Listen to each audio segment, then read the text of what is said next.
In 18th century France there lived a man who was one of the most gifted and abominable personages in an era that knew no lack of gifted and abominable personages. His story will be told here.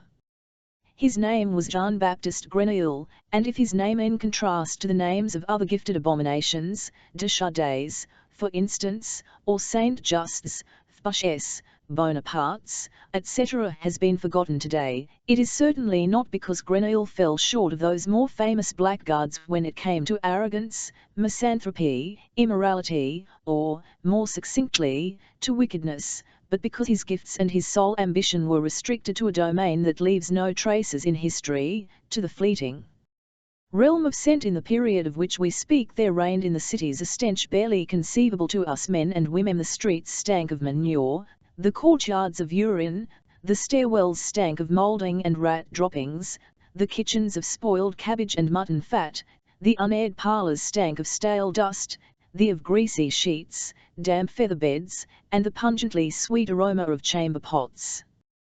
The stench of sulphur rose from the chimneys, the stench of caustic lies from the tanneries, and from the slaughterhouses came the stench of congealed blood. People stank of sweat and unwashed clothes, from their mouths came the stench of rotting, from their bellies that of onions, and from their bodies, if they were no longer very young, came the stench of rancid cheese and sour milk and tumorous disease.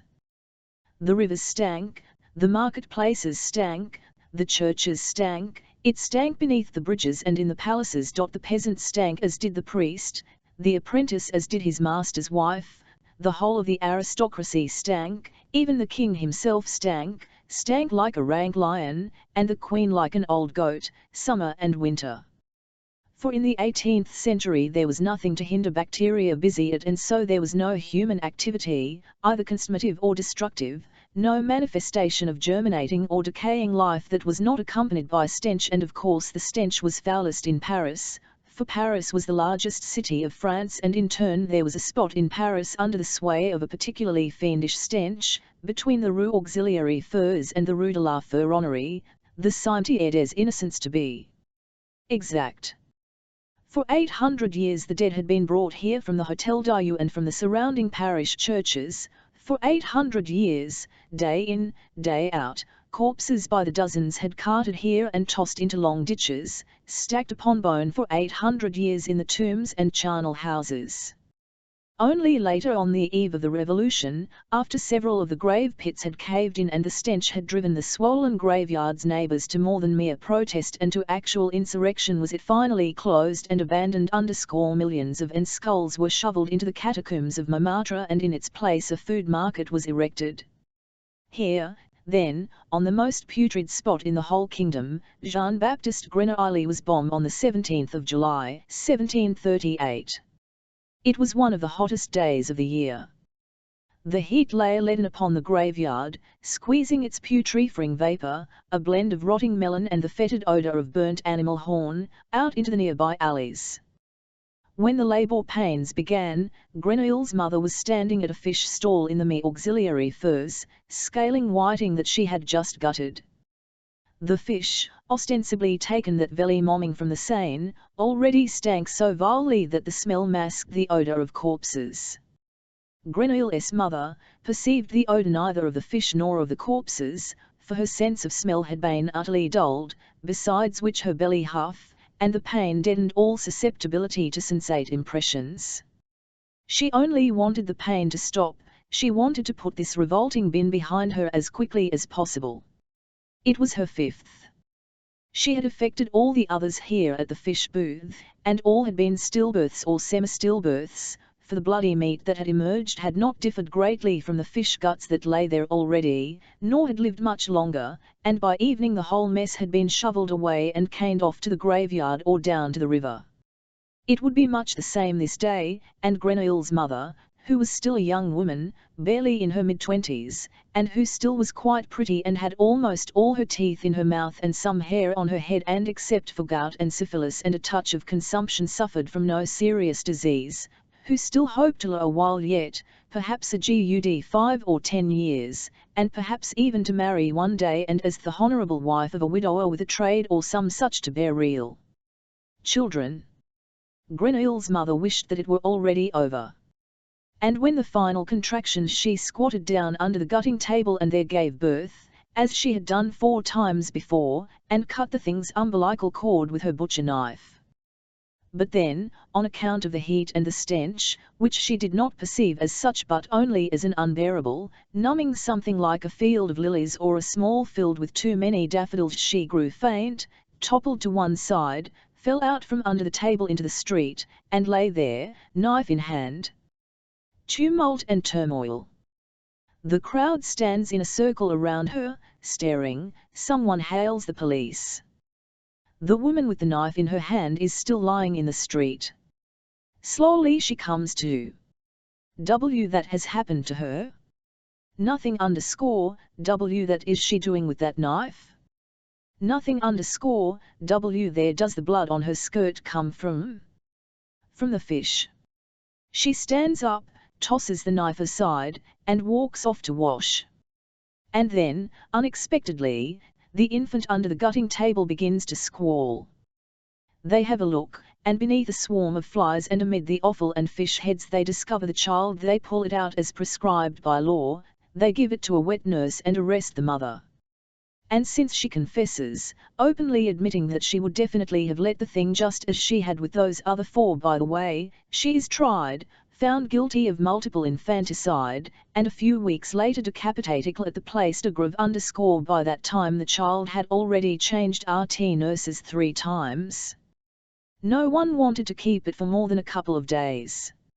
It was too greedy, they said, sucked as much as 2 babies, deprived the other sucklings of milk and them, the wet nurses, of therefore it was impossible to make a living nurse. Just one. The police officer in charge, a man named La Fosse, instantly wearied of the matter and wanted to have the child sent to a half-of-a house for foundlings and orphans at the far end of the Miss Saint-Antoine, from which transports of children were dispatched daily to the great public orphanage in Rouen. But since these convoys were made up of porters who carried bark baskets into which, for reasons of economy, up to 4 infants were placed at a time, since therefore the mortality rate on the road was extraordinarily high, since for that reason the porters were urged to convey only baptized infants and only those furnished with an official certificate of transport to be stamped upon arrival in Rouen, since the babe Grenouille had neither been baptized nor so much as a name to inscribe officially on the certificate of transport,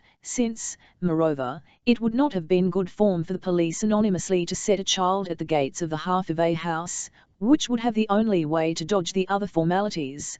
Thus, because of a whole series of bureaucratic and administrative difficulties that SNTNED likely to occur if the child were shunted aside, and time was short as well, Officer La Fosse revoked his original decision and gave instructions for the boy to be handed over on v.Lytton receipt to some ecclesiastical institution or other, so that there they could baptize him and decide his further fate. He got rid of him at the cloister of Saint Mary in the Miss Saint Martin. There they baptized him with the name Jean-Baptiste, and because on that day the prior was in a gid and the eleemosynary fund not yet exhausted, they did not have the child shipped to Rouen, but instead pampered him at the cloister's expense.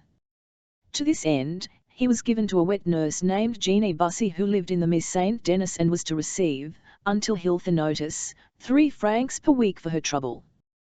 A few weeks later, the wet nurse Jeannie Bussy stood, market basket in hand, at the gates of the cloister of Saint Mary, and the minute they were opened by a bald monk of about 50 with a light odour of vinegar about him, Father Terrier, she said there, and set her market basket down on the threshold.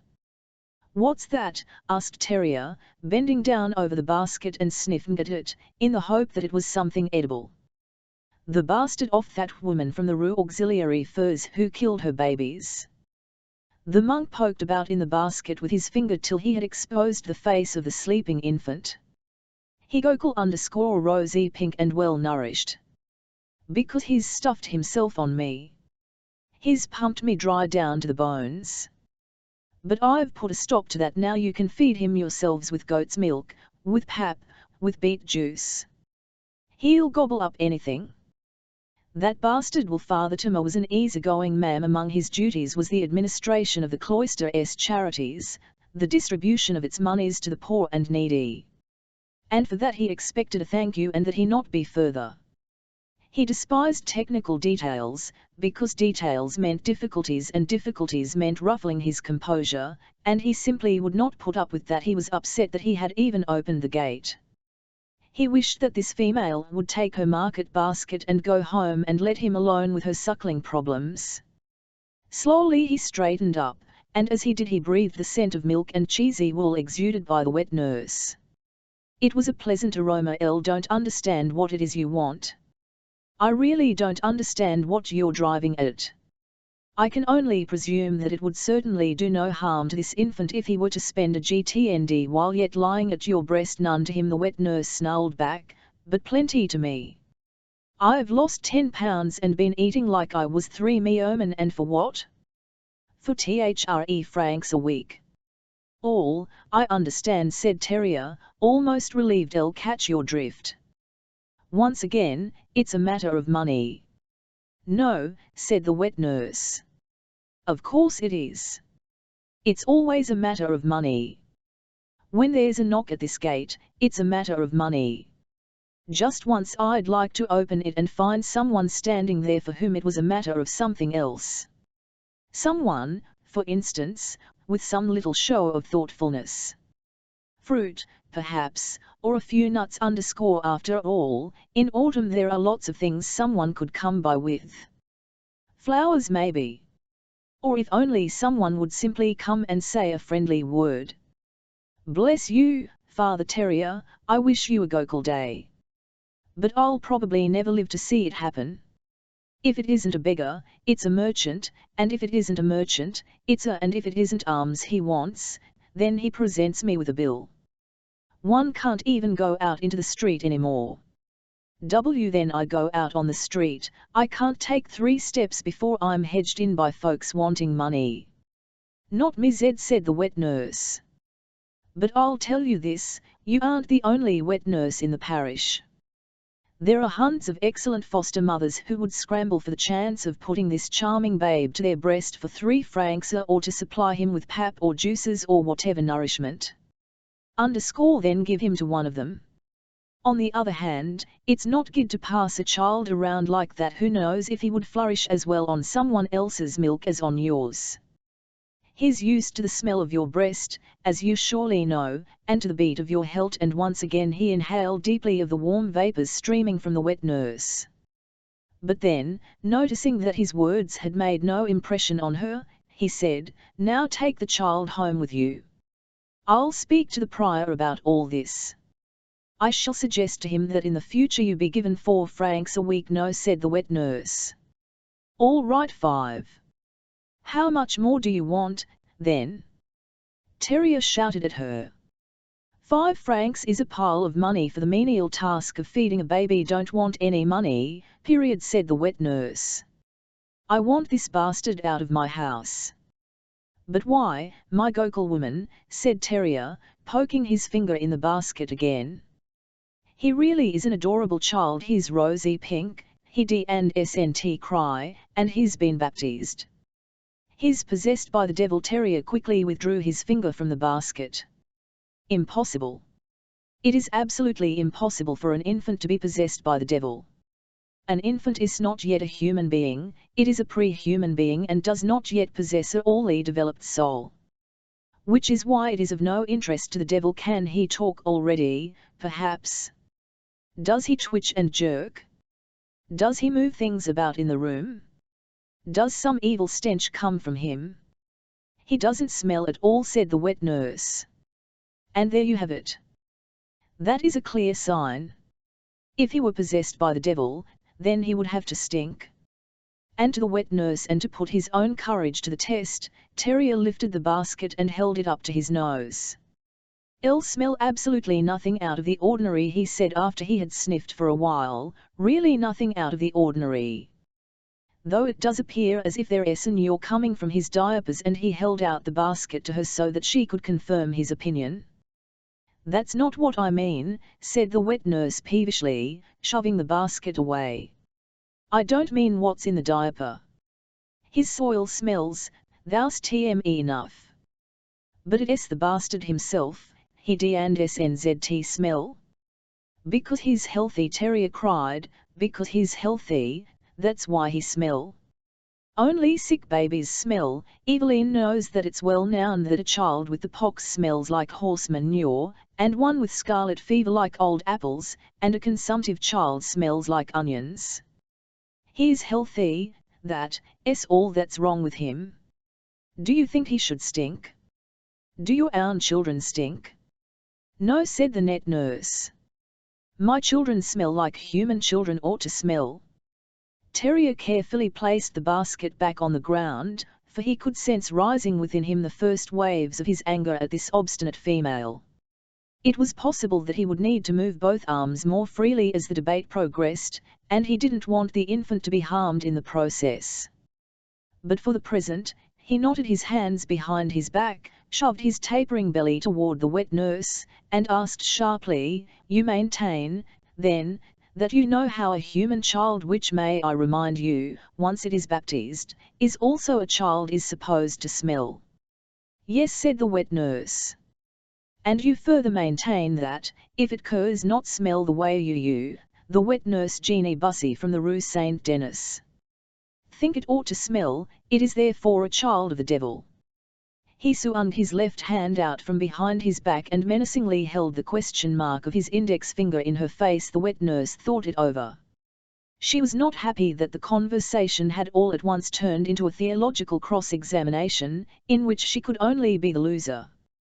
"That's not what I meant to say," she answered evasively. "You priests will have to decide whether all this has anything to do with thee or not, Father Terrier. That's not for such as me to say. I only know one thing, this baby makes my flesh creep, it smell the way children ought to smell." "Aha," said Terrier with satisfaction, letting his arm swing away again. "You retract all that about the devil, do you? But now be so kind as to tell me, what CL&S a baby smell like when he smells the way you think he ought to smell?" "Well, he smells Gokul," said the wet nurse. "What do you mean, good?" Terrier at her. "Lots of things smell good or a bouquet of lavender smells good. Stew meat smells good. The gardens of Arabia smell good but what CL&S a baby smell like, is what I want to know." The wet nurse hesitated. She knew very well how babies smell, she knew precisely after all she had fed, tended, cradled, and kissed dozens of them. She could find them at night with her nose. Why, right at that moment that baby smell clearly in her nose. But never until now had she described it in words. "Well," barked Terrier, clicking his fingernails impatiently. "Well, it's the wet nurse began, "it's not all that easy to say, because because they don't smell the same all over, although they smell good all over, Father, you know what I mean. Their feet, for instance, they smell like a warm stone, or no, more like curds. Or like butter, like fresh butter, that's it exactly. They smell like fresh butter. And their bodies smell like a griddle cake that's been soaked in milk, and their heads, up on top, at the back of the hair where the hair makes a cowlick, there, see you here I mean, Father, there where you are got nothing left." And she tapped the bald spot on the head of the monk, who, struck speechless for a moment by this flood of detailed inanity, had obediently bent his head down. "There, right there, is where they smell best of all. It smells like caramel, it smells so sweet, so wonderful, Father, you have no idea. Once you've smelled them there, you them whether they are your own or somebody else's. And that's how little children have to smell, and no other way. And if they don't smell like that, if they don't any smell at all up there, even less than cold air does, like that little bastard there, then you can explain it however you like, Father, but and she crossed her arms resolutely beneath her and cast a look of disgust toward the basket at her feet as if it contained toads. Jeannie Bussy, will not take that thing back." Father Terrier slowly raised his lowered head and ran his fingers across his bald head a few times as if hoping to put the hair in order, passed his finger beneath his nose as if by accident, and sniffed thoughtfully. Like caramel _____, he asked, attempting to find his stem tone again. Caramel. What do you know about caramel? Have you ever eaten any? Not exactly, said the wet Nuri __, but once I was in a grand mansion in the Rue Saint Anna and watched how they made it out of melted sugar and cream. It smelled so good that I've never forgotten it. Yes, yes. All right, said Terrier, and his finger from his nose. But please hold your tongue now. I find it quite exhausting to continue a conversation with you on such a level. One have determined that, for whatever reason, you refuse to nourish any longer the babe put under your care, Jean-Baptiste Grenouille, and are returning him herewith to his temporary guardian, the cloister of Saint Mary _. I find that distressing, but I apparently cannot alter the fact you are discharged. With that he grabbed the basket, one last whiff of that fleeting roulelie, warm milkiness, and slammed the. Then he went to his office _3f. The Terrier was an educated man. He had not merely studied theology, but had read the philosophers and had dabbled with botany and alchemy on the side. He had a rather high opinion of his own critical faculties. To be sure, he would never go so far as some who questioned the miracles, the oracles, the very truth of Holy Scripture, even though the biblical texts could not, strictly speaking, be explained by reason alone, indeed often directly contradicted it. He preferred not to meddle with such problems. They were discomforting for him and would only land him in the most agumsome insecurity and disquiet, whereas to make use of one's reason one truly needed both security and quiet.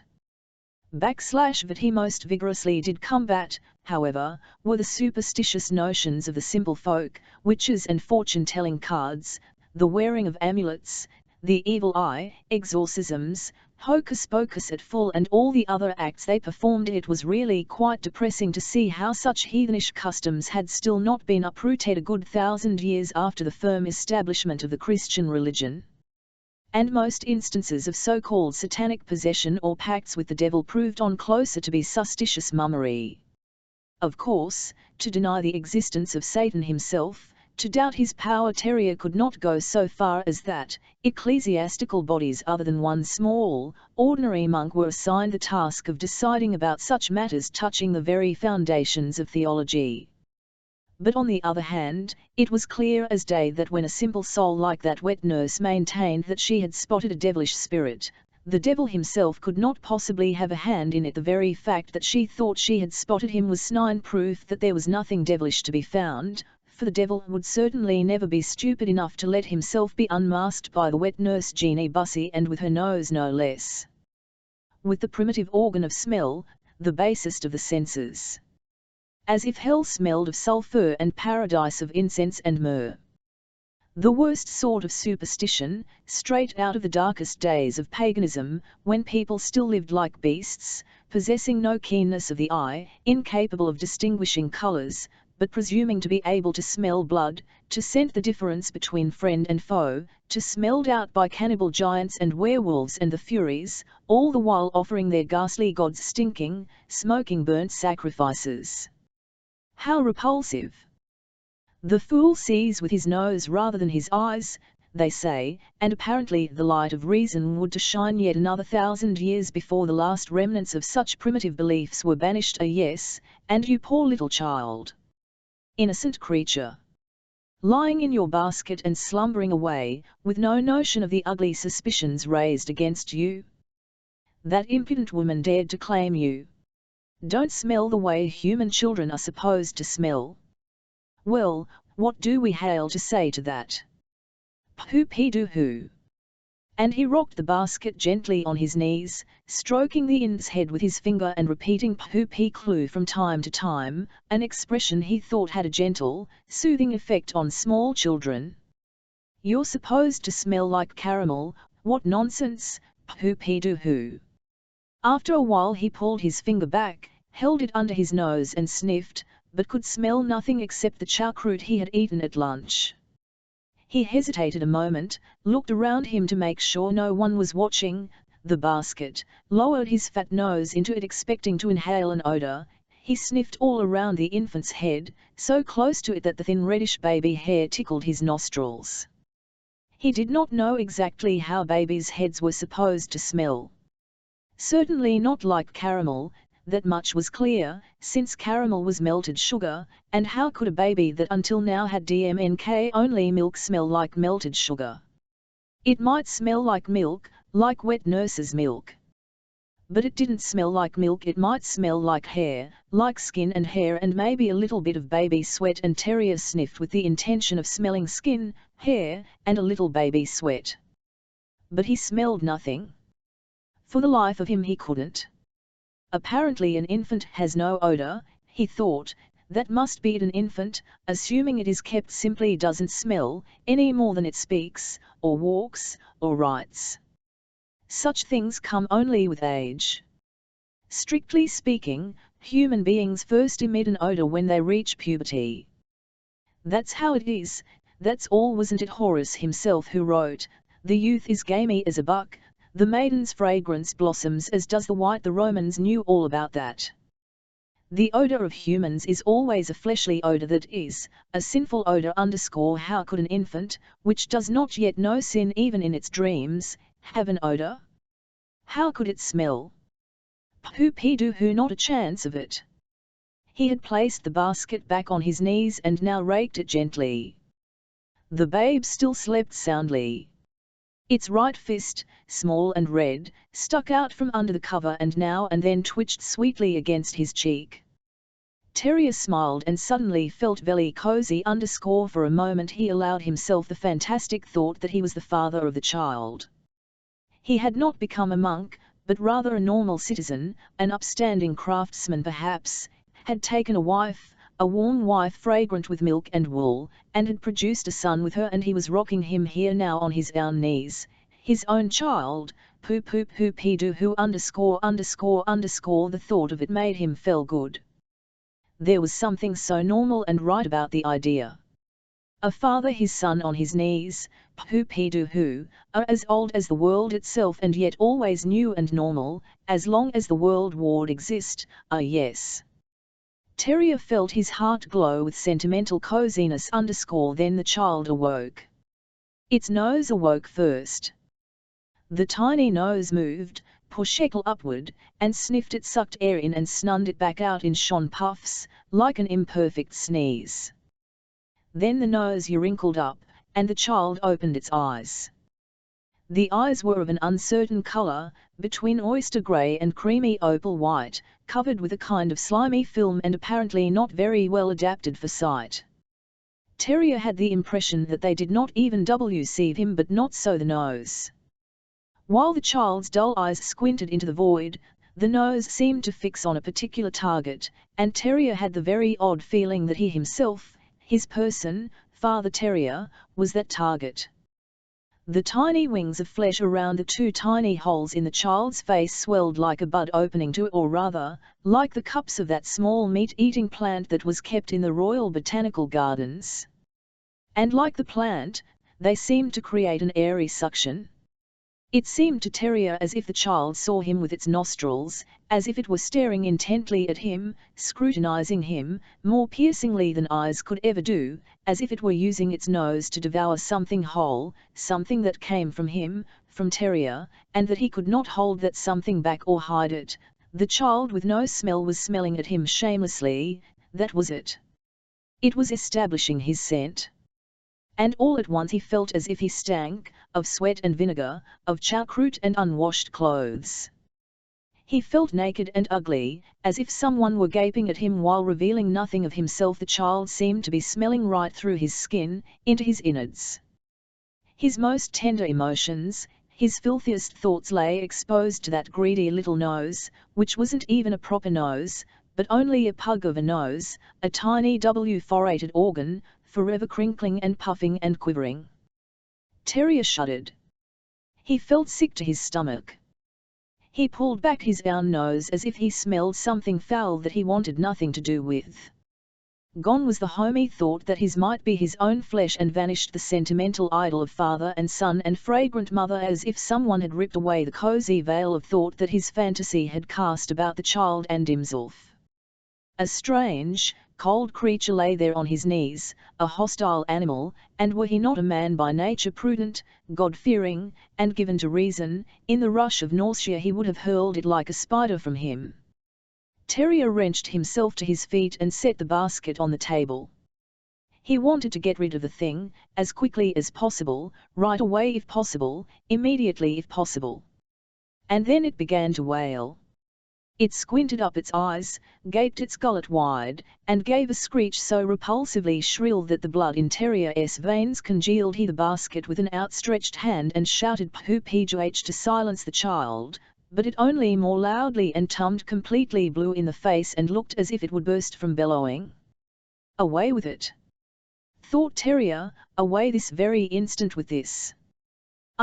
He was about to say devil but caught himself and refrained, away with this monster, with this insufferable child. But away where?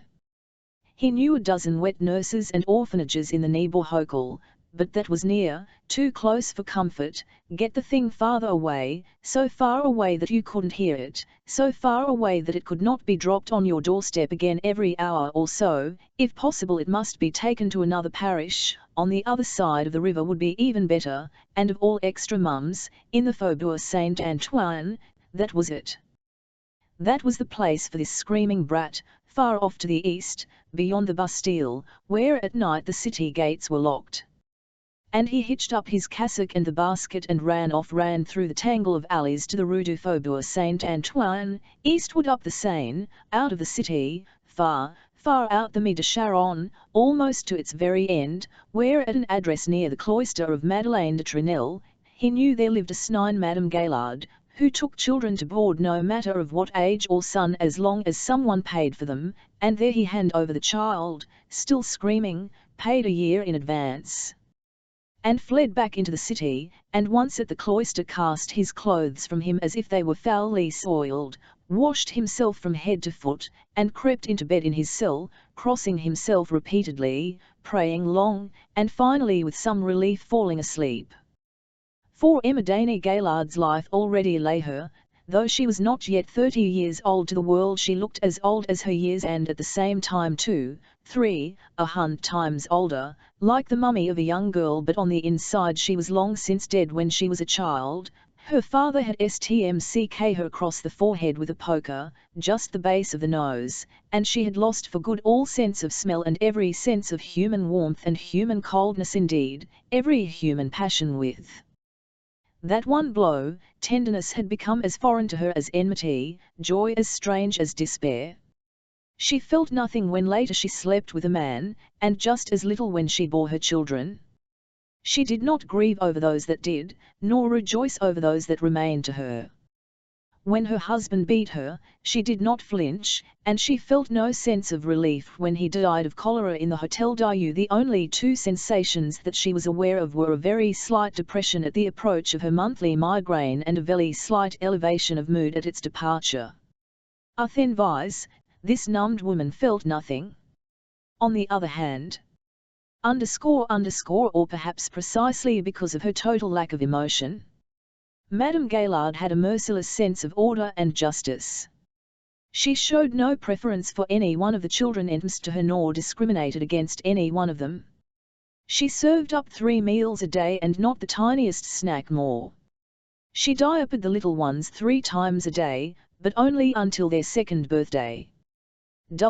Shit in his pants after that received an uncensorious slap and one less meal. Exactly 1/2 of the boarding fees were spent for her wards, exactly 1/2 she retained for herself. She did not attempt to increase her profits when prices went down, and in hard times she did not charge a single soul extra, even when it was a matter of life and death. Otherwise her business would have been of no value to her. She the money. She had figured it down to the penny. In her old age she wanted to buy an annuity, with just enough beyond that so that she could afford to die at home rather than perish miserably in the Hotel Dieu as her husband had. The death itself had left her cold. But she dreaded a communal, public death among hundreds of strangers. She wanted to afford a private, and for that she needed her full cut of the boarding fees_true. There were winters when 3 or 4 of her 24 little boarders died still, Her record was considerably better than that of most other private foster mothers and surpassed by far the record of the great public and ecclesiastical orphanages, where the losses often came to 9 out of 10. There were plenty of replacements. Paris produced over 10,000 new foundlings, bastards, and orphans a year. Several such losses were quite affordable. For little Grenouille, Madame Gaillard's establishment was a blessing. He probably could not have survived anywhere else. But here, with this small-souled woman, he throve. He had a tough constitution. Whoever has his own bill in a garbage can is not so easily shoved back out of this world again. He could eat watery soup for days on end, he managed on the thinnest milk, digested the rottenest vegetables and spoiled meat. In the course of his childhood he survived the measles, dysentery, chicken pox, cholera, a 20-foot fall into a well, and a scalding with boiling water poured over his chest. True, his scars and chafings and scabs from it all, and a slightly crippled foot left him with a limp, but he lived. He was as tough as a resistant bacterium and as content as a tick sitting quietly on a tree and living off a tiny drop of plundered years. He required a minimum ration of food and clothing for his body. For his soul he required nothing. Security, attention, tenderness, law or witty, all those things are called that children are said to require, were totally dispensable for the young Grenouille. Or rather, so it seems to us, he had totally dispensed with them just to go on living from the very staff. The cry that followed his bill, the cry with which he had brought himself to Irapel's attention and his mother to the gallows, was not an instinctive cry for sympathy and love. That cry, emitted upon careful, one might almost say upon mature consideration, was the newborn's decision against love and Nerthelis for life. Under the circumstances, the latter was possible only without the former, and had the child demanded both, it would doubtless have abruptly come to a grisly end. Of course, it could have grabbed the other possibility open to it and held its peace and thus chosen the path from birth to death without a detour by way of life, sparing itself and the world a great deal of mischief. But to have made such an exit would have demanded a modicum of native civility, and that Grenouille did not possess. He was an abomination from the start. He docketed in favour of life out of sheer spite and sheer malice. Obviously he did not decide this as an adult would decide, who requires his more or less substantial experience and reason to choose among various options. But he did decide vegetatively, as a bean when once tossed aside must decide if it ought to germinate or had better let things be. Or like that tick in the tree, for which life has nothing to offer than perpetual hibernation, the ugly little tick, which by rolling its blue-grey body up into a ball offers the least possible surface to the world, which by making its skin smooth and dense emits nothing, lets not the tiniest bit of perspiration escape. The tick, who makes itself extra small and inconspicuous so that no one will see it and step on it. The lonely tick, which, wrapped up in itself, huddles in its tree, blind, deaf, and dumb, and simply sniffs all year long, for miles around, for the blood of some passing animal that it could never reach on its own power. The tick could let itself drop. It could fall to the of the forest and creep a millimetre or two here or there on its 6 tiny legs and lie down to die under the leaves. It would be no great loss, God knows. But the tick, stubborn, sullen, and loathsome, huddles there and lures and waits. Waits, for that most improbable of chances that will bring blood, in animal form, directly beneath its tree. And only then it abandon caution and drop, and scratch and bore and bite into that alien flesh. The young Grenouille was such a tick. He lived encapsulated in himself and waited for better times. He gave the world nothing but his dung, no smile, no cry, no glimmer in the eye, not even his own scent. Every other woman would kick this monstrous child out. But not Madame Gaillard. She could not smell that he did not smell, and she expected no stirrings from his soul, because her own was sealed tight. The other children, however, sensed at once what Grenouille was from the first day. The new arrival gave them the creeps. They eyelided the box in which he lay and edged closer together in their beds as if it had grown colder in the room. The younger ones would sometimes cry out in the night, They felt a draft sweep through the room.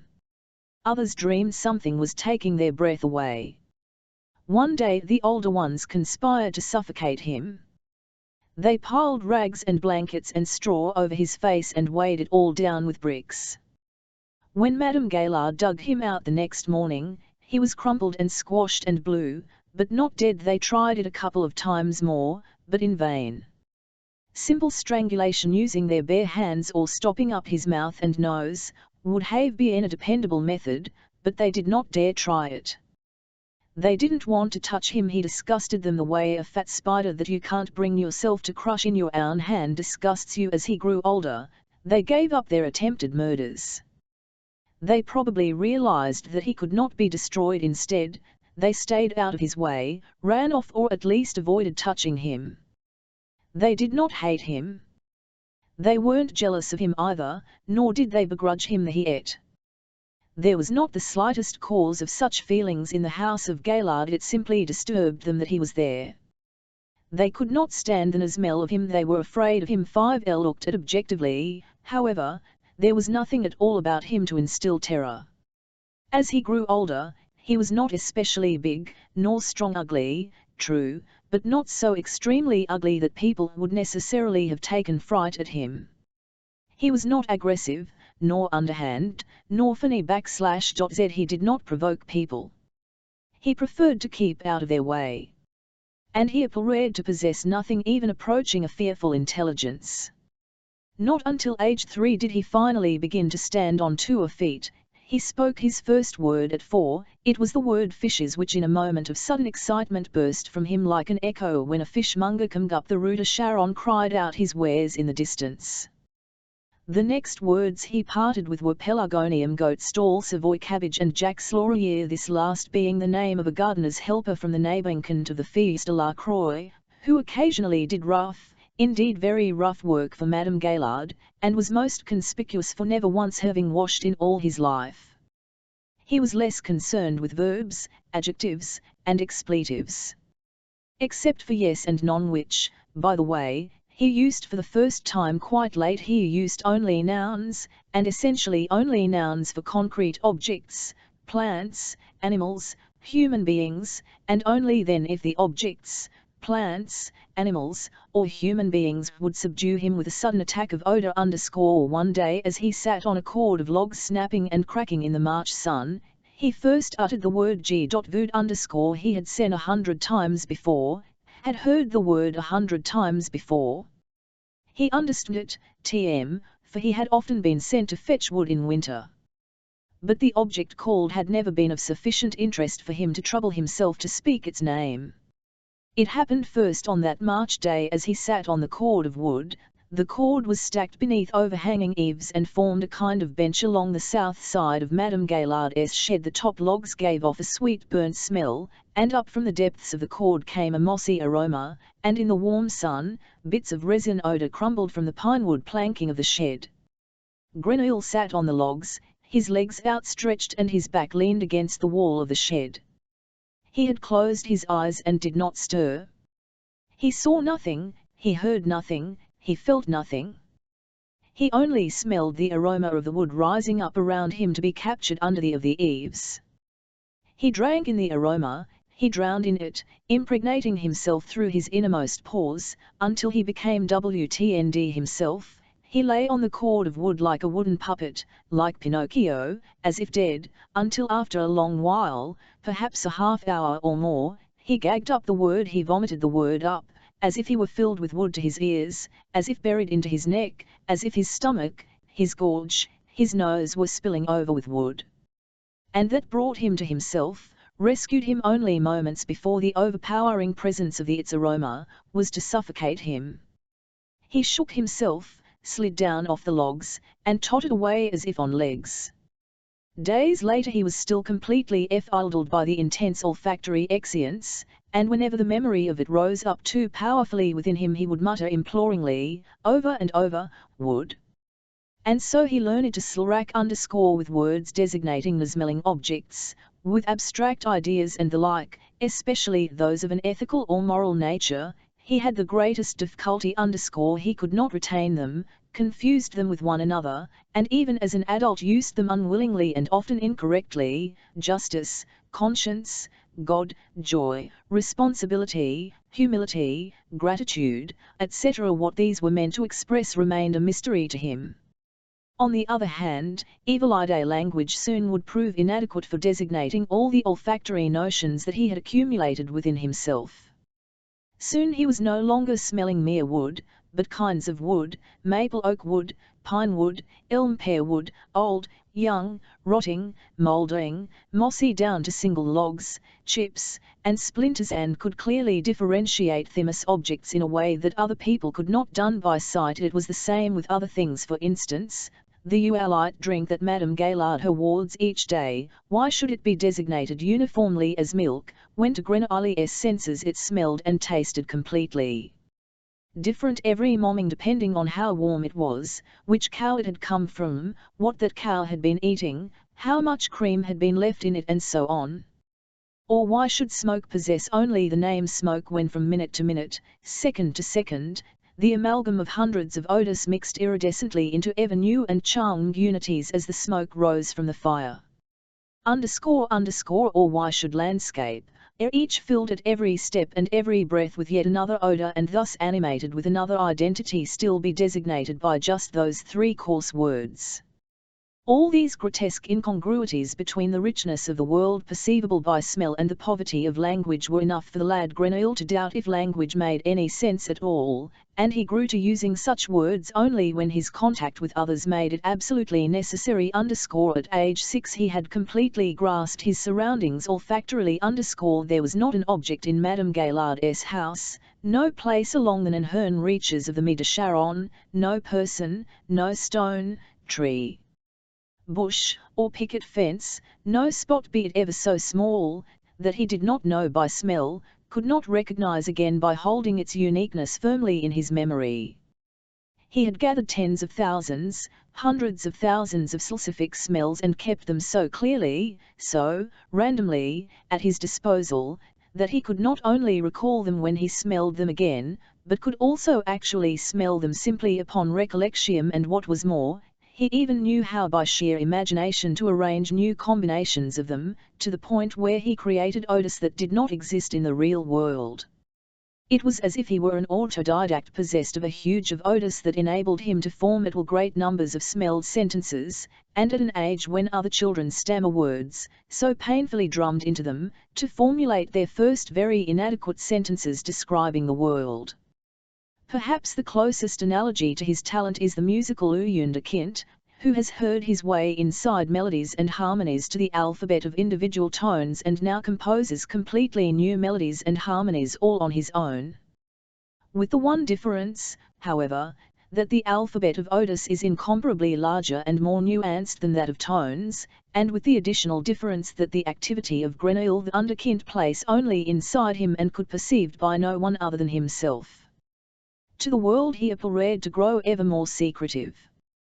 What he loved most was to rove alone through the Nanhern pans of the Faubourg Saint-Antoine, through vegetable gardens and vineyards, across meadows.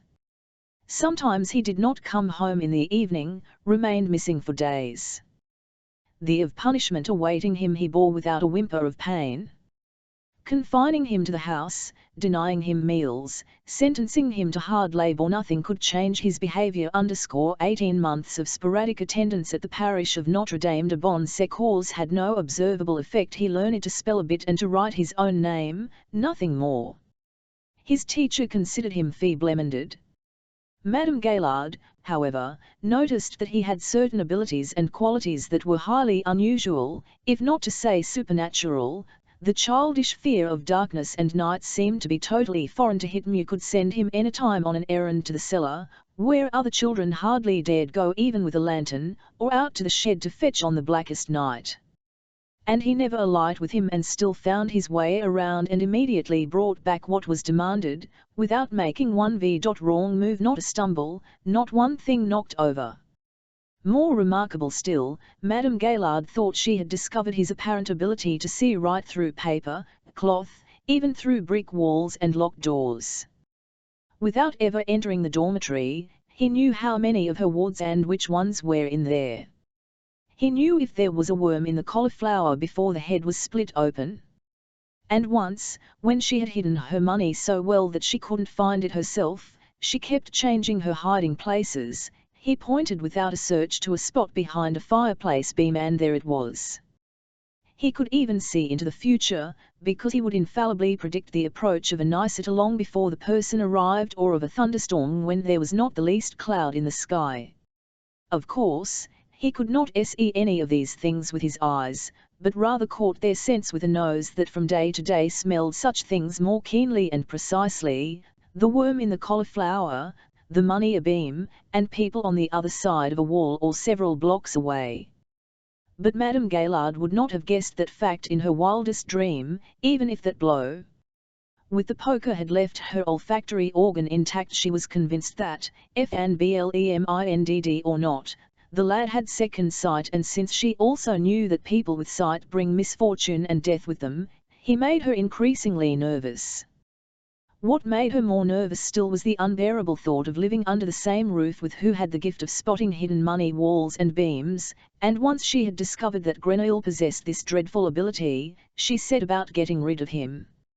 And it just so happened that at about the same time Grenouille had turned 8, the cloister of Sainte Marie, without mention of the reason, ceased to pay its yearly fee. Madame did not dun them. For appearance's sake, she waited an additional week, and when the money owed her still had not appeared, she the lad by the hand and walked with him into the city. She was acquainted with a tannin-armed Grimal, who lived near the river in the Rue de la Marnellerie and had a notorious need for young labourers, not for regular apprentices and journeymen but for cheap. There were certain jobs in the trade: scraping the meat off rotting hides, mixing the poisonous tanning fluids and dyes, producing the caustic lyes so perilous that, if possible, a responsible tanning master did not waste his skilled workers on them, but instead used unemployed riff-raff tramps, or, indeed, stray children, whom there would be no inquiry in dubious situations. Madame Gaillard knew of course that by our normal standards Grenouille would have no chance of survival in Grimal's tannery. But she was not a woman who bothered herself about such things. She had, after all, done her duty. Her custodianship was ended. What happened to her ward from here on was not her affair. If he made it through, well and Gokul _ if he died, that was well and Gokul too. The main thing was that it all be done legally. And so she had Monsieur Grimal provide her with a written receipt for the boy she was handing over to him, gave him in return a receipt for her brokerage fee of 15 francs, and set out again for home in the Rue de Charonne. She felt not the slightest twinge of conscience.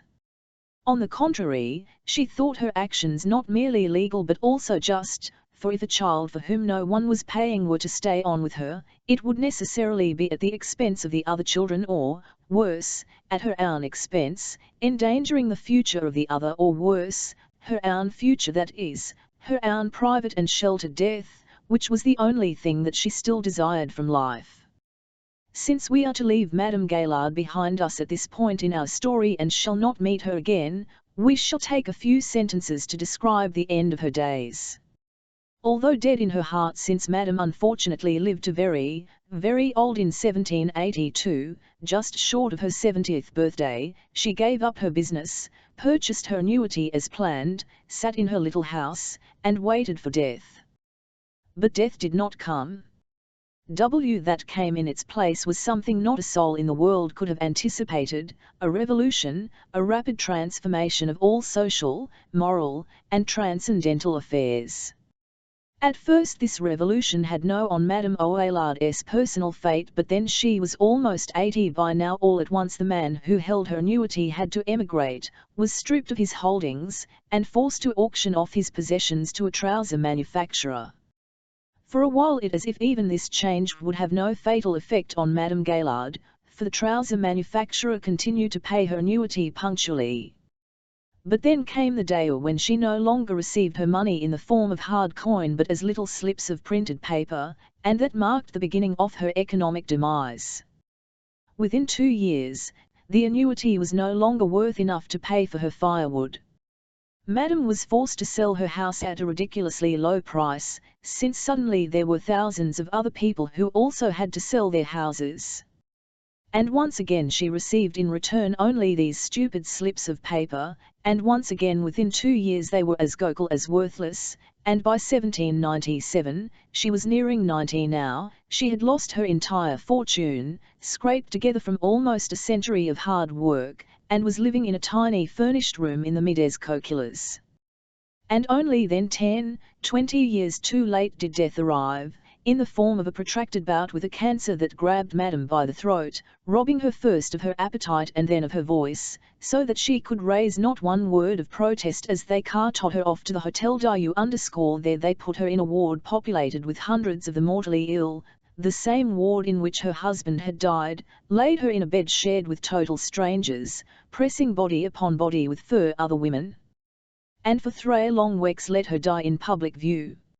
She was then sewn into a sack, tossed onto a tumble at 4 in the morning with 50 other corpses, to the faint tinkle of a bell driven to the newly founded cemetery of Clouman a mile beyond the city gates, and there laid in her final resting place, a mass grave beneath a thick layer of quicklime. That was in the year 1799. Thank God Madame had seriously nothing of the fate awaiting her as she walked home that day in 1746, leaving Grenouille and our story behind. She might possibly have lost her faith in justice and with it the only meaning that she could make of life. 6 From his first glance at Monsieur Grenouille, from the first breath that in the odour enveloping Grenouille 11 he knew that this man was capable of thrashing him to death for the least infraction. His life was precisely as much as the work he could accomplish and consisted only of whatever utility Grenouille to it. And so, Grenouille came to heel, never once making an attempt to resist. With each new day, he would bottle up inside himself the energies of his defiance and contumacy and expend them solely to surseur the impending ice age in his tick-like way. Tough, uncomplaining, inconspicuous, he tended the light of life's hopes as a very small, but carefully nourished flame.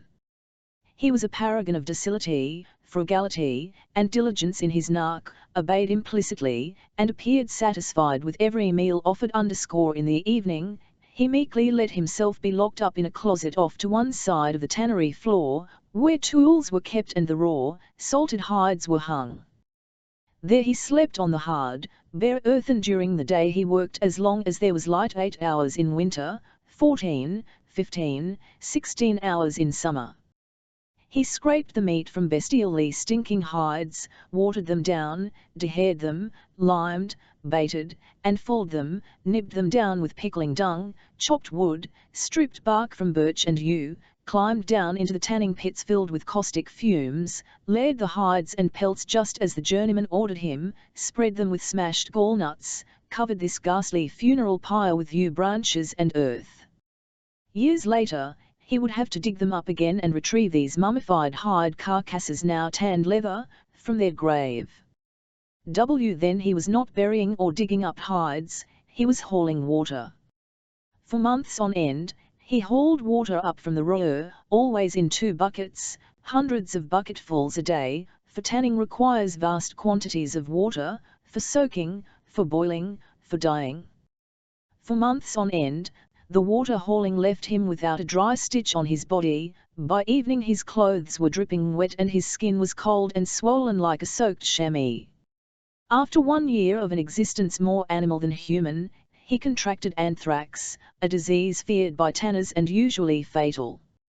Grenouille had already bitten him off and was lurking around for a replacement, not without regret, by the way, for he had never before had a more docile and productive worker than this Grenouille. But contrary to all expectation, Grenouille survived the illness. All he bore from it were scars from the large black carbuncles behind his ears and on his hands and ks, leaving him disfigured and even uglier than he had been before. It also left him immune to anthrax, an invaluable advantage, so that now he could strip the foulest hides with cut and bleeding hands and still in no danger of reinfection. This set him apart not only from the apprentices and journeymen, but also from his own potential successors. And because he could no longer be so easily replaced as before, the value of his work and thus the value of his life increased suddenly. He no longer had to sleep on bare earth, but was allowed to build himself a plank in the closet, was given straw to scatter over it and a blanket of his own. He was no longer locked in at bedtime. His food was more adequate. Grenouille no longer kept him as just any animal, but as a useful house pet. Then he was 12, Grenouille gave him half of Sunday off, and at 13 he was even allowed to go out on weekend evenings for an hour after work and do. He licked _ he had triumphed, for he was alive, and he possessed a small quantum of sufficient for survival _ the days of his hibernation were over. Grenouille the tick stirred again. He caught the scent of morning. He was seized with an urge to hunt. The greatest preserve for us in all the world stmd opened before him, the city of Paris. 7it was like living in utopia. The adjacent neighbourhoods of Saint-Jacques-de-la-Boucherie and Saint-Eustache were a wonderland. In the narrow side streets off the Rue Saint-Denis and the Rue Saint-Martin, people lived so densely packed, each house so tightly pressed to the next, 5, 6 stories shy, that you could not see the sky, and the air at ground level damp canals where odours congealed. It was a mixture of human and animal smells, of water and stone and ashes and leather, of soap and fresh baked bread and eggs boiled in vinegar, of and smoothly polished brass, of sage and ale and tears, of grease and soggy straw and dry straw. Thousands upon thousands of odours and gruel that filled the street ravines, only seldom evaporating above the rooftops and never from the ground. The people who lived there no longer experienced this gruel as a special smell, it had arisen from them and they had been steeped in it over and over again. It was, after all, the very air they breathed and from which they lived. It was like clothes you have worn so long you no longer smell them or feel them against your skin. Grenouille, however, smelled it all as if for the first time. And he did not merely smell the mixture of odours in the aggregate, but he dissected it analytically into its smallest and most remote parts and pieces. His discerning nose unravelled the knot of vapour and stench into single strands of unitary odours that could not be unthreaded further. Unwinding and spinning out these threads gave him unspeakable joy. He would often just stand there, leaning against a wall or crouching in a dark corner, his eyes closed, his mouth half open and nostrils flaring wide, quiet as a feeding pike in a great, dark, slowly moving current. And when at last a puff of air would toss a delicate thread of scent his way, he would lunge at it and not let go. Then he would smell at only this one odour, holding it tight, pulling it into himself and preserving it for all time. The odour might be an old acquaintance, or a variation on one. It could be a brand new one as well, with hardly any similarity to anything he had ever smelled, let alone seen, till that moment. The odour of pressed silk, for example, the odour of a wild-thyme tea, the odour of brocade embroidered with silver thread, the odour of a cork from a bottle of vintage wine, the odour of a tournoise shell comb. Grenouille was out to find such odours still unknown to him. He hunted them down with the passion and patience of an angler and stored them up inside him. Then he had smelled his fill of the thick gruel of the streets. He would go to area terrain, where the airs were thinner, mixing with the wind as they unfurled, much as perfume does to the market of Les Halles, for instance, where the odours of the day lived on into the evening, invisibly but ever so distinctly, as if the vendors still swarmed among the crowd, as if the baskets still stood there stuffed full of vegetables and eggs, or the casks full of wine and vinegar, the sacks with their spices and potatoes and flour, the crates of nails and screws, the meat tables, the tables full of doth and dishes and shoe soles and all the hundreds of other things sold there during the day. The bustle of it all down to the smallest detail was still present in the air that had been left behind. Grenouille saw the whole market smelling, if it can be put that way. And he smelled it more precisely than many people could see it, for his perception was after the fact and thus of a higher order, an essence, a spirit of what had been, something undisturbed by the everyday accidents of the moment, like noise, glare, or the nauseating press of living human. Or he would go to the spot where they had beheaded his mother, to the place de Grève, which stuck out to lick the river like a huge tongue. Here lay the ships, pulled up onto shore or to posts, and they smelled of coal and grain and hay and damp ropes. And from the west, Via this one passage cut through the city by there came a broad current of wind, bringing with it the odours of the country, of the meadows around Neuilly, of the forests between Saint-Germain and Versailles, of far-off cities like Rouen or Cannes, and sometimes of the sea itself. The sea smelled like a sailor whose billows had caught up water, salt, and a cold some. It had a simple smell, the sea, but at the same time it smelled immense and unique, so much so that Grenouille hesitated to dissect the odours into fishy, salty, watery, seaweedy, fresh, airy, and so on. He preferred to leave the smell of the sea blended together, preserving it as a unit in his memory, relishing it whole. The smell of the sea pleased him so much that he wanted one day to take it in, pure and unadulterated, in such quantities that he could get drunk on it.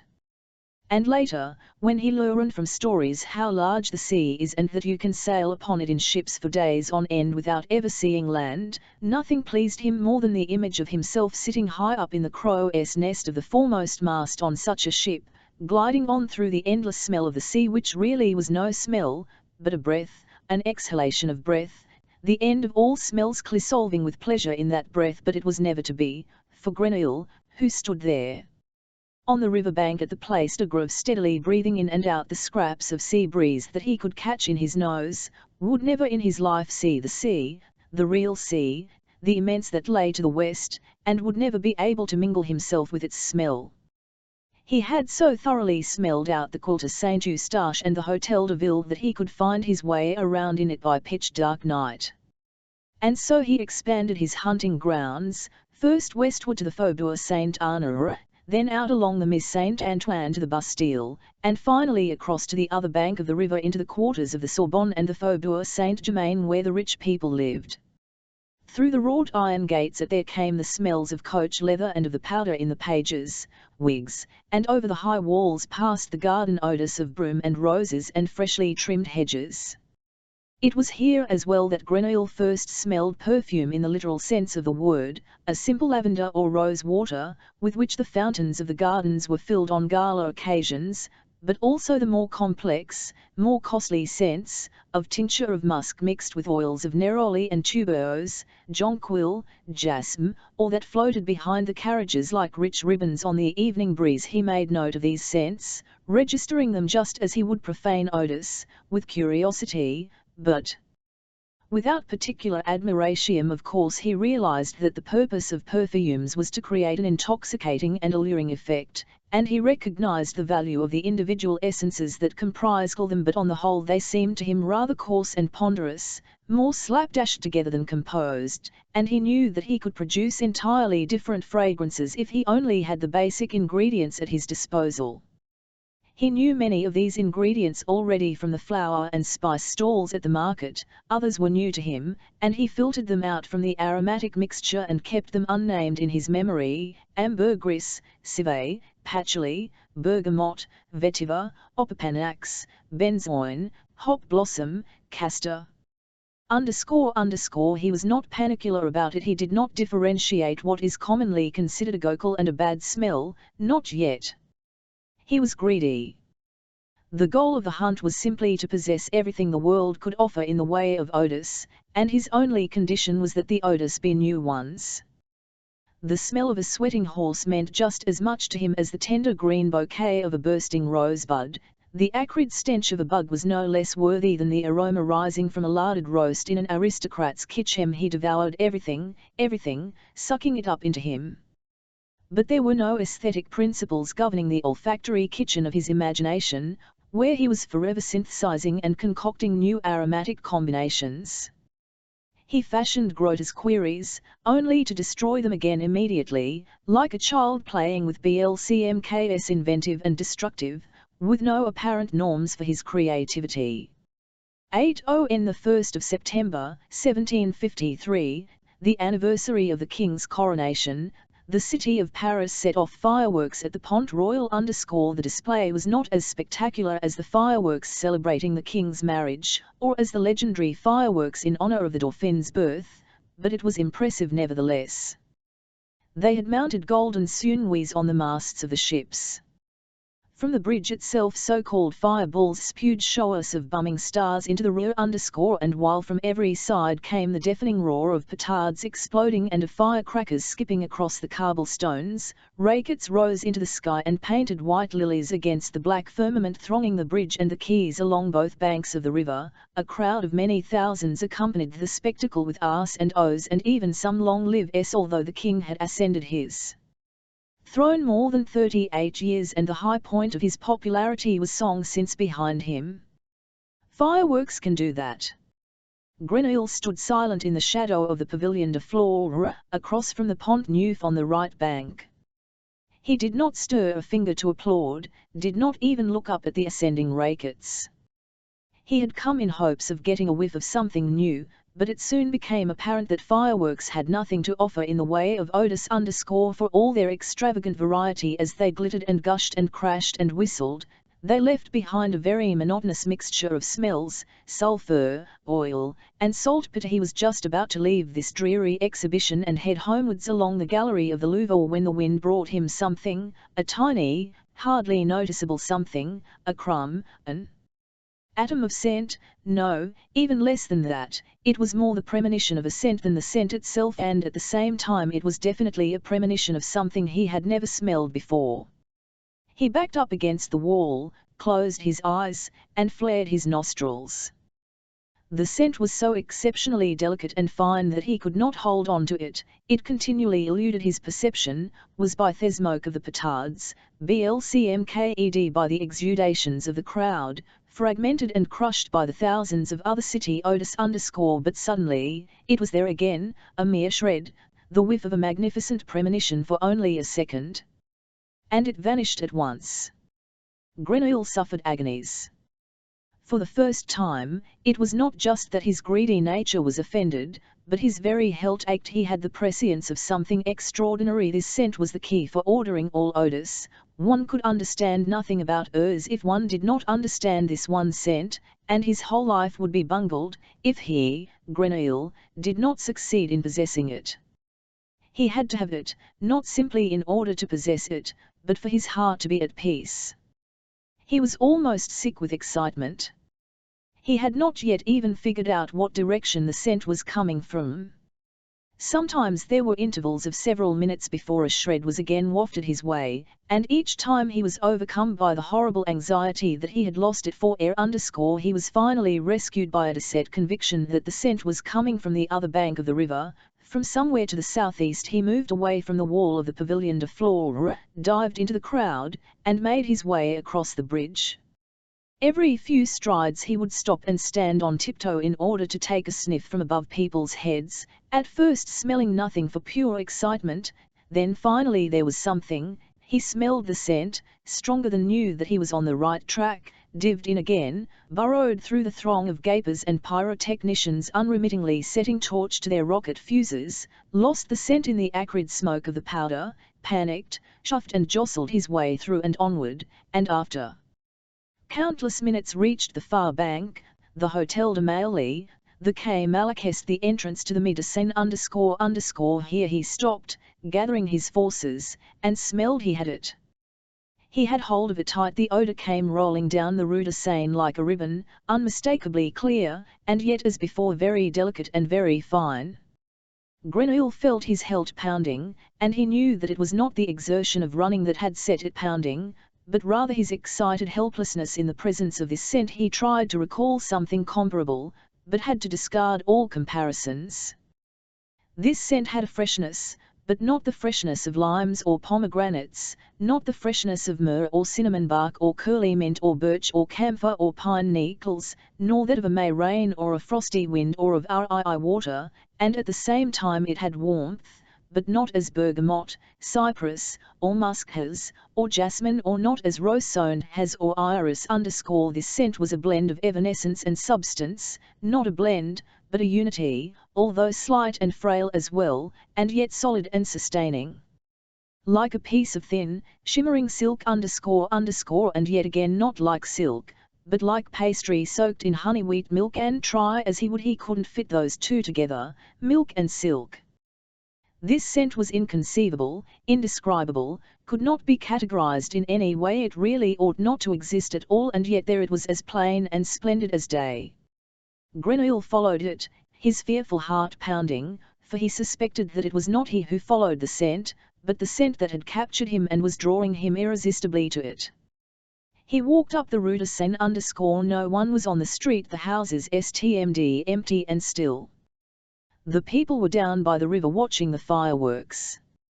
No hectic roar of humans disturbed him, no biting stench of gunpowder.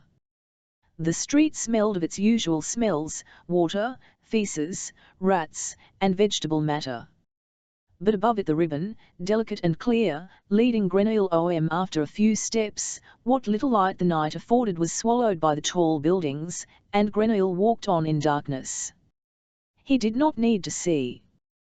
The scent led him firmly 50 yards farther. He tumbled off to the right up the Mides Marais, a narrow alley hardly a span wide and darker still if that was possible. Strangely enough, the scent was not much stronger. It was only purer, and in its augmented purity, it took on an even greater power of attraction. Grenouille walked with no will of his own at one point. The scent pulled him strongly to the right, straight through what seemed to be a wall.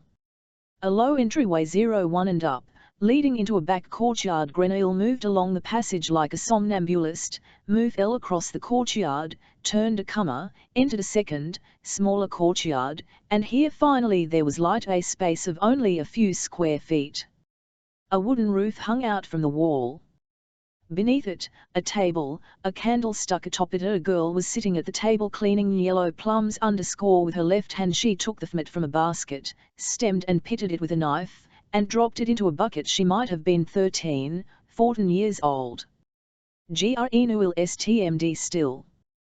He recognized at once the source of the scent that he had followed from half a mile away on the other bank of the river, not this squalid courtyard, not the plums.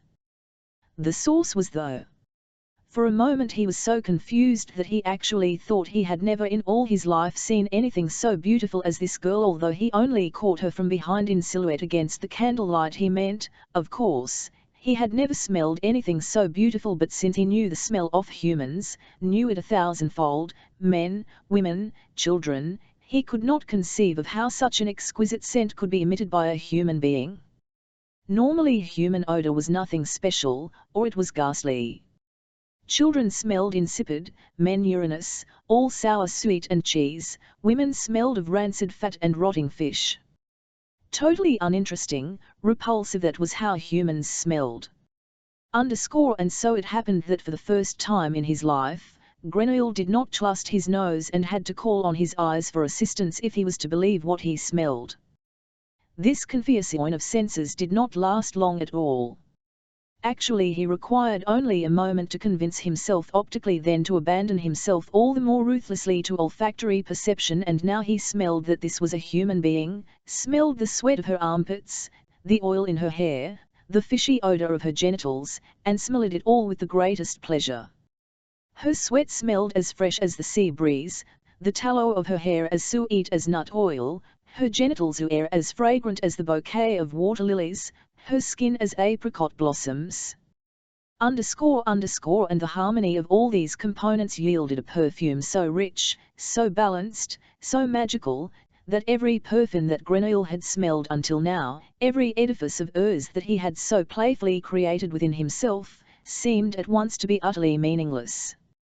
100,000 earths seemed oneless in the presence of this scent. This one scent was the higher principle, the pattern by which the others must be ordered.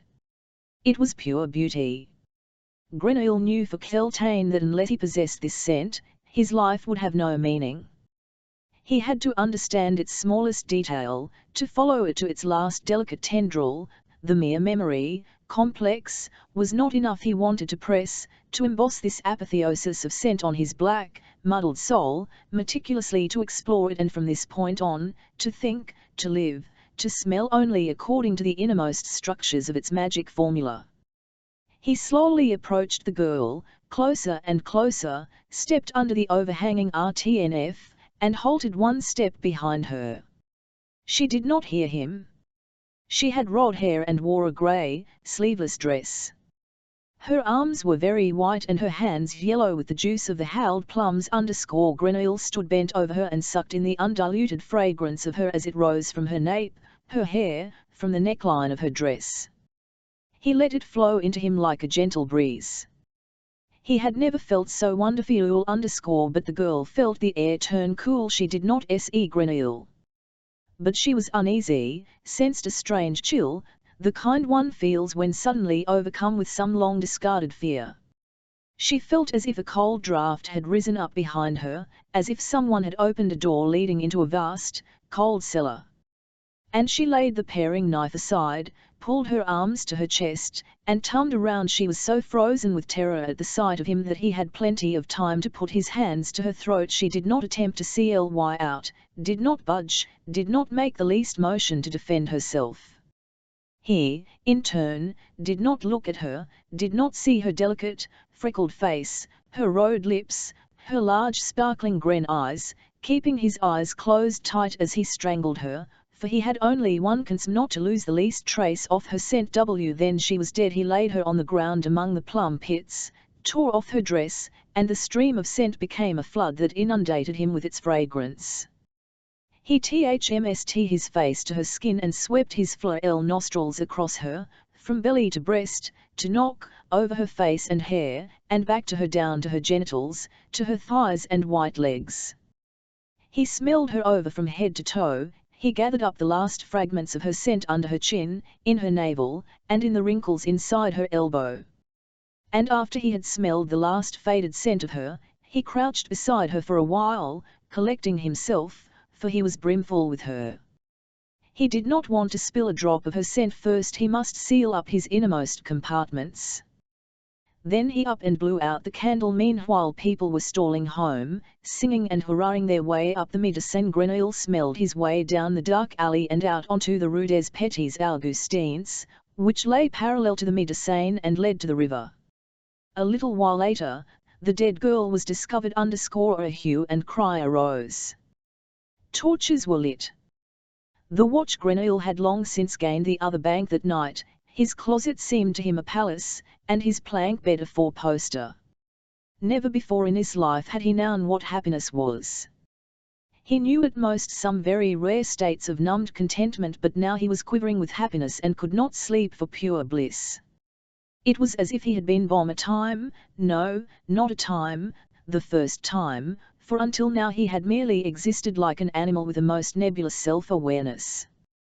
But after today, he felt as if he finally knew who he really was, nothing less than a genius. And that the meaning and goal and purpose of his life had a higher destiny, nothing less than to revolutionize the auriferous world. And that he alone in all the world possessed the means to carry it off, namely, his exquisite nose, his phenomenal memory, and, most important, the master scent taken from that girl in the Mesmere contained within it was the magic formula for everything that could make a scent, a perfume, great, delicacy, power, stability, variety, and terrifying, irresistible beauty. He had found the compass for his future life.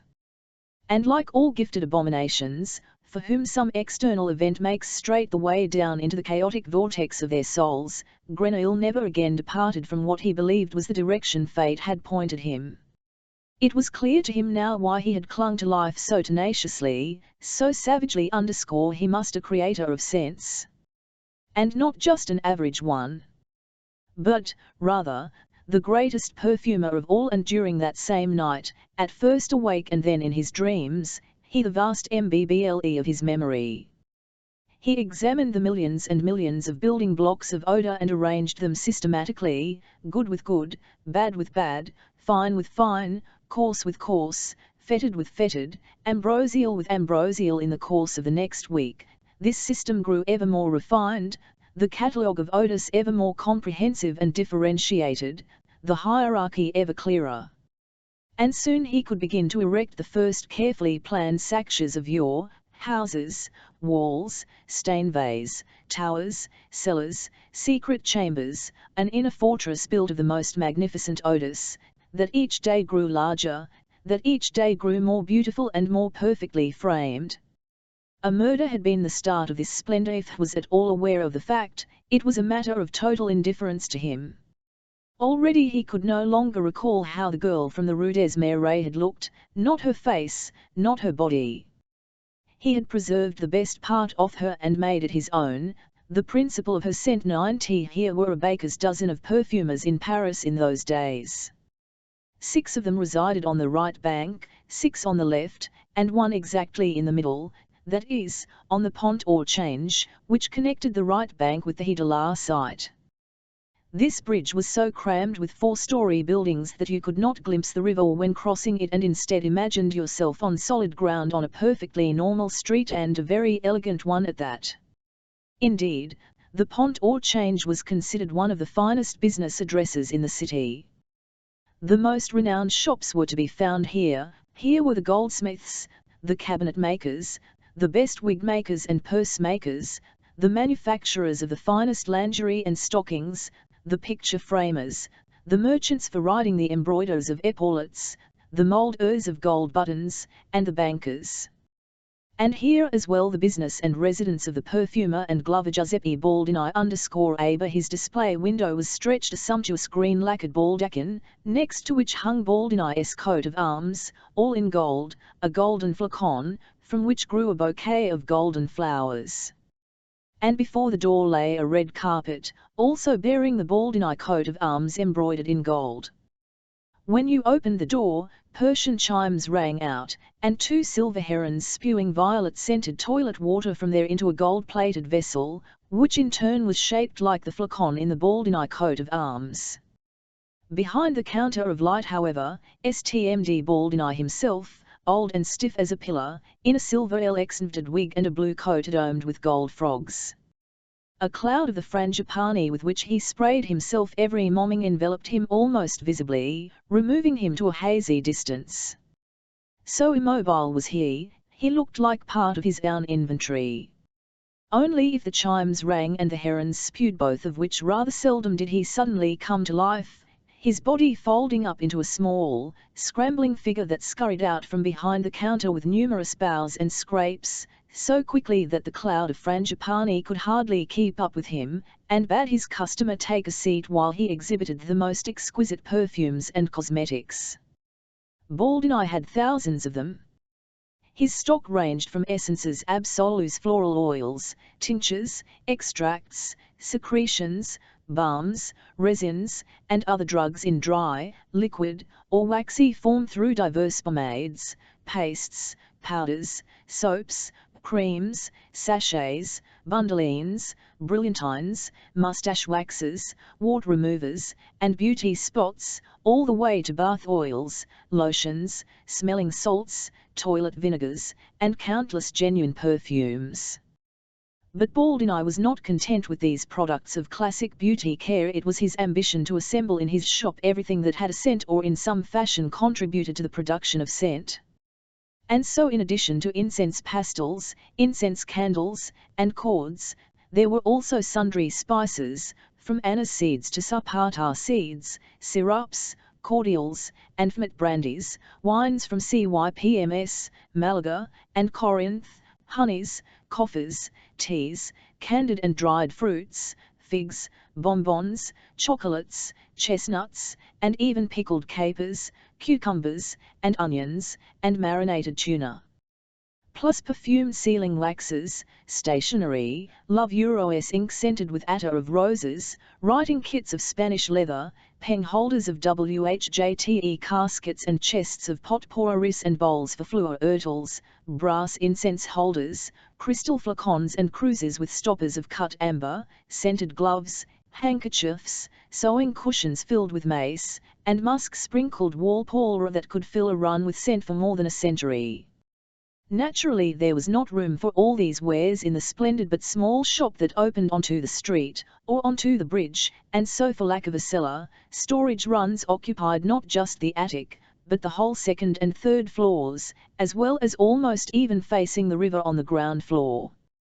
The result was that an indescribable chaos of odors reigned in the house of BA1Dini _ however exquisite the quality of individual items for Baldini bought wares of only highest quality, the blend of odors was almost unbearable, as if each musician in a 1,000-member orchestra were playing a different melody at fortissimo. Baldini and his assistants were themselves inured to this chaos, like orchestra conductors, all of whom are hard of hearing, of course, and even his wife lived on the 4th floor, bitterly defending it against further encroachments by the storage area, hardly noticed the many odors herself anymore.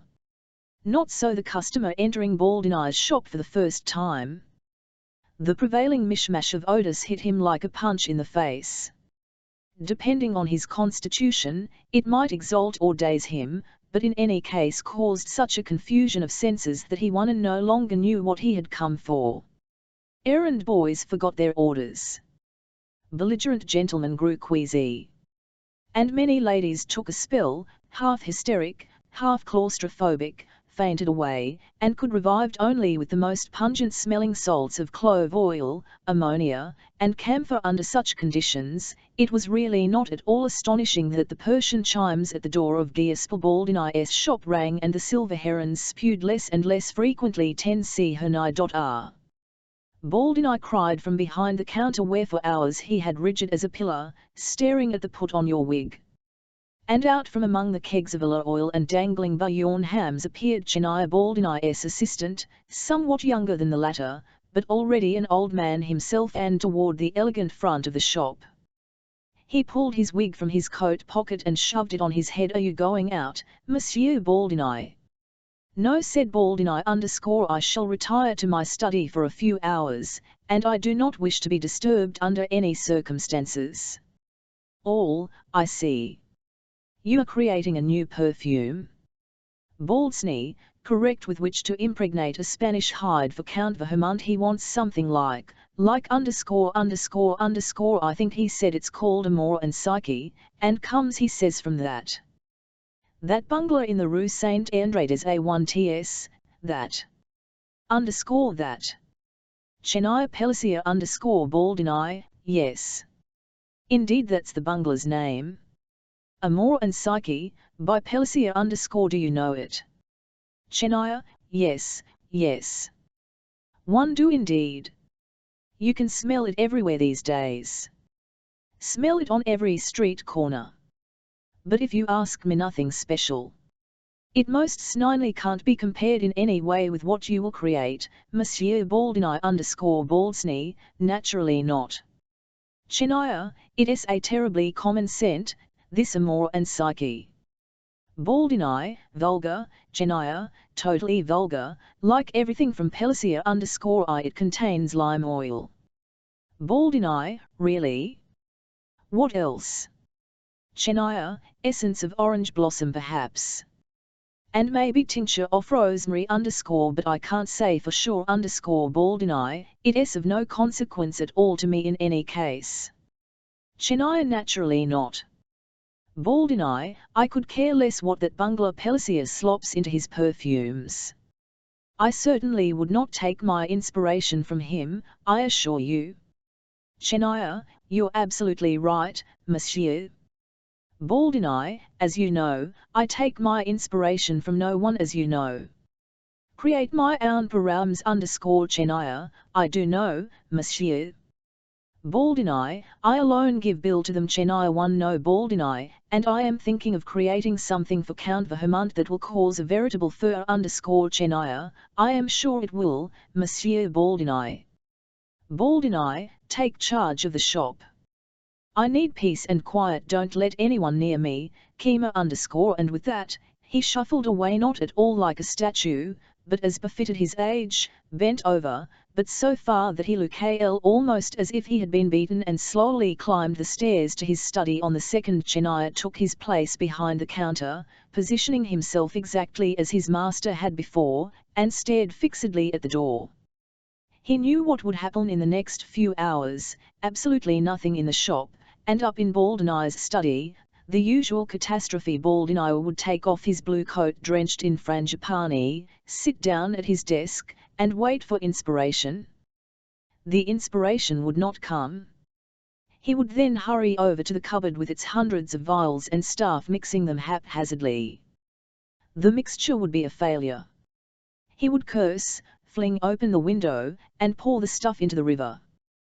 He would try something else, that too would be a failure. He would then rave and rant and throw a howling fit there in the stifling, yaw-filled room. At about 7 o'clock he would come back down, miserable, trembling and whining, and say, "Chenia, I've lost my nose, I cannot give bill to this perfume, I cannot deliver the Spanish hide to the Count, all is lost, I am dead inside, I want to die, Chenia, please, help me die."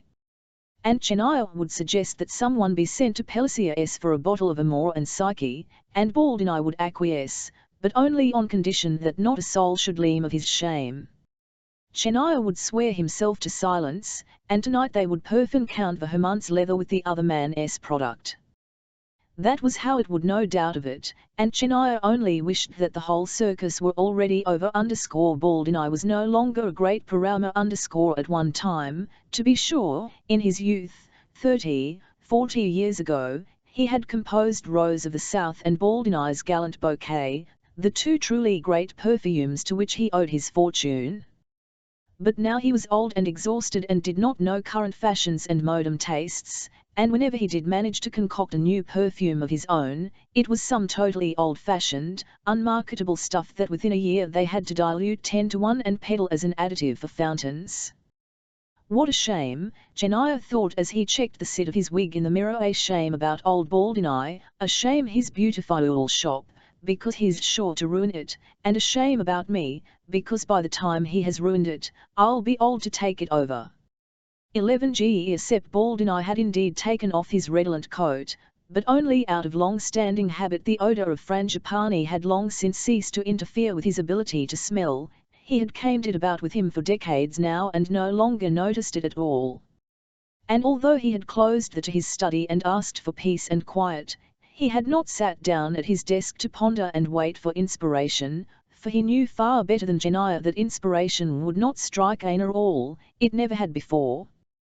He was old and exhausted, that much was true, and was no longer a great perfumer, but he knew that he had never in his life been one. He had inherited Rose of the South from his father, and the formula for Baldini's Gallant Bouquet had been bought from a travelling Genoese spice salesman. The rest of his perfumes were old familiar blends. He had never invented anything. He was not an inventor. He was a careful producer of traditional scents. He was like a who-nms, a great kitchen with a routine and good recipes, but has never created a dish of his own. He staged this whole hocus cause with a study and experiments and inspiration and hush-hush secrecy only because that was part of the professional image of a perfumer and glover. A perfumer was 50% alchemist who created miracles. That's what people wanted. Fine. That hisn was a craft like any other, only he knew, and was proud of the fact. He didn't want to be an inventor. He was very suspicious of inventions, for they always meant that some rule would have to be broken. And he had no intention of inventing some new perfume for Count Vermund, nor was he about to let Chenia talk him into obtaining Amor and Psyche from Pellissier this evening. He already had some. There it on his desk by the window, in a little glass flacon with a cut glass stopper. He had bought it a couple of days before. Naturally not in person. He couldn't go to Pellissier and buy perfume in person. But through a who had used yet another caution was necessary. Because Baldini did not simply want to use the perfume to scent the Spanish hide, the small quantity he had bought was not sufficient for that in any case. He had something much nastier in mind. He wanted to copy it. That was, not forbidden, it was merely highly improper. To create a clandestine imitation of a competitor's perfume and sell it under one's own name was terribly improper. But more improper still was to get caught at it, and that was why Chenia must know nothing of it, for Chenia was a gossip. How awful, that an honest man should feel compelled to such paths. How awful, that the most precious thing a man possesses, his own honour, should sullied by such shabby dealings. But what was he to do? Count Vermont was, after all, a customer he dared not lose. He had hardly a single customer left now. He would soon have to start chasing after customers as he had in his 20s at the start of his car, when he had wandered the streets with a box full of wares dangling at his belly. God knew, he, Giuseppe Baldini, owner of the largest perfume establishment in Paris, with the best possible address, only managed to stay out of the red by making house calls, valise in hand. And that did not suit him at all, for he was well over 60 and hated waiting in cold and parading eau des mille flots and four thieves vinegar before old marquises or foisting a migraine sake off on them, besides which, there was such disgusting competition in those there was that upstart Bruet from the Rue Dauphine, who claimed to have the greatest line of pomades in Europe, or Caltio from the Mercantile, who had managed to become purveyor to the household of the Duchesse d'Artois, or this totally unpredictable Antoine Pellissier from the Miss Saint Andrécles A1TS, who every season launched a new scent that the whole world went crazy. Perfumes like Pellissier's could make a shambles of the whole market if the rage one year was Hungary water, and Baldini had accordingly stocked up on and rosemary to cover the demand. Here came Pellissier with his Air de Muse, an ultra-heavy musk scent. Suddenly Eveline had to like an animal, and Baldini had to rework his rosemary into hair oil and sew the lavender into sachets. However, he then bought adequate supplies of musk, civet, and castor for the next year, Pellissier would take a notion to create a perfume called Forest Blossom. Ulick would be an immediate success. And a long nights of experiment or costly Baldini had finally found out the ingredients in Forest Blossom. Pellissier would trump him again with Turkish Nights or Lisbon Spice or Bouquet de la Cour or some such damn thing. The man was indeed a danger to the whole trade with his reckless creativity. It made you wish for a return to the old rigid guild laws. Made you wish for draconian measures against this nonconformist, against this inflationist of scent. His license ought to be revoked and a juicy injunction issued against further exercise of his profession, and, just on principle, the fellow ought to be taught a lesson. Because this Pellissier wasn't even a trained fumer and glover. His father had nothing but a vinegar maker, and Pellissier was a vinegar maker too, nothing else, but as a vinegar maker he was entitled to handle spirits, and only because of that had the skunk been able to crash the gates and wreak havoc in the park of the TME perfumers. What did I ripple with a new perfume even season? Was that necessary? The public had been very content before with violet cologne and simple floral bouquets that you changed a supcon every 10 years or so. For thousands of years people had made do with incense and myrrh, a few balms, oils, and dried aromatic herbs. And even once they had learned to use retorts and alembics for distilling herbs, flowers, and stealing the aromatic base of their vapors in the form of volatile oils, to crush seeds and pits and ferment rinds in oak presses, and to extract the scent from petals with carefully filtered. Then, the number of fumes had been modest. In those days a figure like Pellissier would have been an impossibility, for back then just for the production of a simple pomade you needed abilities of which this vinegar mixer could not even dream. You had to be able not merely to distill but also to act as maker of salves, apothecary, alchemist, and craftsman, merchant, humanist, and gardener all in one. You had to be able to distinguish sheep suet from calves suet, a Victoria violet from a Parma violet. You had to be fluent in Latin. You had to know when heliotrope is harvested and when pelargonium, and that the jasmine blossom loses its scent at sunrise. Obviously Pellissier had not the vaguest notion of such matters. He had probably never left Paris, never in all his life seen jasmine in bloom. Not to mention having a whit of the Herculean elbow grease needed to wring a dollop of concretion or a few drops of essence absolue from 100,000 jasmine blossoms. Probably he knew such things, knew jasmine only as a of dark brown liquid concentrate that in his locked cabinet alongside the many other bottles from which he mixed his fashionable perfumes. No, in the Gokul old days often craftsman, a man like this coxcomb Pellissier would never have got his foot in the. He lacked everything: character, education, serenity, and a sense for the hierarchy within a guild. He owed his few successes at perfumery solely to the discovery made some 200 years before by that genius Mauritius Frangipani, an Italian, let it be noted, that odors are soluble in rectified spirit. By mixing his aromatic powder with alcohol and so transferring its odor to a volatile liquid, Frangipani had liberated scent from matter, had etherealized scent, had discovered scent as pure scent, in short, he had created perfume. That a feat. What incomparable really only to the greatest accomplishments of humankind, like the invention of eye-writing by the Assyrians, Euclidean geometry, the ideas of Plato, or the metamorphosis of grapes into wine by the Greeks. A truly Promethean act. And yet, just as all great accomplishments of the spirit cast both shadow and light, offering humankind exaltation and misery along with their benefits, so, too, Frangipani's marvelous invention had its unfortunate results. For now that Irapel knew how to bind the essence of flowers and herbs, woods, resins, and animal within tinctures and fill them into the inn of perfumery was slipping bit by bit from the hands of masters of craft and accessible to mountebanks, at least a mountebank with a passably disseming nose, like this skunk Pelissier without ever bothering to learn how the marvelous contents of these bottles had come to be. They could simply follow their olfactory whims and concoct whatever popped into their heads or struck the public's momentary fancy.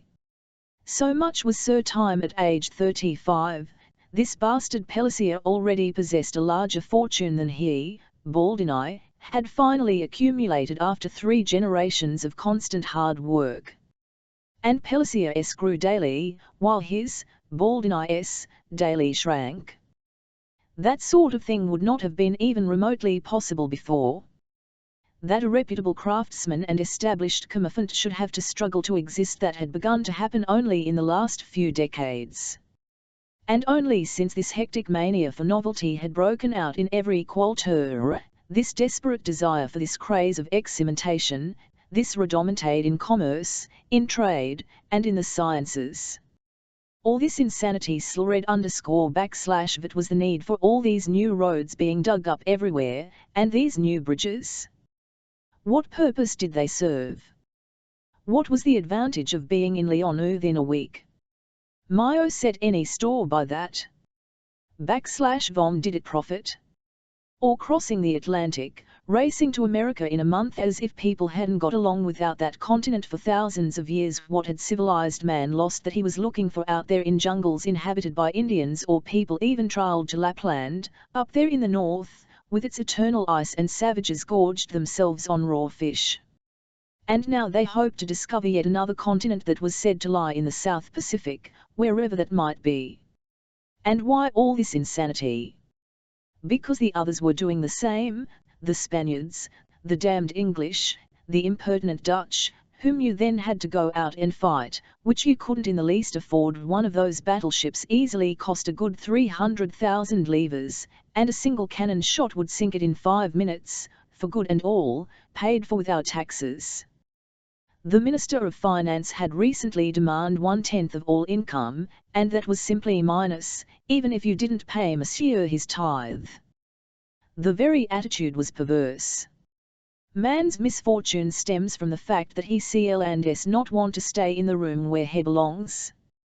Pascal said that, and Pascal was a great man, a Frangipani of the intellect, a real craftsman, so to speak, and no one wants one of those anymore. People read incendiary books now by Huguenots or Englishmen. Although you write tracts or so-called scientific masterpieces that put anything and everything in question.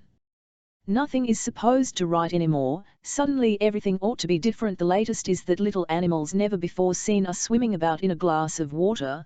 They say syphilis is a completely normal disease and no longer the punishment of God. God didn't make the world in 7 days, it's said, but over millions of years, if it was He at all. Savages are human beings like us, we raise our children wrong, and the earth is no longer round like it was, but flat on the top and bottom like a melon, as if that made a damn bit of difference.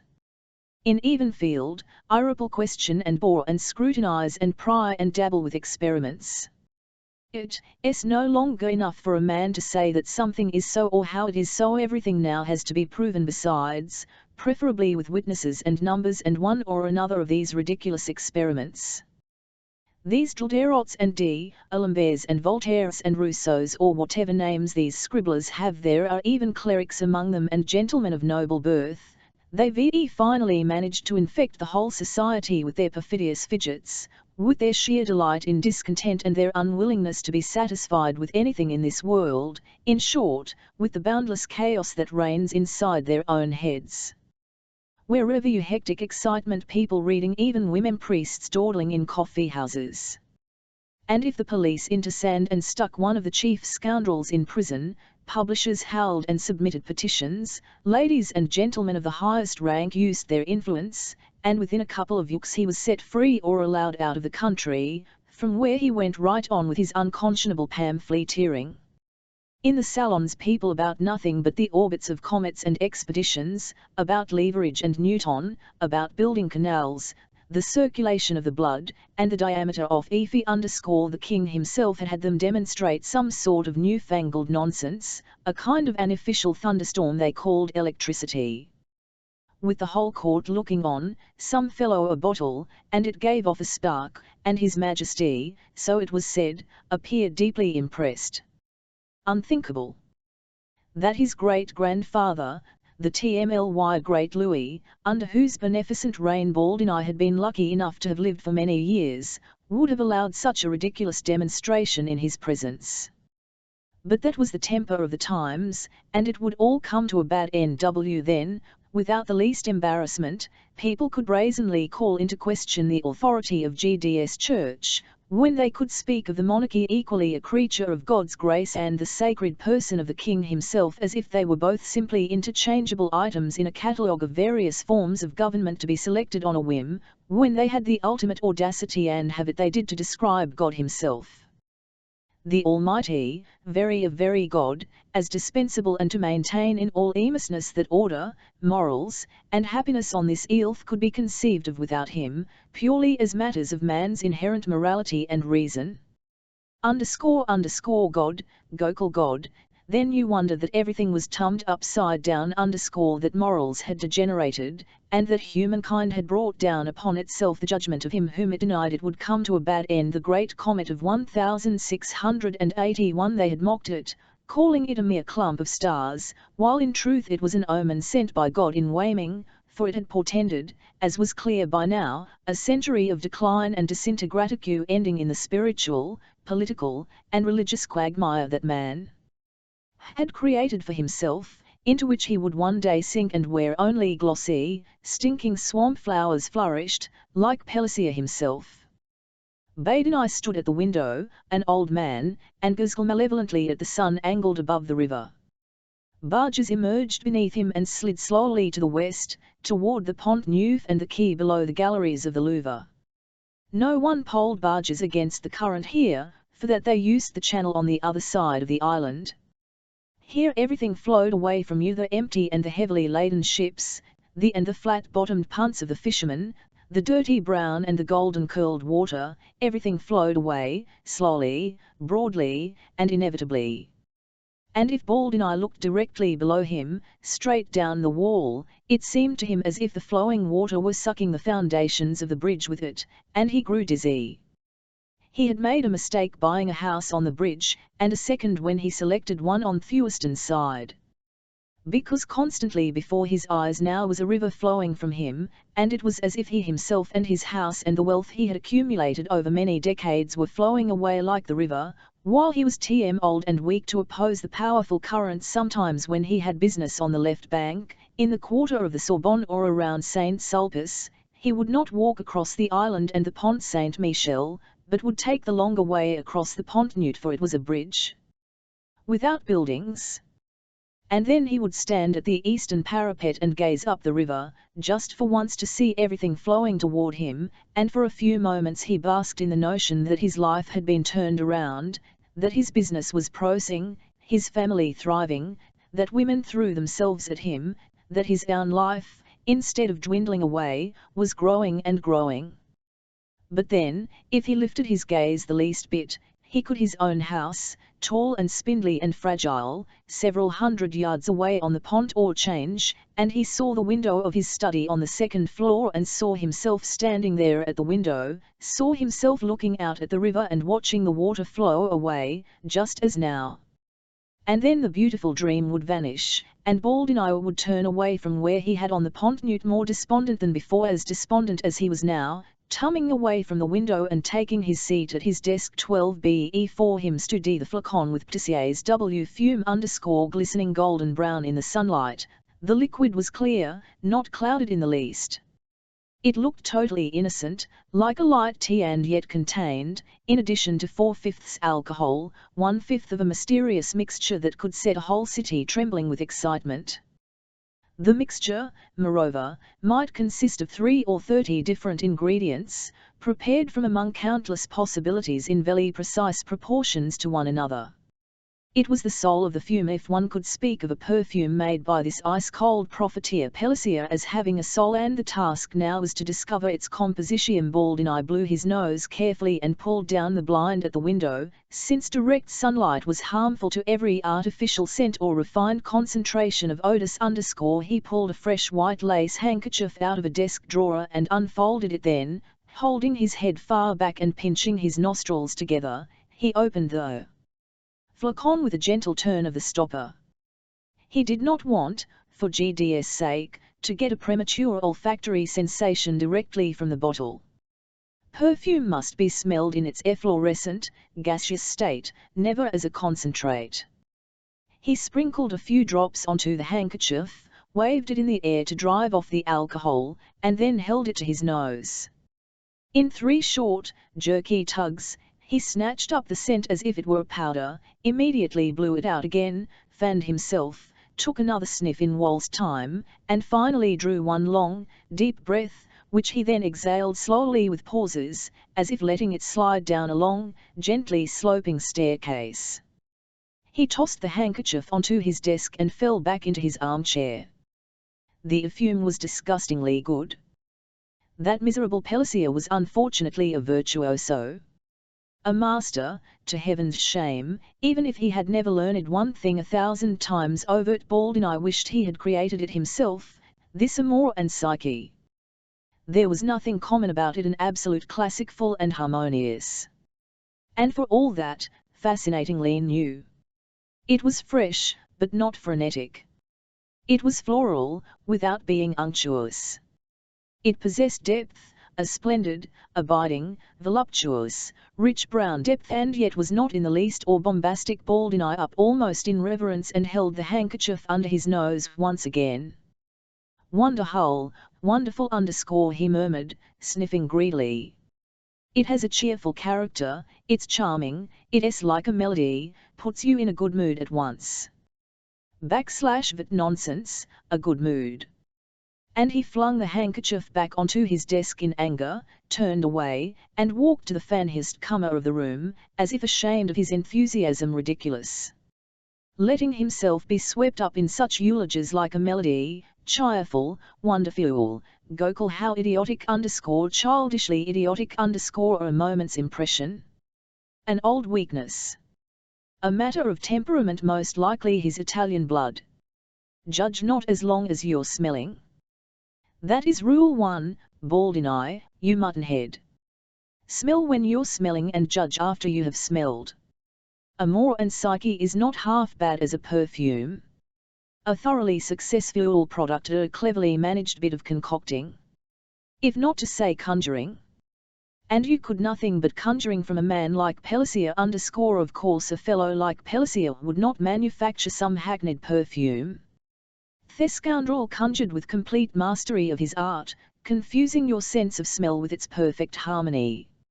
In the classical arts of scent, the man was a wolf in sheep's clothing. In Shon he was a monster with talent.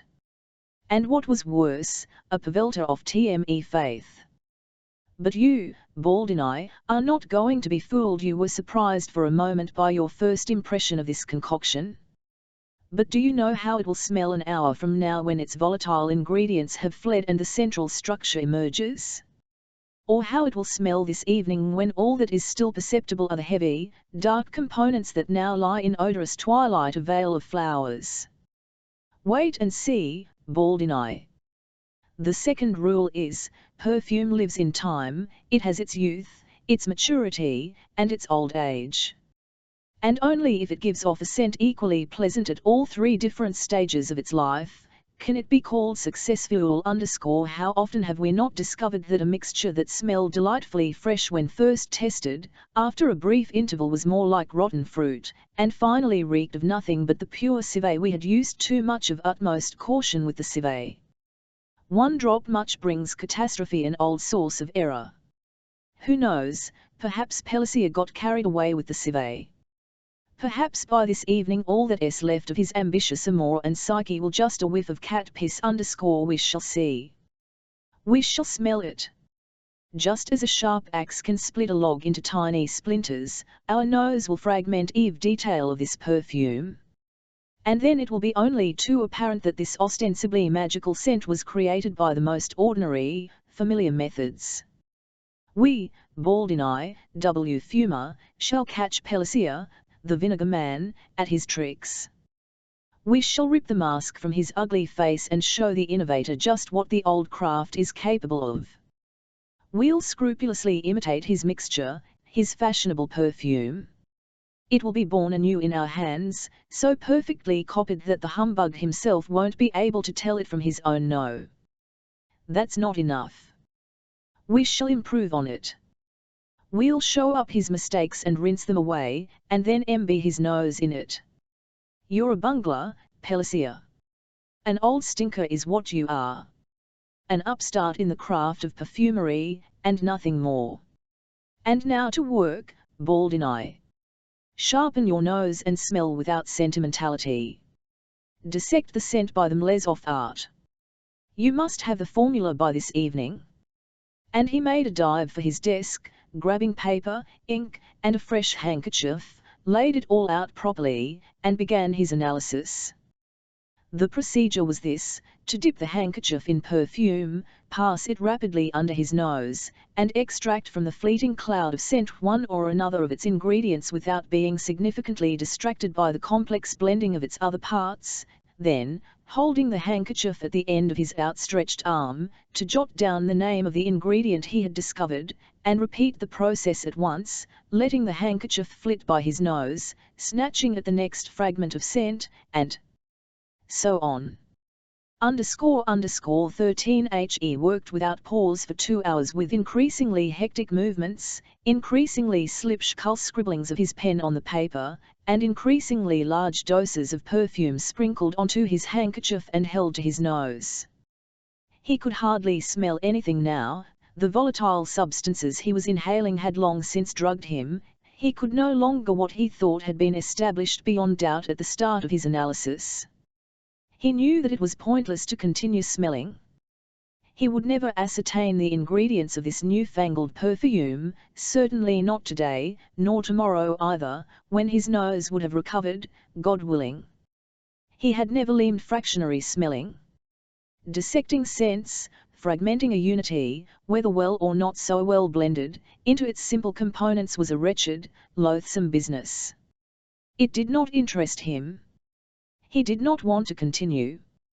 But his hand automatically kept on making the dainty motion, practiced 1,000 times over, of dunking the handkerchief, shaking it out, and whisking it rapidly past his face, and with each whisk he automatically snapped up a portion of scent-drenched air, only to let it out again with the proper exhalations and pauses.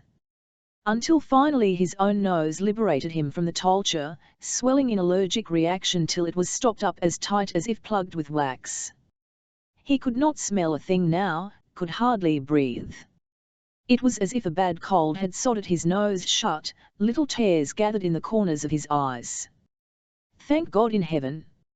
Now he could quit in good conscience. He had done his duty, to the best of his abilities, according to all the rules of the inn, and was, as so often before, defeated ultrapes nemo obligatur _closing time.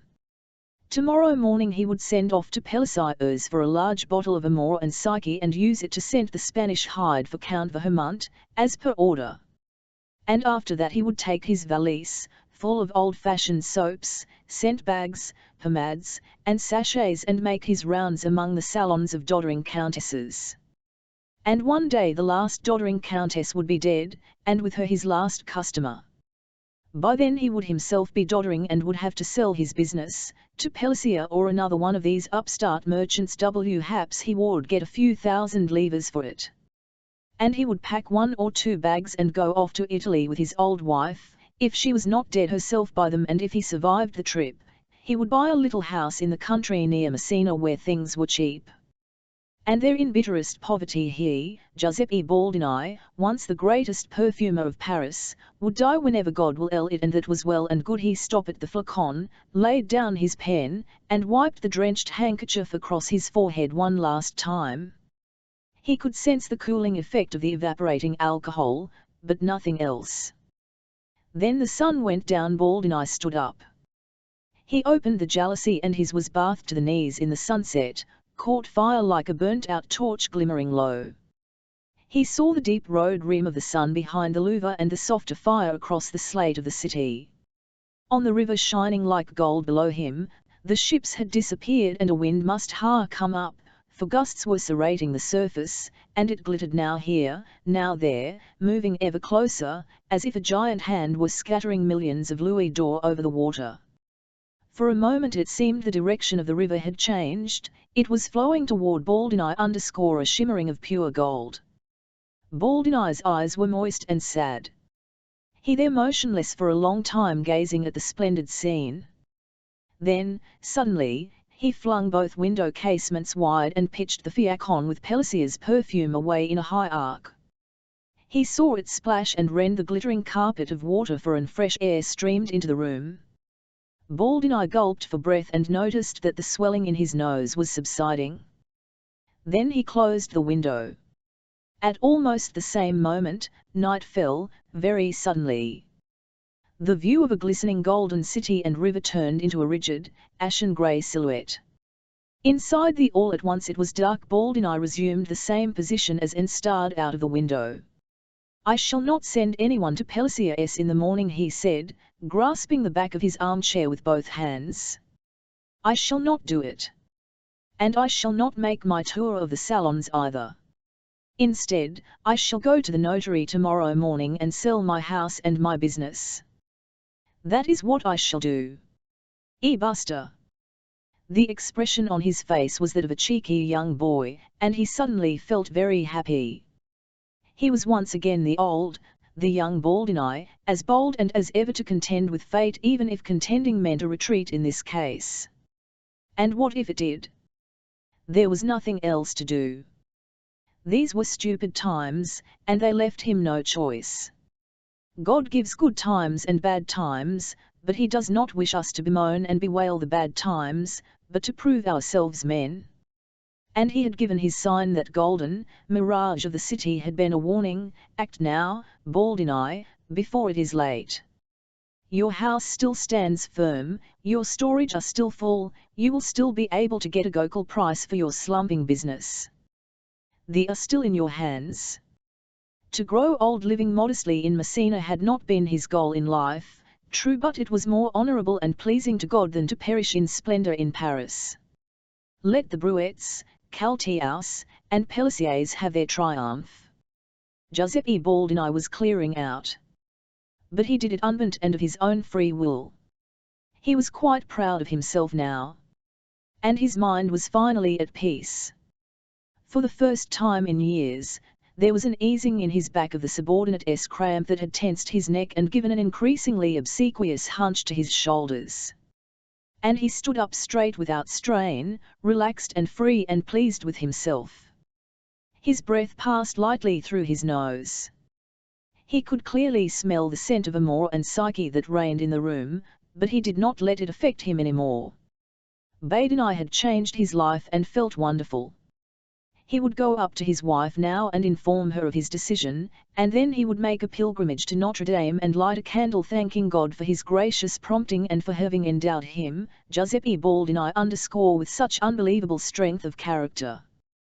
With almost youthful elegance he plopped his wig onto his bald head, slipped into his blue coat, the candlestick from the desk, and left his study. He had just lit the tallow candle in the stairwell to light his way up to his living quarters when he heard a doorbell ring on the ground floor. It was not the Persian chimes at the shop door, but the shrill ring of the servants' entrance, a repulsive sound that had always annoyed him. He had often made up his mind to the thing removed and replaced with a more pleasant bell, but then the cost would always seem excessive. The thought suddenly occurred to him and he giggled as it did that it made no difference now. He would be selling the obtrusive doorbell along with the house. Let his successor deal with the vexation. The bell rang shrilly again. He cc'd his ear for sounds below. Apparently Chenia had already left the shop. And the servant girl seemed not about to answer it either. So Baldini went downstairs to open the himself. He pulled back the bolt, swung the heavy door open and saw nothing. The darkness completely swallowed the light of his candle. Then, very gradually, he began to make out a figure, a child or a half-grown boy carrying something over his arm. "What do you want?" "I'm from Maitre Grenouille, I'm delivering the goatskins," said the figure and stepped closer and held out to him a stack of hides hanging from his cocked arm. By the light of his candle, Baldini could now see the boy's face and his nervous, searching eyes. He carried himself hunched over. He as if he were hiding behind his own outstretched arm, waiting to be struck a blow. It was Grenouille. 14 he goatskins for the Spanish leather. Baldini remembered now.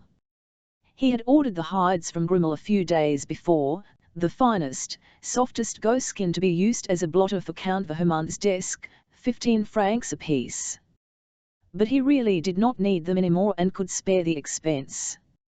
On the other hand, if he were simply to send the boy back though knew it could make a bad impression, people might begin to talk, Moors might staff, Baldini is getting undependable, Baldini isn't getting any orders, Baldini can't pay his bills. And that would not be good, no, because something like that was likely to lower the selling price of his business. It would be better to accept these useless goatskins.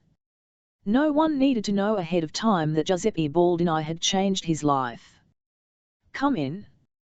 He let the boy inside, and they walked across to the shop, Baldini leading with the candle, Grenouille behind him with the hides. It was the first time Grenouille had ever been in a perfumery, a place in which odors are not accessories but stand unabashedly at the center of interest. Naturally he knew every single perfumery and apothecary in the city, had STMD for nights on end at their shop windows, his nose pressed to the cracks of there. He knew every single ear handled here and had often merged them in his innermost thoughts to create the most splendid perfumes. So there was nothing new awaiting him.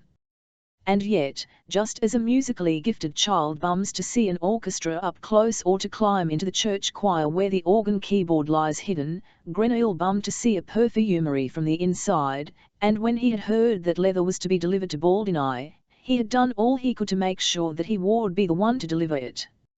And here he stood in Baldini's shop, on the one spot in Paris with the greatest number of professional scents assembled in one small space.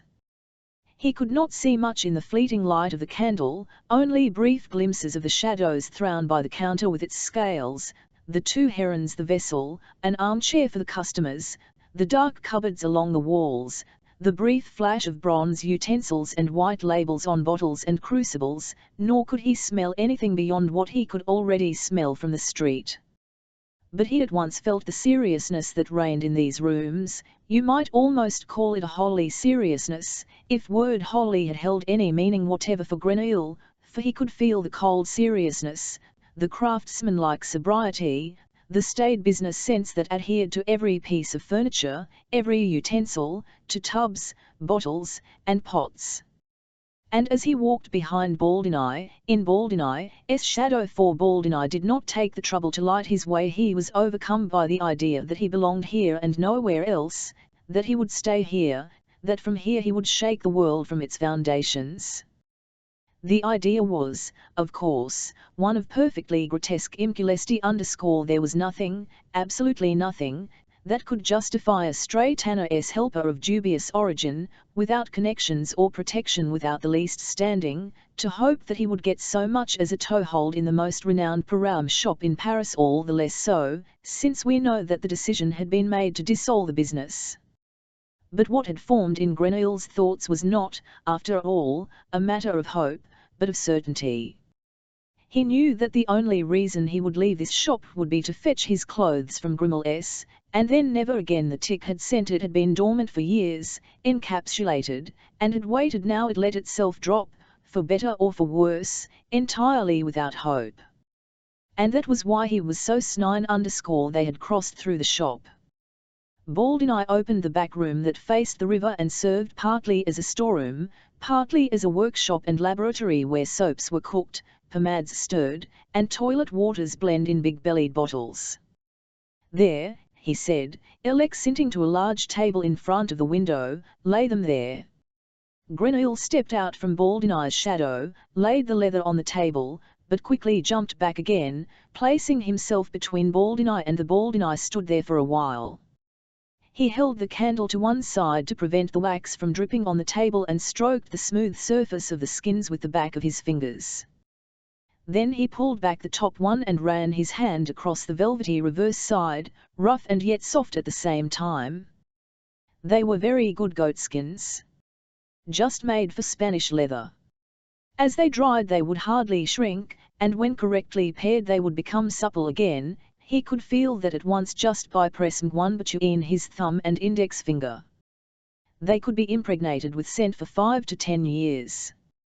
They were very, very good hides. Perhaps he could make gloves from them, 3 pairs for himself and 3 for his wife, for the trip to Messina. He pulled back his hand.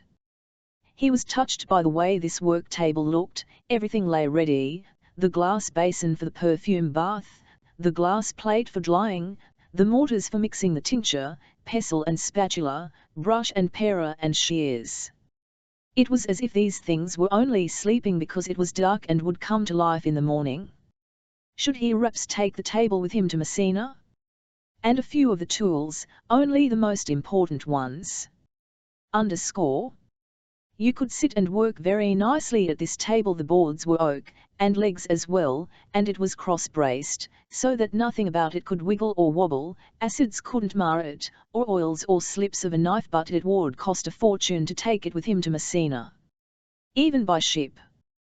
And therefore it would be sold, the table would be sold tomorrow, and everything that lay on it, under it, and beside it would be sold as well.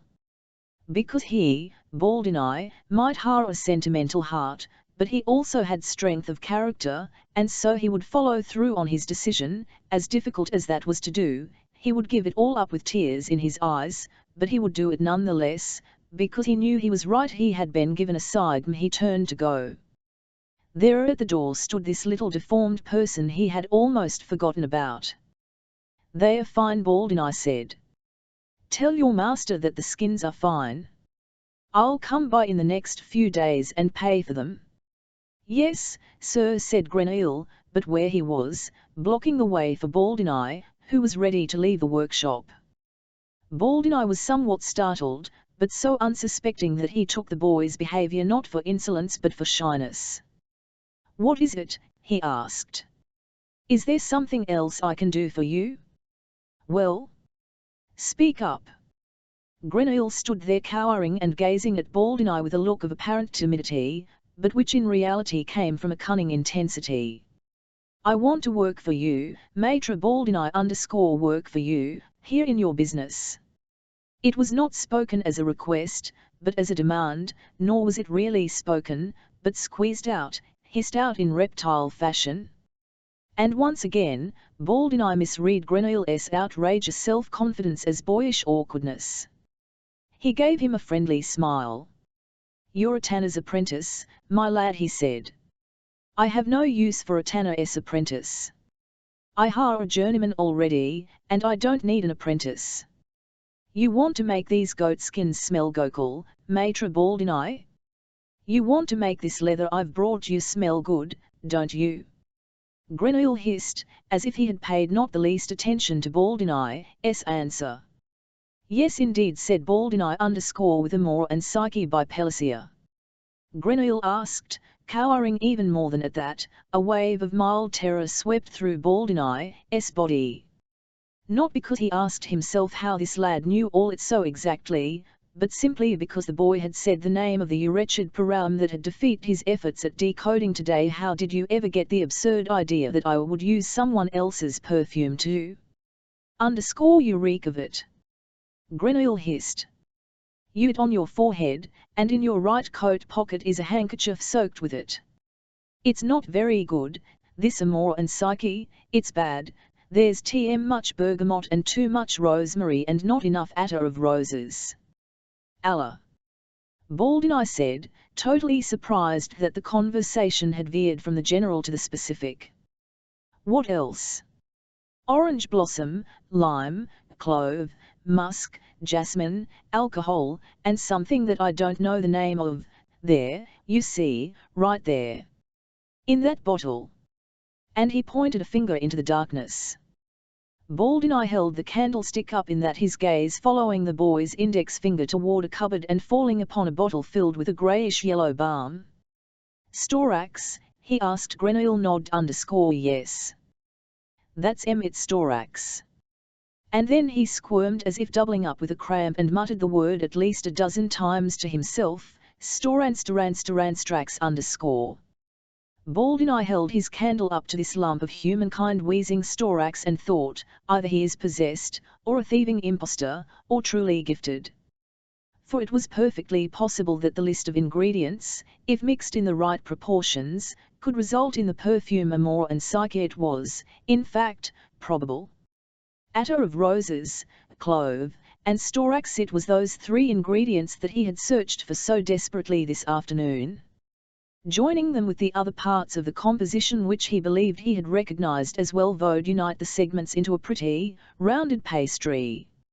It was now only a question of the exact proportions in which you had to join them.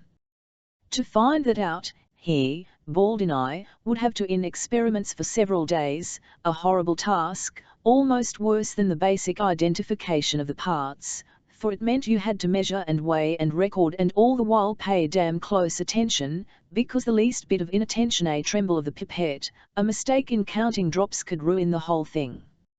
And every botched attempt was dreadfully expensive.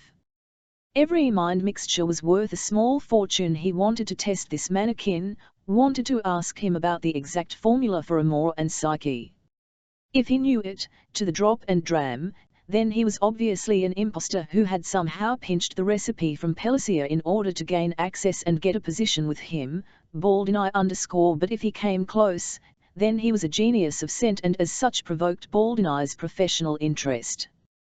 Not that Baldini would jeopardize his firm decision to give up his business. This perfume by Pellissier was itself not the important thing to him. Even if the fellow could deliver it to him by the gallon, Baldini would not dream of scenting Count Vermund's Spanish hides with it, but but he had not been a Perfumer his life long, had not concerned himself his life long with the blending of scents, to have lost all professional passions from OAE moment to the next.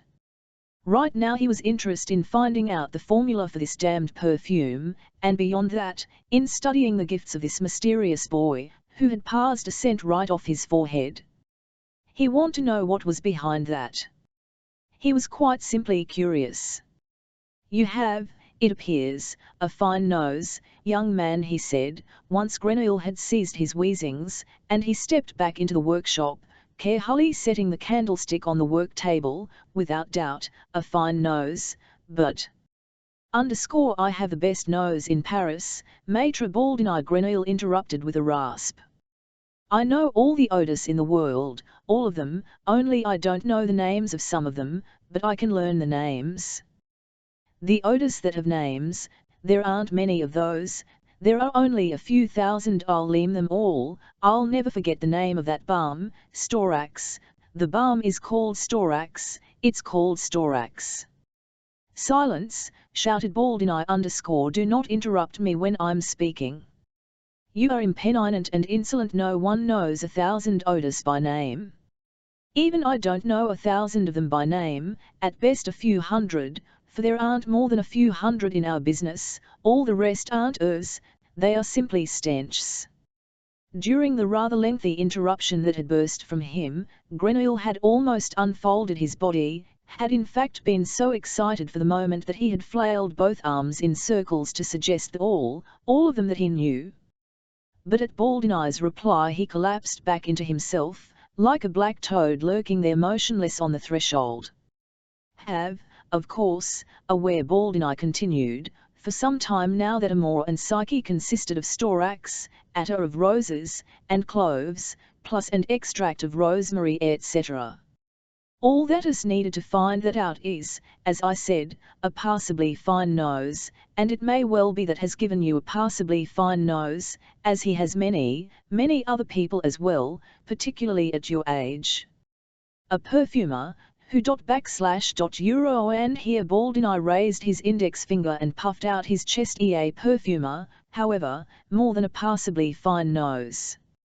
He needs an incorruptible, hard-working organ that has been trained to smell for many decades, enabling him to even the most complicated by composition and proportion, as well as to create new, unknown mixtures of scent. Such a nose, and here he tapped his with his finger, is not something one has, young man. It is something one acquires, by perseverance and diligence. Or could you perhaps give me the exact formula for Amor and Psyche on the spot? Well? Could you? Grenouille did not answer. Could you perhaps give me a rough guess? Baldini said, bending forward a bit to get a look at the toad at his door. Just a rough one, an estimation? Well, speak up, best nose in Paris. But Grenouille was silent. You see, said Baldini, equally both satisfied and disappointed, and he straightened up. You can't do it, of course you can't. You're one of those people who know whether there is chercel or parsley in the soup at mealtime. That's fine, there's something to be said for that. But that make you a cook, not by a long shot. Witty the art or whatever the craft, and make a note of this before you go, talent means next to nothing, while experience, acquired in humility and with hard work, means everything. He was reaching for the candlestick on the table, when from the Ciel came Grenouille's pinched snarl. I don't know what a formula is, Maitre_, I don't know that, but otherwise one know everything. A formula is the alpha and omega of every perfume, replied Baldini sternly, for he wanted to end this conversation now. It contains scrupulously exact instructions for the proportions TL and to mix individual ingredients so that the result is the unmistakable scent one desires. That is a formula. It is the recipe, if that is a word you understand better. Formula, rasped Grenouille and grew somewhat larger in the true. I don't need a formula. One have the recipe in my nose. Can I mix it for you, Maitre? Can I mix it? Can I? How's that? Piped Baldini in a rather loud voice and held the candle up to the gnome's face. How would you mix it? For the first time, Grenouille did not flinch.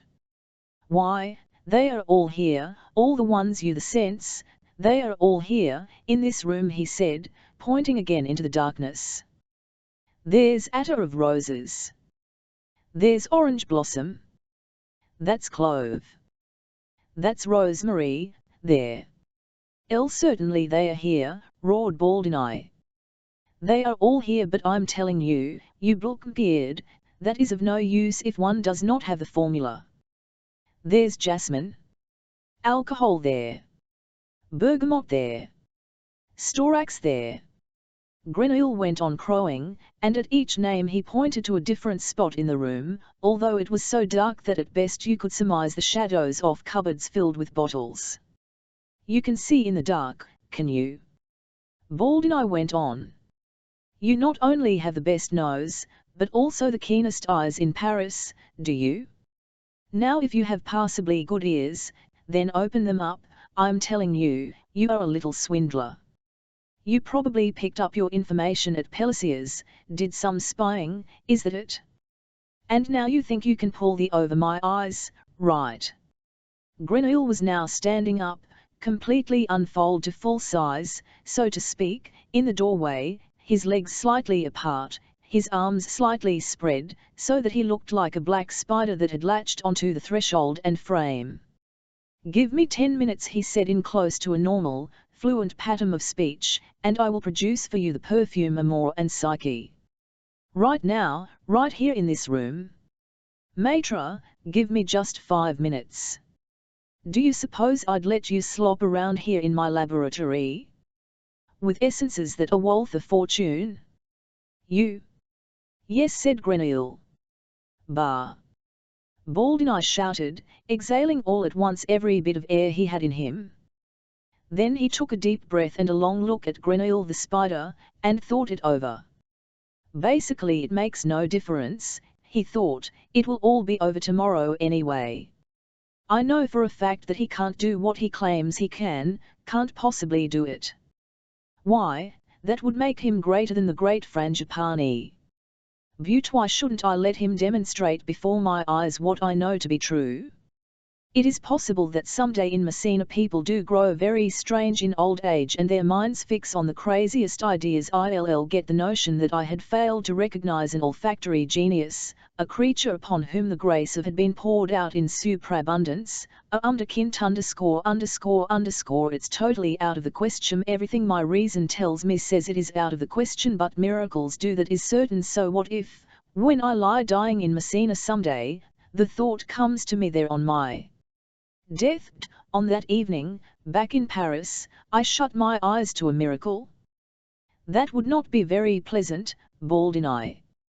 Let the fool waste a few drops of attar of roses and musk tincture, you would have wasted them yourself if Pellicier's perfume had still interest you. And I had a few drops, though expensive ones, very, very expensive. Compared to certain knowledge and a peaceful old age. Now pay attention, he said with an affectedly stem voice. Pay attention. What is your name, anyway? Grenouille, said Grenouille. Jean-Baptiste Grenouille. Aha, said Baldini. All right, now pay attention, Jean-Baptiste Grenouille. I have thought it over. You shall have the opportunity, now, this very moment, to prove your Asenian. Your grandiose failure will also be an opportunity for you to learn the virtue of humility, which, although one may pardon the total lack of its development at your tender age, will be an absolute prerequisite for later advancement as a member of your guild and for your standing as a man of honor, a dutiful subject, and a good Christian. I am prepared to teach you this lesson at my own expense. For certain reasons, I am feeling generous this evening, and, who knows, perhaps the recollection of this scene will amuse me one day. But do not suppose that you can dupe me. Giuseppe Baldini's nose is old, but it is still sharp enough immediately to recognize the slightest difference between your mixture and this peculiar here. And at that he pulled the handkerchief drenched in Amour and Psyche from his pocket and waved it under Grenouille's nose. Come closer, best nose in Paris. Come here to the table and show me what you can do. But be careful not to drop anything or anything over. Don't touch anything yet. Let me provide some light first. We want to have lots of illumination for this little experiment, don't we? And with that he took candlesticks that stood at the end of the large oak table and lit them. He placed all and next to one another along the back, pushed the goatskins to one side, cleared the middle of the table. Then, with a few composed yet rapid motions, he fetched from a small stand the utensils and did for the task: the big-bellied mixing bottle, the glass funnel, the pipette, the small and large measuring glasses, and placed them in proper order on the oaken surface. Grenouille had meanwhile freed himself from the door frame. Even while Baldini was making his pompous speech, the stiffness and cunning intensity had fallen away from him. He had heard only the approval, only the yes with the inner jubilation of a child that has sulked its way to some permission granted and thumbs its nose at the limitations, conditions, and moral admonitions tied to it. Standing there at his ease and letting the rest of Baldini's oration flow by, he was for the first time more human than animal, because he knew that he had already conquered the man who had yielded to while Baldini was still ossing with his candlesticks at the table. Grenouille had already slipped off into the darkness of the laboratory with its cupboards full of precious essences, oils, and tinctures, and following his sure-scenting nose, grabbed each of the bottles from the shelves. There were 9 altogether: essence of orange blossom, lime oil, attar of rose and clove, extracts of jasmine, bergamot, and rosemary, musk tincture, and storax balm, all quickly plucked down and set at the ready on the edge-off table. The last item he lugged over was a demijohn full of high-proof rectified spirit. Then he placed himself behind Baldini, who was still arraying his mixing utensils with deliberate pedantry, moving this glass back a bit, that one over more to one side, so that everything would be in its old accustomed order and displayed to its best advantage in the candlelight, and waited, quivering with impatience, for the old man to get out of the way and make for him there. Baldini said at last, stepping aside, "I've lined up everything you'll require for, let us graciously call it, your experiment. Don't break anything, don't spill anything. Just remember, the liquids you are about to dabble with for the next minutes are so precious and so rare that you will never again in all your life hold them in your hands in such concentrated form." "How much of it shall I make for you, Maitre?" Grenouille asked. "Make what?" said Baldini who had not yet finished his speech. "How much of the perfume?" rasped Grenouille. "How much of it do you want? Shall I fill this big bottle here to the rim?" And he pointed to a mixing bottle that held a gallon at the very least. "No, you shall not," screamed Baldini in horror, a scream of both spontaneous fear and a deeply rtntl dread of wasted property. Embarrassed at what his scream had, he followed it up by roaring, "And don't interrupt me when I am speaking, either." Then in a calm voice tinged with irony, he continued, "Why would we need a gallon of a perfume that neither of us thinks much of? Half a beakerful will do, really. But since such small quantities are difficult to measure, I'll allow you to start with a third of a mixing bottle." "Good," said Grenouille. "I'm going to fill a third of this bottle with amore and psyche. But, Maitre Baldini, I will do it in my own way. I don't know if it will how a craftsman would do it. One don't know how that's done. But I will do it my own way." "As you please," said Baldini, who knew that in this business there was no your way or my way but one and only one way, which consisted of knowing the formula and, using the appropriate calculations for the quantity one desired, creating a precisely measured concentrate of the various essences, which then had to volatilized into a true fume by mixing it in a precise ratio with alcohol usually varying between 1 to 10 and 1 to 20. There was no other way, that he knew. And therefore what he was now called upon to witness, first with derisive hauteur, then with dismay, and finally with helpless astonishment, seemed to him nothing less than a miracle. And the scene was so firmly etched in his memo that he did not forget it to his dying day. 15t He little man named Grenouille first uncorked the demijohn of alcohol. Heaving the heavy vessel up gave him difficulty. He had to lift it almost even with his head to on a level with the funnel that had been inserted in the mixing bottle and into which he poured the alcohol directly from the demijohn without bothering to use a measuring glass. Baldini shuddered at such concentrated ineptitude. Not only had the fellow turned the world of perfumery upside down by starting with the without having first created the concentrate to be dissolved, but he was also hardly even physically capable of the task. He was shaking with exertion, and Baldini was waiting at any moment for the heavy demijohn to come crashing down and smash everything on the table to pieces. "The candles," he thought, "for God's sake, the candles. There's going to be an explosion, he'll burn my house down .. And he was about to lunge for the demijohn and grab it out of the madman's hands when Grenouille set it down himself, getting it back on the floor all in one piece, and stopped it. A clear, light liquid swayed in the air, drop spilled for a few moments. Grenouille panted for breath, but with a of contentment on his face, as if the hardest pan of the job were beyond him. And indeed, what happened now proceeded with such speed that B.A. Winnie could hardly follow it with his eyes, let alone keep track of the order in which it occurred or make even partial sense of the procedure.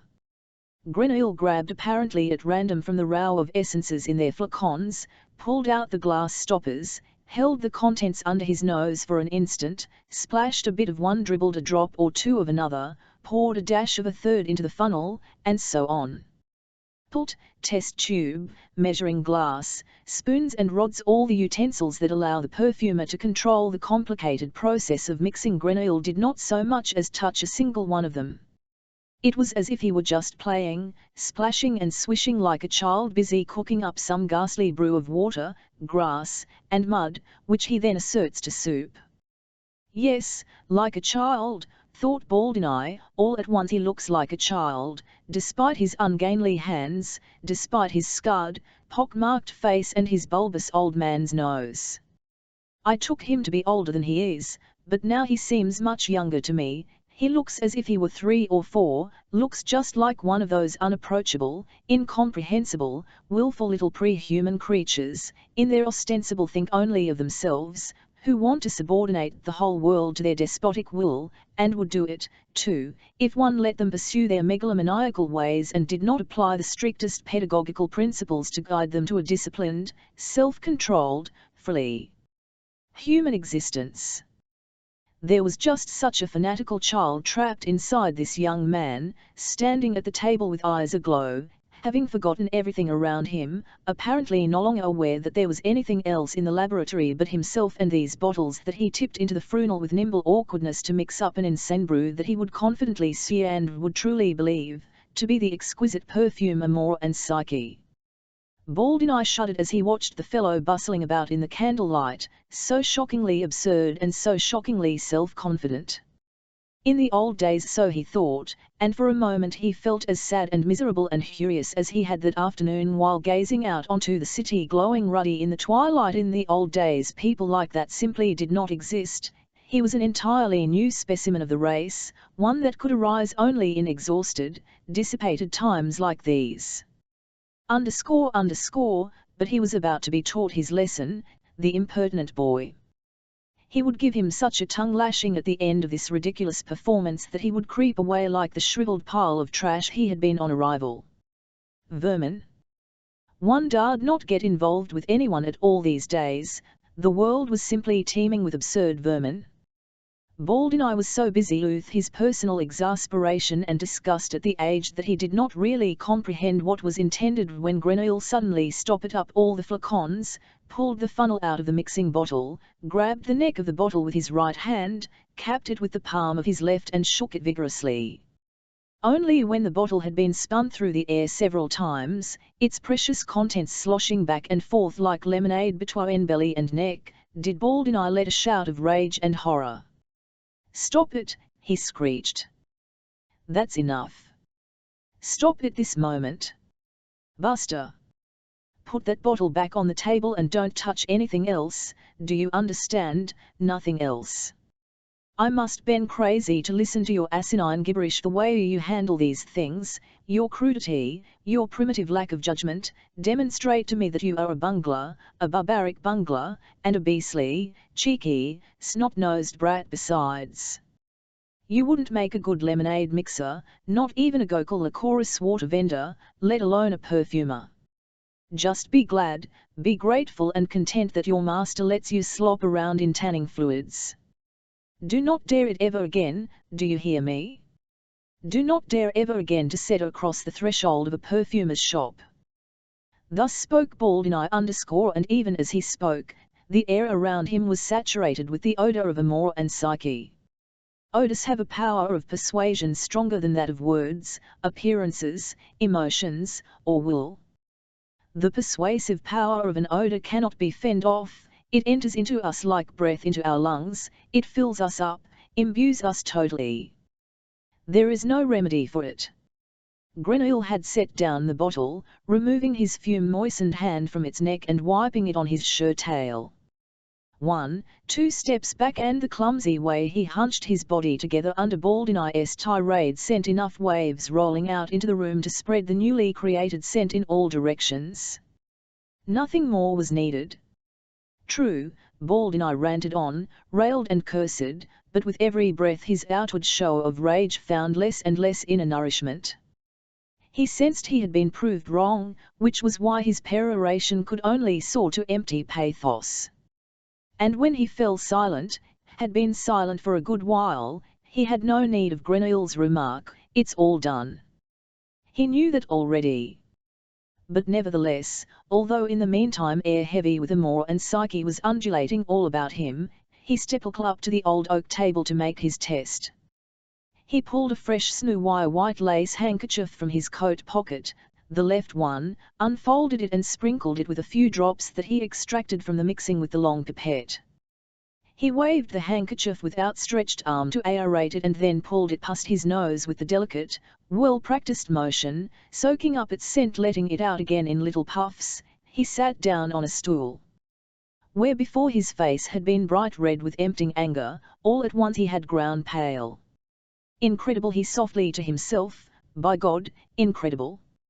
And he pressed the handkerchief to his nose again and sniffed and shook his head and muttered, incredible. It was amour and psyche, beyond the shadow of a doubt, amour and psyche, that despicable, ingenious blend of scents, so exactly copied that not even Pellissier himself would be able to distinguish it from his own product. Incredible. Small and ashen, the great Baldini sat on his looking ridiculous with handkerchief in hand, pressing it to his nose like an old maid with the sniffles. By now he was totally speechless. He didn't even say incredible anymore, but nodding gently and staring at the contents of the mixing bottle, could only let out a monotone hum, hum, hum underscore dot underscore hum, hum, hum underscore hum, hum, hum. After a while, Grenouille approached, stepping up to the table soundlessly as a shadow. "It's not a good perfume," he said. "Lou's been put together very bad, this perfume has." "Hum, said Baldini, and Grenouille continued, "If you'll let me, maître, I'll make it better. Give me a minute and I'll make a proper perfume out of it." Hum, said Baldini and nodded. Not in consent, but because he was in such a helplessly apathetic condition that he would have said hum, and to anything. And he went on nodding and murmuring hum, and made no effort to interfere as Grenouille began to mix away a second time, pouring the alcohol from the demijohn into the mixing bottle a time, right on top of the fume already in it, tipping the contents of flacons a second time in apparently random order and quantity into the funnel. Only at the end of the procedure Grenouille did not shake the bottle this time, but swirled it about gently like a brandy glass, perhaps in deference to Baldini's delicacy, perhaps because the contents seemed more precious to him this time. Only then, as the liquid whirled about in the bottle, did Baldini awaken from his numb state and stand up, the handkerchief still pressed to his nose, of course, as if he were arming himself against yet another attack upon his most private self. "It's all done, Maître Grenouille said. "Now it's a really good scent." Yes, fine, Baldini replied and waved him off with his free hand. "Don't you want to test it?" Grenouille gurgled on. "Don't you want to, maître? Aren't you going to test it later?" "I'm not in the to test it at the moment. Have other things on my mind. Go now. Come on." And he picked up one of the candlesticks and passed through the door into the shop. Grenouille followed him. They entered the narrow hallway that led to the servants' entrance. The old man shuffled up to the duvet, pulled back the bolt, and opened the door. He stepped aside to let the lad. "Can't I come to work for you, maître, can't I?" Grenouille asked, standing on the threshold, hunched over the lurking. "Returning to his I don't know," said Baldini _ "I shall think about it. Go." And then Grenouille had vanished, gone in a split second, swallowed up by the darkness. Baldini stood there and stared into the night. In his right hand he held the candlestick, in his left the handkerchief, like someone with a nosebleed, but in fact he was simply frightened. He quickly bolted the protective handkerchief from his face, shoved it into his pocket, and walked back through the shop to his laboratory. The scent was so heavenly fine that tears welled into Baldine's eyes. He did not have to test it, he simply stood at the table in front of the mixing and breathed. The perfume was glorious. It was to Amor and Psyche as a symphony is to the scratching of a lonely violin. And it was more. Baldini closed his eyes and watched as the most sublime memories were awakened within him. He saw himself as a young man walking through the evening gardens of Naples. He saw himself lying in the arms of a woman with dark curly hair and saw the silhouette of a bouquet of roses on the windowsill as the night wind passed by. He heard the random song of birds and the distant music from a harbour tavern. He heard whisperings at his ear. He heard "I love you" and felt his hair with bliss. Now at this very moment. He forced open his eyes and groaned with pleasure. This perfume was not like any perfume known before. It was not a scent that made things smell better, not some sachet, some toiletry. It was something completely new, capable of creating a whole world, a magical, rich world, and in an instant you forgot all the loathsomeness around you and felt so rich, so at ease, so free, so the hairs that had run up on Baldim's arm fell back again, and a befuddling peace took possession of his soul. He picked up the goat leather lying at the table's edge, and a knife, and trimmed away. Then he laid the pieces in the glass basin and poured the new perfume over them. He fixed a pane of glass over the basin, divided the rest of the perfume between two small bottles, applied labels to them, and wrote the words Nuit Napolitaine on them. Then he extinguished the candles and left. Once upstairs, he said nothing to his wife while they ate. Above all, he said nothing about the solemn decision he had arrived at that afternoon, and his wife said nothing either, for she noticed that he was in good spirits, and that was enough for her. Nor did he walk over to Notre Dame to thank God for his strength of character. Indeed, that night he forgot, for the first time ever, to say his evening prayers _16t. Next morning he went straight to Grimmel first he paid for his goat leather, paid in full, without a grumble or the least bit of haggling. And then he invited Grimmel to the Tour d'Argent for a bottle of white wine and negotiations concerning the purchase of Grenouille, his apprentice. It goes without saying that he did not reveal to him the whys and wherefores of this purchase. He told some story about how he had a large order for scent leather and to fill it he needed unskilled help. He required a lad of few needs, who would do simple tasks, cutting leather and so on. He ordered another bottle of wine and offered 50 lilies as recompense for the inconvenience the loss of Grenouille would cause Grimmel. 20 litres was an enormous sum. Grimmel immediately him up on it. They walked to the tannery, where, strangely enough, Grenouille was waiting with his bundle already packed. Baldini paid the 20 livres and took him along at once, well aware that he had just made the deal of his life. Grimmel, who for his part was convinced that he had just made the best deal of his life, returned to the Tour d'Argent. There drank 2 more bottles of wine, moored over to the Lion d'Or on the other bank around, and got so rip-roaring drunk there that when he decided to go back to the Tour d'Argent late that night, he got the Midgefroy El Arnier confused with the Rue des Nonandiers. And instead of coming out directly onto the Pont Marie as he had intended, he was brought by Il Fonune to the Quai des Ormes, where he splashed lengthwise and face first into the water like a soft mattress. He was dead in an instant. The rower, however, needed considerable time to drag him out from the shallows, past the barges moored there, into the stronger main current, and not until the early morning hours did Grimmel the tanner, or, better, his soaked carcass, float briskly down river toward the west as he passed the Pont au Change, soundlessly, without bumping against the bridge piers. 60 feet directly rear Jean-Baptiste Grenouille was going to BD.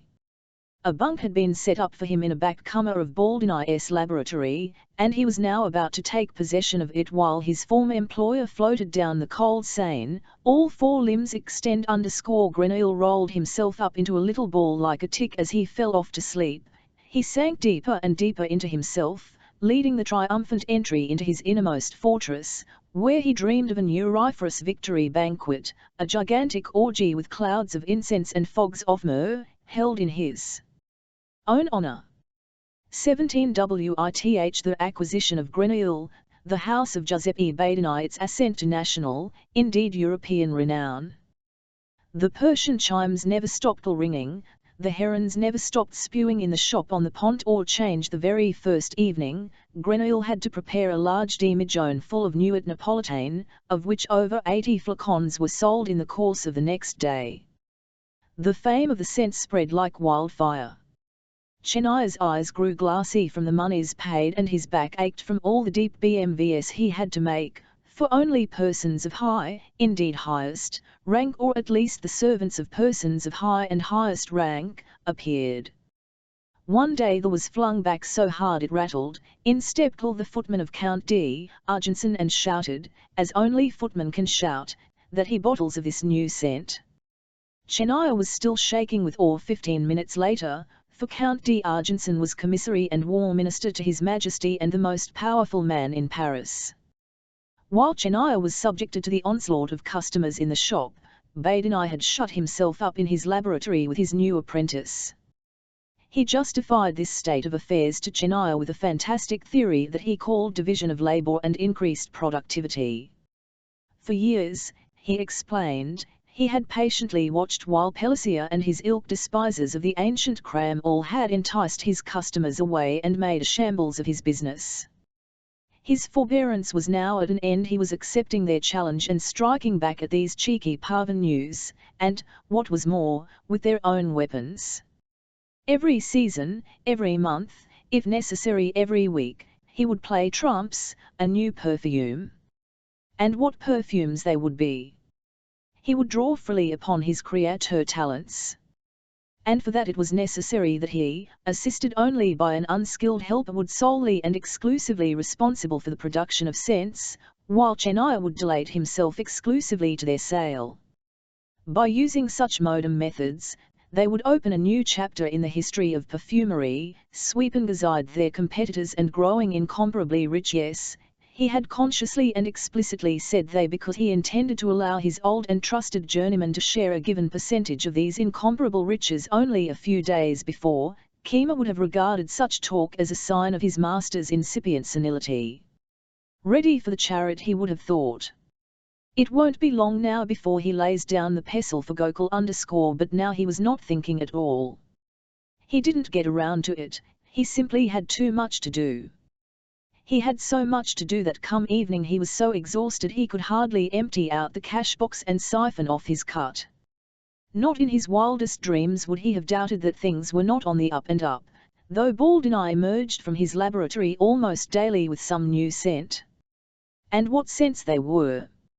Not just perfumes of high, indeed highest, quality, but also creams and powders, soaps, hair tonics, toilet waters, oils. Everything meant to a fragrance now smelled new and different and more wonderful than ever before. And as if bewitched, the public pounced upon everything, absolutely everything, even the newfangled scented hair that Badeni created one day on a curious whim. And price was no object, everything that Badeni produced was a success.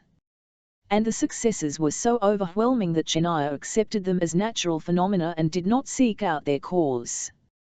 That perhaps the new apprentice, that awkward gnome, who was housed like a dog in the laboratory and whom one saw sometimes when the master stepped out, standing in the background wiping off glasses and cleaning mortars, that this cipher of a man might implicate it in the fabulous blossoming of their business, Chenaille would not have believed had he been told it naturally.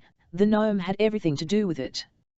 Everything Badeni brought into the shop and left for Chenaille to sell was only a fraction of what Grenouille was mixing up closed doors. Badeni couldn't smell fast enough to keep up with him. At times he was tormented by having to choose among the glories that Grenouille produced. This sorcerer's apprentice could have provided recipes for all the perfumers of France without once repeating himself, without once producing something of inferior or even average quality. As a matter of fact, he could not provide them with recipes, i.e., formulas, for at first Grenouille still composed his scents in the totally chaotic and unprofessional manner familiar to Badeni, mixing his ingredients impromptu and in apparent wild confusion.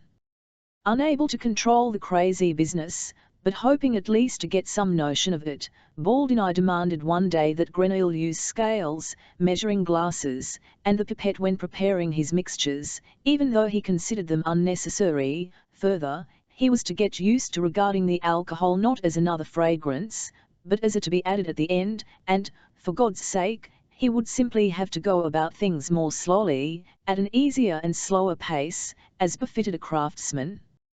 Grenouille did it, and for the first time Baldini was able to follow and document the individual manoeuvres of this wizard.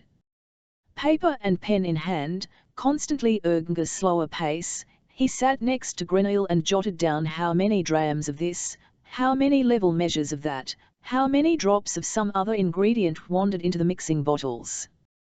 This was a curious after-the-fact method for analyzing a procedure. It employed principles whose very absence ought to have totally precluded the procedure to begin with.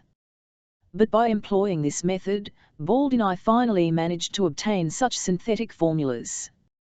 How it was that Grenouille could mix his perfumes without the formulas was still a puzzle, or better, a miracle, to Baldini, but at least he had captured this miracle in a formula, satisfying in part his thirst for rules and order and preventing the total collapse of his Paramas universe. In due time he ferreted out the recipes for all the perfumes Grenouille had thus far invented, and finally he forbade him to create new scents unless he, Baldini, was present with pen and paper to the process with Argus eyes and to it step by step.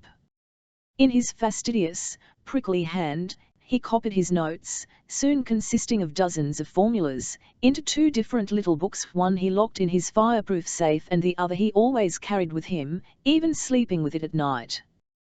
That reassured him. For now, should he wish, he could himself perform Grenouille's miracles, which had on first encounter so profoundly shaken him. He that by collecting these Uritan formulas, he could exorcise the terrible creative chaos emptying from his apprentice. Also the fact that he no longer merely there staring stupidly, but was able to participate in the creative process by observing and recording it, had a soothing effect on Baldini and strengthened his self-confidence. After a while he even came to believe that he made a not insignificant contribution to the success of these sublime scents. And when he had once entered them in his little books and entrusted them to his safe and his bosom, he no longer doubted that they were now his and his alone. But Grenouille profited from the discipline Baldini had forced upon him. He was not dependent on them himself. He never had to look up an old formula to reconstruct a perfume weeks or months later, for he never forgot a new underscore, but by using the obligatory measuring glasses and scales, he learned the language of perfumery, and he sensed instinctively that the knowledge of this language could have service to him. After a few weeks Grenouille had mastered not only the names of all the odors in Baldini's laboratory, but he was also able to record the formulas for his fumes on his own and, vice versa, to other people's formulas and instructions into perfumes and other scented products. And not merely that.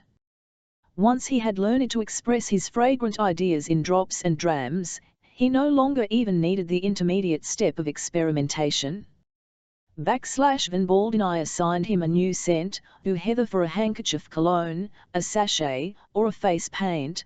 Grenouille no longer reached for flacons and powders, but instead simply sat himself down at the table and wrote the formula straight out. He had learned to extend the jaume from his mental notion of a scent to the finished perfume by way of writing down the formula. For him it was a détour. In the world's eyes, that is, in Baldini's it was progress. Grenouille's miracles remained the same. But the recipes he now supplied along with to the terror, and that was for the best. The more Grenouille mastered the tricks and tools of the trade, the better he was able to express himself in the language of perfumery, and the less his master feared and suspected him while still regarding him as a person with exceptional olfactory gifts. Baldini no longer considered him a second Frangipani or, worse, some weird wizardan that was fine with Grenouille. The regulations of the Crown functioned as a welcome disguise. He virtually lulled Baldini to sleep with his exemplary procedures, weighing ingredients, swirling the mixing, sprinkling the test handkerchief. He could shake it out almost as delicately, pass it beneath his nose almost as elegantly as his master. And from time to time, at well-spaced intervals, he would make mistakes that could not fail to capture Baldinie's notice, forgetting to filter, setting the scales wrong, fixing the percentage of ambergris tincture in the formula ridiculously high, and took his scoldings for the mistakes, correcting them then most conscientiously. Thus he managed to lull Baldinie into the illusion that ultimately this was all perfectly normal. He was not out to cheat the old man after all. He truly wanted to learn from him. Not how to mix perfumes, not how to compose a scent correctly, not that of course. In that sphere, there was no one in the world who could have taught him anything, nor would the ingredients available in Baldinie's shop have even begun to suffice for his notions about how to realize a truly great Perfume. The scents he could create at Baldinie's were playthings compared with those he carried within him and that he intended to create one day. But for that, he knew, two indispensable prerequisites must be met. The first was the cloak of middle-class respectability, the status of a gentleman at the least. Under the protection of Ulick he could indulge his TME passions and follow his TME goals unimpeded. The second was the knowledge of the craft itself, the way in which scents were produced, isolated, concentrated, preserved, and thus first made available for higher ends. For Grenouille did indeed possess the best nose in the world, analytical and visionary, but he did not yet have the ability to make those scents realities. 18 So he gladly let himself be instructed in the arts of making soap from lard, sewing gloves of chamois, mixing powders from wheat flour and almond bran, and pulverized violet rolled scented candles made of charcoal, saltpeter, and chips. Pressical oriental pastils of myrrh, benzoin, and powdered amber.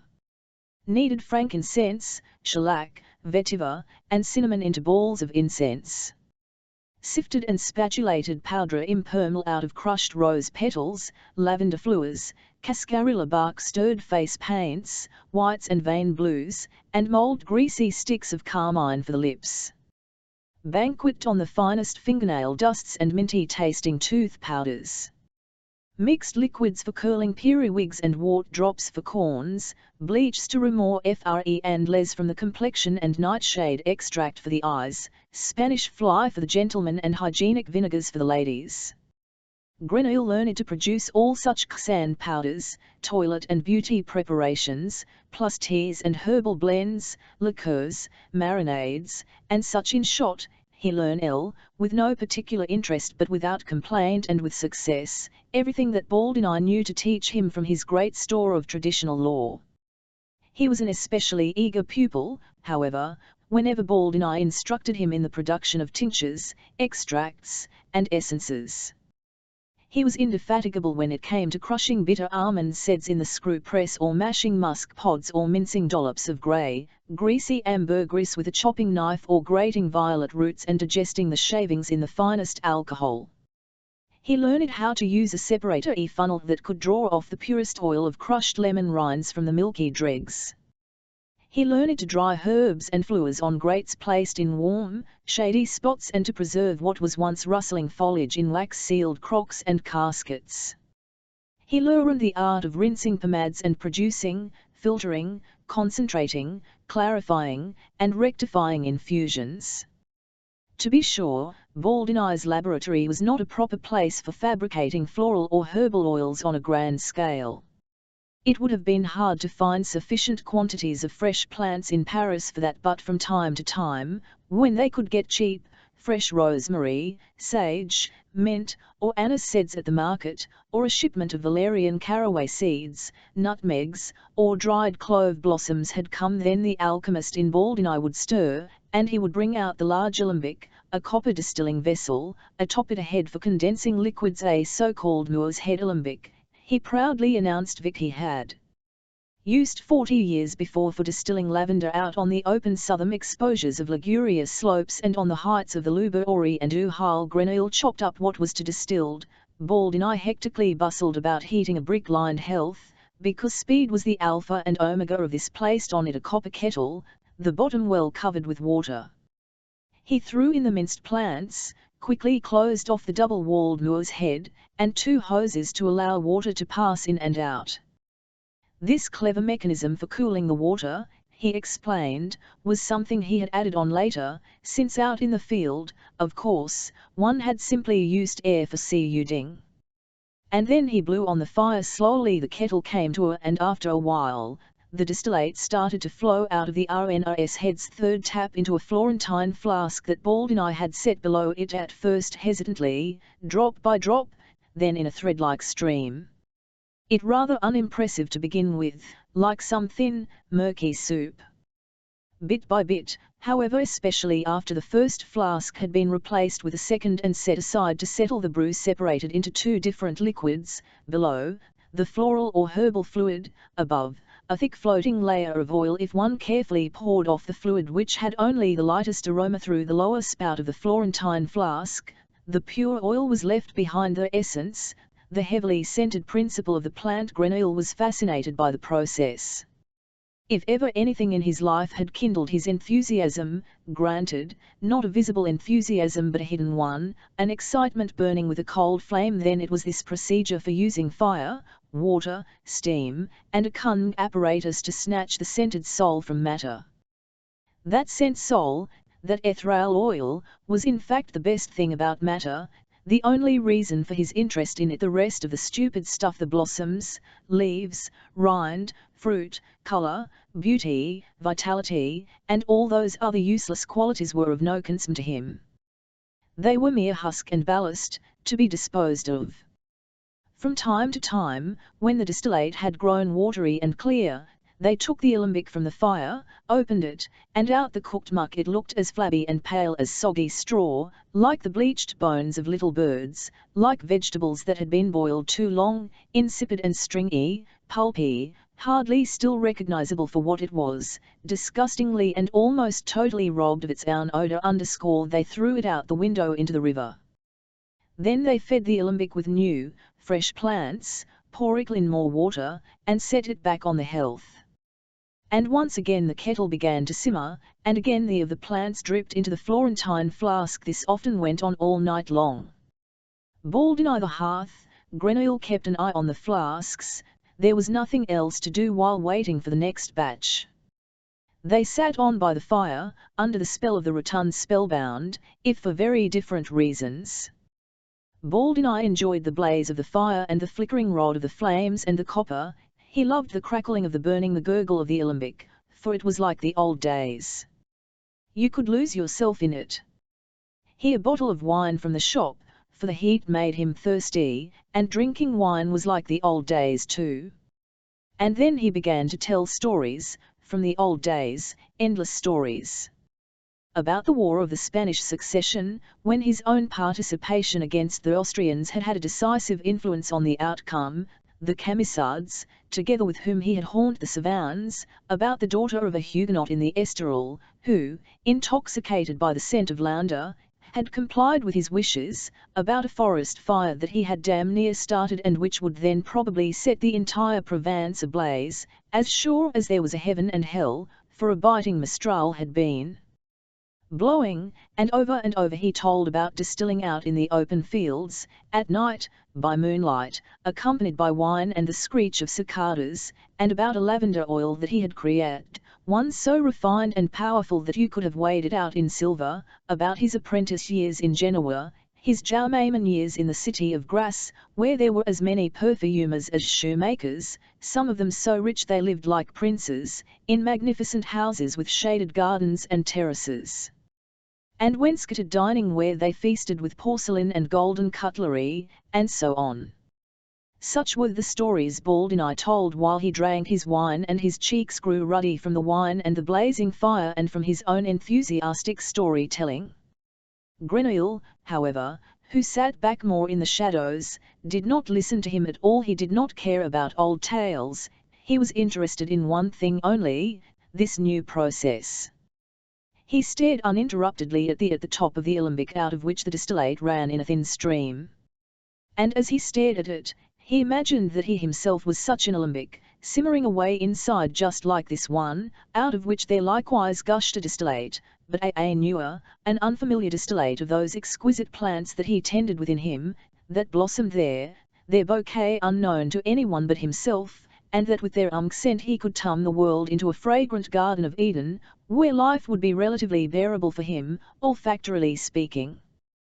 To be a giant alembic, flooding the whole world with a distillate of his own making, that was the daydream Jean-Baptiste Grenouille gave himself up.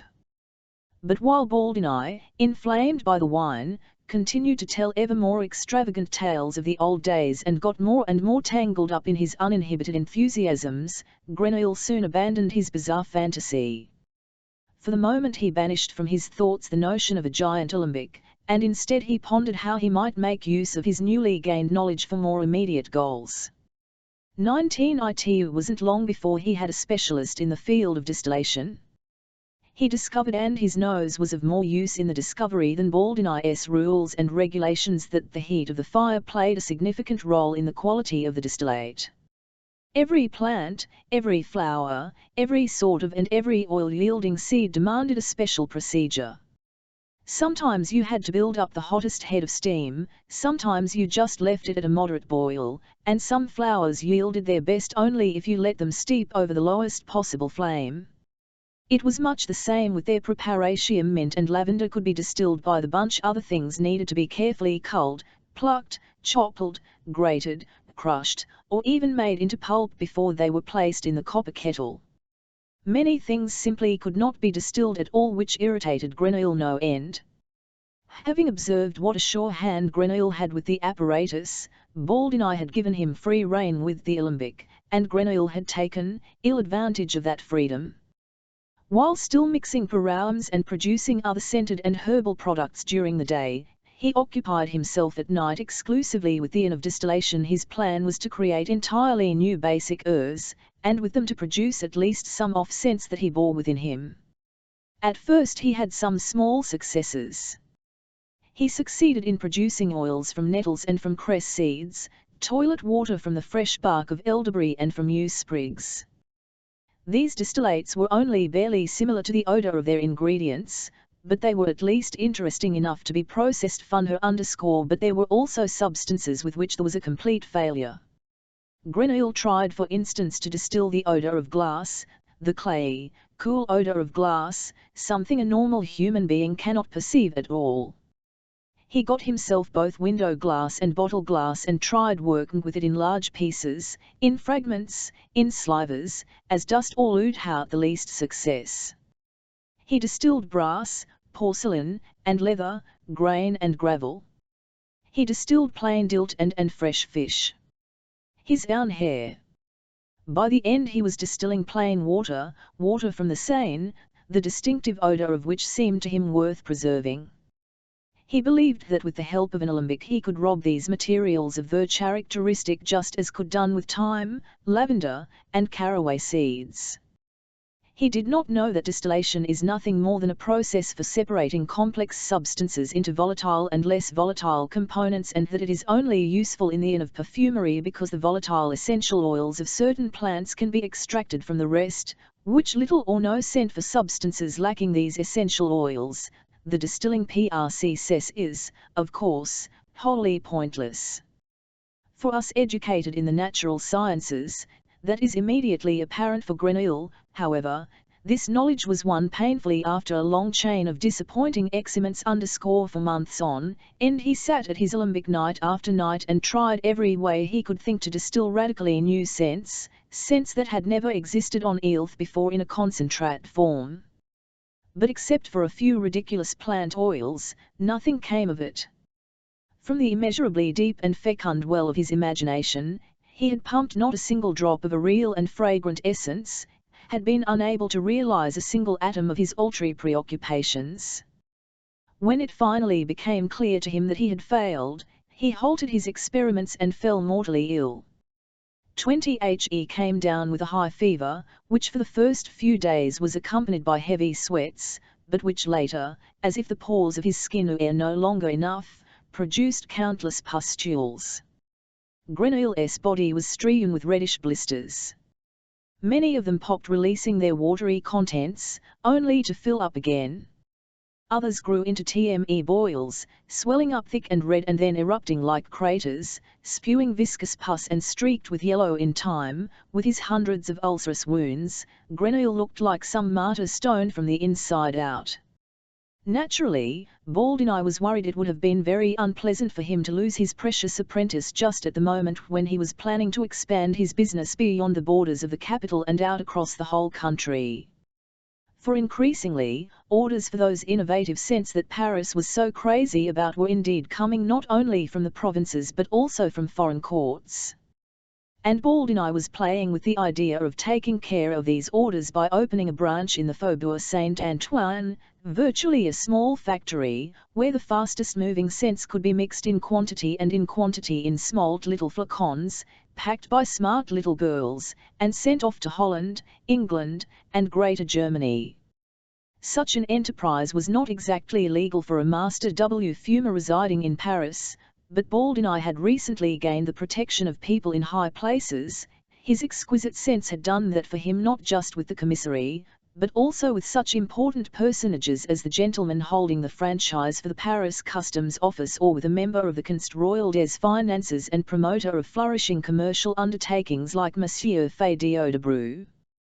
The latter had even held out the prospect of a royal patent, truly the best thing that one could hope for, a kind of carte blanche for circumventing all civil and professional restrictions. It meant the end of all business worries and the guarantee of secure, permanent, unassailable prosperity, and Baldini was carrying yet another plan under his heart, his favourite plan, a sort of counter-plan to the factory in the Faubourg Saint-Antoine, here his wares, though not mass-produced, would be made available to anyone. But for a selected number of well-placed, highly placed clients, he wanted to create, or rather, have created personal fumes that would fit only their wearer, like tailored clothes, would be used only by the wearer, and would bear his or her illustrious name. He could imagine a Parfum de la Marquise de Cherney, a Parfum de la Maréchale de Villeroy, a Parfum du Duc d'Aiguillon, and so on.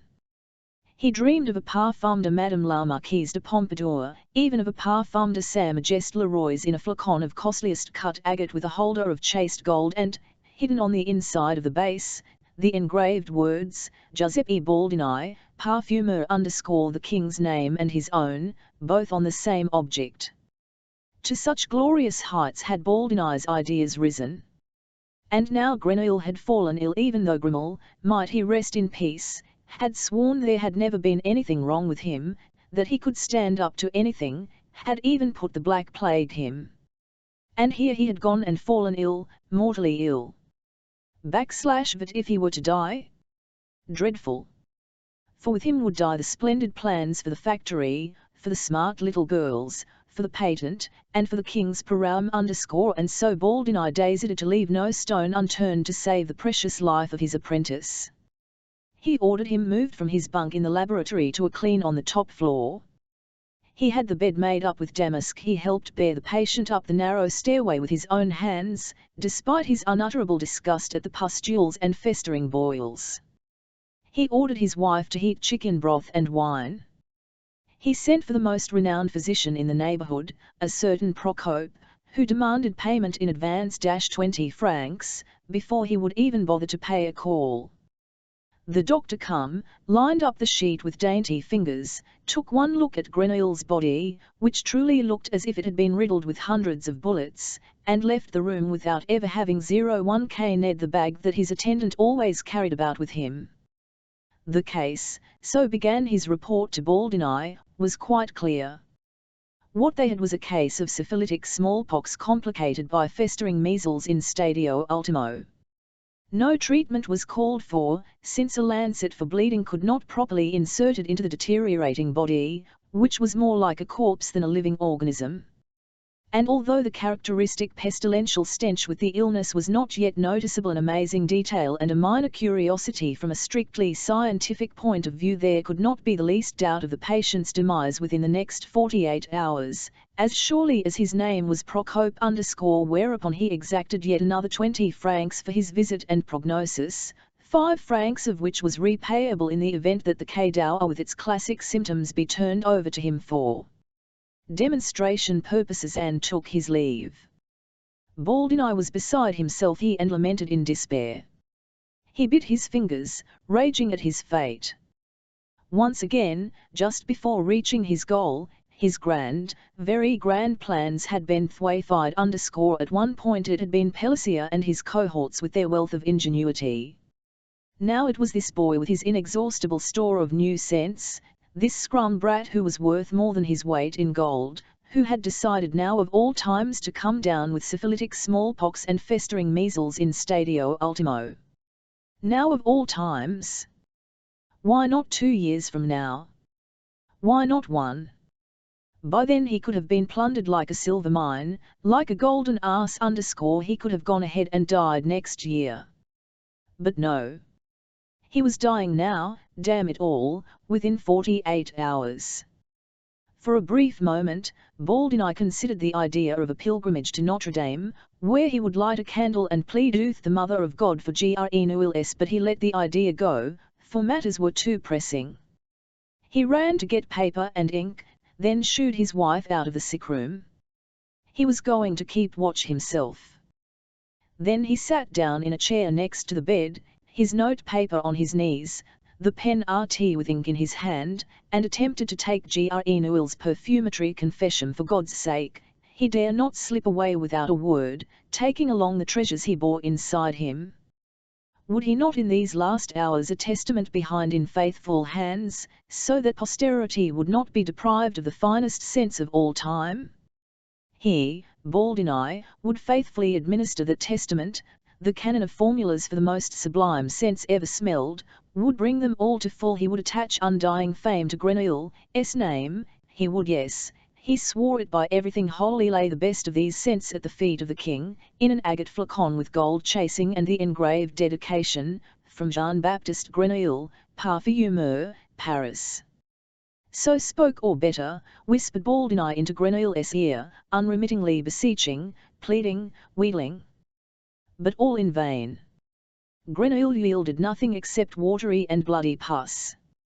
He lay there mute in his damask and pained with those disgusting fluids, but not with his treasures, his knowledge, not a single formula for a scent. Baldini would have loved to throttle him, to club him to death, to beat those precious secrets out of that moribund body, had there been any chance of success, and had it not so blatantly contradicted his understanding of a Christian's love for his neighbour. And so he went on purring and crooning in his sweetest tones, and coddled his patient, and though only after a great and dreadful struggle with himself, dabbed with cooling presses the patient's sweat-drenched brow and the seething volcanoes of his wounds, and spooned wine into his mouth, hoping to bring words to his tongue all night long, and all in vain. In the grey of dawn he gave up.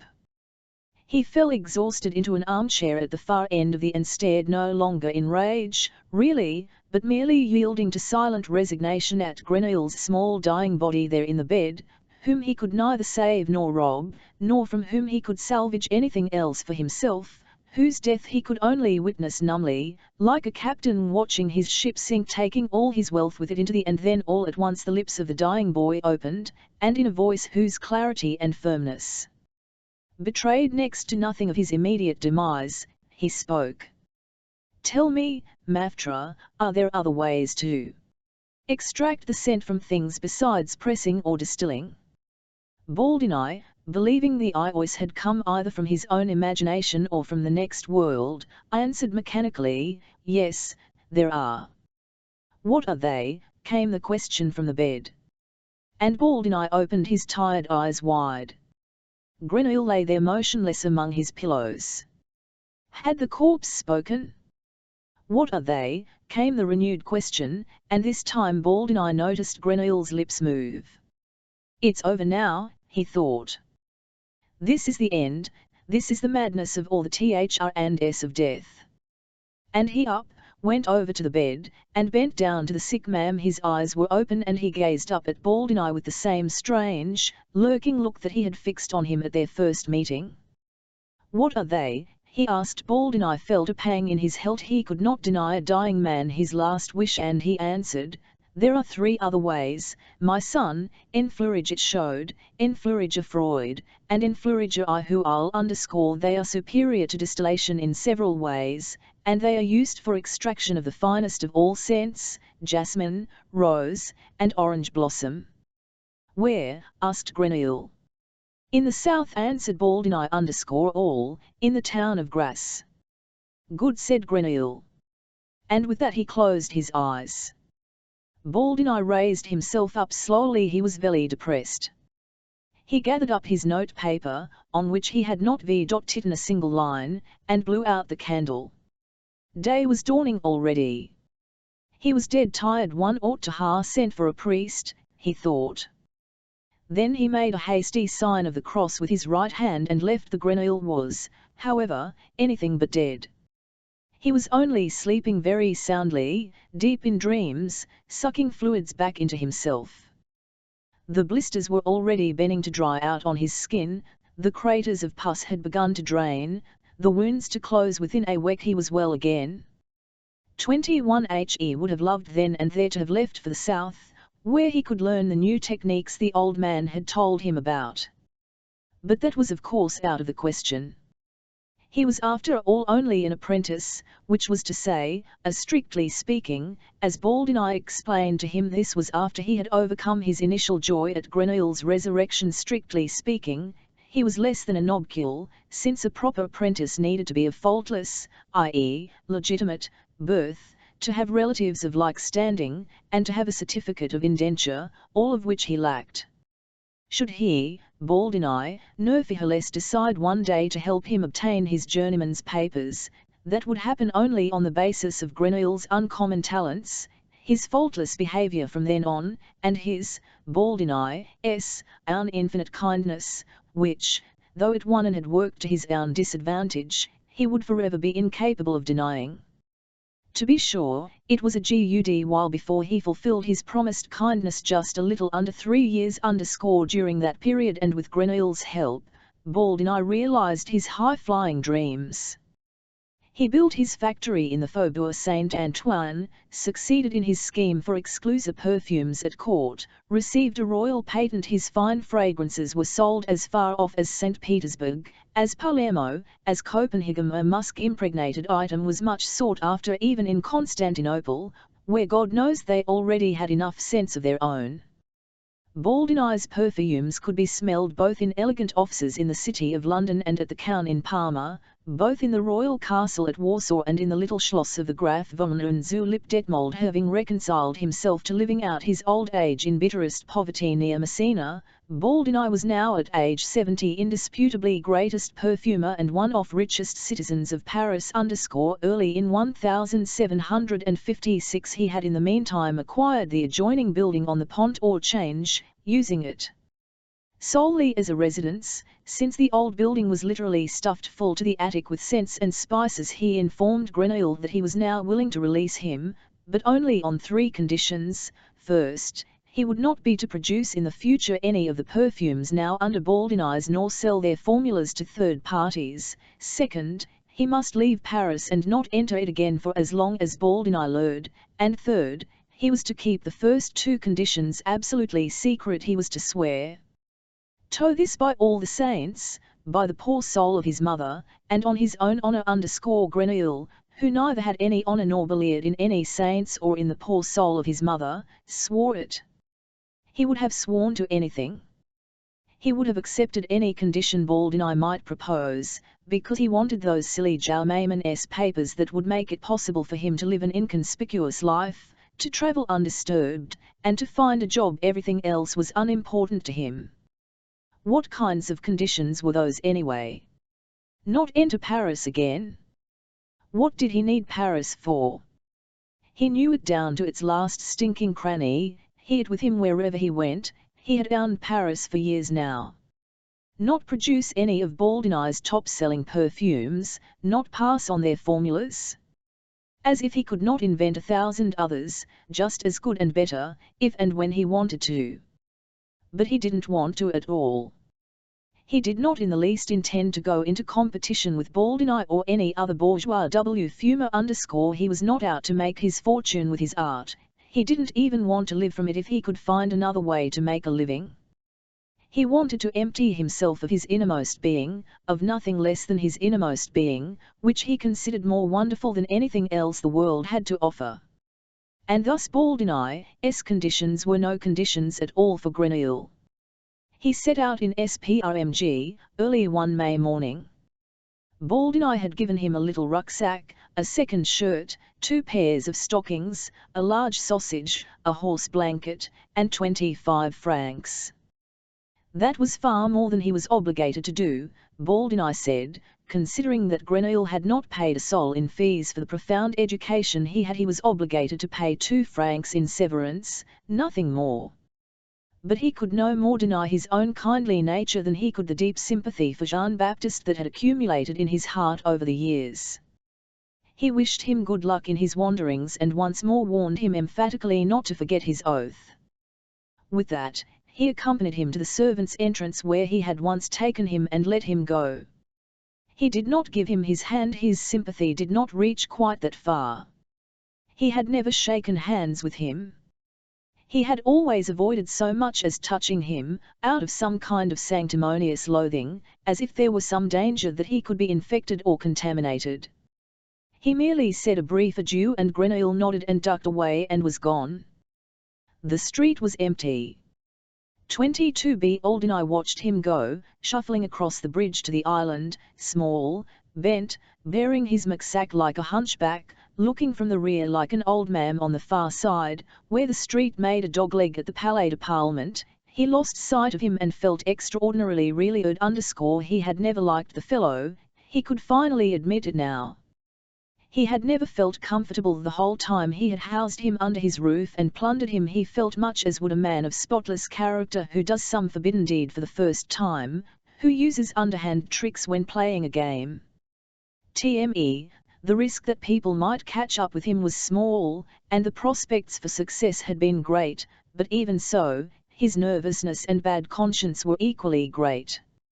In fact, not a day had passed in all those years when he had not been haunted by the notion that in some way or other he would have to pay for having got involved with this man.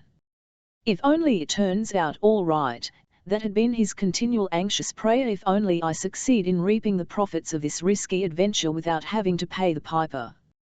If only I succeed. What I'm doing is not right, but God will wink his eye, I'm sure he will. He has punished me hard enough many times in my life, without any cause, so that it would only be just if he would deal graciously with me this time. What wrong have I actually done, if there has been a wrong? At the worst I am operating somewhat outside guild regulations by exploiting the wonderful gifts of an unskilled worker and passing off his talent as my own. At the worst I have wandered a bit off the traditional path of guild. At the very worst, I am doing today what one myself have condemned in the past. Is that a crime? Other people cheat their whole life long. I have only fudged a bit for a couple of years. And only of purest chance I was given a once-in-a-lifetime opportunity. Perhaps it wasn't chance at all, but himself, who sent this wizard into my house, to make up for the days of humiliation by Pellissier and his cohorts. Perhaps divine providence was not directing himself at me at all, but against Pellissier. That's perfectly possible. How else would God have able to punish Pellissier other than by raising me up? My luck, in that case, would be the means by which divine justice has achieved its end, and thus I not only ought to accept it, but I must, without shame and without the least regret. Such had often been Baldini's thoughts during those years' mornings, when he would descend the narrow Steinway to his shop, evenings, when he would climb back up carrying the contents of the cash box to count the heavy gold and silver coins, and at night, when he lay next to the snoring bag of bones that was his wife, unable to sleep for fear of his Gokul fortune. But now such sinister thoughts had come to an end. His uncanny guest was gone and would never return again, yet the riches remained and were secure far into the future. Baldini laid a hand to his chest and felt, beneath the cloth of his coat, that little beside his beating heart 600 formulas were recorded there, more than a whole generation of perfumers would be able to implement. If he were to lose everything today, he could, with just this wonderful little, be a rich man once again within a year. Truly he could not ask for more. From the gables of the houses across the way, the morning sun fell golden and warm on his face. Baldini was still looking to the south, down the street in the direction of the Palais de Parlement. It was simply delightful not to see anything more of Grenouille, and, washed over by a sense of gratitude, he decided to make that pilgrimage to Notre Dame today, to cast a gold coin in the alms box, to light 3 candles, and on his knees to thank his Lord for having heaped such good fortune on him and having spared him from retribution. But then that same afternoon, just as he was about to head for the church, something absurd happened, and more certain that the English had declared war on France. That was of itself hardly disquieting.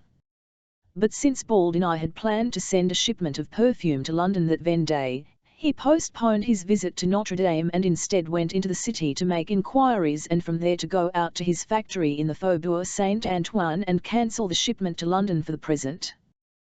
That night in bed, just falling asleep, he had a brilliant idea. In light of the hostilities to break out over the colonies in the New World, he would launch a perfume under the name of Prestige de Quebec, a heroic, resinous scent, whose success, this much was certain, would more than repay him for the loss of business with England. With that thought in his silly old head, relieved and bedded now on its pillow, beneath which the pressure of the little book of formulas was pleasantly palpable, Maître Baldini fell asleep and awoke no more in this life. For that night a minor catastrophe with appropriate delays, resulted in a royal decree requiring that little by little all the buildings on all the bridges of Paris be torn down. For with no apparent reason, the west side of the Pont au Change, the 3rd and 4th piers, collapsed. 2 buildings were hurtled into the river, so completely and suddenly that none of their occupants could be rescued. Fortunately, it was a matter of only 2 persons, to wit, Giuseppe Baldini and his wife, Teresa. The servants had gone out, either with or without permission. Chenia, who first returned home in the small hours slightly drunk, or rather, intended to return home, since there was no home left, suffered a nervous breakdown. He had sacrificed 30 long years of his life in hopes of being named heir in Baldini's will, for the old man had neither children nor relators. And now, at one blow, the entire inheritance was gone, everything, house, business, raw materials, laboratory, Baldini himself, indeed even the will, which perhaps might have offered him a chance of becoming owner of the factory. Nothing was found, not the bodies, not the safe, not the little bouquets with their 600 formulas. Only one thing remained of Giuseppe Baldini, Europe's greatest perfumer, a very motley odour of musk, cinnamon, vinegar, lavender, and 1,000 other things that took several weeks to float high above the Seine from Paris to Le Havre. 23 When the house of Giuseppe Baldini collapsed, Grenouille was already on the road to Orleans. He had left the enveloping haze of the city him, and with every step he took away from it, the air about him grew clearer, purer, and cleaner. It thinner as well. Gone was the roiling of hundreds, thousands of changing odours at even pace. Instead, the few airs there were off sandy road, meadows, the earth, plants, water extended across the countryside in long currents, swelling slowly, abating slowly, with hardly an abrupt break. For Grenouille, this simplicity seemed a deliverance. The leisurely odours coaxed his nose for the first time in his life. He did not have to prepare himself to catch the scent of something new, unexpected, hostile, or to lose a pleasant smell with every breath. For the first time he could almost breathe freely, did not constantly have to be on the olfactory lookout. We say almost, for of course nothing ever passed truly freely through Grenouille's nose. Even when there was not the least reason for it, he was always alert to, always wary of everything that came from outside and had to be let inside. His whole life long, even in those few moments when he had experienced some inkling of satisfaction, contentment, and perhaps even happiness, he had preferred exhaling to inhaling, just as he had begun life, not with a horrible gasp for air but with a blood-curdling scream. But except for that one proviso, which for him was simply a constitutional limitation, the farther Grenouille got from Paris, the better he felt, the more easily he breathed, the lighter his step, until he even managed sporadically to carry himself erect, so that when seen from a distance he looked almost like an ordinary itinerant journeyman, like a perfectly normal human being. Most liberating for him was the fact that other people were so far away. More people lived more densely packed in Paris than in any other city in the world. 700,000 people lived in Paris. Its streets and squares teemed with them, and the houses were crammed full of them from cellars to attics. There was hardly a corner of Paris that was not paralysed with people, not a stone, not a patch of earth that did not reek of humans. As he began to withdraw from them, it became clear to Grenouille for the first time that for 18 years their compacted human effluvium had oppressed him like air heavy with an imminent thunderstorm. Until now he had thought that it was the world in general he wanted to squirm away from. But it was not the world, it was the people in it. You could live, so it seemed, in this world devoid of humanity. On the third day of his journey he found himself under the influence of the olfactory gravity of Orleans. Long before any noticeable sign indicated that he was in the vicinity of a city, Grenouille sensed a condensation of human stuff in the air and, reversing his original plan, decided to avoid Orleans. He did not want to have his newfound respiratory mind so soon by the sultry climate of humans. He circled the city in a giant arc, came upon the Loire at Chateauneuf, and crossed it at Sully. His sausage lasted that far. He bought himself a new one and, leaving the river behind, pushed on to the he now avoided not just cities, but villages as well. He was almost intoxicated by air that grew ever more rarefied, ever more devoid of humankind. He would approach a settlement or some isolated farm only to get new supplies, buying his bread and disappear again into the woods. After a few weeks even those few he met on out-of-the-way paths proved too much for him. He could no longer bear the concentrated yaw that appeared punctually with farmers out to mow the first hay on the meadows. He nervously skilled every herd of sheep not because of the sheep, but to get away from the odour of the shepherds. He hiked straight across country and put up with mile-long detours whenever he caught the scent of a troop of riders still several hours distant. Not bears, like other itinerant journeymen and vagabonds, he feared being stopped and asked for his papers and then perhaps pressed into military service. He didn't even know there was a war on, but solely because he was disgusted by the human smell of the horsemen. And so it happened quite naturally and as the result of no particular decision that his plan to take the fastest road to Grasse gradually faded. The plan unravelled in freedom, so to speak, as did all his other plans and intentions. Grenouille no longer wanted to go somewhere, but only to go away, away from human beings. Finally, he travelled only by night. During the day he crept into thickets, slept under bushes, in underbush in the most inaccessible spots, rolled up in a ball like an animal, his earthen-coloured horse blanket pulled up over his body and head, his nose wedged in the crook of an elbow so that not the faintest foreign odour could disturb his dreams. He awoke at sunset, sniffed in all directions, and only when he could smell that the last farmer had left his fields and the most daring wanderer had sought shelter from the descending darkness, only when night and its presumed dangers had swept the countryside clean of people, did Grenouille creep out of hiding and set out again on his journey. He did not need light to see by. Even before, when he was travelling by day, he had won and closed his eyes for hours on end and merely followed his nose. The gaudy landscape, the dazzling abrupt definition of sight huffed his eyes. He was delighted only by moonlight. Moonlight knew no colours and tracked the contours of the terrain only very softly. It cawed the land with a dilly grey, strangling life all night long. This world mould in lead, where nothing moved but the wind that fell sometimes like a shadow over the grey forests, and where nothing but the scent of the naked earth was the only world that he accepted, for it was much like the world of his soul. He headed south, approximately south, for he did not steer by magnetic compass, but only by the compass of his nose, which sent him skirting every city, every village, every settlement. For weeks he met not a single person. And he might have been able to cradle himself in the soothing belief that he was alone in a world bathed in darkness or the cold light of the had his delicate compass not taught him better. Humans existed by night as well. and there were humans in the most remote regions.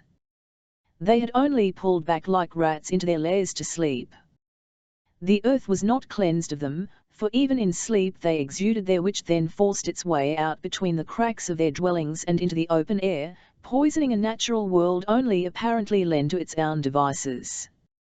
The more Grenouille had accustomed to pure air, the more sensitive he was to human odour, which suddenly, quite unexpectedly, would come floating by in the night, ghastly as the stench of manure, betraying the presence of some shepherd's hut or charcoal burner's cottage or thieves' den.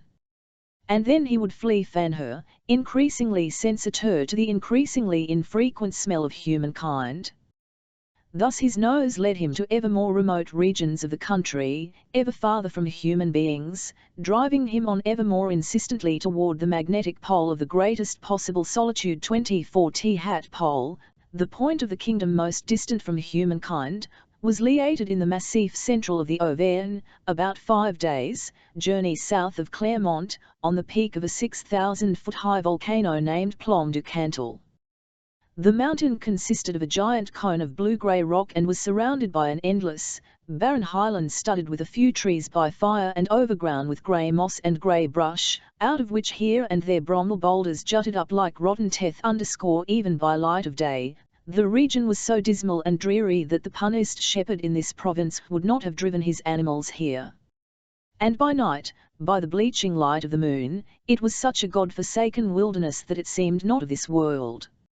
Even Le Brun, the bandit of the Auvergne, though pursued from all sides, had preferred to fight his way through to the savans and there be captured, drawn, and quartered rather than to hide out on the Plomb du Cantal, where certainly no one would have sought or found him, but where likewise he would certainly have died a solitary, living death that had seemed to him worse still. For miles around the mountain, there lived not one human being, nor even a respectable mammal, at best a few bats and a couple of beetles and adders. No one had scaled the peak for decades. Grenouille reached the mountain one August night in the year 1756. As dawn broke, he was standing on the peak. He did not yet know that his journey was at an end. He thought that this was only a starting place on the way to ever pure air, and he turned full circle and let his nose move across the vast panorama of the volcanic wilderness, to the east, where the broad high plain of Saint Flour and the marshes of the Rieu River lay, to the north, to the region from Ulick he had come and where he had wandered for days through pitted limestone mountains, to the west, from where the soft wind of morning brought him nothing but the smells of stone and tough grass, finally to the south, where the foothills of the Plomb stretched for miles to the dark gorges of the Tmy. Everywhere, in every direction, humanity lay equally remote from him, and a step in any direction would have meant closer proximity to human beings. The compass spun about, it no longer provided equal orientation. Grenouille was at his goal. And at the same time he was taken captive. As the sun rose, he was still standing on the same spot, his nose held up to the air. With a desperate effort he tried to get a whiff of the direction from which threatening humanity came, and of the opposite direction to which he could still fan her. He assumed that in whatever direction he turned he ought to detect some latent scrap of human odour. But there was nothing. Here there was only peace, olfactory peace, if it can put that way. Spread all about, as if softly rustling, lay nothing but the drifting, homogeneous odour of dead stones, of grey lichen, and of withered grasses, nothing else. Grenouille needed a very long time to belie what he was not smelling. He was not prepared for his good luck. His mistrust fought against his good sense for quite a while. He even used his eyes to aid him as the sun rose, and he scanned the horizon for the least sign of human presence, for the of a hut, the smoke of a fire, a fence, a bridge, a herd. He held his hands to his ears and listened, for a scythe being whetted, for the bark of a dog or the cry of a child. That whole day he stood fast in the blazing heat on the peak of the Plomb du Cantal and waited in vain for the slightest evidence. Only as the sun set did his mist gradually fade before an ever increasing sense of euphoria he had escaped the abhorrent taint. He was truly completely alone. He was the only human being in the world. He emptied with thundering jubilation like a shipwrecked sailor ecstatically greeting the sight of an inhabited island after weeks of aimless drifting. Grenouille celebrated his arrival at the mountain of solitude. He shouted for joy. He cast aside his knapsack, blanket, walking stick, and stamped his feet on the ground, threw his arms to the sky, danced in circles, roared his own name to the four winds, clenched his fists, shaking them triumphantly at the great, wide country lying below him and at the setting sun triumphantly, as if he personally had chased it from the sky. He carried on like a madman until late into the night. 25He spent the next few days settling in on the mountain, for he had made up his mind that he would not leaving this blessed region all that soon. First he sniffed around for water, and in a crevasse a little below the top found it running across the rock in a thin film. It was not much, but if he patiently licked at it for an hour, he could quench his daily need for liquids. He also found nourishment in the form of small salamanders and ring snakes. He pinched off their heads, then devoured them whole. He also ate dry lichen and grass and mossberries. Such a diet, although totally unacceptable by bourgeois standards, did not disgust him in the least.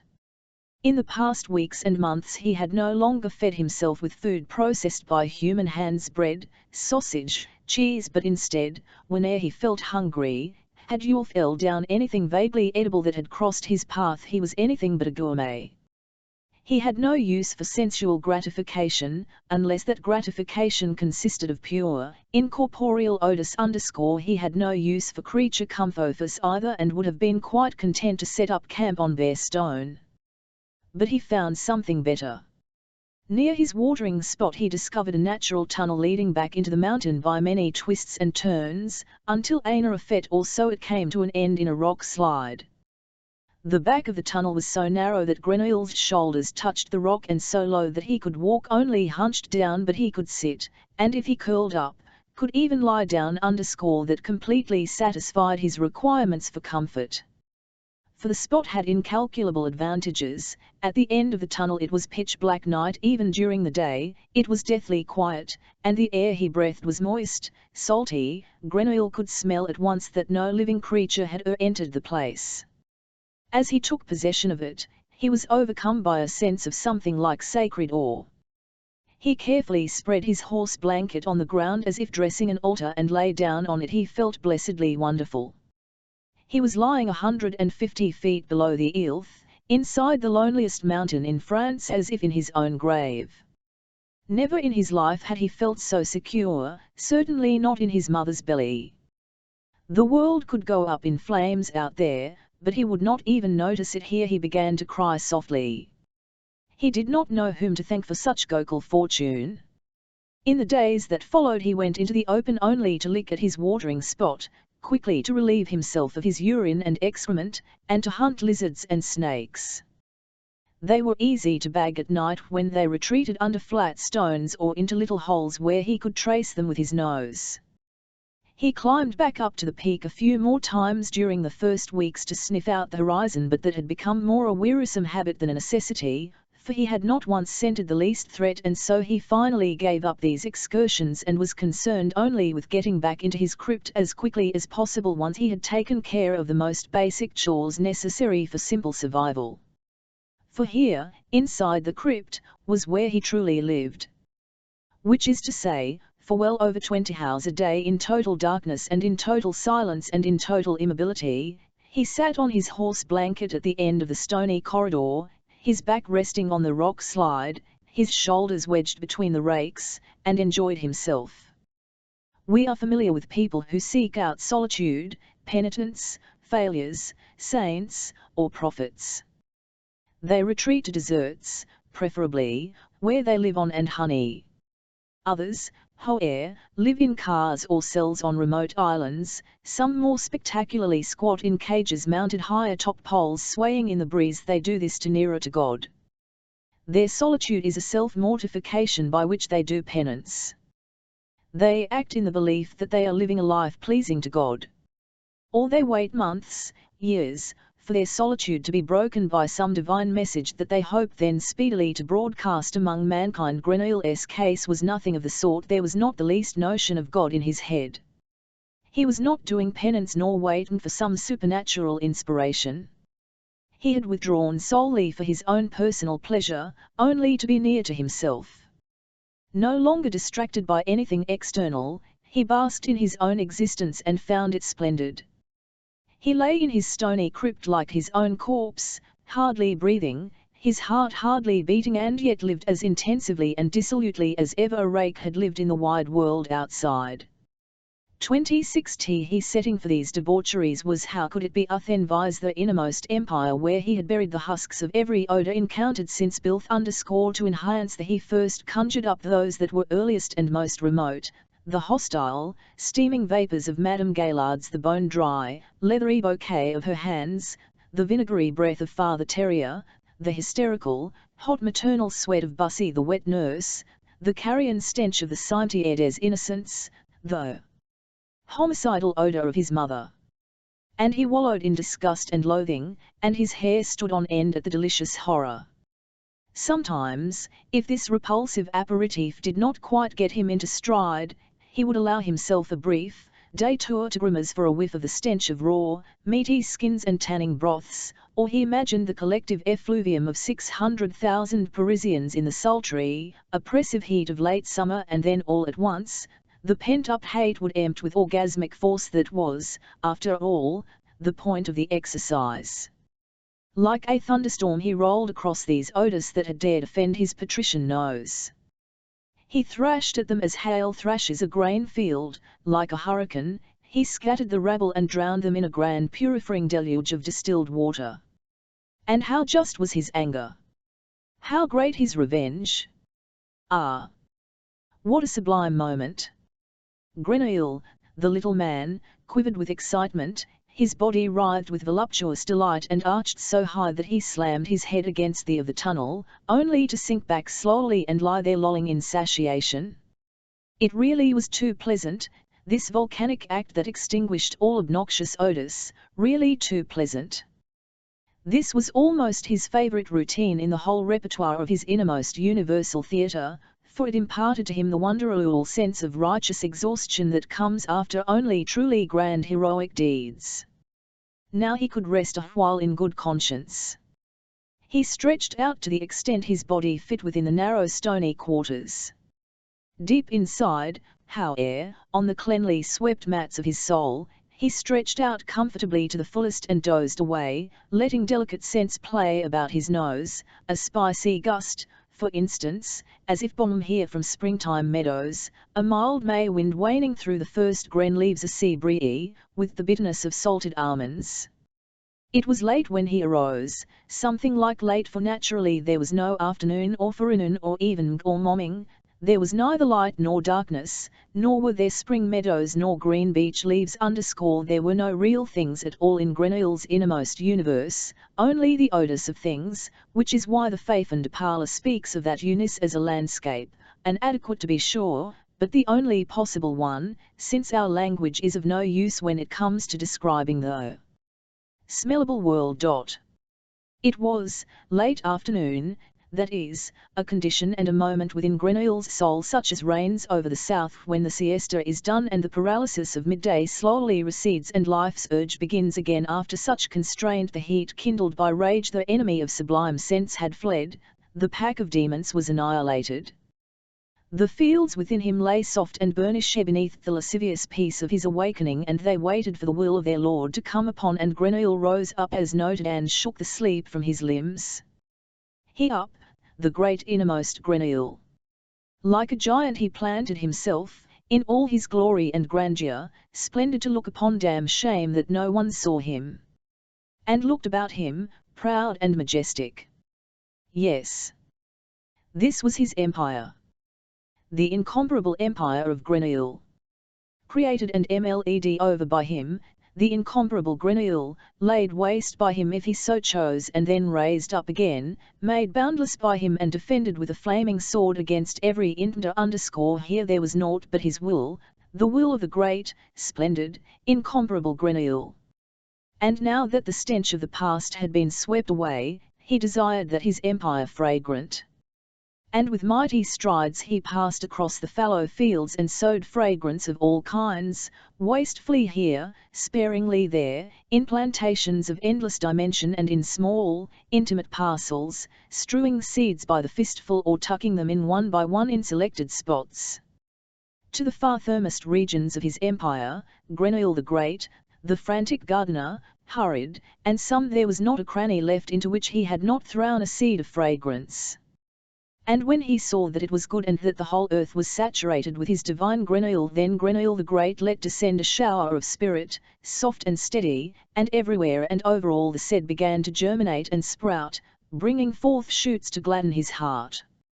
On the plantations it rolled in luxurious waves, and in the hidden gardens the stems stood full with sap.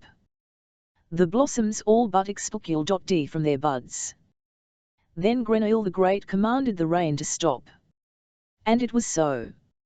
And he sent the gentle sun of his smile upon the land, whereupon, to a bud, the hosts of blossoms unfolded their glory, from one end of his empire unto the other, creating a single carpet woven from myriad precious capsules of fragrance. And Grenouille the Great saw that it was good, very, very good.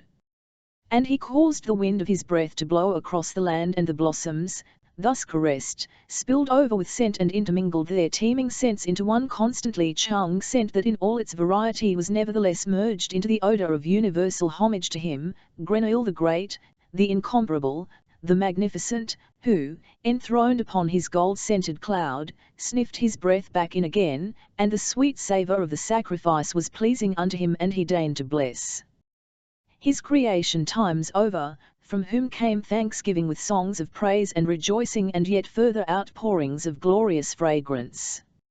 Meanwhile evening was come, and the scents spilled over still and united with the blue of night to form ever more fantastic airs.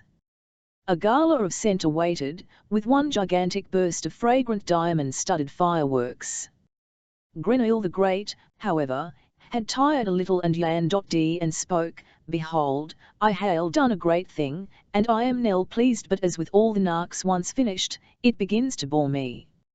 I shall withdraw, and to crown this strenuous day I shall allow myself yet one more small delectation in the chambers of my heart." So spoke Grenouille the Great, and, while the peasantry of scent danced and celebrated beneath him, he glided with wide-stretched wings down from his golden clouds, across the nocturnal fields of his soul, and home to his heart.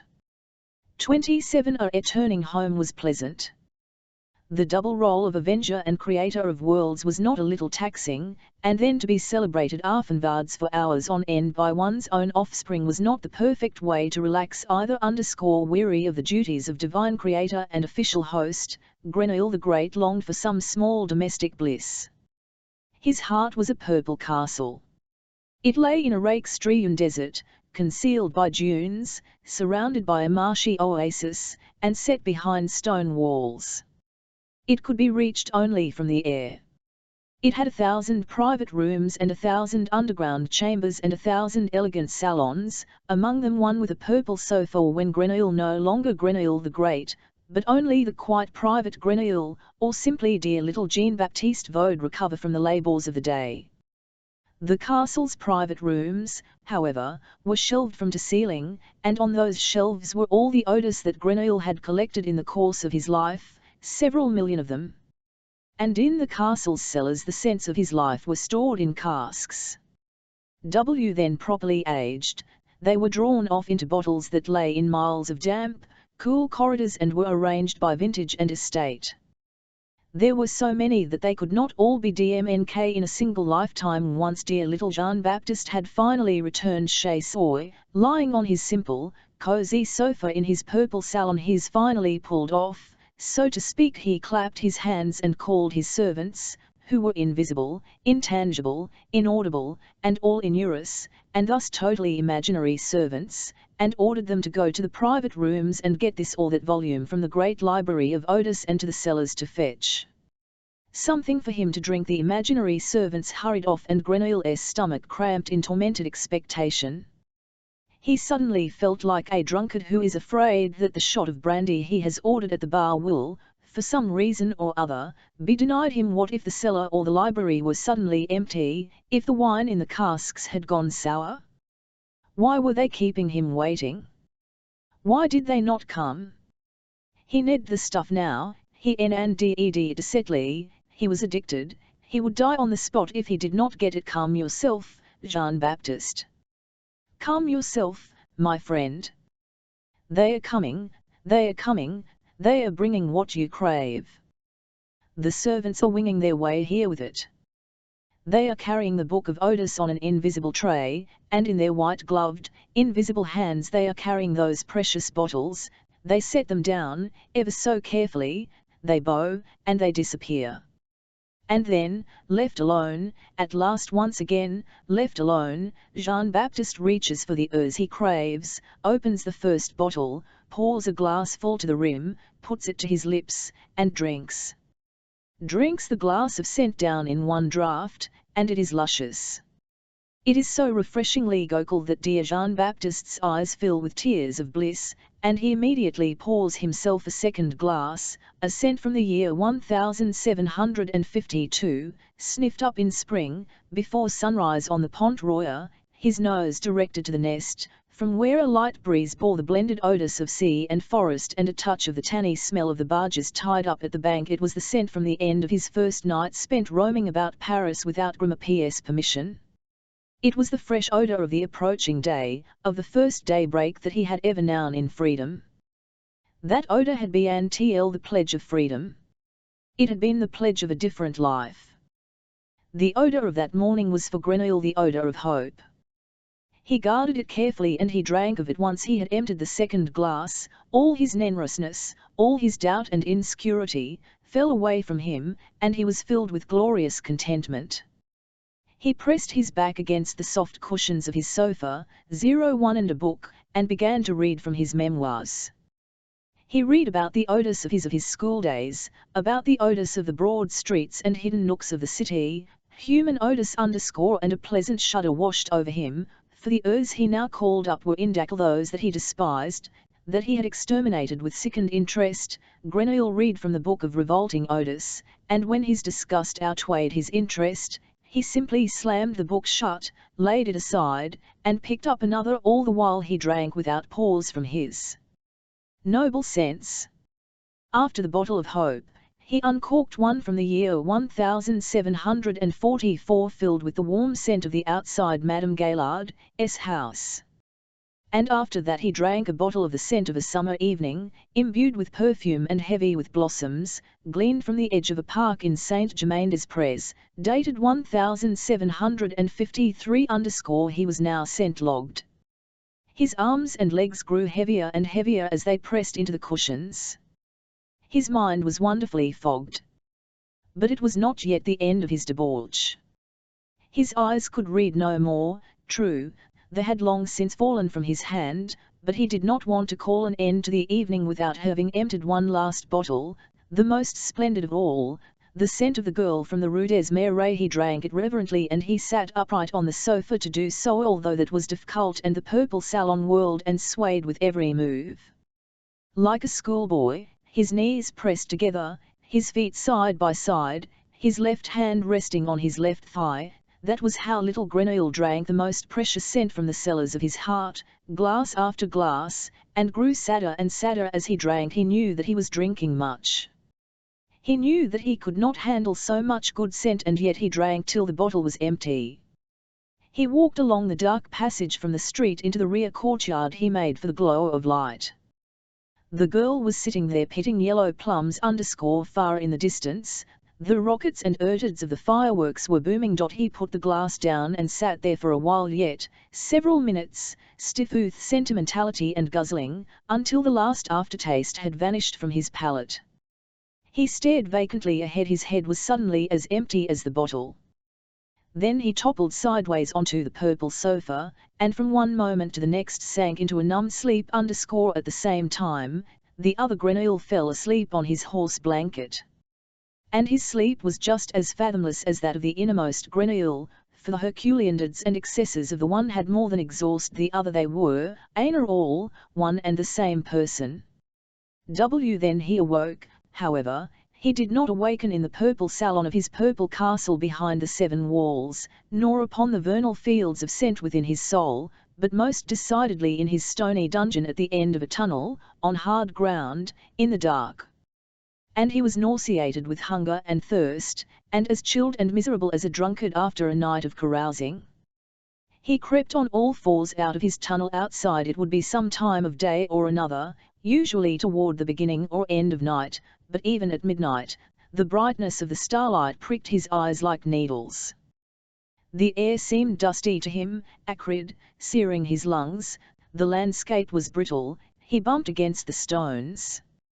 And even the most delicate odours came sharp and caustic into a nose unaccustomed to the world. Grenouille the tick had grown as touchy as a hermit crab that has left its shell to wander naked through the sea. He went to his watering spot, licked the moisture from the wall, for an hour, for two, it was pure tonneau_time ward not end, time in which the real wild scorched his skin. He ripped a few scraps of moss from the stones, choked them down, squatted, shitting as he ate. It must all be done quickly, quickly, quickly. And as if he were a hunted creature, a little soft-fleshed animal, and the hawks were already circling in the sky overhead, he ran back to his cave, to the end of the tunnel where his horse blanket was spread. There he was safe at last.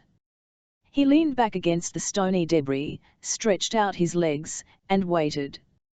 He had to hold his body very still, like some vessel about to slosh over from much motion. Gradually he managed to gain control of his breathing.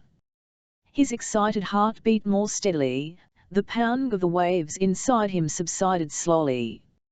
And suddenly solitude fell across his health like a dusky reflection. He closed his eyes. The dark doors within him opened, and he entered the next performance in the theatre of Grenouille's soul was beginning. 28 and so it went, day in day out, week in week out, month in month out, so it went for 7 long years. Meanwhile war raged in the world outside, a world war. Men fought in Silesia and Saxony, in Hanover and the Low Countries, in Bohemia and Pomerania. The king's troops died in Hesse and Westphalia, on the Balearic Islands, in India, on the Mississippi and in Canada, if they had not already succumbed to typhoid on the journey. The war robbed 1 million people of their life, France of its colonial empire, and all the warring nations of so much money that they finally decided, with heavy hearts, to end it one winter. During this wild, Grenouille almost froze to death. Without ever noticing it for 5 days he lay in his purple Sam, and when he awoke in his tunnel he was so cold he could not move. He closed his eyes again and would ha slept himself to death, but then the weather turned around, there was a thaw, and he was once the snow was so deep that he did not hail the strength to burrow down to the lichen. He fed himself on the stiff carcasses of frozen bats. Once a dead raven lay at the mouth of the cave. He ate it. These were the only events in the outside world of which he took notice for 7 years. Otherwise he lived only within his mountain, only within the self-made empire of his soul, and he would ha remain there until his death, since he lacked for nothing, if catastrophe had not stmck, driving him from his mountain, vomiting him back out into the world. 29. Catastrophe was not an earthquake, nor a forest fire, nor an avalanche, nor a cave-in. It was not an external catastrophe at all, but an internal one, and as such particularly distressing, because it blaked Grenouille's phalarit means of escape. It happened in his sleep. Or better, in his dreams. Or still, in a dream while he slept in the health of his fantasies. He lay on his sofa in the purple salon and slept, the empty bottles all about him. He had drunk an enormous amount, with whole bottles of the scent of the red-haired girl for a nightcap. Apparently it had been much, for his sleep, though deep as death itself, was not dreamless this time, but threaded with ghostly wisps of dreams. These wisps were clearly recognizable as scraps of earth_. At first they merely floated in thin threads past Grenouille's nose, but then they grew thicker, more cloud-like. And now it seemed as if he were standing in the middle of a moor from which fog was rising. The fog slowly climbed higher. Soon Grenouille was completely enveloped in fog, saturated with fog, and it seemed he could not get his breath for the foggy vapor_. If he did not want to suffocate, he would have to breathe the fog in. and the fog was, as noted, an odor. And Grenouille knew what kind of odor _ the fog was his own odor. His, Grenouille's, own body odor was the fog. And the awful thing was that Grenouille, although he knew that this odor was his odor, could not smell it. Virtually drowning in himself, he could not for the life of him smell himself. As this became clear to him, he gave a scream as dreadful and loud as if he were being burned alive. The scream smashed through the walls of the purple salon, through the walls of the castle, and sped away from his heart across the ditches and swamps and deserts, hurtled across the nocturnal landscape of his soul like a firestorm, howled its way out of his mouth, down the winding tunnel, out into the world, and far across the high plains of Saint Flower as if the mountain itself were screaming. And Grenouille awoke at his own scream in waking. He thrashed about as if he had to off the odorless fog trying to suffocate him. He was deathly afraid, his aural body shook with the raw fear of death. Had his scream not ripped open the fog, he would have in himself a gruesome death. He shuddered as he recalled it. And as he sat there shivering and trying to gather his confused, terrified thoughts, he knew one thing for sure: he would change his life, if only because he did not want to dream such a frightening dream a second time. He would not survive it a second time. He threw his horse blanket over his shoulders and crept out into the open. It was already morning outside, a late February morning. The sun was shining. The earth smelled of moist stones, moss, and water. On the wind there already lay a light bouquet of anemones. He squatted on the ground before his car. The sunlight warmed him. He breathed in the fresh air. Whenever he thought of the fog that he had escaped, a shudder would pass over him. And he shuddered, too, from the pleasure of the warmth he felt on his back. It was good, really, that this external world still existed, if only as a place of refuge _ nor could he bear the awful thought of how it would be not to find a world at the entrance to the tunnel. No light, no odor, no nothing, only that ghastly fog inside, outside, everywhere. Gradually the shock subsided. Gradually the grip of anxiety and Grenouille began to feel safer. Toward he was his old cold-blooded self. He laid the index and middle fingers of his left hand under his nose and breathed along the backs of his fingers. He smelled the moist spring air spiced with anemones. He did not smell anything of his fingers. He turned his hand over and sniffed at the palm. He sensed the warmth of his hand, but smelled nothing. Then he rolled up the ragged sleeve of his shin, buried his nose in the crook of his elbow. He knew that this was the spot where all humans smell like themselves. But he could smell nothing. He could not smell anything in his armpits, nor on his feet, not around his genitals when he bent down to them as far as he possibly could. It was grotesque. He, Grenouille, who could smell other people miles away, was incapable of smelling his own genitals not a handspan away.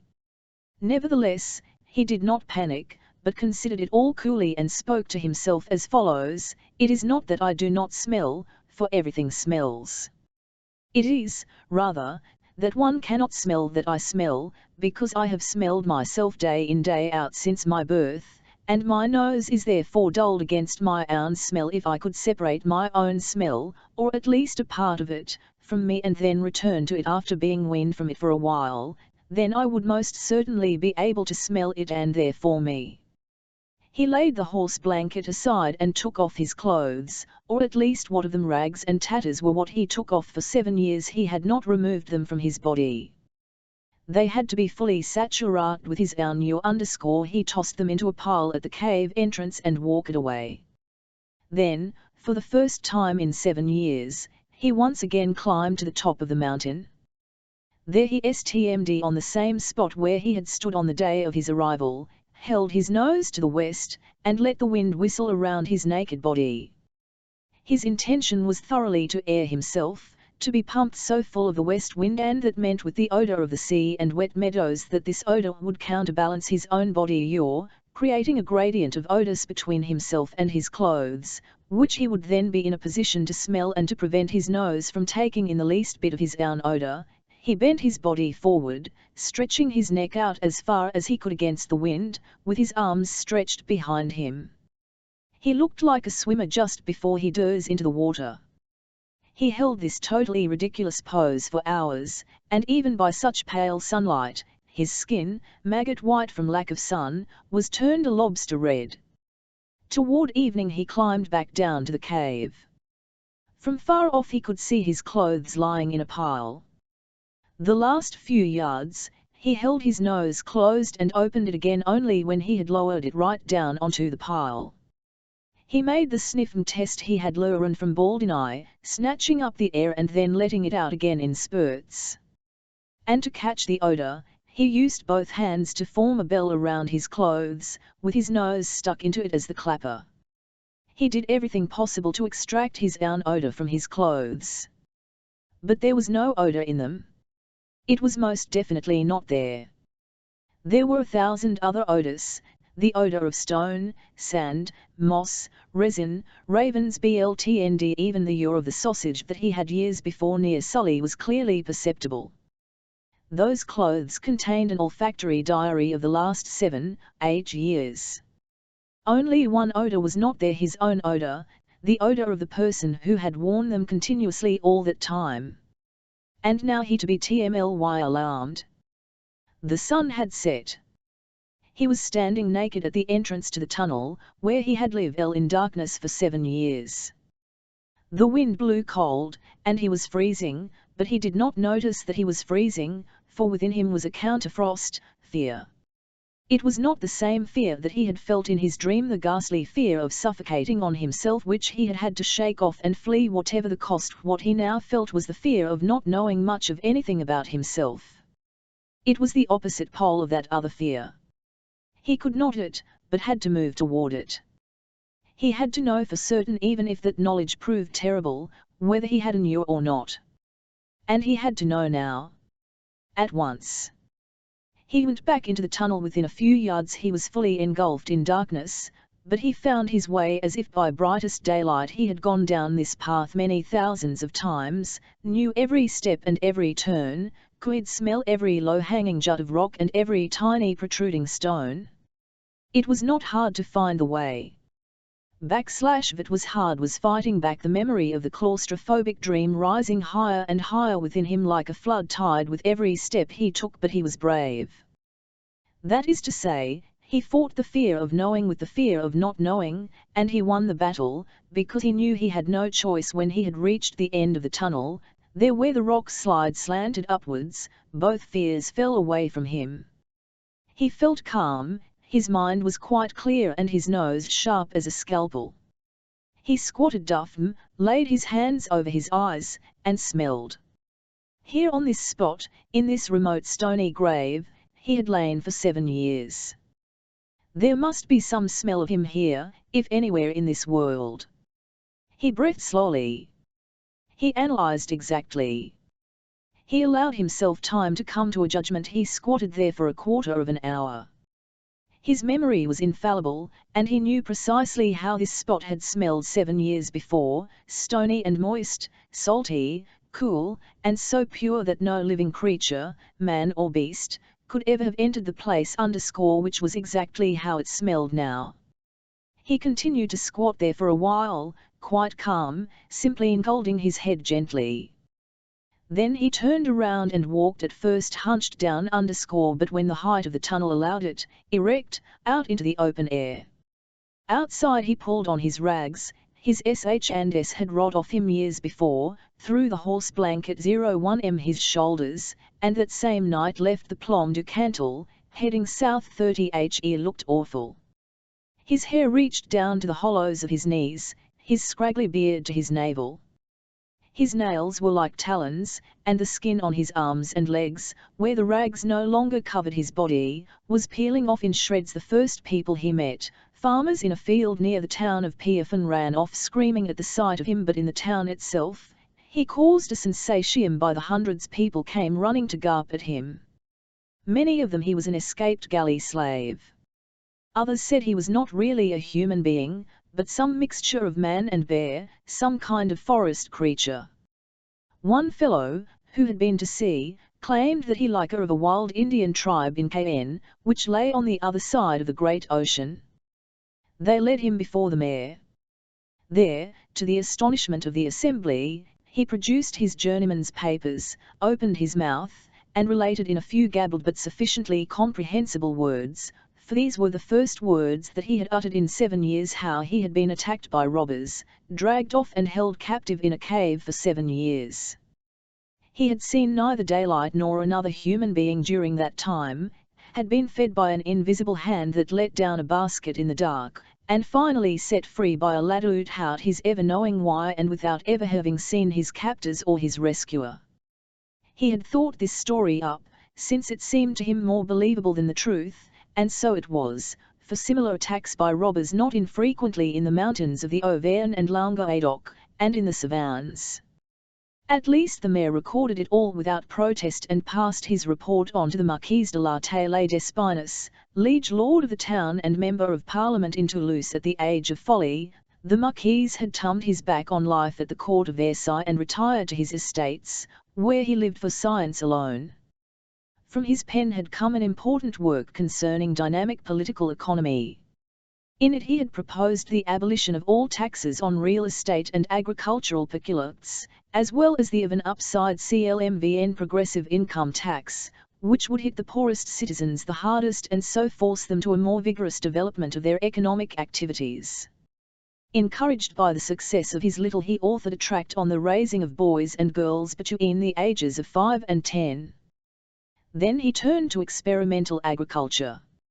By spreading the semen of bulls over various grasses, he attempted to produce a milk-yielding animal-vegetable hybrid, a sort of udder flower. After initial successes that enabled him to produce a cheese from his milk grass described by the Academy of Sciences of Lyon as tasting of goat, though slightly bitter, he had to abandon his experiments because of the enormous cost of spewing bull semen by the hundreds of quarts across his fields. In any case, his concern with matters agrobiological had awakened his interest not only in the plowed clod, so to speak, but in the earth in general and its relationship to the biosphere in particular. He had barely concluded his work with the milk-yielding udder flower when he threw himself with great elan into unflagging research for a grand treatise on the relationship between proximity to the earth and vital energy.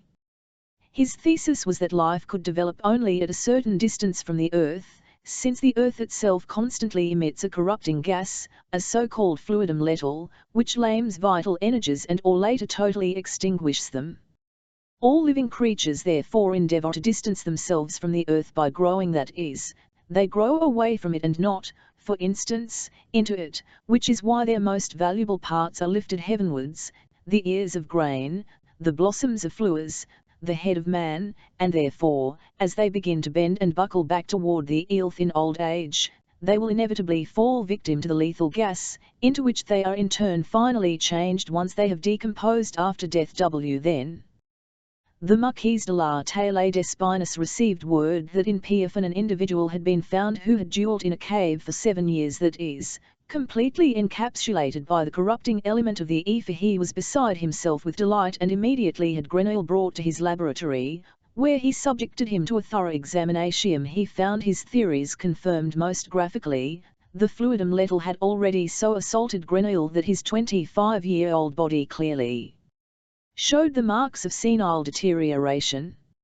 All that had prevented his death, Taille d'Espinus declared, was that during his imprisonment Grenouille had been given earth-removed plants, presumably bread and fruits, for nourishment.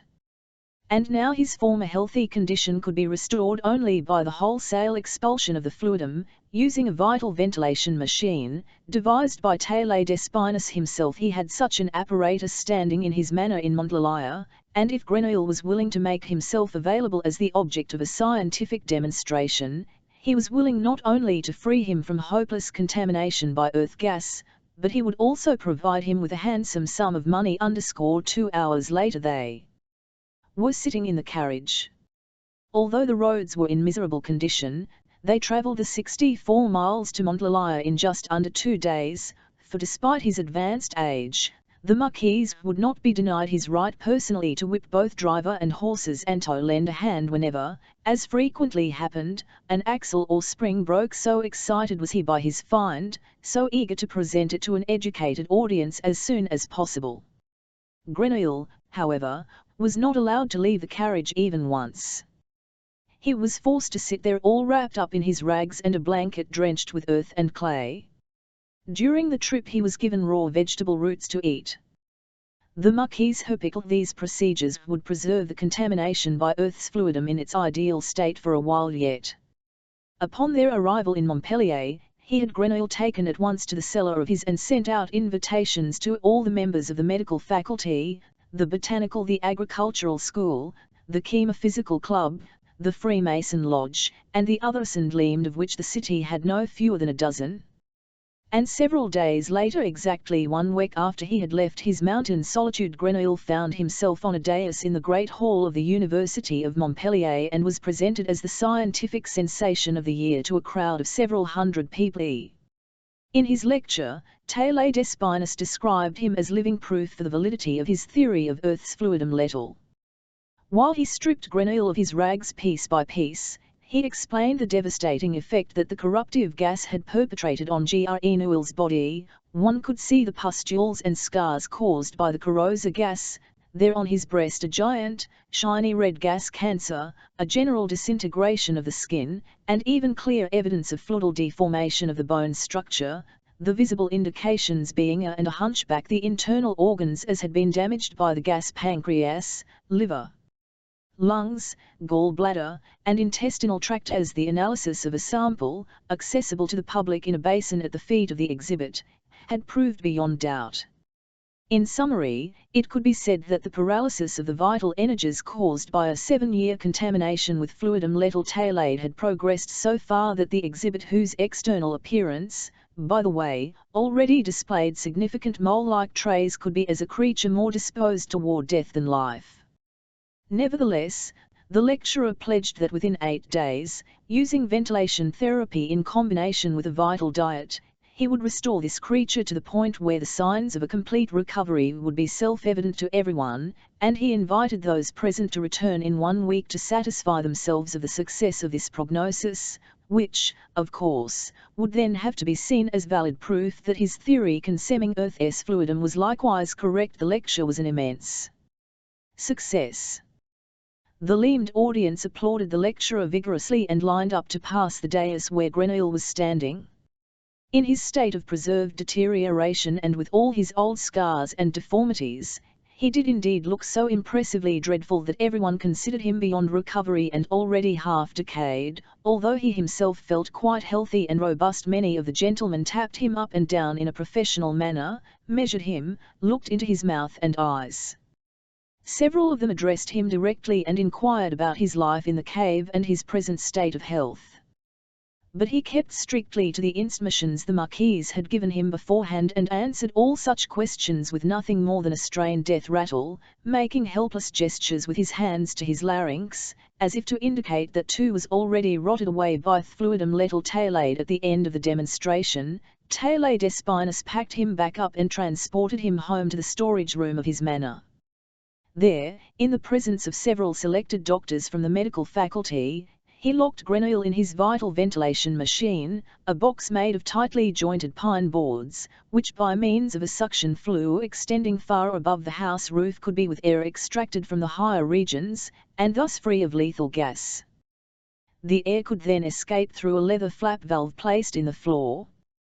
The apparatus was kept in operation by a staff of servants who tended it day and night, so that the ventilators inside the flue never stopped pumping. And so, surrounded by the constant purifying stream of air, Grenouille was fed a diet of from earth-removed regions: dove bouillon, lark pie, ragout of wild duck, preserves of fimmet picked from trees, bread made from a silceal wheat ground at high altitudes, wine from the Pyrenees, chamois milk, and frozen frothy meringue from hens kept in the attic of the mansion, all of which was presented at hourly intervals through the of a double-walled air built into the side of the chamber.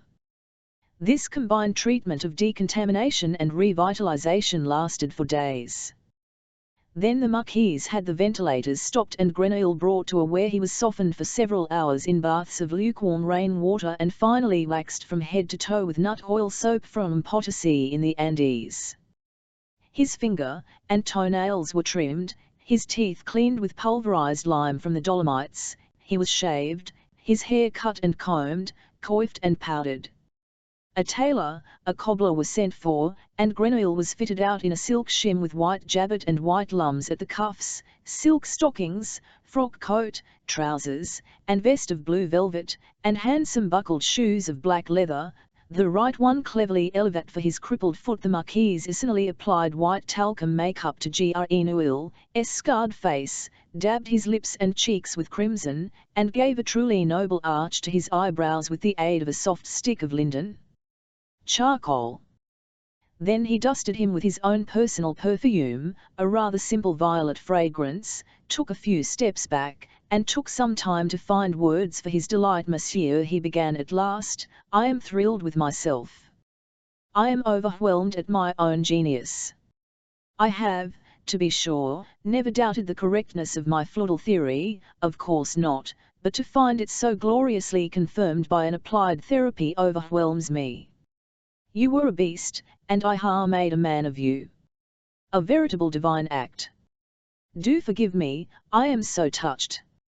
Stand in front of that mirror there and regard yourself. You will realize for the first time in your life that you are a human, not a particularly extraordinary or in any fashion distinguished one, but a perfectly acceptable human being. Go on, monsieur. Regard yourself and admire the miracle that I have accomplished with you.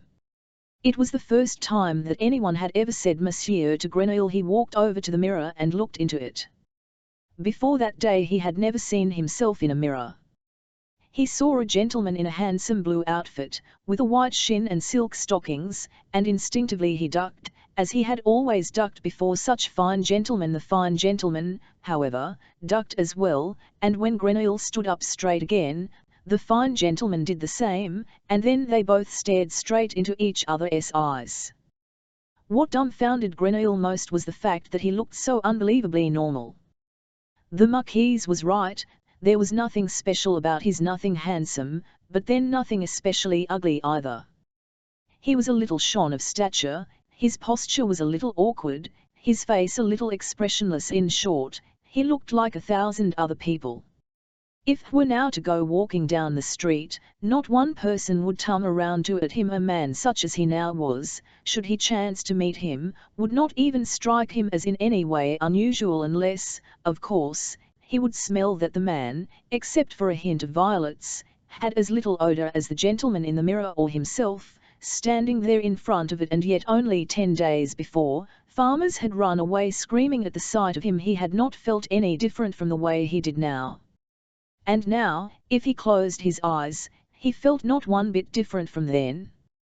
He inhaled the air that rose up from his own body and smelled the perfume and the velvet and the freshly glued leather of his. He smelled the silk cloth, the powder, the makeup, the light scent of the soap from Potosi. And suddenly he knew that it had not the Dove bouillon nor the ventilation hocus pocus that had made a normal person out of him, but solely these few clothes, the haircut, and the little masquerade with cosmetics.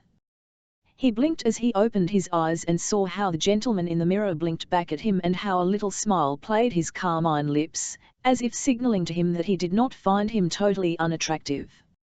And Grenouille himself found that the gentleman in the mirror, this odorless figure dressed and made up like a man, was not all that bad either. At least it seemed to him as if the figure, once its costume had perfected, might have an effect on the world outside that he, Grenouille, would never have expected of himself. He nodded to the figure and saw that in nodding back it flared its nostrils surreptitiously. 31t. He following day the Marquise was just about to instruct him in the basic poses, gestures, and dance steps he would need for his coming debut. Grenouille faked a hinting spell and, as if totally exhausted and in imminent danger of collapsed onto a sofa, the Marquise was beside himself. He screamed for servants, screamed for fan-bearers and portable ventilators, and while the servants scurried about, he knelt down at Grenouille's side, fanning. him with a handkerchief soaked in bouquet of violets, and appealed to him, literally begged him, to get to his feet, and please not to breathe his last just yet, but to wait, if at all possible, until the day after tomorrow, since the survival of the theory of fluidum letal would otherwise be in utmost jeopardy. Grenouille twisted and turned, coughed, groaned, thrashed at the handkerchief with his arms, and finally, after falling from the sofa in a highly dramatic fashion, crept to the most distant comer of the "Not that perfume," he cried with his last bit of energy. "Not that perfume! It will kill me!" And only when Taille Despinous had tossed the handkerchief out the window and his violet-scented jacket into the next room, did Grenouille allow his attack to ebb, and in a voice that slowly grew calm explained that as a perfumer he had an occupational nose and had always reacted very strongly to certain perfumes, especially so during this pericle of recuperation.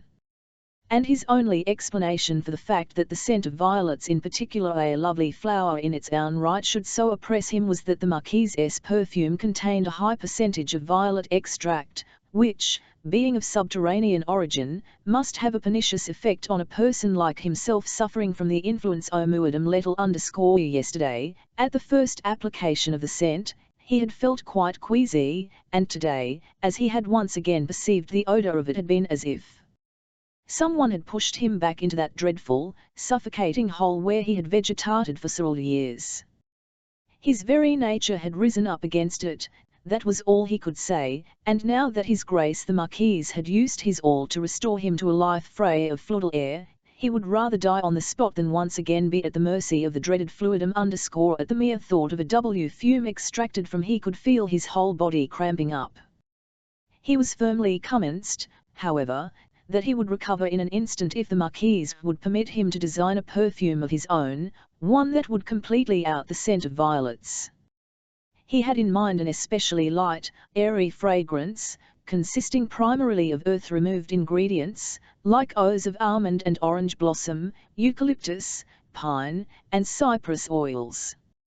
A splash of such a scent on his clothes, a few drops on his neck and cheeks, and he would be permanently immune to any repetition of embarrassing seizure that had just overwhelmed him. For clarity's sake, the proper forms of reported speech have been used here, but in reality this was a verbal eruption of uninterrupted blubbings, accompanied by numerous coughs and gasps and struggles for breath, all of which Grenouille accented with quiverings and fidgetings and rollings of the eyes. The Marquise was deeply impressed. It was, however, not so much his ward's symptoms of suffering as the deft argumentation, presented totally under the aegis of the theory of fluidum letal, that convinced him. Of course it was the violet perfume. An obnoxious, earthbound, indeed subterranean product. He himself was probably infected by it after years of use, had no idea that day in day out he had bringing himself ever nearer to death by using the scent. His gout, the stiffness in his neck, the enervation of his member, his hemorrhoids, the pressure in his ears, his rotten tooth, all of it doubtless came from the contagious fluidal stench of violet roots. And that stupid little man, that lump of misery there in the corner of the had given him the idea. He was touched. He would have loved to have gone over to him, lifted him up, and pressed him to his enlightened heart, but he feared that he still smelled too much of violets, and so he screamed for his seconds yet again and ordered that all the violet perfume be removed from the house, the whole mansion aired, his clothes disinfected in the vital air ventilator, and that Grenouille at once be conveyed in his sedan chair to the best perfumer in the city. And of course this was precisely what Grenouille had his seizure to accomplish. The science of perfumery was an old tradition in Montpellier, and although in more recent times it had lost ground to its competitor, the town of Grasse, there were still several good fumers and glovers residing in the city. The most prestigious of them, a certain Runel, well aware of the trade he enjoyed with the house of the Marquise de la Taille Despinous as its purveyor of soaps, oils, and scents, declared himself prepared to take the unusual step of surrendering his studio for an hour to the strange journeyman perfumer from Paris who had been conveyed thither in a sedan chair.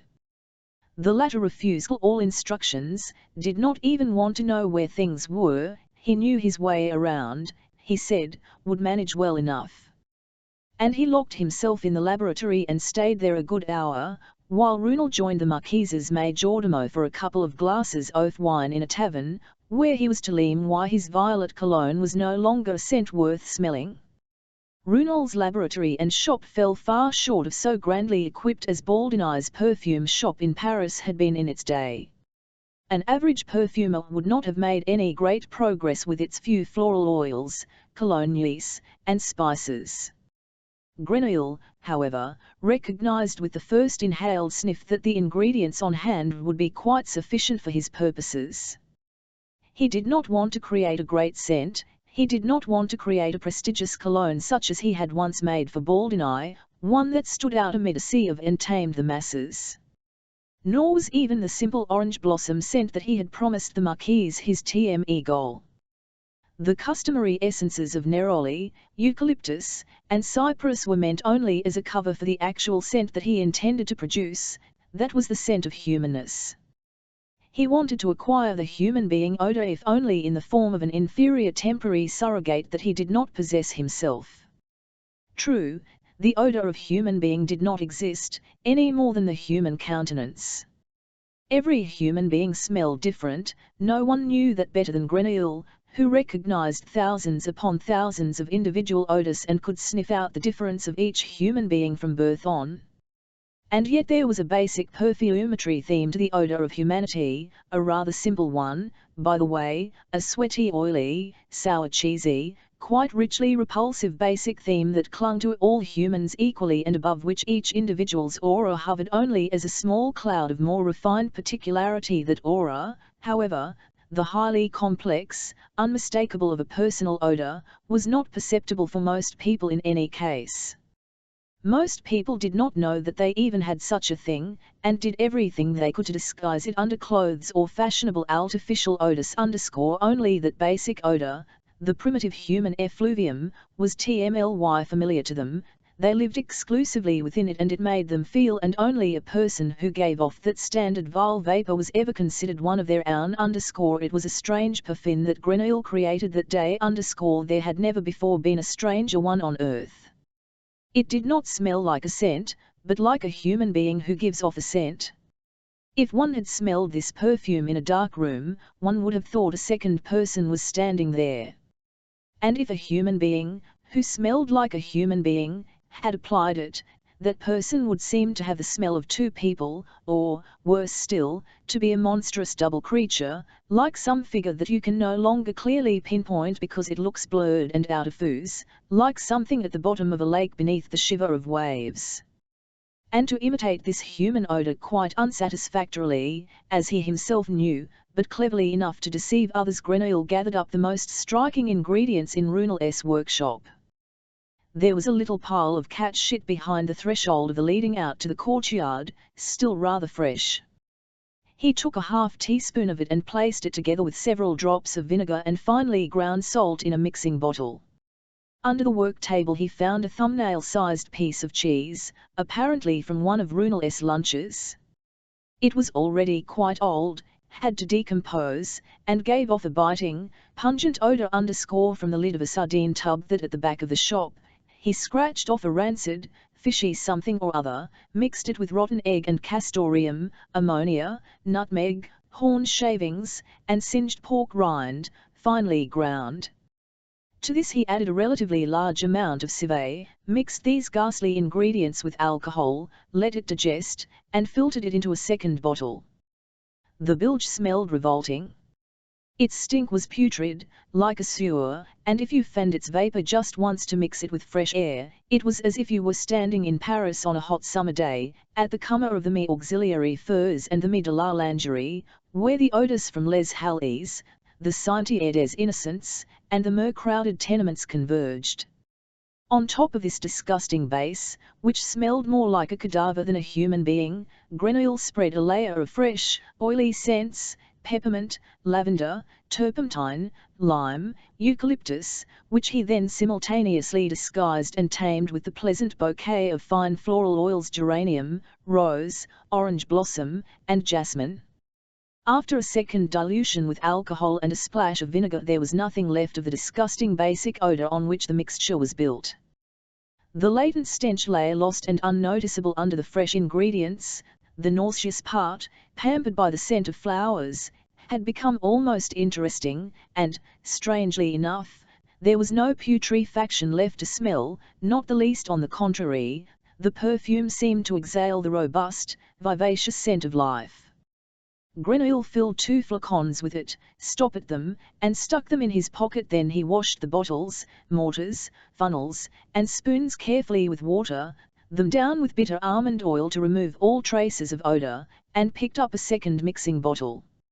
In it he quickly composed another perfume, a son of copy of the first, likewise consisting of fresh and floral elements, but containing nothing of the witches' brew as a base, but rather totally one of musk ambergris, a tiny bit of civet, and cedarwood oil. By itself it smelled totally different from the first, flatter, more innocent, detoxified, for it lacked the components of the imitation human but once a normal human applied it and married it to his own odour, it could no longer distinguished from the one that Grenouille had created exclusively for himself. After he had poured the second perfume into flacons, he stripped and sprinkled his clothes with the first. Then he dabbed himself in the armpits, between the genitals, on the chest, neck, ears, and hair, put his clothes back on, and left the laboratory. 32 As he came out onto the street, he was suddenly afraid, for he knew that for the first time in his life he was giving off a human odour. He found that he stank quite disgustingly.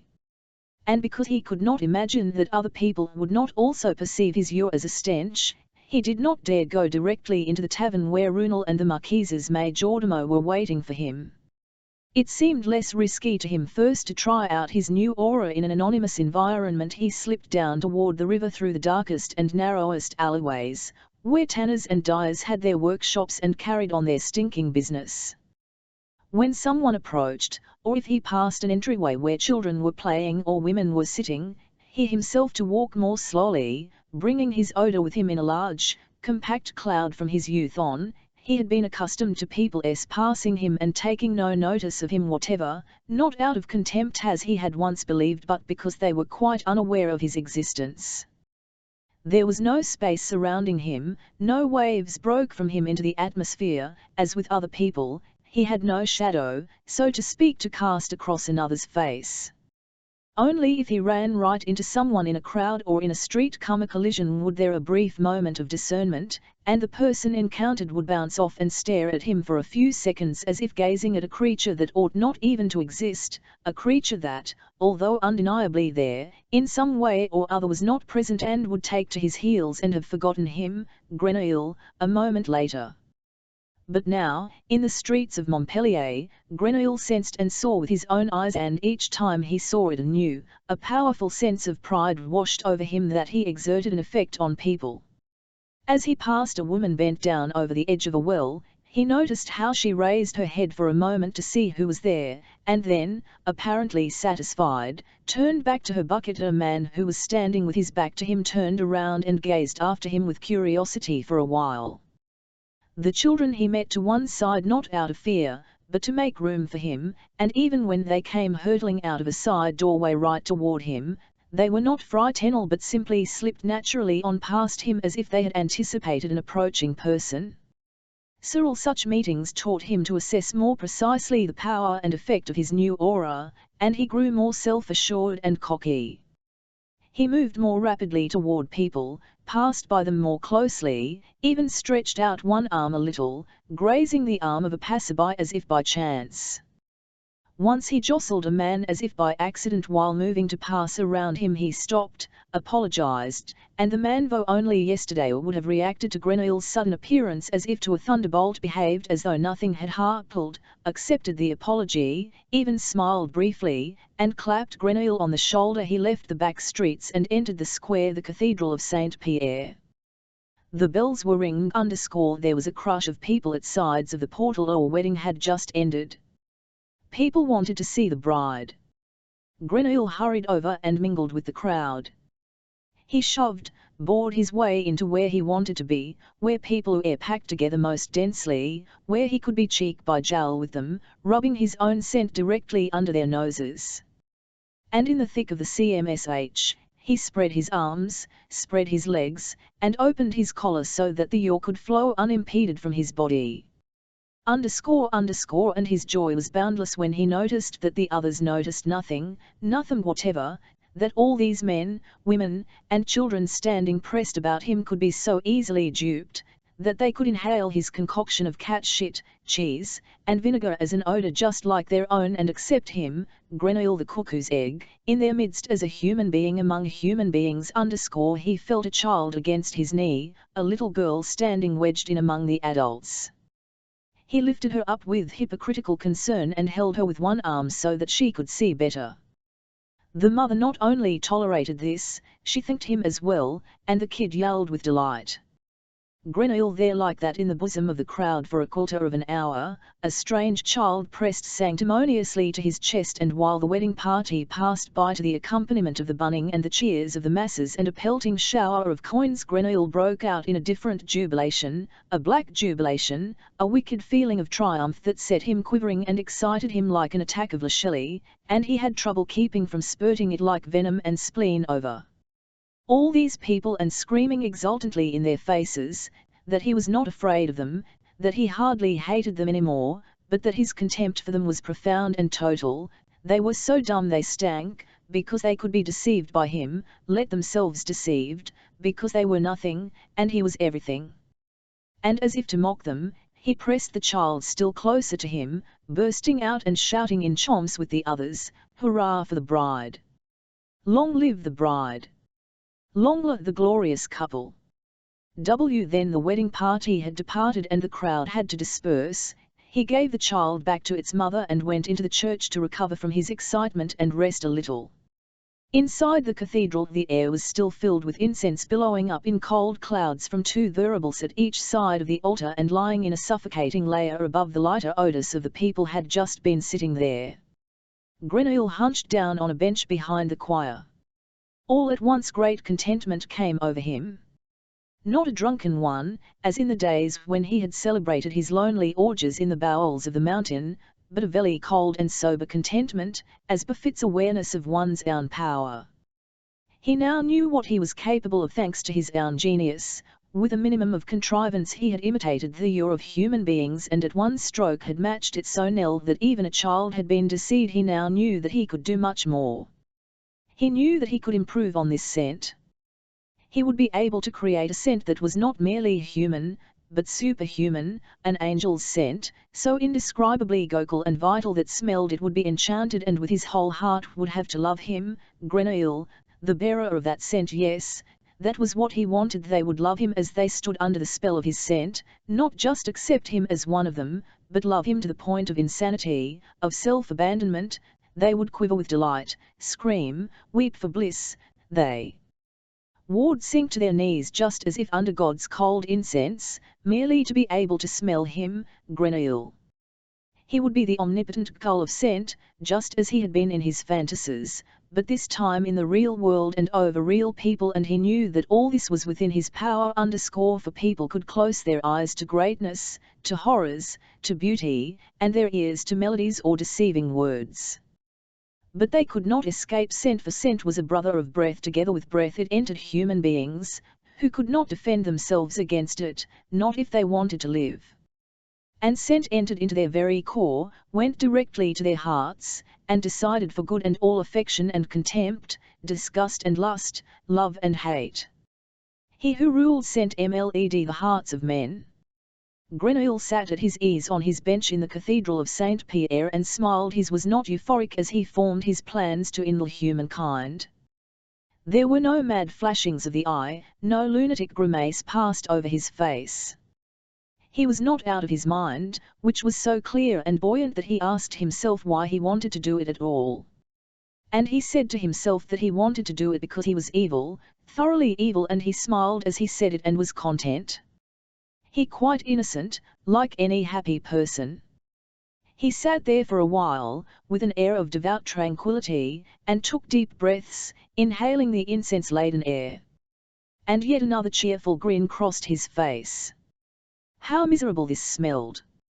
How ridiculously bad the scent that this god let spill from him! It was not even genuine frankincense filming up out of those thuribles. A bad substitute, adulterated with linden and cinnamon dust and saltpeter _ God stank. God was a poor little stinker. He had been swindled, this God had, or was himself a swindler, no different from Grenouille, only a considerably worse one. 33 Marquise de la Taille d'Espinus was thrilled with his new Perfume _ It was staggering, he said, even for the discoverer of the fluidum lethal, to note what a striking influence on the general condition of an individual such a trivial and ephemeral item as perfume could have as a result of its being either earthbound or earth-removed in origin. Grenouille, who but a few hours before had lain pale and near swooning, now appeared as fresh and rosy as any healthy man his age could. Why, even with all the qualifications appropriate to a man of his rank and limited education, one might almost say that he had gained something very like a personality.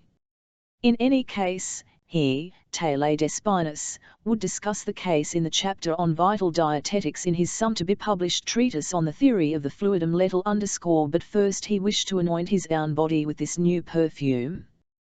Grenouille handed him both flacons of conventional floral scent, and the Marquis sprinkled himself with it. He seemed highly gratified by the effect. He confessed that after years of being oppressed by the leaden scent of violets, a mere dab of this made him feel as if he had sprouted floral wings, and if he was not mistaken, the beastly pain in his knee was already subsiding, likewise the buzzing in his ears. All in all, he felt buoyant, revitalized, and several years younger _ He approached Grenouille, embraced him, and called him my fluidal brother, adding that this was in no way a form of social address, but rather a purely spiritual one, in conspectu universalitatis fluidi letalis, before which and which alone all men were equal also. And this he said as he disengaged himself from Grenouille, in a most friendly disengagement, without the least revulsion, almost as if he were disengaging himself from an equal. He was planning some to found an intimational lodge that above all rank, and the goal of which would be utterly to vanquish the fluidum lethal and replace it in the shortest possible time with purest fluidum vital. And even now he promised to win Grenouille over as the first proselyte. Then he had him write the formula for the floral perfume on a slip of paper, pocketed it, and presented Grenouille with 50 louis d'or _ 1 week after the first lecture. The Marquise de la Taille d'Espinus once again presented his ward in the great hall of the university. The crush was monstrous. All Montpellier had come, not just scientific Montpellier, but also and in particular social Montpellier, among whom were many sadies desirous of seeing the fabled caveman, and although Taille's enemies, primarily the champions of the Friends of the University Botanical Gardens and members of the Society for the Advancement of Agriculture, had mobilized all their supporters, the exhibition was a scintillating success.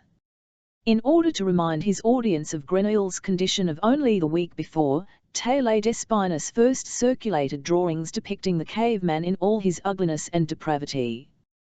He then had them lead in the new Grenouille, dressed in a handsome velvet blue coat and silk chine rouge éclat, powder éclat, and coiffed, and merely by the way he walked, so erect and with dainty steps and an elegant swing of the hips, by the way he climbed to the dais without anyone's assistance, bowing deeply and nodding with a smile now to one side now to the other, he silenced every skeptic and critic. Even the Friends of the University's Botanical Garden were embarrassedly speechless. The change was too egregious, the apparent miracle too overwhelming. Where but a week ago had cowered a drudge, a brutalized beast, there now stood a truly properly proportioned human being. An almost prayerful mood spread through the hall, and as Taille d'Espinus commenced his lecture, perfect silence reigned. He once again set forth his all-too-familiar theory about Earth's fluidum lethal, explained how and with what mechanical and dietetic means he had driven it from the body of his exhibit, replacing it with fluidum vital. Finally he demanded of all those present, friend and foe alike, that in the face of such overwhelming evidence they abandon their opposition to this new doctrine and make common cause with him, Taille d'Espinus, against the evil fluidum, and open themselves to the beneficial fluidum vital _ At this he spread his arms wide, cast his eyes heavenwards, and many limbed men did likewise, and women wept. Grenouille stood at the dais but did not listen. He watched with great satisfaction the effect of a totally different fluid, a much realer one. his gown as was appropriate for the size of the great hall. He had doused himself with perfume, and no sooner had he climbed the dais than the aura of his scent began to radiate powerfully from him. He literally saw with his own eyes how it captured the spectators sitting closest, was transmitted to those farther back, and finally the last rows and the gallery. And whomever it captured, and Grenouille's heart leapt for joy within him, was visibly changed. Under the sway of the odour, but without their being aware of it, people's facial expressions, their airs, their emotions were altered. Those who at first had gawked at him out of pure amazement now gazed at him with a milder eye, those who had made a point of leaning back in their seats with furrowed critical brows and mouths markedly tummed down at the comers now leaned forward more relaxed and with a of childlike ease on their faces. And as his odour reached them, even the faces of the timorous, frightened, and hypersensitive souls who had the sight of his former self with horror and beheld his present state with due misgiving now showed traces of amity, indeed of sympathy. At lecturer's end the entire assemblage rose to its feet and broke into frenetic cheering. Long live the fluidum vitale! Long la tale des spinus! Hurrah for the fluidal theory! Down with orthodox medicine! Such were the cries of the learned folk of Montpellier, the most important university town in the south of France, and the Marquis de la Tallée d'Espinus experienced the greatest hour of his life. Grenouille, however, having climbed down from the dais to mingle among the crowd, knew that these ovations were in reality meant for him alone. Jean-Baptiste Grenouille, although not one of those cheering in the hall, suspected anything of the son. 34 He stayed on in Montpellier for several weeks. He had achieved a Snine fame and was invited to salons where he was asked about his life in the car and about how the Marquise had cured him. He had to tell the tale of the robbers over and over, how they had dragged him off and how the basket was let, and about the ladder. And every time he added more lovely embellishments and invented new details. And so he gained some facility in speaking, admittedly only a very limited one, since he had never in all his life handled speech well and, what was even more important to him, a practiced routine for lying. In essence, he could tell people whatever he wanted once they had gained confidence in him, and with the first breath, they gained confidence in him, for they were inhaling his artificial odour, they everything. And in time he gained a Snine self-assurance in social situations such as he had never known before. This was apparent even in his body. It was as if he had grown. His humpback seemed to disappear. He walked almost completely erect. And when someone spoke to him, he no longer hunched over, but remained erect and returned the look directed at him. Granted, in this short time he did not become a man of the world, no dandy about town, no peerless social lion, but his cringing, clumsy manner fell visibly from him, making way for a bearing that was taken for natural, or at worst for a slight, in-bomb shyness that made a sympathetic impression on many gentlemen and many ladies. Sophisticated circles in those days had a weakness for everything natural and for a certain unpolished charm. Then March came. He packed his things and was off, secretly, so early in the morning that the city gates had only just been opened. He was wearing an inconspicuous brown coat that he had bought second-hand at a market the day before, and a shabby hat that covered half his face. No one recognized him, no one saw or noticed him, for he had intentionally gone without his perfume that day. And when around noon the Marquise had inquiries made, the watchmen swore by all that is holy that they had seen all kinds of people leaving the city, but not the caveman, whom they knew and could most certainly have noticed.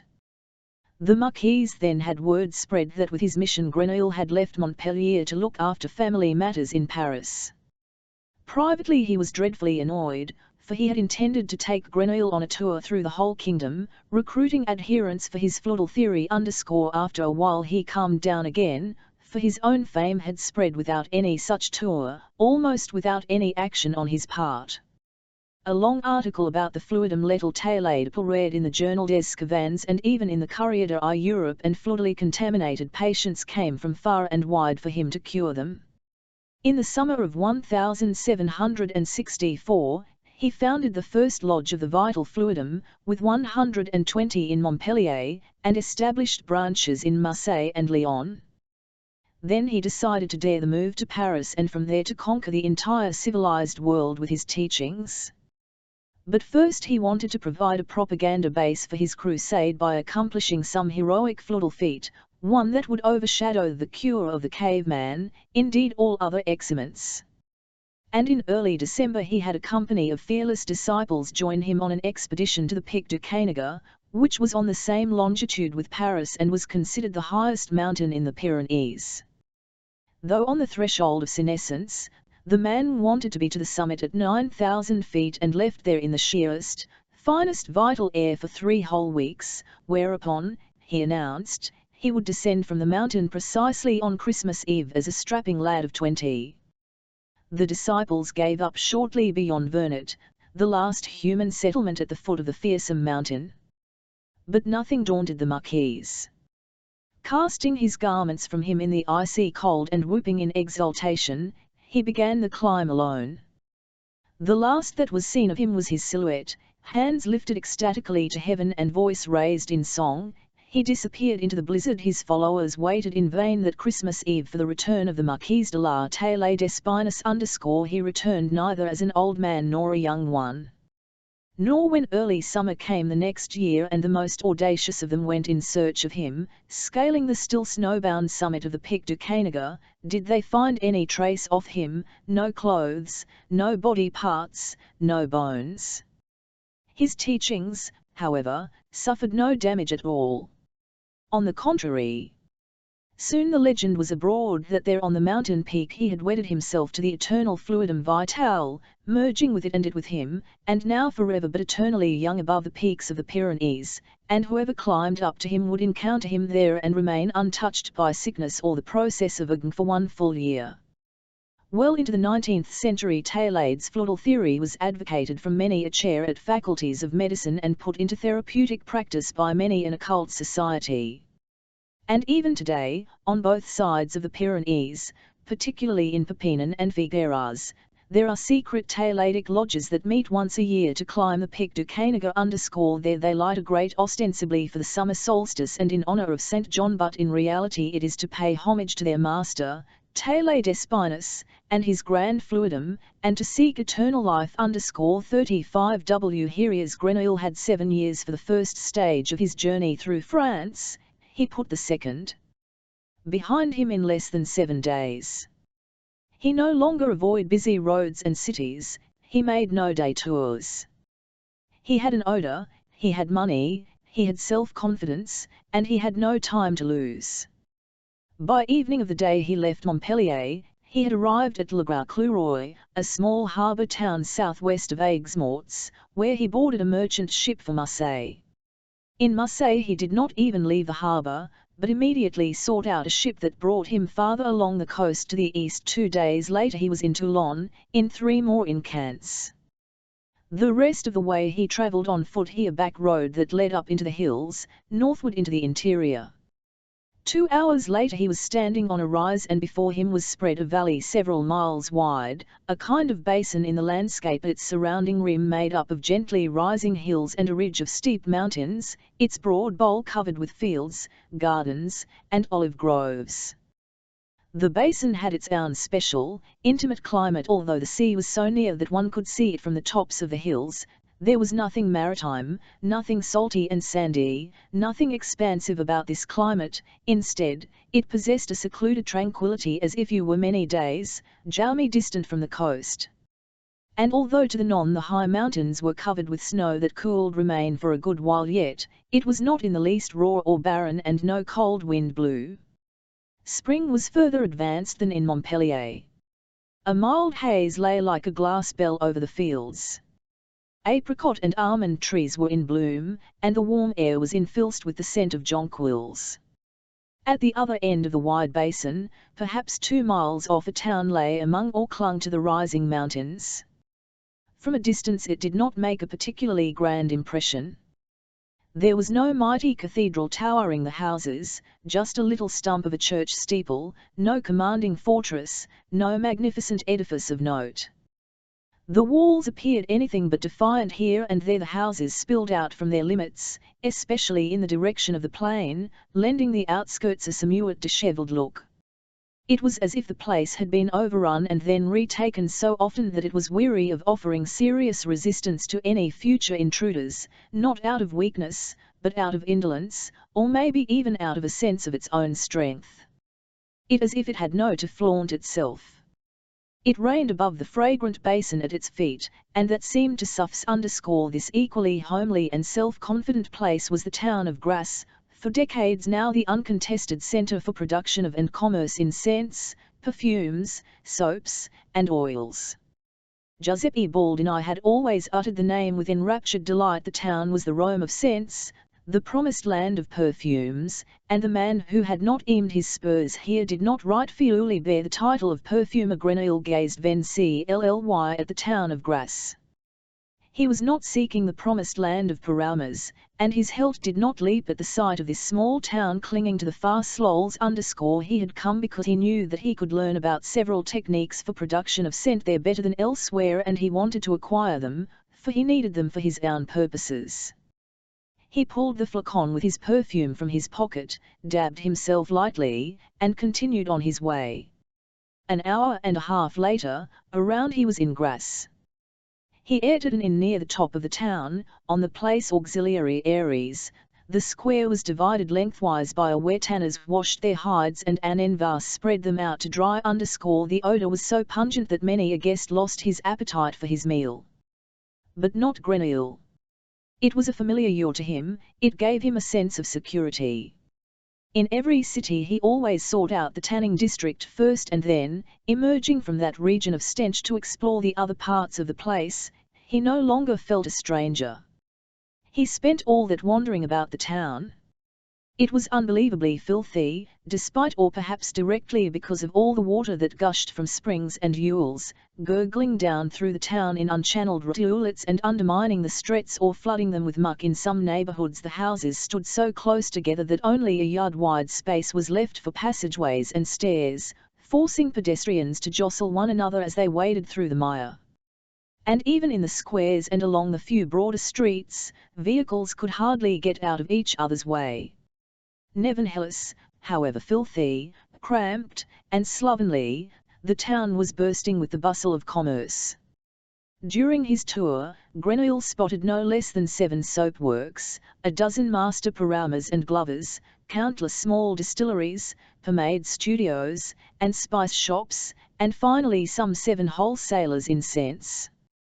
These were in fact merchants who completely controlled the wholesale supply of scent. One would hardly know it by their houses. The facades to the restaurant looked modestly middle class. But what was stored behind them, in warehouses and in gigantic cellars, in kegs of oil, in stacks of finest lavender soaps, in demijohns of floral colognes, wines, alcohols, in bales of scented leather, in sacks and chests and crates stuffed with spices. Grenouille smelled out every detail through the thickest walls. These were riches beyond those of princes. And when he smelled his way more penetratingly through the prosaic shops and fronting the streets, he discovered that at the rear of these provincial family homes were buildings of the most luxurious sun around small but exquisite gardens, where oleander and palmettos flourished and fountains bordered by ornamental flowers leapt, extended the actual residential wings, usually built in a U-shape toward the south, on the upper floors, bedchambers drenched in sunlight, the walls covered with silk. On the ground wainscoted salons and dim rooms, sometimes with terraces built out into the open air, where, just as Baldini had said, people ate from porcelain with golden cutlery. The gentlemen who lived behind these modest sham facades reeked of gold and power, of carefully secured riches, and they reeked of it more strongly than anything Grenouille had smelled thus far on his journey through the provinces. He stopped and stood for a good while in front of one of these camouflaged palazzi. The house was at the of the Midroit, a main artery that traversed the whole length of the city, from west to east. It was nothing extraordinary to look at, perhaps the front was a little wider and ampler than its neighbours, but certainly not imposing. At the gateway a wagon from which kegs were being unloaded down a ramp. A vehicle stood waiting. A man with some papers went into the office, came back out with another man, both of them disappeared through the gateway. Grenouille stood on the opposite side of the street and watched the comings and goings. He was not interested in what was happening. And yet there. Something else was holding him fast. He closed his eyes and concentrated on the odours that came floating to him from the building across the way. There were the odours of the kegs, vinegar and wine, then the hundredfold heavy odours of the warehouse, then the odours of filth that the walls exuded like a fine golden sweat, and finally the odours of a garden that had to lie on the far side of the building. It was not easy to catch the delicate scents off, for they came only in thin ribbons from over the house's gables and down into the street. Grenouille seemed magnolia, daphne, and rhododendron but there seemed to be something else, something in the garden that gave off a fatally wonderful scent, a scent so exquisite that in all his life his nose had never before encountered one like it, or, indeed, only once before. He had to get closer to that scent. He considered whether he ought simply to force his way through the gate and onto the premises. But meanwhile so many people had become involved in unloading and inventorying the kegs that he was sure to notice. He decided to walk back down the street and find an alley or passageway that would perhaps lead him along the far side of the house. Within a few yards he had reached the town gate at the start of the Rue Droit. He walked through it, a sharp left, and followed the town wall downhill. He had not gone far before he smelled the garden, faintly at first, blend with the air from the fields, but then ever more strongly. Finally he knew that he was very close. The garden bordered on the town wall. It was directly beside him. If he moved back a bit, he could see the top branches of the orange trees just over the wall. Again he closed his eyes. The scents of the garden descended upon him, their contours as precise and clear as the coloured bands of a rainbow, and that precious one, that one that mattered above all else, was among them. Grenouille, tummed hot with rapture and cold with fear, rushed to his head as if he were a little boy caught red-handed, and then it retreated to his solar plexus, and then lushed up again and retreated, and he could do nothing to stop it. This attack of scent had come on too suddenly.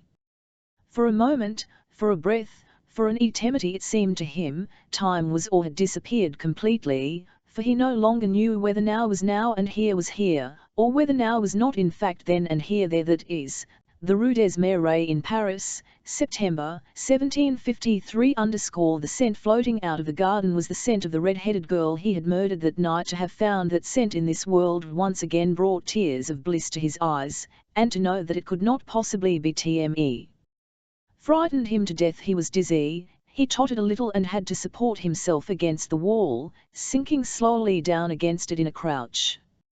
Collecting himself and gaining control of his senses, he began to inhale the fatal scent in less dangerous breaths. And he established that, while the scent from behind the wall bore an extreme resemblance to the scent of the red-headed girl, it was not completely the same. To be sure, it also came from a red-headed girl, there was no doubt of that. In his olfactory imagination, Grenouille saw this girl as if in a picture. She was not sitting still, she was jumping about, warming up and then cooling off, apparently playing some game in which she had to move quickly and then just as quickly stand still with the second person, by the way, someone with a totally insignificant She had dazzlingly white skin, she had green eyes. She had on her face, neck, and breasts. That is, and Grenouille's breath stopped for a moment, then he sniffed more vigorously and tried to suppress the memory of the scent of the girl from the Rue des Marais. That is, this girl did not even have breasts in the Tme sense of word. She barely had the rudimentary stand of breasts. Infinitely tender and with hardly any fragrance, sprinkled with freckles, just beginning to expand, perhaps only in the last few days, perhaps in the last few hours, perhaps only just at this moment. Such were the little cupped breasts of this girl. In a word, the girl was still a child. But what a child! The sweat stood out on Grenouille's forehead. He knew that children did not hail an exceptional scent, any more than green buds of flowers before they blossom. This child behind the wall, however, this bud still almost closed tight, which only just now was sending out its first fragrant tips, unnoticed by anyone except by him. Grenouille, this child already had a scent so terrifyingly celestial that once it had unfolded its total glory, it would unleash a perfume such as the world had never smelled before. She already smells better now, Grenouille thought, than that girl did back then in the mid-Esmeralda, not as robust, not as voluminous, but more refined, more richly nuanced, and at the same time more natural. In a year or two this scent will be ripened and take on a gravity that no one, man or woman, will be able to escape. People will be overwhelmed, disarmed, helpless before the magic office girl, and they will not know why. And because people are stupid and use their noses only for blowing, but belie absolutely anything they see with their eyes, they will say it is because this is a girl with beauty and grace and charm. In their obtuseness, they will praise the evenness of her features, her slender figure, her faultless breasts. And her eyes, they will say, are like emeralds, and her teeth like pearls, and her limbs smooth as ivory, and all those other idiotic comparisons. And they will elect her queen of the jasmine, and she will be painted by stupid portraitists. Her picture will be ogled, and people will say that she is the most beautiful woman in France. And to the strains of mandolins, youths will howl the nights away sitting beneath her window. Rich, fat old men will skid about on their knees begging her father for her hand. And women of every age will sigh at the sight of her, and in their sleep dream of looking as alluring as she for just one day. And none of them will know that it is truly not how she looks that has captured them, not her reputed unblemished external beauty, but solely her incomparable, splendid scent. Only he would know that, only Grenouille, he alone. He knew it already, in fact. All. He wanted to have that scent. Not in the useless, clumsy fashion by which he had had the scent of the girl in the Rue des Marais _ for he had merely sucked that into himself and destroyed it in the process. No, he wanted truly to possess the scent office girl behind the wall, to peel it from her like skin and to make her scent his own. How that was to be done, he did not know yet, but he had 2 years in which to learn. Ultimately it ought to be no more difficult than robbing a rare flower of its perfume _ he up, almost reverently, as if leaving behind something sacred or someone in deep sleep.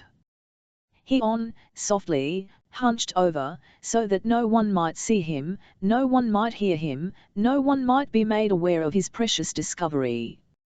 And so he fled along the wall to the opposite end of the town, where he finally lost the girl's scent and rented by way of the Porte des Fainéants _ he stood in the shadow of the buildings. The stinking vapours of the streets made him feel secure and helped him to tame the passions that had overcome him. Within 15 minutes he had grown perfectly calm again. To start with, he thought, he would not again approach the vicinity of the garden wall. That was not necessary. It excited him much. The flower would flourish there without his aid, and he knew already in what manner it would flourish. He dared not intoxicate himself with that scent prematurely. He had to throw himself into his work. He had to broaden his knowledge and perfect the techniques of his craft in order to be equipped for the time of he had a good 2 years. 36 Not far from the Porte des F6 Ants, in the Rue de la Louve, Grenouille discovered a small perfumer's workshop and asked for a job.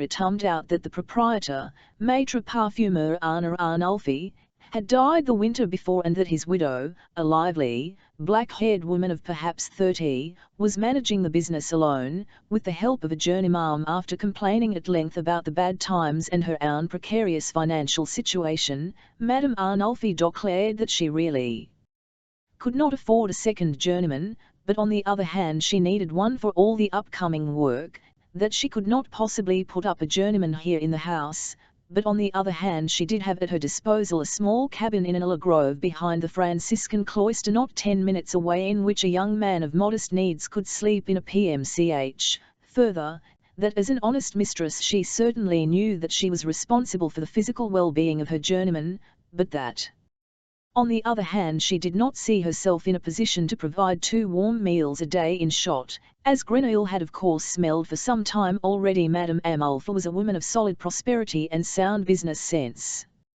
And since he was not concerned about money and declared himself satisfied with a salary of 2 francs a week and with the other niggardly provisions, they quickly came to an agreement. The first journeyman was called in, a giant of a man named Drouot.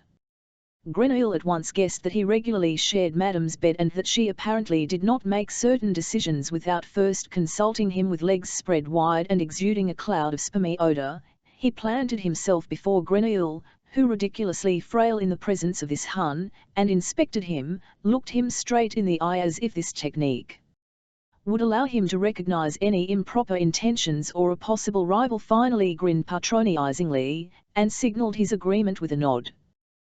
That settled it. Grenouille got a handshake, a cold evening snack, a blanket, and a key to the cabinet windowless shack that smelled pleasantly of old sheep dung and hay, where he made himself at home as well as he could. The next day he began work for Madame Arnulfo. It was jonquil season. Madame Arnulfo had the flowers grown on small parcels of land that she owned in the broad basin below the city, or she bought them from farmers, with whom she haggled fiercely over every ounce. The blossoms were delivered very early in the morning, emptied out in the workshop by the basketfuls into massive but lightweight and fragrant piles. Meanwhile, in a large cauldron Drouot melted pork lard and beef tallow to make a creamy soup into which he pitched shovelfuls of fresh blossoms, while Grenouille constantly had to stir it all with a spatula as long as a broom. They lay on the surface for a moment, like eyes facing instant death, and lost all colour the moment the spatula pushed them down into the warm, oily embrace. And at almost the same moment they wilted and withered, and death apparently came so rapidly upon them that they had no choice but to exhale their last fragrant sighs into the very medium that drowned them. For and Greal this with indescribable fascination. The more blossoms he stirred under into the sweeter the scent of the oil, and it was not that the dead blossoms continued to give off scent there in the oil, no, the oil itself had appropriated the scent of the blossoms. Now and then the soup got too thick, and they had to pour it quickly through a sieve, freeing it of macerated cadavers to make for fresh blossoms. Then they dumped and mixed and some more, all day long without pause, for the procedure allowed no delays, until, as evening approached, all the piles of blossoms had passed through the cauldron of oil. Then, so that nothing might be wasted, the refuse was steeped in boiling water and wrung out to the last drop in a screw press, yielding still more mildly fragrant oil. The majority of the scent, however, the soul of the sea of blossoms, had remained in the cauldron, trapped and preserved in an unsightly, slowly congealing greyish-white grease. The following day, the maceration, as this procedure was called, continued. The cauldron was heated once the oil melted and feckle with new blossoms. This went on for several days, from morning till evening. It was tiring work. Grenouille had arms of lead, calluses on his hands, and pains in his back as he staggered back to his cabin in the evening. Although Drouot was at least 3 times as strong as he did not once take a turn at stirring, but was quite content to pour in more featherlight blossoms, to tend the fire, and now and then, because of the heat, to go out for a drink. But Grenouille did not mutiny. He stirred the blossoms into the oil without complaint, from morning till night, and hardly noticed the exertion of stirring, for he was continually fascinated by the process taking place before his eyes and under his nose, the sudden withering of the blossoms and the absorption of their scent. After a while, Drouot would decide that the oil was finally saturated and could absorb no more scent. He would extinguish the fire, sear the knicker soup one last time, and pour it into stoneware CRCMKS, where almost immediately it solidified to a wonderfully fragrant pomade. This was the moment for Madame Arnulfo, who came to assay the precious product, to label it, and to record in her the exact quality and quantity of the yield. After she had personally capped, had sealed them and bombed them to the depths of her cellar, she donned her black dress, took out her widow's veil, and made the rounds of the city's wholesalers and vendors of Perfume. In touching phrases she described to these Gentlemen, her situation as a woman left all on her own, let them make their offers, compared the prices, sighed, and finally sold, or did not sell perfumed pomades, when stored in a cool place, keep for a long time. And again the price leaves something to be desired, who knows, perhaps it will climb again come winter or next spring.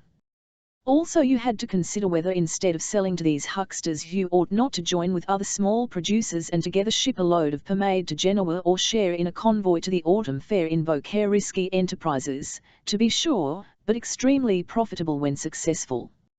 Madame Arnulfi carefully weighed these various possibilities against one another, and sometimes she would indeed sign a contract, selling a portion of her treasure, but hold another portion of it in resent, and risk negotiating for a third part all on her own. But if during her inquiries she had got the impression that there was a glut on the pomade market and that in the foreseeable future there would be no scarcity to her advantage, she would hurry back home, her veil wafting behind her, and give Drouot instructions to subject the whole yield to a lavage and transform it into an essence absolue, and the pomade would be brought up again from the cellar, carefully warmed in tightly covered pots, diluted with ratified spirits, and thoroughly blended and washed with the help of a built-in stirring apparatus that Grenouille operated. Returned to the cellar, this mixture quickly the alcohol separated from the congealed oil of the pomade and could be drained off into a bottle. A kind of perfume had been produced, but one of enormous intensity, while the pomade that was left behind had lost most of its fragrance. Thus the fragrance of the blossoms had been transferred to yet another medium. But the operation was still not at an end. After carefully filtering the perfumed alcohol through gauze that retained the least little clump of oil, Drouot filled a small alembic and distilled it slowly over a minimum flame. What remained in the maîtresse was a tiny quantity of a pale-hued liquid that Grenouille knew quite well, but had never smelled in such quality and purity either at Baldinais or Runefes, the finest oil of the blossom, its polished scent concentrated 100 times over to a little puddle of essence absolue. This essence no longer had a sweet fragrance. Its smell was almost painfully intense, pungent, and acrid. And yet one single drop, when dissolved in a quantity of alcohol, sufficed to revitalize it and resurrect a aural field of flowers. The yield was frightfully small. The liquid from the maîtresse filled 3 little flacons and no more. Nothing was left from the scent of hundreds of thousands of blossoms except those 3 flacons. But they were worth a fortune, even here in Grasse, and worth how much more once delivered to Paris or Lyon, to Grenoble, Genoa, or Marseille.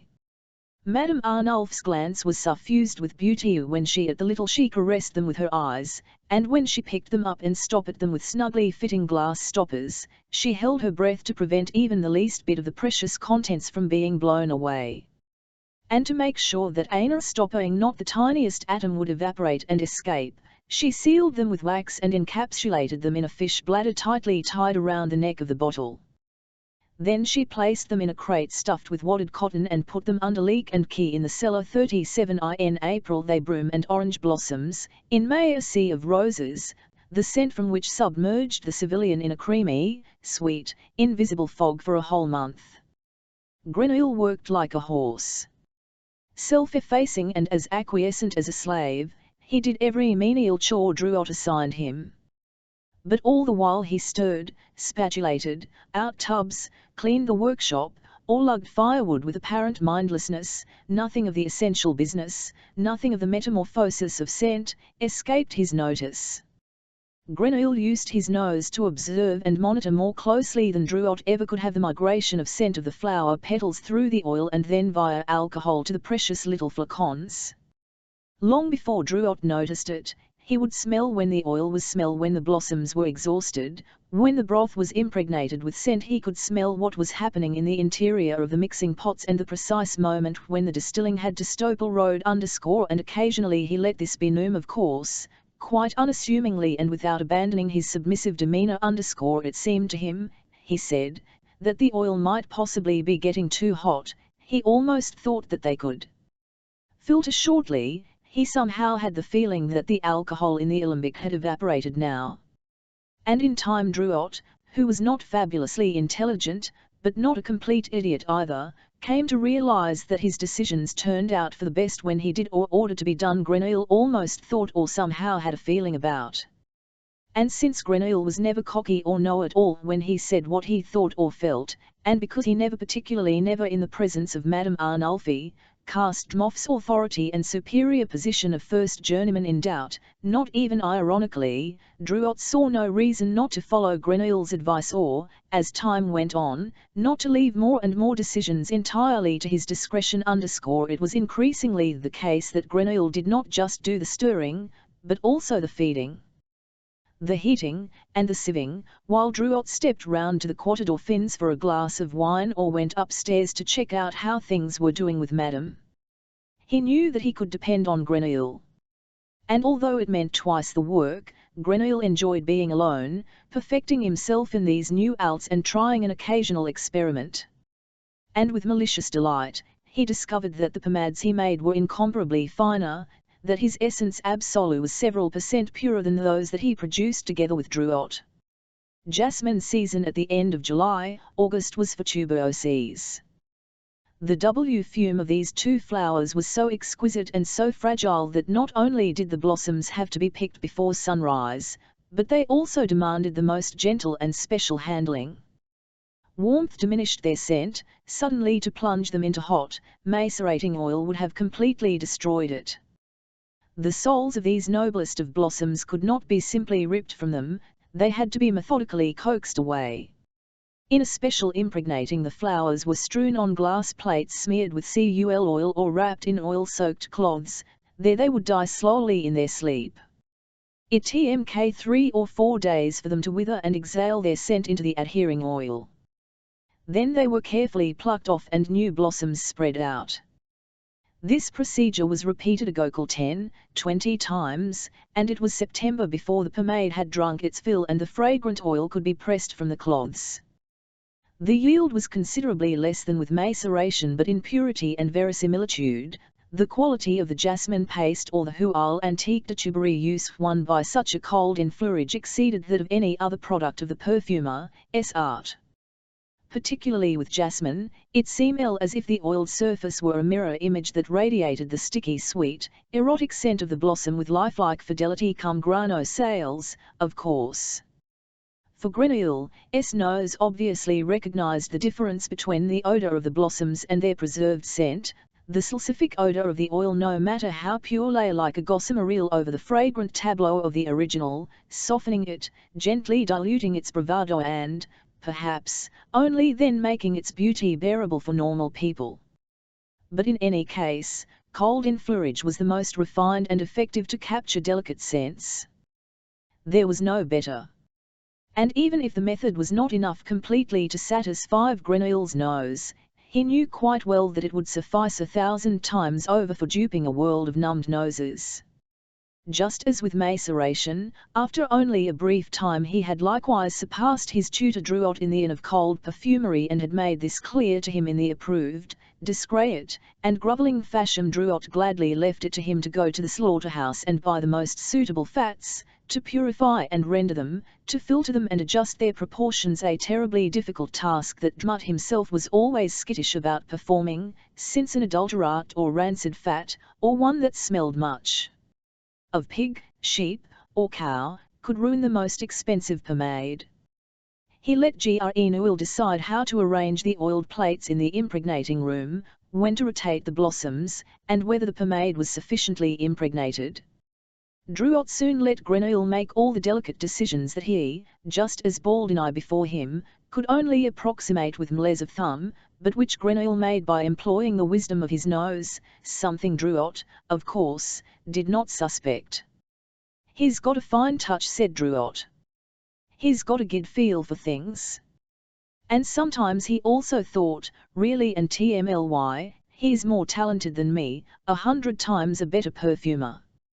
And all the while he considered him to a total nitwit, because Grenouille also he believed did not cash in at all on his talent, whereas he, Drouot, even with his more modest gifts, would soon become a master perfumer. And Grenouille encouraged him in this opinion, displaying doltish drudgery and not a hint of ambition, acting as if he comprehended nothing of his own genius and were merely executing the orders of the more experienced Drouot, without whom he would be a cipher. After their fashion, they got along quite well. Then came autumn and winter. Things were quieter in the workshop. The floral scents lay captive in their crocks and flacons in the cellar, and if Madame did not wish some pomade or other to be washed or for a sack of dried spices to be distilled, there was not all that much to do. There were still the allures, a couple of basketfuls every week. They pressed the virgin oil from them and put what was left through the oil mill. And wine, some of which Grenouille distilled to rectified spirit. Drouot made himself more and more scarce. He did his duty in Madame's eye, and when he did appear, stinking of sweet and semen, it was only to head off at once for the Quarter d'Orphins. Nor did Madame come downstairs often. She was busy with her investments and with converting her wardrobe for the period that would follow her year of mourning. For days, Grenouille might often see no one except the maid who fixed his midday soup and his evening bread and olives. He hardly went out at all. He took part in corporate life in the regular meetings and processions of the journeymen only just often enough as to be conspicuous neither by his absence nor by his presence. He had no friends or close acquaintances, but careful pains not to be considered arrogant or a misfit. He left it to the other journeymen to find his society dull and unprofitable.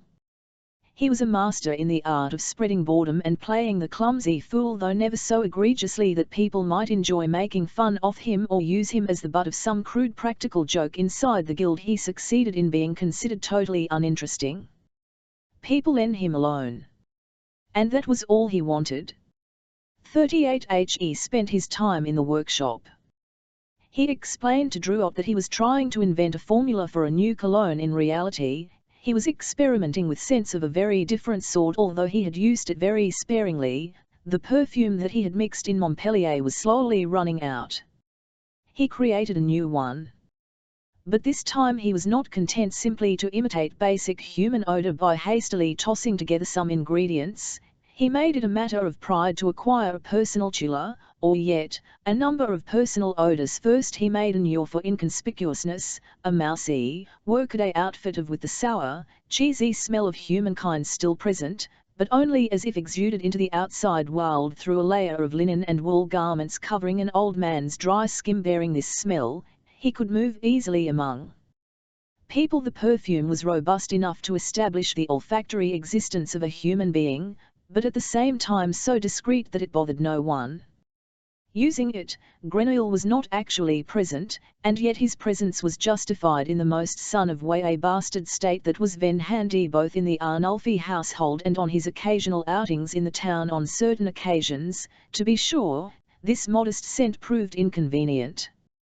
When he had errands to MN for Drouot or wanted to buy his own civet or a few musk pods from a merchant, he might prove to be so perfectly inconspicuous that he was either ignored and no one waited on him, or was given the wrong item or forgotten while being waited on. For such occasions he had blended a somewhat more redolent, slightly sweaty perfume, one with a few olfactory edges and hooks, that lent him a coarser appearance and made people believe he was in hurry and on urgent business.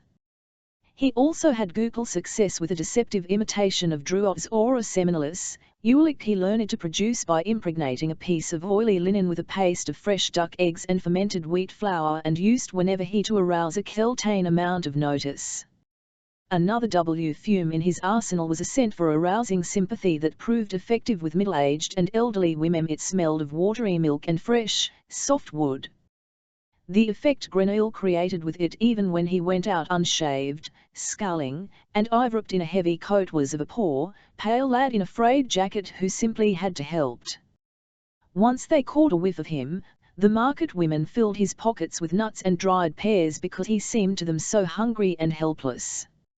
And the butcher's wife, an implacably callous old hag if there ever was one, let him pick out, for free, smelly old scraps of meat and bone, for his odor of innocence touched her mother's heart. He then took these scraps, digested them in alcohol, and used them as the main component for an odor that he applied when he wanted to be avoided and left completely alone. It surrounded him with a slightly nauseating aura, like the rancid breath of an old slattern's mouth when she awakens. It was so effective that even Drouot, hardly a squeamish son, would automatically turn aside and go in search of fresh air, without any clear knowledge, of course, of what had actually driven him away. And sprinkling a few drops of the repellent on the threshold of his cabin was enough to keep every intruder, human or animal, at a distance protected by these various odors, which he changed like clothes as the situation demanded and which permitted him to move in the world of men and to keep his true nature from them. Grenouille devoted himself to his real passion, the subtle pursuit of scent. And because he had a great goal right under his nose and over a year still left to him, he not only went about the task with burning zeal, but he also systematically planned how to sharpen his weapons, polish his techniques, and gradually perfect his methods. He began here he had left off at Baldini's, with extracting the scent from inert objects, stone, metal, glass, salt, water, air_W that before had failed so miserably. Using the crude process of distillation succeeded now, thanks to the strong absorptive powers of oil. Grenouille took a brass doorknob, whose cool, musty brawny smell he liked, and wrapped it in beef tallow for a few days. And sure enough, a hen he peeled off the tallow and examined it, it smelled quite clearly like the though very faintly. And even after a lavage in alcohol, the odor was still there, infinitely delicate, distant, overshadowed by the vapor of the spirits, and in this world probably perceptible only to Grenouille's nose, but it was certainly there. And that meant, in principle at least, at his disposal. If he had 10,000 doorknobs and wrapped them in tallow for 1,000 days, he could produce a tiny drop of brass doorknob essence absolute strong enough for anyone to have the indisputable illusion of the original under his nose. He likewise sucked with the porous chalky dust from a stone he found in the olive grove before his cabin. He macerated it and extracted a dollop of stone pomade, whose infinitesimal odor gave him indescribable delight. He combined it with other odors taken from all kinds of objects lying around his cabin, and painstakingly reproduced a miniature olfactory model of the olive grove, the Franciscan cloister. Carrying it about with him bottled up in a tiny flacon, he could the grove whenever he felt like it. These were virtuoso odors, executed as wonderful little trifles that of course no one but he could admire or would take note of. He was enchanted by their meaningless perfection, and at no time in his life, either before or after, were there moments of such tmly innocent happiness as in those days when he playfully and eagerly set about creating fragrant landscapes, still lifes, and studies of individual objects. For he soon moved on to living subjects. He hunted for winter flies, for maggots, rats, small cats, and drowned them in warm oil. At night he crept into stalls to drape cows, goats, and piglets for a few hours in cloths with oil or to wrap them in greasy bandages. Or he sneaked into sheepfolds and stealthily sheared a lamb and then washed the redolent wool in rectified spirit. At first the results were not very satisfactory. For in contrast to the patient things and stones, animals yielded up their urine only under protest. The pigs scraped off the bandages by rubbing against the posts of their sties. The sheep bleated when he approached them by night with a knife. The cows obstinately shook the greasy cloths from their udders.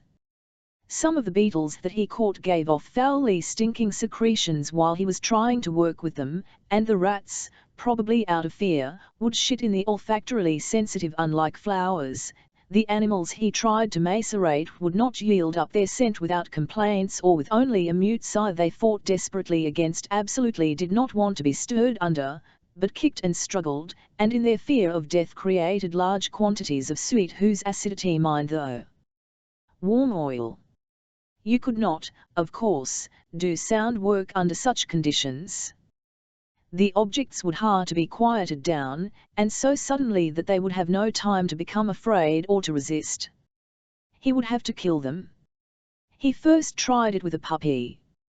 He enticed it away from its mother with a piece of meat, all the way from the slaughterhouse to the laboratory, and as the animal panted excitedly and lunged joyfully for the meat in Grenouille's left hand, he gave one quick, hard blow to the back of its head with a piece of wood he held in his right. Death descended on the puppy so suddenly that the expression of happiness was still on its mouth and in its eyes long after Grenouille had bedded it down in the impregnating on a grate between two greased plates, where it exuded its pure doggy scent, unadulterated by the sweat of fear.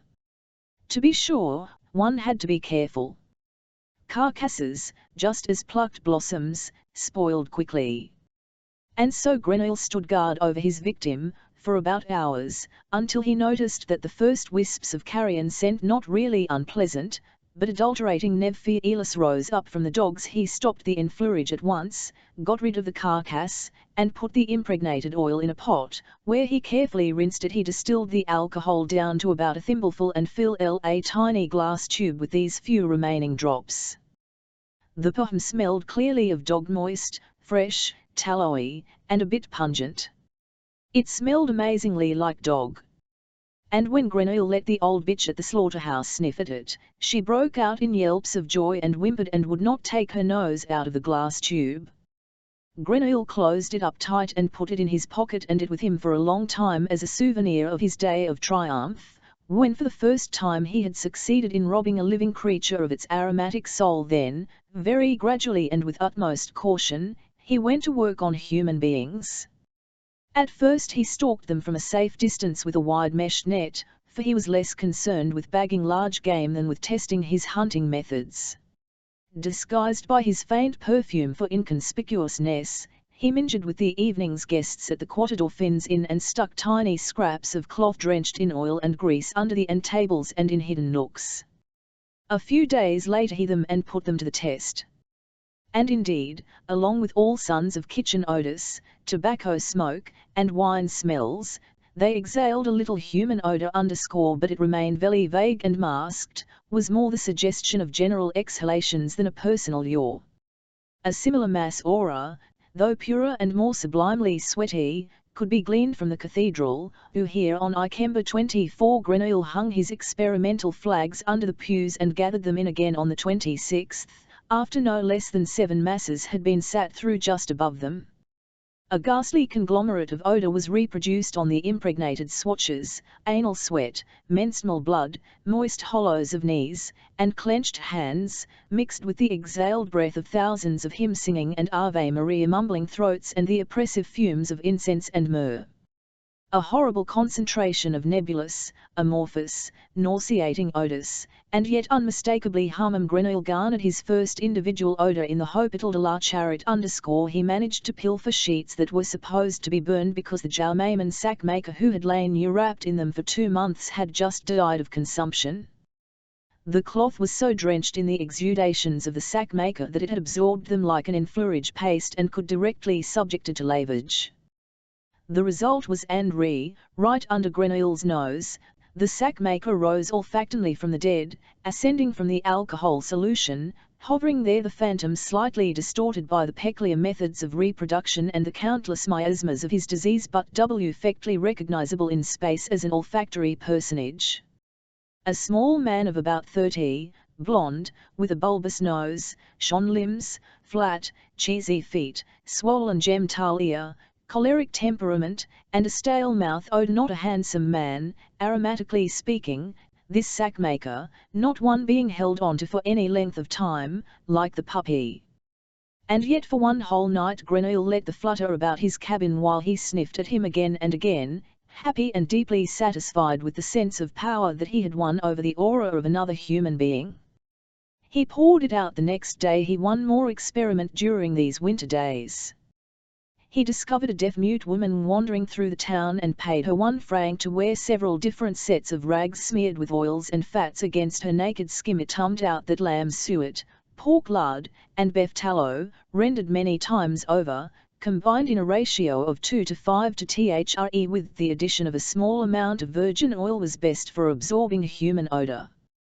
Grenouille let it go at that. He refrained from overpowering some whole, live person and processing him or her perfumatorily. That sort of thing would meant risks and would have resulted in no new knowledge. He knew he now was master of the techniques needed to rob a human of his or her scent, and he knew it was unnecessary to prove this fact anew. Indeed, human odor was of no importance to him whatever. He could imitate human odor quite well enough with surrogates. What he coveted was the odor of certain human beings, that is, those rare humans who inspire love. These were his victims. 39 In January the widow Arnulfie married her first Dominique Drouot, who was thus promoted to Maître Gantier et Parfumeur. There was a great banquet for the guild masters and a more modest one for the journeymen. Madame bought a new mattress for her bed, which she now shared officiously with Drouot, and her gay finery from the armoire. Otherwise, everything remained as it was.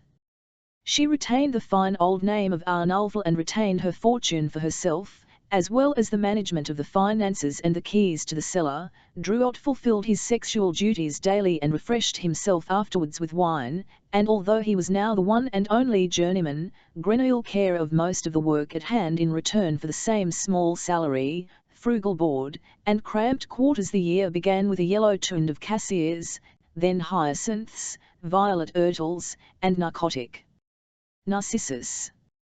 One Sunday in March, it was about a year now since his arrival in Grasse, Grenouille set out to see how things in the garden behind the wall at the other end of town.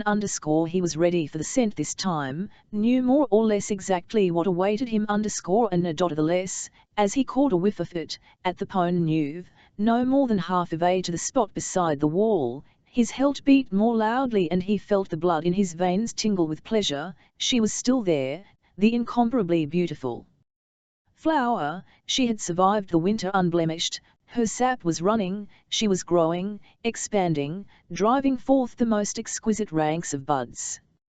Her scent had grown stronger, just as he had expected, without losing any of its delicacy.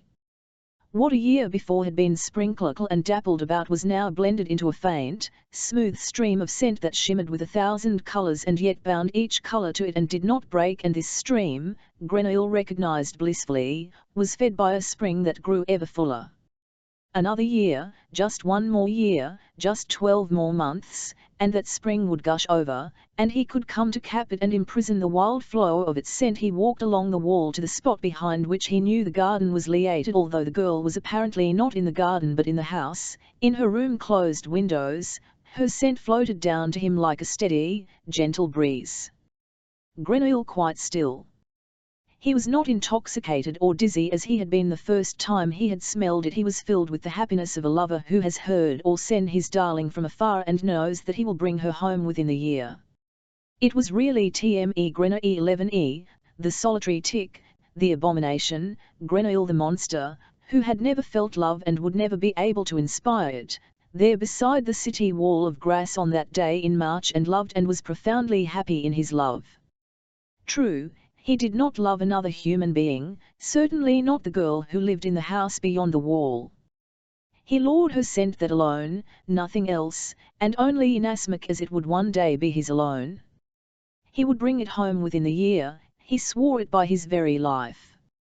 And after this strange oath, or betrothal, this promise of loyalty given to himself and to his future scent, he left the place light of heart and returned to town through the Porte du Corps. That night, as he lay in his cabin, he conjured up the memory of the scent. He could not resist the temptation and immersed himself in it, caressed it, and let it caress him, so near to it, as fabulously close as if he possessed it already in reality, his scent, his own scent, and he made love to it and to himself through it for an intoxicatingly, deliciously long time.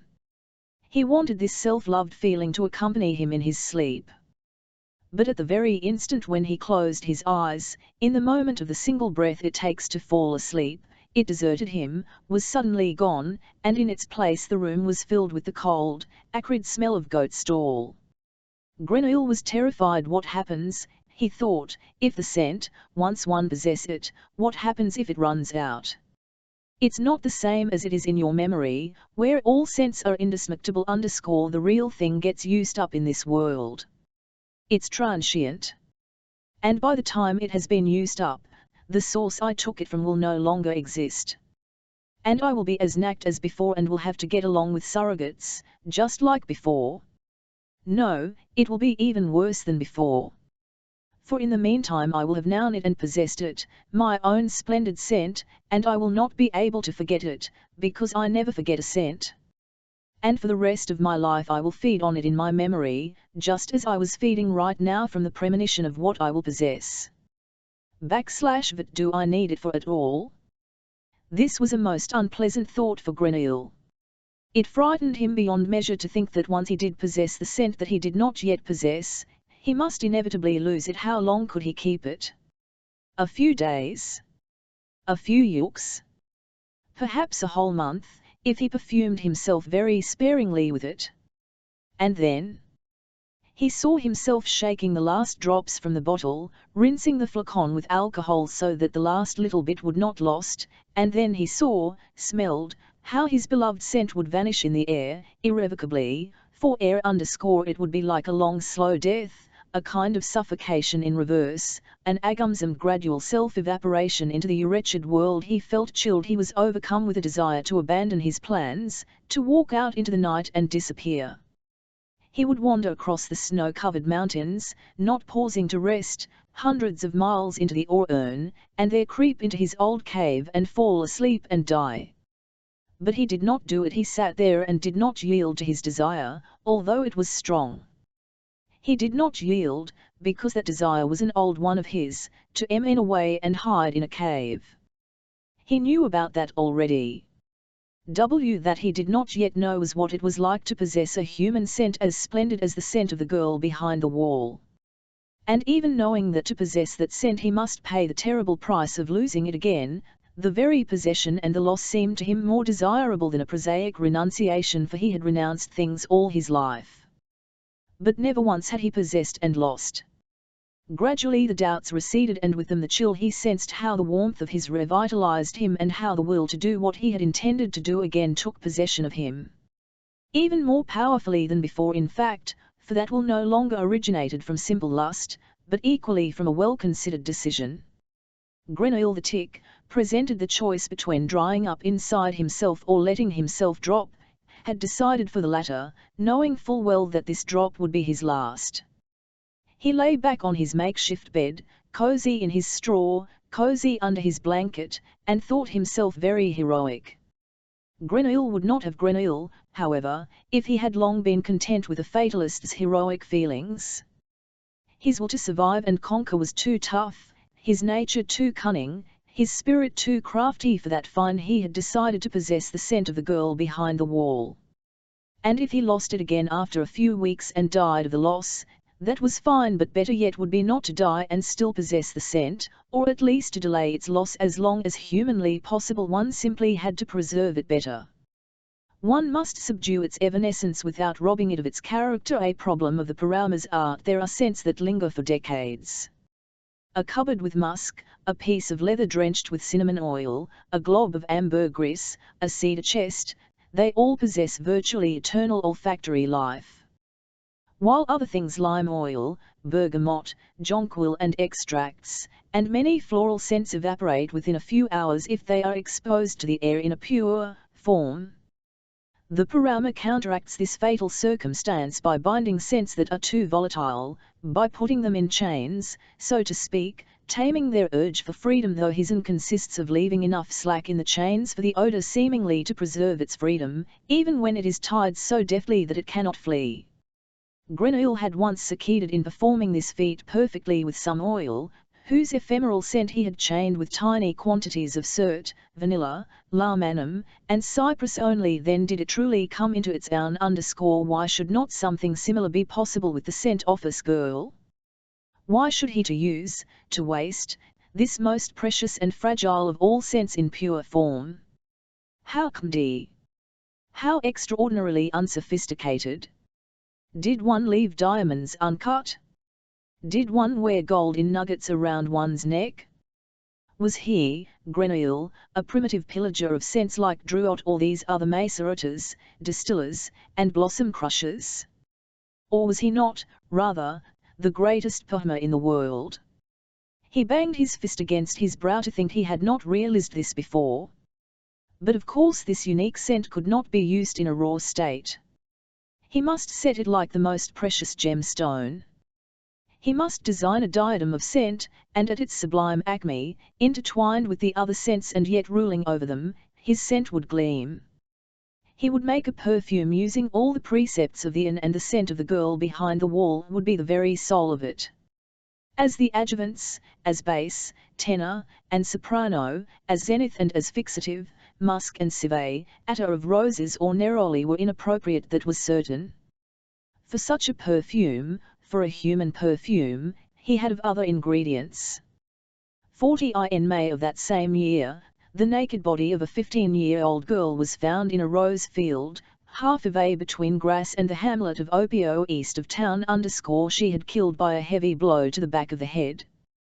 The farmer who was so disconcerted by the gruesome sight that he almost ended up a suspect himself, when in a quivering voice he told the police lieutenant that he had never seen anything so beautiful, than he had really wanted to say that he had never seen anything so awful. She was indeed a girl of exquisite beauty. She was one of those languid women made of dark honey, smooth and sweet and terribly sticky, who take control of a room with a syrupy gesture, a toss of the hair, a single slow whiplash of the eyes, and all the while remain as still as the center of a hurricane, apparently unaware of the force of gravity by which they irresistibly attract to themselves the yearnings and the souls of both men and women. And she was young, so very young, that the flow of her lure had not yet ground nicus. Her full limbs were still smooth and solid, her breasts plump and pert as eggs, and the planes of her face, brushed by her heavy black hair, still had the most delicate contours and secret places.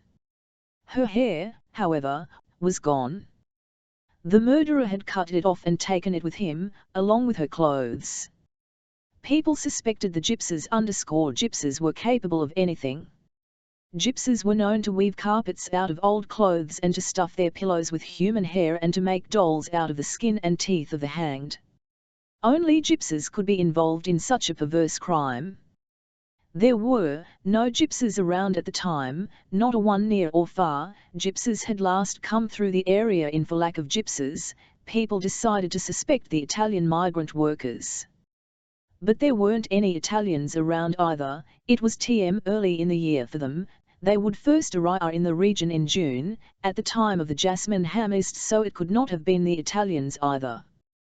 Finally the wig makers came under, and they were searched for the hair of the murdered girl. To no avail. Then it was the Jews who were suspect, then the monks of the Benedictine cloister, reputedly a lecherous lot although all of them were well over 70, then the Cistercians, then the Freemasons, then the lunatics from the chariot, then the charcoal burners, then the beggars, and last but not least the nobility, in particular the Marquis of Cabri, for he had already been married 3 times and organized, so it was said, orgiastic black masses in his cellars, where he drank the of virgins to increase his potency. Of course nothing definite could be proved. No one had witnessed the murder. The clothes and hair of the dead woman were not found. After several weeks the police lieutenant halted his investigation. In mid-June the Italians arrived, many with families, to hire themselves out as pickers. The farmers put them to work as usual, but, with the murder still on their minds, forbade their wives and daughters to anything to do with them. You couldn't be too cautious.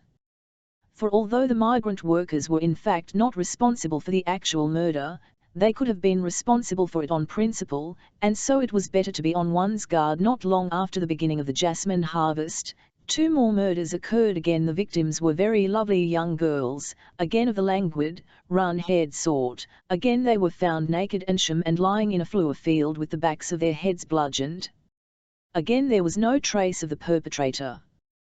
The news spread like wildfire, and there was a threat that hostile action might be taken against the migrants when it was learned that both victims were Italians, the daughters of a gentes de labora, and now fear spread over the countryside. People no longer knew against whom, to their impotent rage. Although there were still those who suspected the lunatics or the cryptic Marquis, no one really believed that, for the former were under guard day and night, and the latter had long since departed for Paris. So people huddled closer together. The farmers opened up their bams for the migrants, who until then had slept in the open fields. The townsfolk set up nightly patrols in every neighborhood and the lieutenant reinforced the watch at the gates.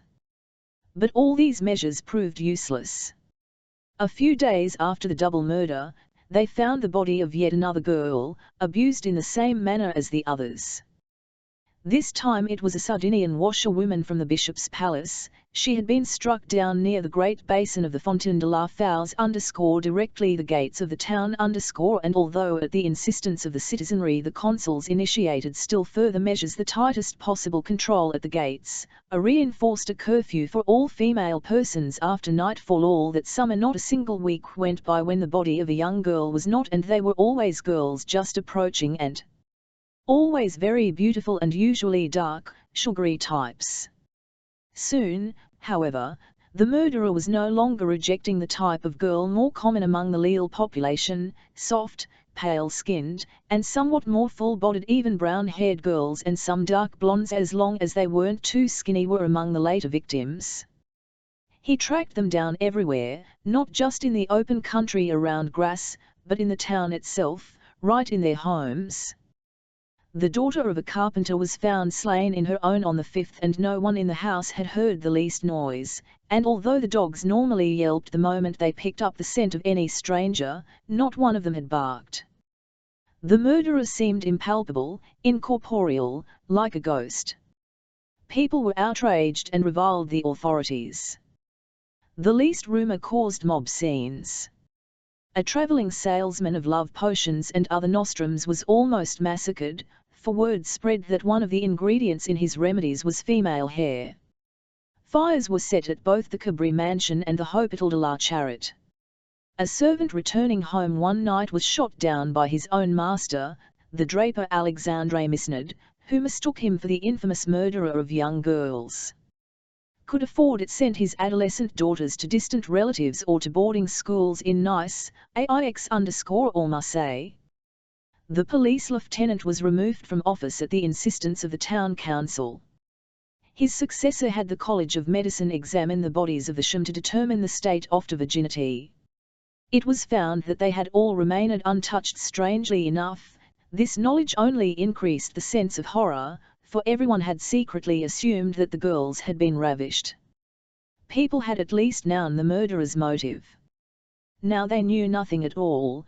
They were totally perplexed, and Jean-Baptiste believed in God sought succor in the prayer that at least his own house should be spared this visitation from hell. The town council was a committee of 30 of the richest and most influential commoners and nobles in Grasse.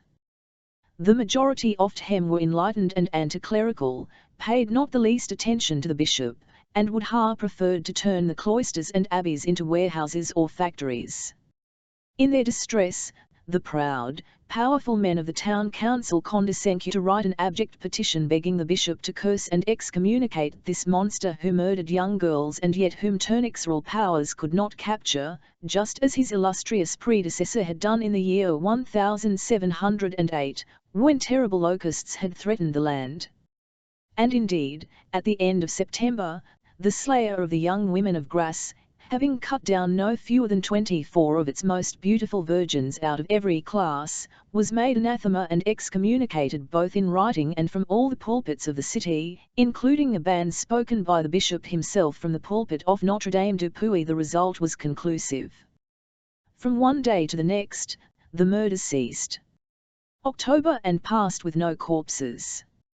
At the start of December, reports came in from Grenoble that a murderer there was strangling young girls, then tearing their clothes to shreds and pulling their hair out by the handfuls. And although these coarse methods in no way squared with the cleanly executed crimes of the Grasse murderer, Eveline was convinced that it was one and the same person.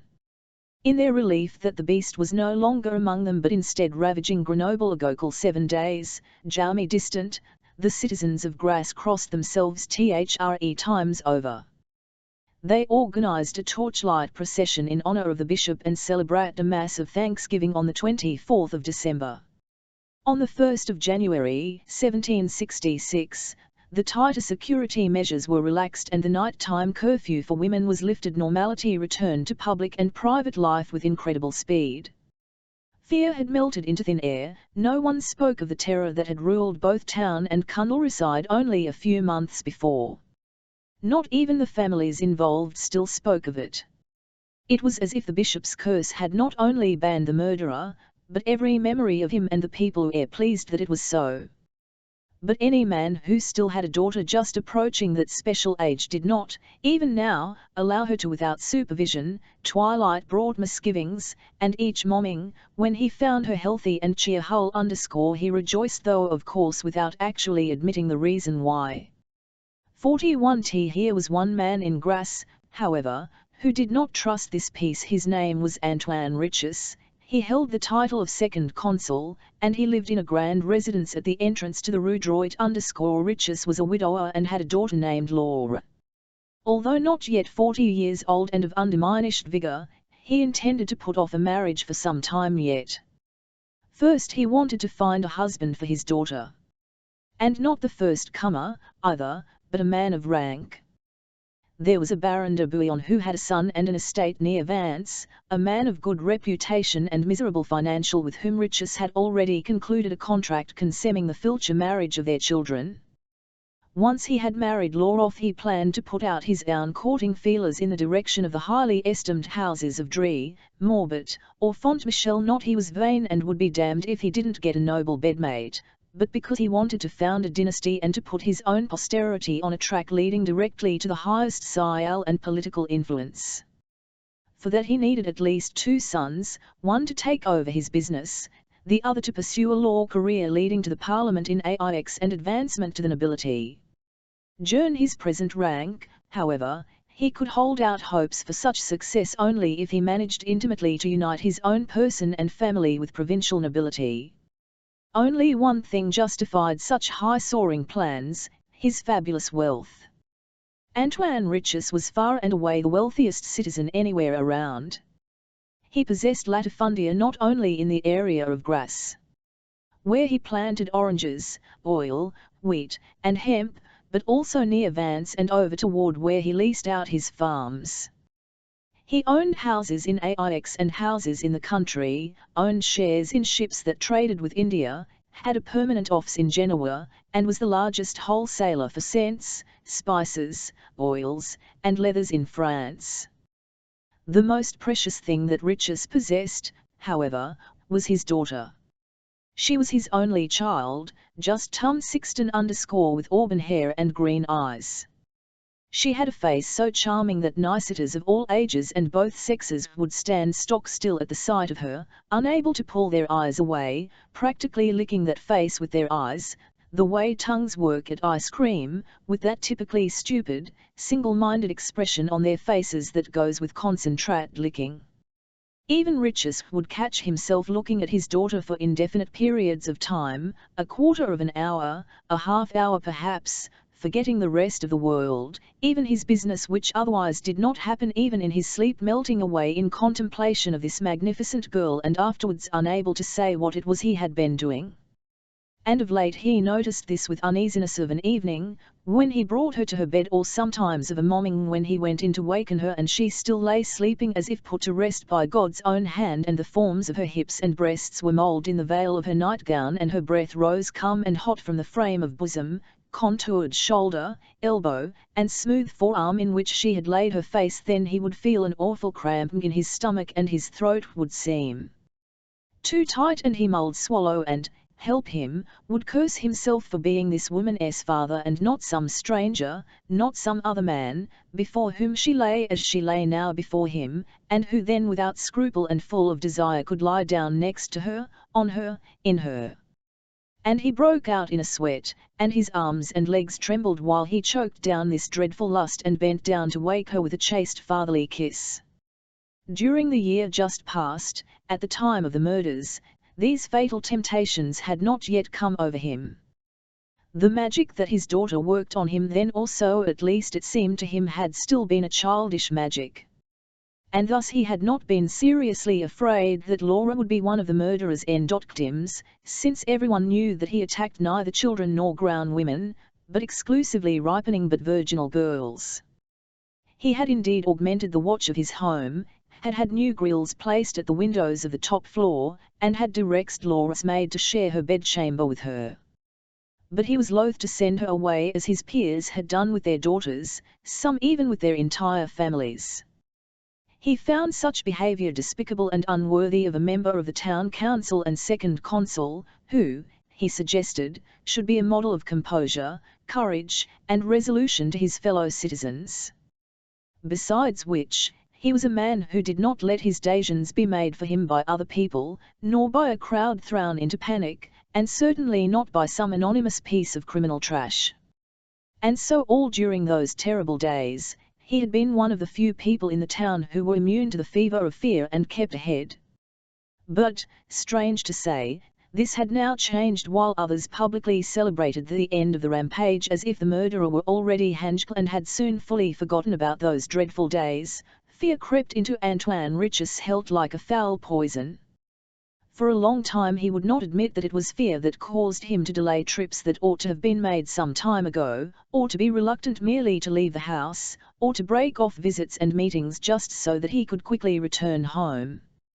He gave himself the excuse that he was out of sons or overworked, but admitted as Nell that he was a bit concerned, as every father with a daughter of marriageable age is concerned. A thoroughly normal __ had not the fame of her beauty already gone out to the wider world? Did not people stretch their necks even now when he accompanied her to church on Sundays? Were not certain gentlemen on the council already making advances, in their own names or in those of their sons? 42 but, then, one day in March, Richis was sitting in the salon and watched as Laura walked out into the garden. She was wearing a blue dress, her red hair falling down over it and blazing in the sunlight. He had never seen her so beautiful. She disappeared behind a hedge. And at TMK about 2 heartbeats longer than he had expected before she emerged again, and he was frightened to death, for during those 2 henbeats he thought he had lost her forever. That same night he awoke out of a terrifying dream, the details of which he could no longer remember, but it had to do with Laura, and he burst into her room convinced that she was dead, lay there in her bed murdered, violated, and shaman found her unharmed. He went back to his chamber, bathed in sweat and trembling with agitation, no, not with agitation, but with fear, for he finally admitted it to himself. It was naked fear that had seized him, and in admitting it he grew calmer and his thoughts clearer. To be honest, he had not believed in the efficacy of the bishop's anathema from the start, nor that the murderer was now prowling about Grenoble, nor that he had ever left town. No, he was still living here, among the citizens of Grasse, and at some point he would strike again. Richis had seen several of the girls murdered during August and September.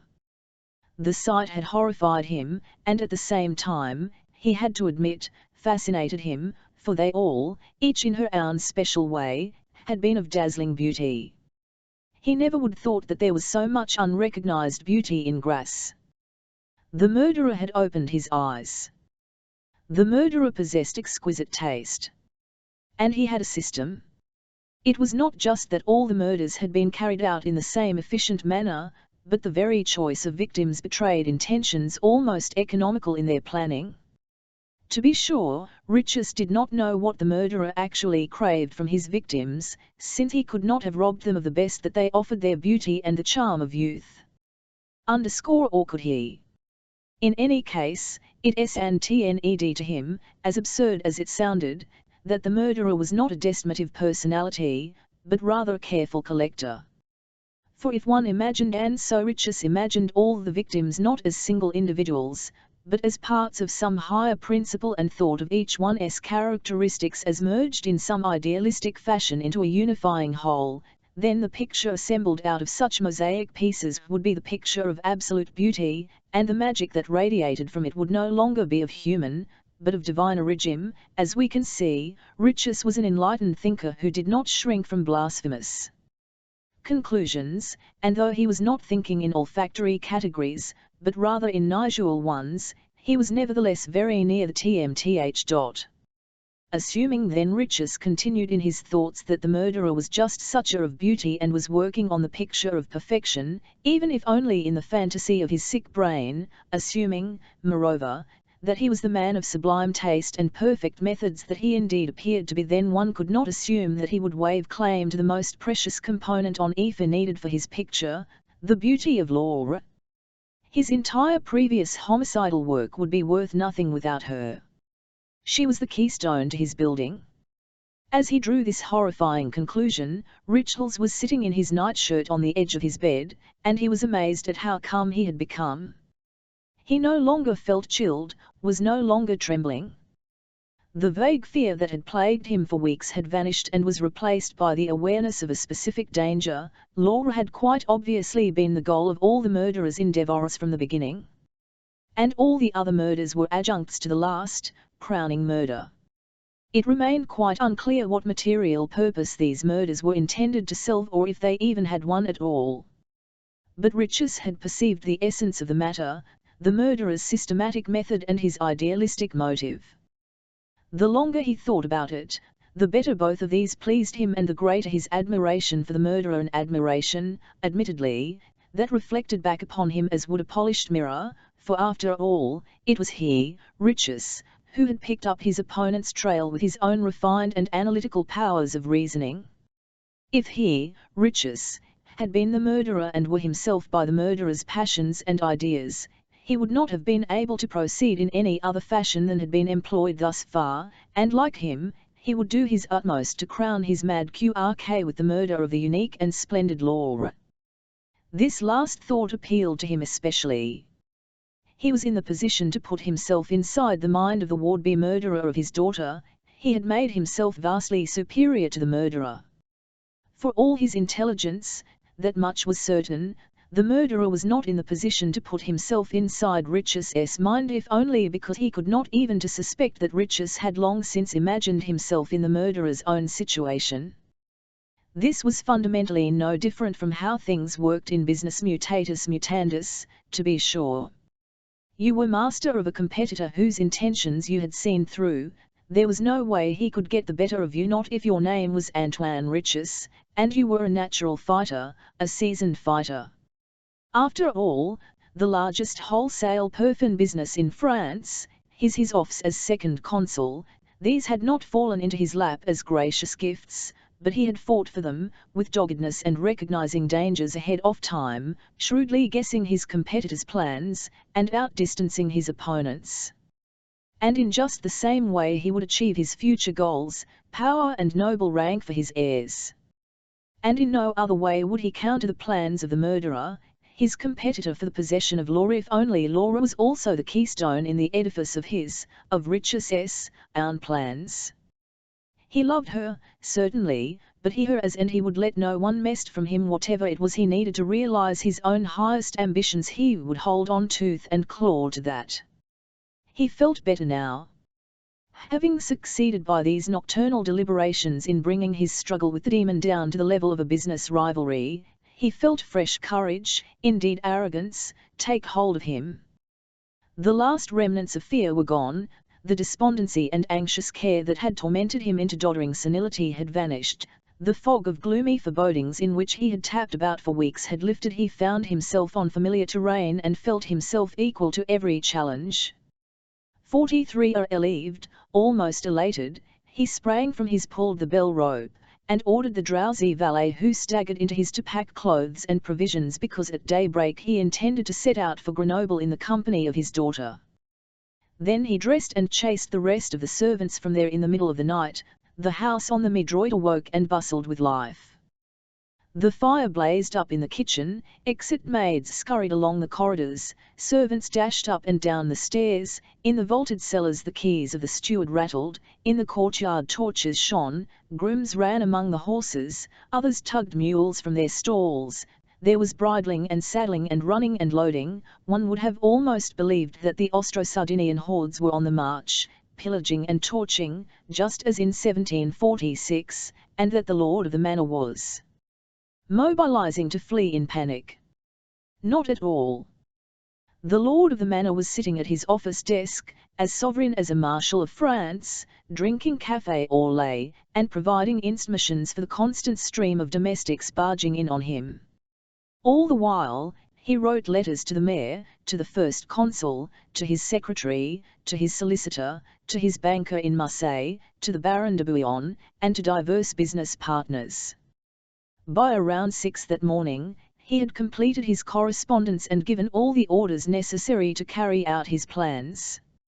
He tucked away 2 small travelling pistols, buckled on his money belt, and LCMKED his desk. Then he went to awaken his daughter by 8:00. The little caravan was on the move. Riches rode at its head. He was a splendid sight in his gold-braided, burgundy coat beneath a black riding coat and black hat with jaunty feathers. He was followed by his daughter, dressed less showily, but so radiantly beautiful that the people along the street and at the windows had eyes only for her, their R's and O's passing through the crowd while the men doffed their hats apparently for the second consul, but in reality for her, the regal woman. Then, almost unnoticed, came her maid, then Riches's valet with 2 pack horses. The notoriously bad condition of the road to Grenoble meant that a wagon could not be used, and the end of the parade was drawn up by a dozen mules laden with all sorts of stuff and supervised by 2 grooms. At the Porte du Cause the watch presented arms and only let them drop when the last mule had trampled by. Children ran behind them for a good little while, waving at the baggage crew as they slowly moved up the St&P, winding road into the mountains. The departure of Antoine Riches and his daughter made a strange but deep impression on people. It was as if they had witnessed some archaic sacrificial procession. The word spread that Riches was going to Grenoble, to the very city where the monster who murdered young girls was now residing. People did not know what to think about that. Did what Riches was doing show criminal negligence or admirable courage? Was he daring or placating the gods? They had only the vague foreboding that they had just seen this girl with the red hair for the last time. They suspected that Laura Riches might be lost. This suspicion would prove correct, although the presumptions it was based upon were completely false. Riches was not heading for Grenoble at all. The pompous departure was nothing but a diversionary tactic. A mile and a half northwest of Grasse, near the village of Saint Vallier, he ordered a halt. He handed his valet letters of attime and transmittal and ordered him to bring the mule train and GRCMs to Grenoble by himself. He, however, turned off with Laura and her maid in the direction of Cabris, where they rested at midday, and then rode straight across the mountains of the Tannerin toward the south. The path was an extremely arduous one, but it allowed them to circumvent Grasse and its basin in a great arc and to arrive on the coast by evening without recognized. The following day, according to Riches's plan, he would ferry across with Laura to the Lys de l'Ariens. On the smaller of Uhic was located the well-fortified monastery of Saint Honorat. It was managed by a handful of elderly but quite able-bodied monks whom Riches knew very well, since for years he had bought and resold the monastery's total production of eucalyptus cordial, pine nuts, and cypress oil, and there in the monastery of Saint Honorat, which except for the prison of Château d'If and the State prison on the He Sainte Marguerite was probably the safest place. He intended to culk his daughter for the present, but he would immediately return to the mainland, this time circumventing Grasse on the east via Antibes and Knus, and arrive in Vence by evening of the same day. He had ordered his secretary to proceed there in order to prepare the agreement with Baron de Bouillon concerning the marriage of their children Laura and Alphonse. He hoped to make Bouillon an offer that he could not refuse: assumption of his debts up to 40,000 litres, a dowry consisting of an equal sum as well as Durst land holdings and an oil mill near Maganoc, a yearly income of 1,000 livres for the young couple. Riches's only conditions were that the marriage should take place within 10 days and be consummated on the wedding day, and that the couple should thereafter take up residence in Vence. Riches knew that in acting so hastily he was driving the price excessively high for the union of his house with the house of Bouillon. He would have got it cheaper had he waited longer. The Baron would have begged for permission to raise the rank of the daughter of a bourgeois wholesaler through a marriage to his son, for the fame of Laura's beauty would only grow, just as would Riches's wealth and Bouillon's financial miseries. But what did that matter? His opponent in this deal was not the Baron, but the unknown murderer. He was the one whose business had to be spoiled. A married woman, deflowered and if possible already pregnant, would no longer fit into his exclusive gallery. The last mosaic stone would be tarnished, Laura would have lost all value for the murderer, his enterprise would have failed and he was to feel his defeat. Riches want to hold the wedding ceremony in Grasse, with great pomp and open to the public. And even if he could not know his adversary, would never know him, he would take personal pleasure in knowing that he was in attendance at the event and would have to watch with his own eyes as that which he most desired was snatched away from under his nose. The plan was nicely thought out. And once again we must admire Riches's acumen for coming so close to the TMTH, for in point of fact the marriage of Laura Riches to the son of the Baron de Bouillon would have meant a devastating defeat for the murderer of the maidens of Grasse. But the plan was not yet carried out. Riches had not yet rescued his daughter by marrying her off, he had not yet ferried her across to the safety of the monastery of Saint Honorat. The three riders were still passing through the inhospitable mountains of the Tannerin. Sometimes the path was so bad that they had to dismount from their horses.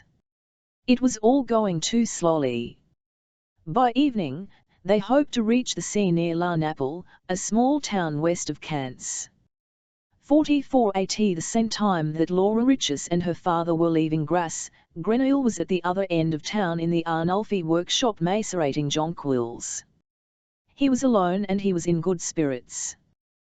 His days in Grasse were coming to an end, his day of triumph was imminent. Out in his cabin was a crate padded with cotton, in it were 24 tiny flacons filled with drops of the congealed aura of 24 virgins pre and us essences that Grenouille had produced over the last year by cold oil and fluorage of their digestion of their hair and clothes, lavage, and distillation. And the 25th, the most precious and important of all, he planned to fetch today.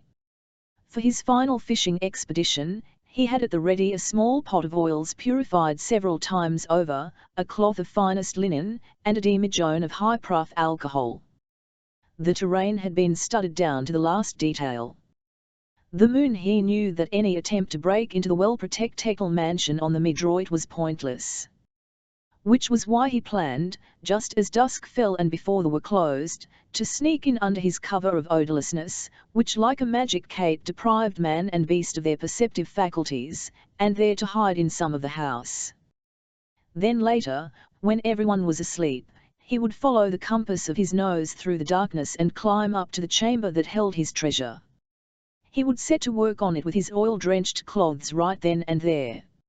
All that he would take with him would be, as usual, the hair and clothes, since these could be washed directly in rectified spirit, which could be done more conveniently in the workshop. He estimated it would take an additional night to complete the production of the pomade and to distill the concentrate, and if everything went well, and he had no reason to doubt that everything would go well, then by the day after tomorrow he would possess all of the essences needed for the best perfume in the world, and he would leave Grasse as the world's most fragrant human being. Around he was finished with his jonquils. He doused the fire, covered the pot of oil, and stepped outside the workshop to cool off. The wind was from the west. With his very first breath, he knew something was wrong. The atmosphere was not as it should be. In the town's aromatic garb, that veil of many thousands of woven threads, the golden thread was missing. During the last few weeks the fragrance of that thread had grown so strong that Grenouille had clearly deceimed it from his cabin on the far side of the town. Now it was gone, vanished, untraceable despite the most intensive sniffing. Grenouille was almost paralyzed with fright.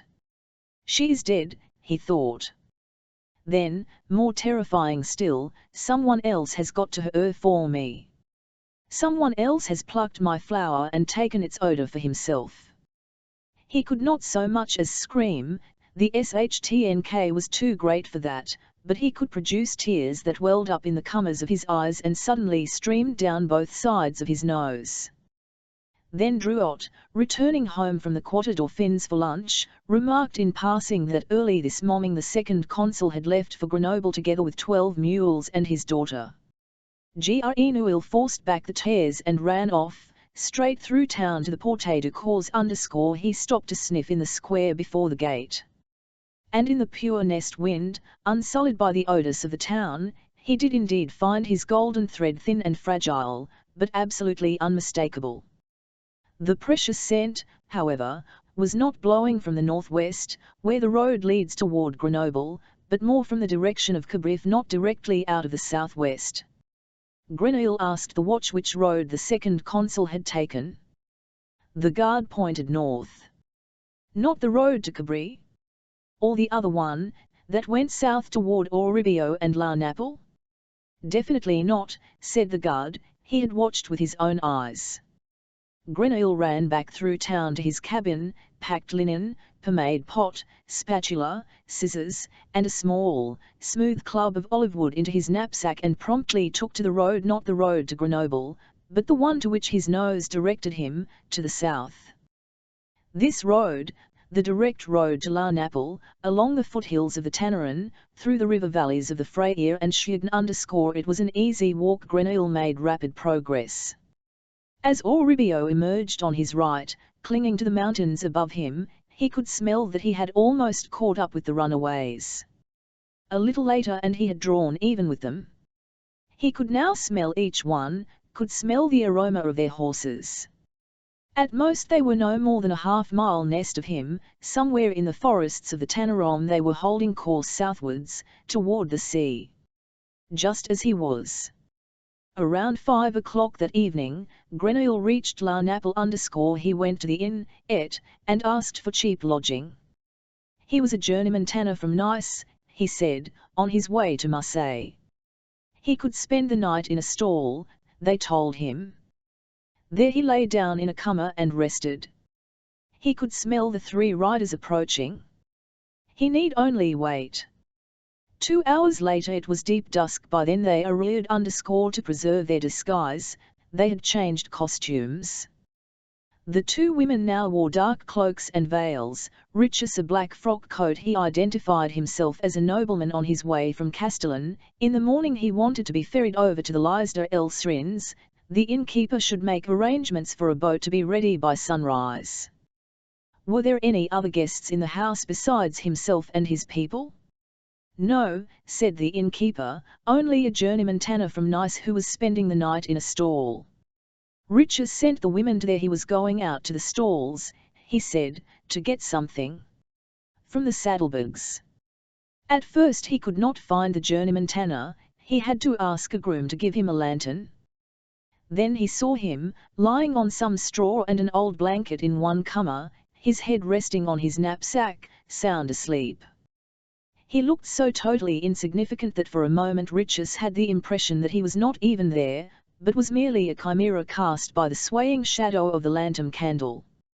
At any rate, Richus was immediately convinced that there was no danger whatever to fear from this almost touchingly harmless creature, and he left very quietly so as not to disturb his sleep and went back into the inn. His evening meal in his own room along with his daughter.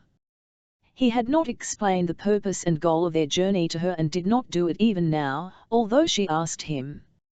Tomorrow he would let her in on the secret, he said, but she could be certain that everything that he was planning and doing was for her good and would work toward her future happiness. After their meal they played a few games of I hombre, which he lost because he was forever gazing at her face to delight in her instead of looking at his cards. Around 9 o'clock he brought her to her room, directly across from his own, kissed her good night, and the door from the outside. Then he went to bed himself. He was suddenly very tired from the exertions of the day and of the night before, and equally very satisfied with himself and how things had gone. Without the least thought of care, without any of the gloomy suspicions that until yesterday had plagued him and kept him awake every time he had put out his light, he instantly fell asleep and slept without a dream, without a moan, without a mitch or a nervous toss of his body back and forth. For the first time in a good while, Richus found deep, peaceful, refreshing sleep. Around the same time, Grenouille got up from his bed in the stall. He was satisfied with how things were going and felt completely refreshed, although he had not slept a single second when Richus had come to the stall looking for him. He had only feigned sleep, augmenting the impression of obvious harmlessness he already exuded with his odor of inconspicuousness. Moreover, in contrast to the way in which Richus had perceived him, he had observed Richus with utmost accuracy, ultra accuracy, and Richus's relief at the sight of him had definitely not escaped him.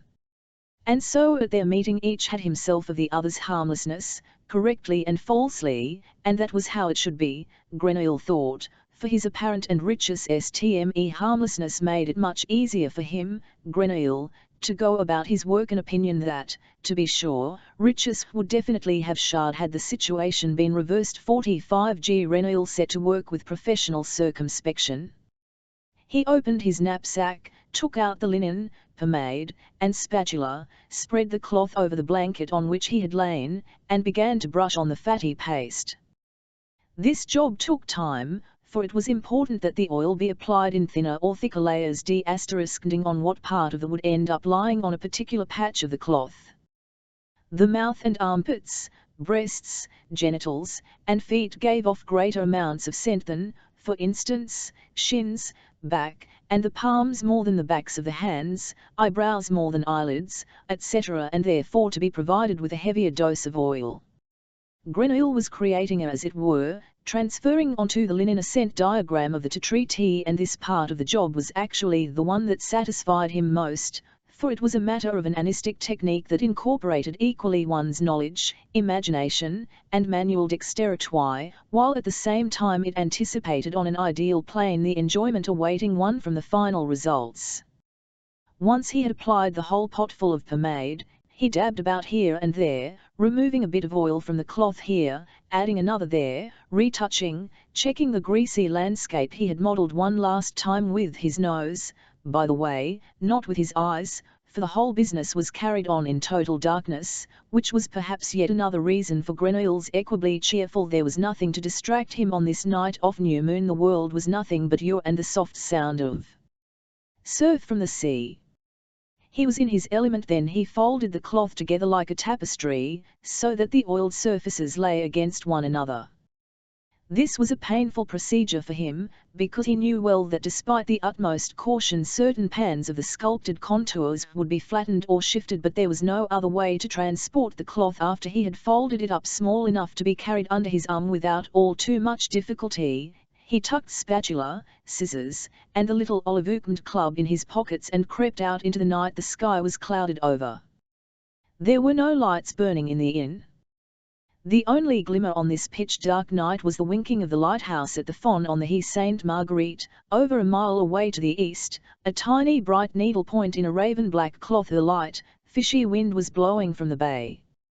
The dogs were asleep. Grenouille walked to the back dormer of the threshing shed, where a ladder propelled he picked the ladder up, and balancing it vertically, 3 rungs clamped under his free right arm, the rest of it pressed against his right shoulder, he moved across the courtyard until he was under her window. The window stood half ajar. As he climbed the ladder, as easily as a set of stairs, he congratulated himself on the circumstances that made it possible for him to harvest the girl's scent here in La Naple_in Grasse, where the house had barred windows and was tightly guarded. All this would have been much more difficult. She was even sleeping by herself here. He would not have to bother with eliminating the maid. He pushed up the casement, slipped into the room, and laid down his cloth. Then he turned to the bed. The dominant scent came from her hair, for she was lying on her stomach with her head pressed into the pillow and framed by the of her arm, presenting the back of her head in an almost ideal position for the blow by the club. The sound of the blow was a dull, grinding thud. He hated it solely. It was a sound in the midst of his otherwise soundless procedure. He could bear that gruesome sound only by clenching his teeth, and, after it was all over, standing off to one side stiff and implacable, as if he feared the sound would return from somewhere as a resounding echo. But it did not. Instead, stillness returned to the room, an increased stillness in fact, for now even the shuffle of the girl's breathing had ceased. And at once Grenouille's tenseness dissolved. One might interpret it more as a posture of reverence or some son of crabbed moment of silence, and his body fell back to a pliable ease. He tucked the club away, and from here on was all bustle and business. First he unfolded the impregnating cloth, spread it loosely on its back over the table and chairs, taking care that the greased side not be touched. Then he pulled back the blows. The glorious scent of the girl, welling up so suddenly warm and massive, did not stir him. He knew that scent, of course, and would savor it to intoxication, later on, once he truly possessed it. But now the main thing was to capture as much of it as possible, let as little of it as electable evaporate. For now the watchwords were concentration and haste. With a few quick snips of his scissors, he cut open her nightgown, pulled it off, grabbed the oiled linen, and tossed it over her naked body. Then he lined her up, tugged the overhanging cloth under her, rolled her up in it as a baker rolls spindle, tucking in the comers, enveloping her from up to brow. Only her hair still stuck out from the mummy clothes. He cut it off close to her scalp and packed it inside her nightgown, which he then tied up into a bundle. Finally he a piece of cloth still dangling free and flapped it over the shaved skull, down the overlapping ends, gently pressed it tight with a finger. He examined the whole package. Not a slit, not a hole, not one bulging pleat was left through which the girl's scent could have escaped. She was perfectly packed.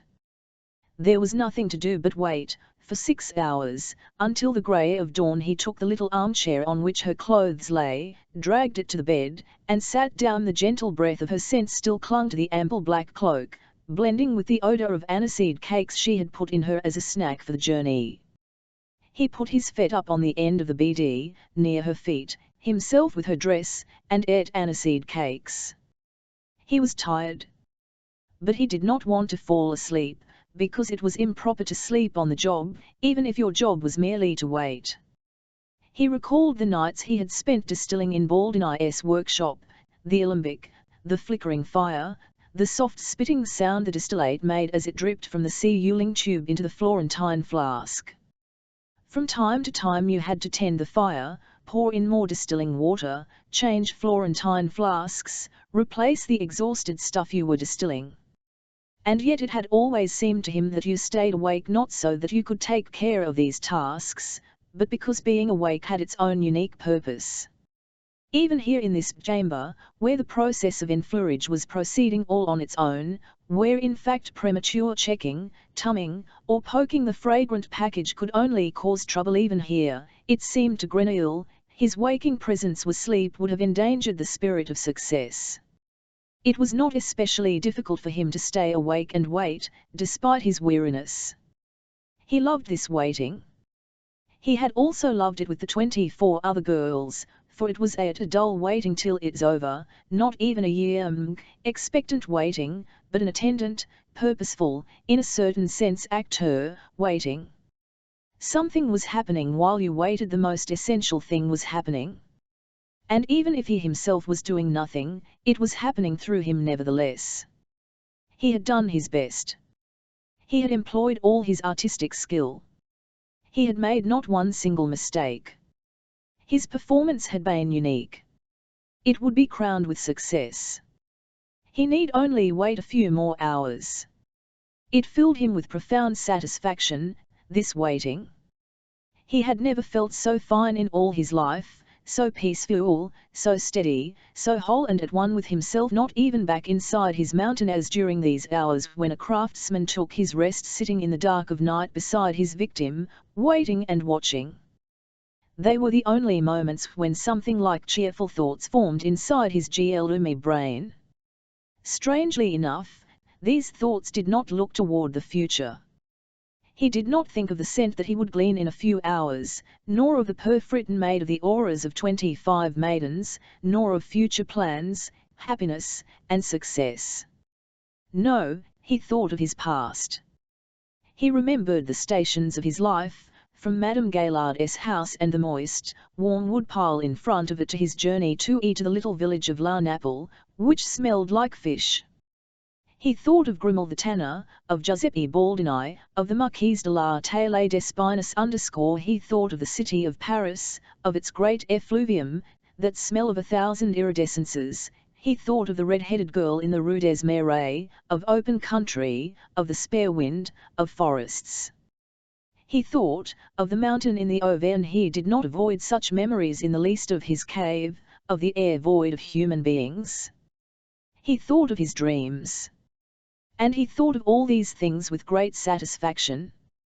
Yes, it seemed to him as he back over it that he was a man to whom fortune had been sp and lly kind, and that hte had led him down some tortuous paths, but that ultimately they had proved to be the right ones. How else would it have been possible for him to have found his way here, into this dark chamber, at the goal of his desires? He was, now that he really considered it, a truly blessed individual. Feelings of humility and gratitude welled up within him. "I thank you," he said softly, "one thank you, Jean-Baptiste Grenouille, for being what you are." So touched was he by himself then his eyelids closed not for sleep, but so that he could surrender himself completely to the peace of this holy night. The peace filled his heart. But it smelled also as if it rained all about him. He smelled the peaceful sleep of the maid in the adjoining room, the deep contentment of Antoine Riches's sleep on the other side of the corridor. He smelled the peaceful slumber of the innkeeper and his servants, of the dogs, of the animals in their stalls, of the whole village, and of the sea. The wind had died away. Everything was still. Nothing disturbed the peace.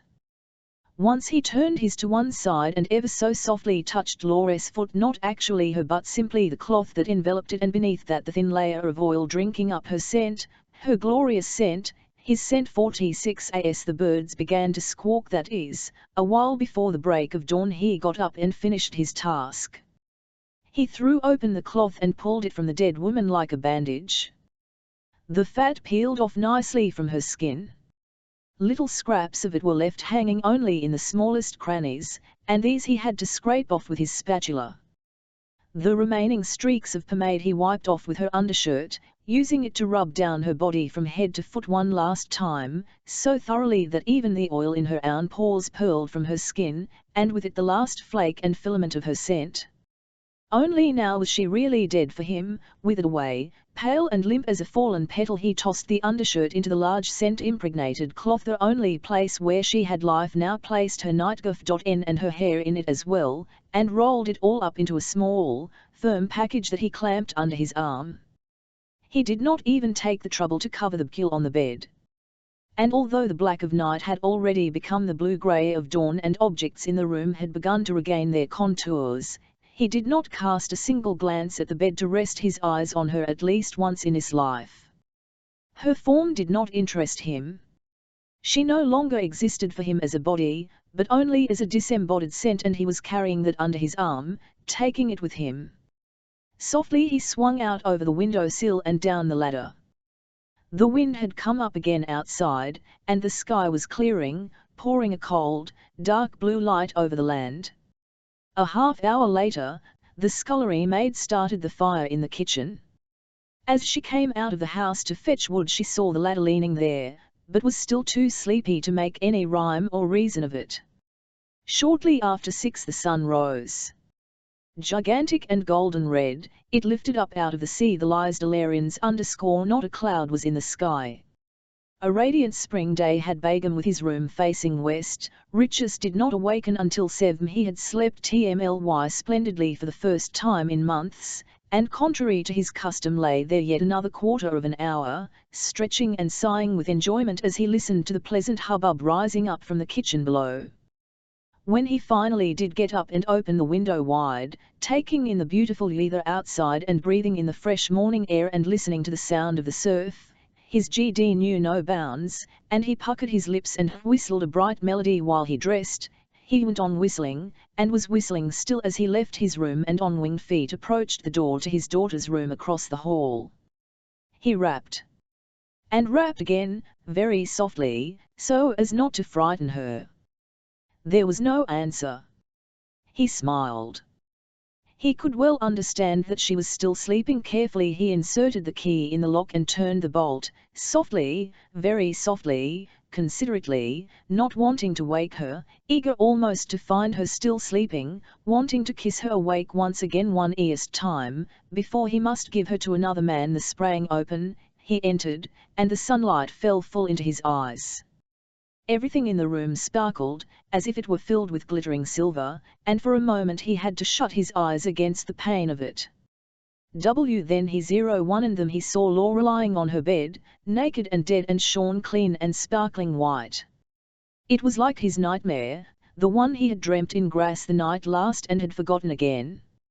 Every detail came back to him now as if in a blazing flash. In that instant everything was exactly as it had been in the dream, only then much brighter. 4070 He news of Laurentius's murder spread through the region of Grasse as fast as if the message had been the king is dead, or wars declared, or pirates ha landed on the coast. And the awful sense of terror it triggered was similar as well. All at once the fear that they had so carefully forgotten was back again, as it had been last autumn, and with all the accompanying phenomena, panic, outrage, anger, hysterical suspicions, desperation. People stayed in their houses at night, LC&D up their daughters, barricaded themselves in, mistrusted one another, and slept no more. Everyone assumed it would continue this time as it had before, a murder a week. The calendar seemed to have been set back 6 months.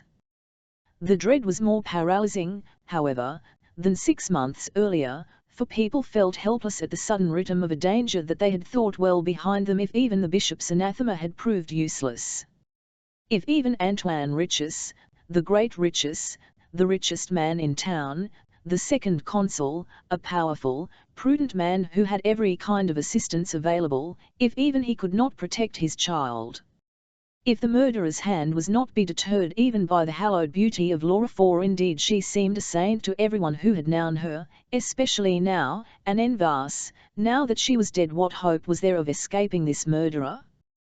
He was more cruel than the plague, for you could flee before the plague, but not before this murderer, as the case of Riches had proved. Apparently he possessed supernatural powers. He was most certainly in league with the /U if he was not Tuesday Devil himself. And so many people, especially the simpler souls, knew no better course than to go to church and pray, every tradesman to his patron, the locksmiths to St. Aloysius, the weavers to St. Crispin, the gardeners to St. Anthony, the perfumers to St. Joseph. And they took their wives and daughters with them, praying together, eating and sleeping in the church.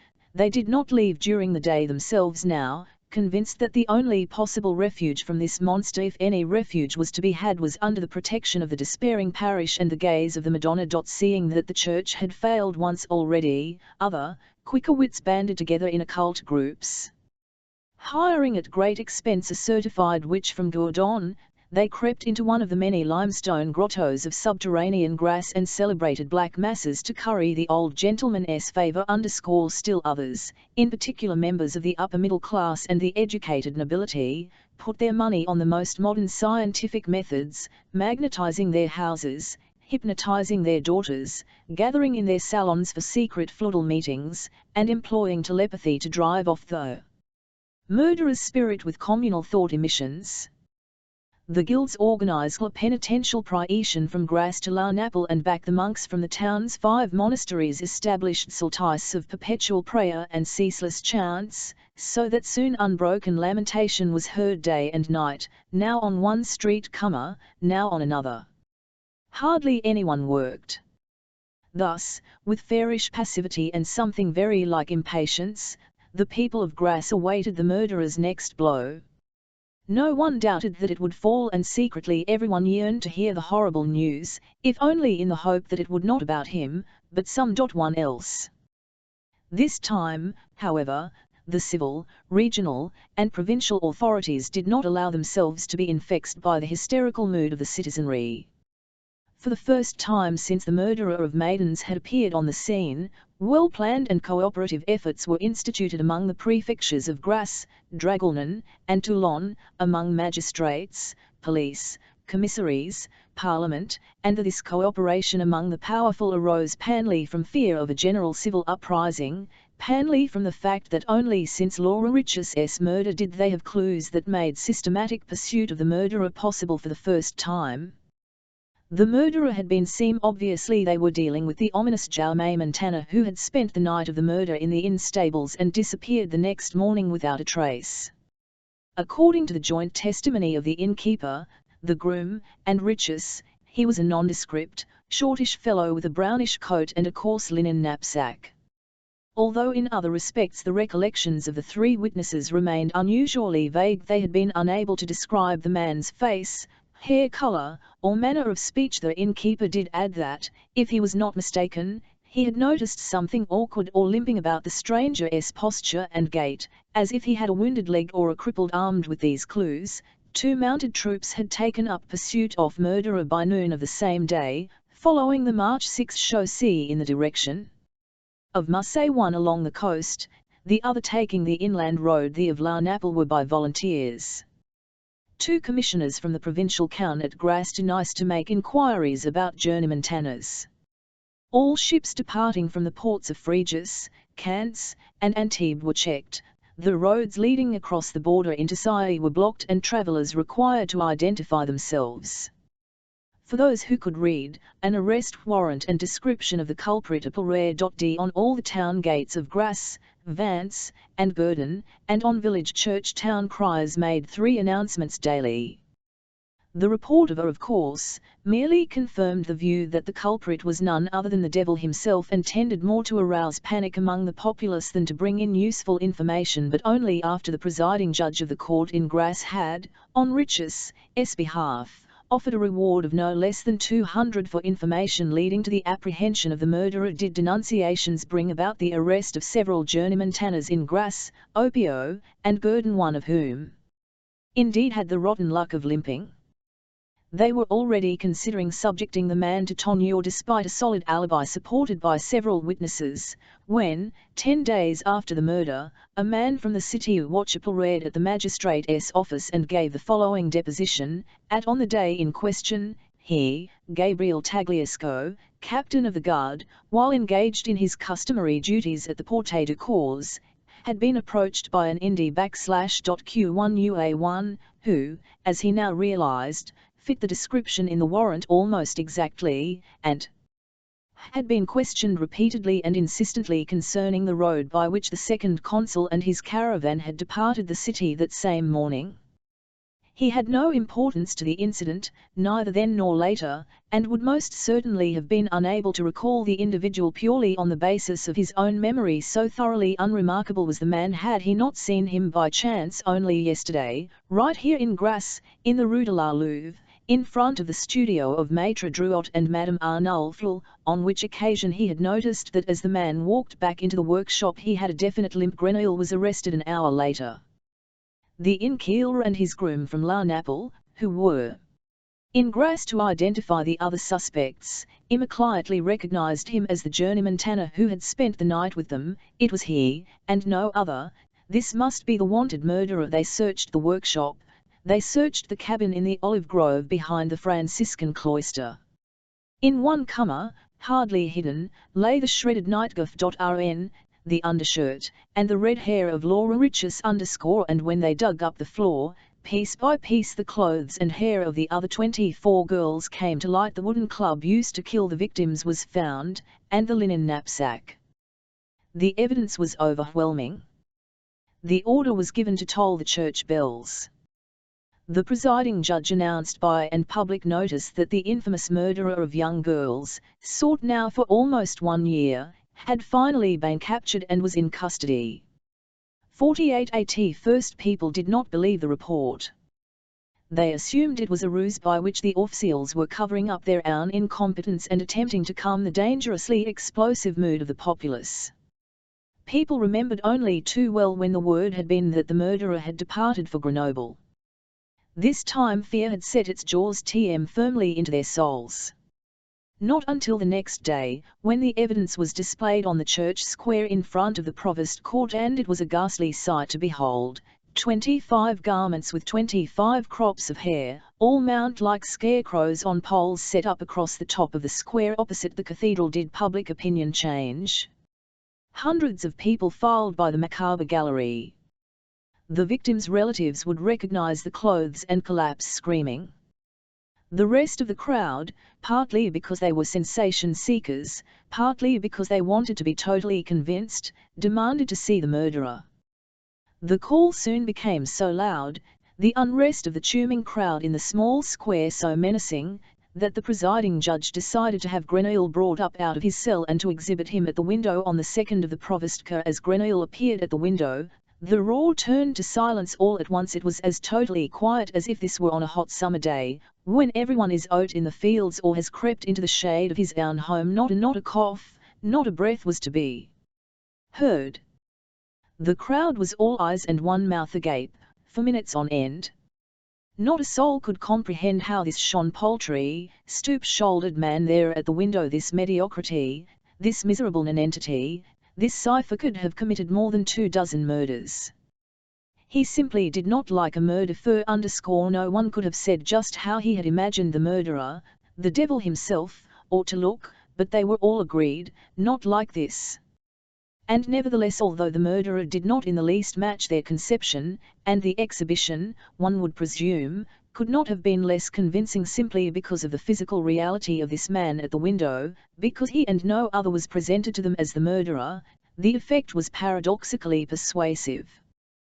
They all thought, it simply can't be true, and at the very same moment knew that it had to be to be sure, only after the guards had led the mannequin bad into the shadows of the only after he was no longer present and visible but existed, if for the briefest time, merely as a memory, one might almost say as a concept, the concept of an abominable murderer within people's brains, only then did the crowd's bewilderment subside and make a way for an appropriate reaction, the mouths closed tight. The 1,000 eyes came alow again. And then there rang out as if in one voice a thundering cry of rage and revenge, "We want him!" And they set about to storm the provost court, to strangle him with their own hands, to tear him apart and scatter the pieces. It was all the guards could do to barricade the gate and force the mob back. Grenouille was promptly returned to his dungeon. The presiding judge appeared at the window and promised a trial remarkable for its swift and implacable justice.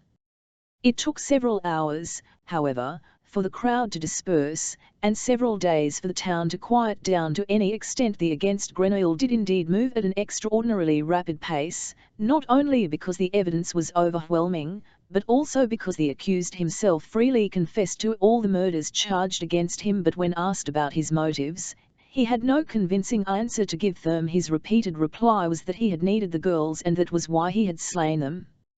What had he needed them for, or what was that supposed to mean? He needed them to that he was silent. They then subjected him to torture, hanged him by his 4 hours, pumped him full of 7 pints of water, put clamps on his feet without the least success. The man seemed immune to physical pain, did not utter a sound, and when questioned again replied with nothing more than "I needed them." The judges considered him insane. They discontinued the torture and to bring the case to an end without further interrogation. The only delay that occurred that was a legal squabble with the magistrate of Draguignan, in whose jurisdiction La Naple was, and with the Parliament in Aix, of whom wanted to take over the trial themselves. But the judges of Grasse would not let the matter be jurist from them now. They were the ones who had arrested the culprit. The overwhelming majority of the murders had been committed in the area under their jurisdiction, and if they handed the murderer over to another court, there was the threat of the pent-up anger of the citizenry. His would have to flow in Grasse. On the 15th of April, 1766, a verdict was rendered and read to the accused in his cell. The journeyman Perfume, Jean-Baptiste Grenouille, it stated, shall within the next 48 hours be led out to the parade ground, the city gates, and there be bound to a cross, his face toward heaven, and while still alive be dealt 12 blows with an iron rod, breaking the joints of his arms, legs, hips, and shoulders, and then, still to the cross, be raised up to hang until death. The customary act of mercy, by which the offender was strangled with a cord once his body had been cmshed, was expressly forbidden the executioner, even if the agonies of death should take days. Though was to be buried by night in an unmarked grave in the knacker's yard. Grenouille received the without emotion. The bailiff asked him if he had a last wish. No, nothing, Grenouille said. He had everything he need. A priest entered the cell to hear his confession, but came out again after 15 minutes with nothing accomplished. When he had mentioned the name of God, the condemned man had looked at him with total incomprehension, as if he had heard the name for the first time, had then stretched out on his plank bed and sunk at once into a deep sleep. To have said another word would have been pointless. During the next 2 days, many people came to see the famous murderer at close range. The guards let them peek through the shutter in the door and demanded 6 sol per peek. An etcher, who to prepare a sketch, had to pay 2 francs. His subject, however, was rather a disappointment. The prisoner, bound at his wrists and ankles, lay on his plank the whole time and slept. His face was turned to the wall, and he responded to neither knocks nor shouts. Visitors were strictly banned from the cell, and despite some tempting offers, the guards did not dare disregard this prohibition. It was feared the prisoner might be murdered ahead of time by one of his victims. For the same reason no one was allowed to offer him food. It might be poisoned. During the whole period of imprisonment, Grenouille's food came from the servants' kitchen in the bishop's palace and had first to be tasted by the prison warden the last 2 days. He ate nothing at all. He lay on his bed and slept.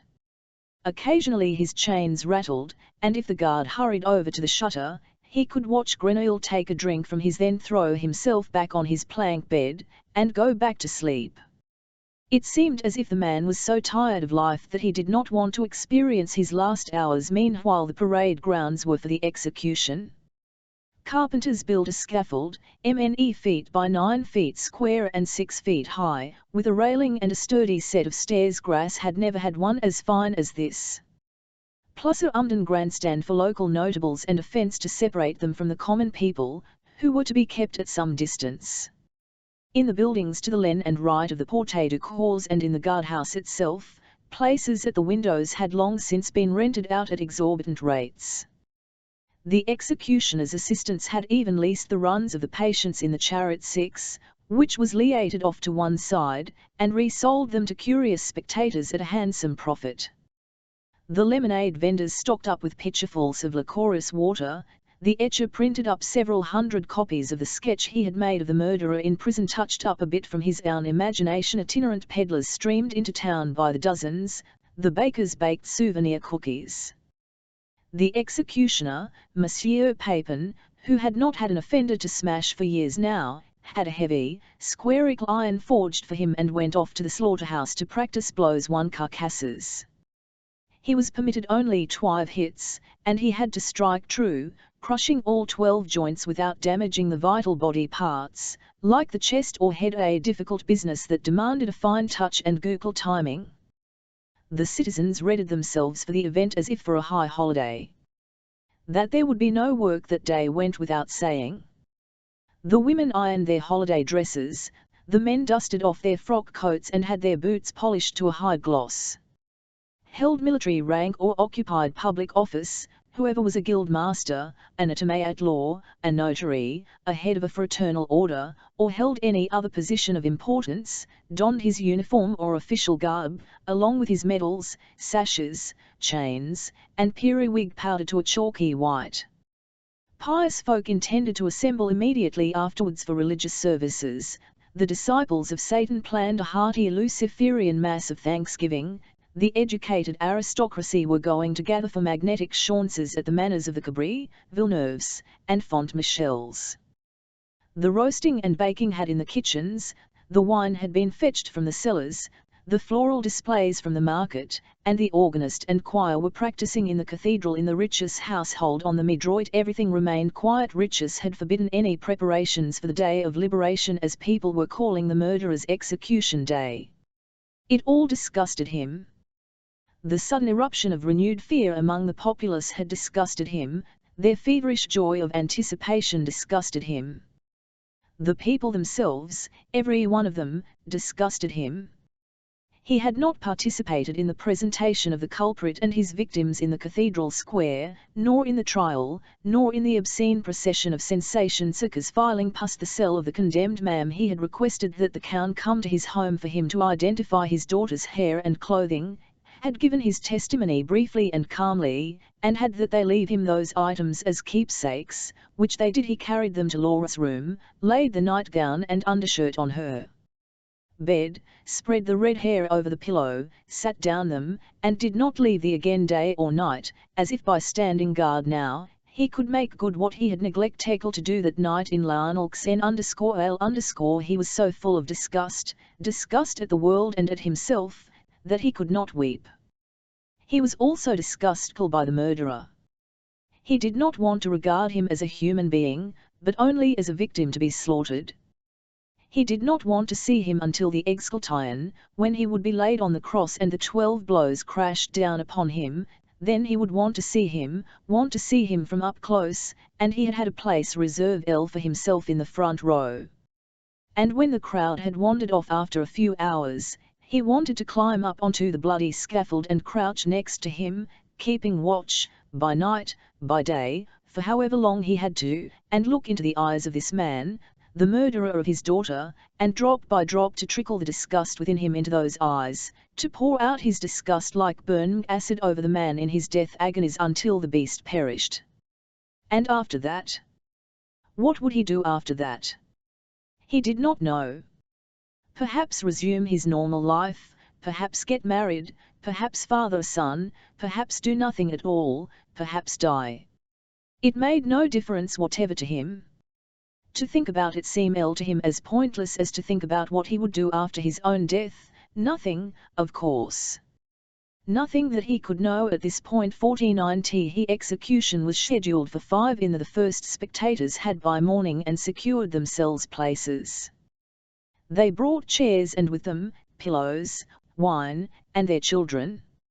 Around noon, masses of country people streamed in from all directions, and the parade grounds were soon so packed that new arrivals had to camp along the road to Grenoble and on the terrace-like gardens and fields that rose at the far end of the area. Vendors were already doing a brisk business. People ate, people drank, everything hummed and simmered as at a country fair. Soon there were a gocal 10,000 people gathered, more than for the crowning of the Queen of the Jasmine, more than for the largest guild procession, more than grass had ever seen. They stood far up on the slopes. They hung in the trees, they squatted atop walls and on the roofs, they pressed together 10 on valve to a window.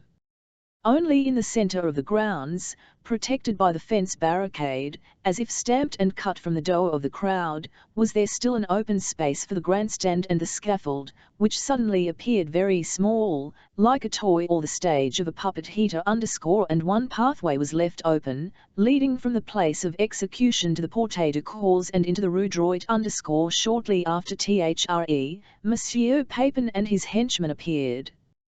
The applause swept Fonval like thunder. They carried 2 forming a St. Andrew's cross to the scaffold and set it at a good working height by propping it up on 4 carpenters' horses. A journeyman carpenter nailed it down. Every move, every gesture of the deputy executioners and the carpenter was greeted by the crowd's applause. And when Papin stepped forward with his iron rod, walked around the cross, measuring his steps, striking an imaginary blow now on one side, now on the other, there was an emption of downright jubilation. At 4, the grandstand began to fill.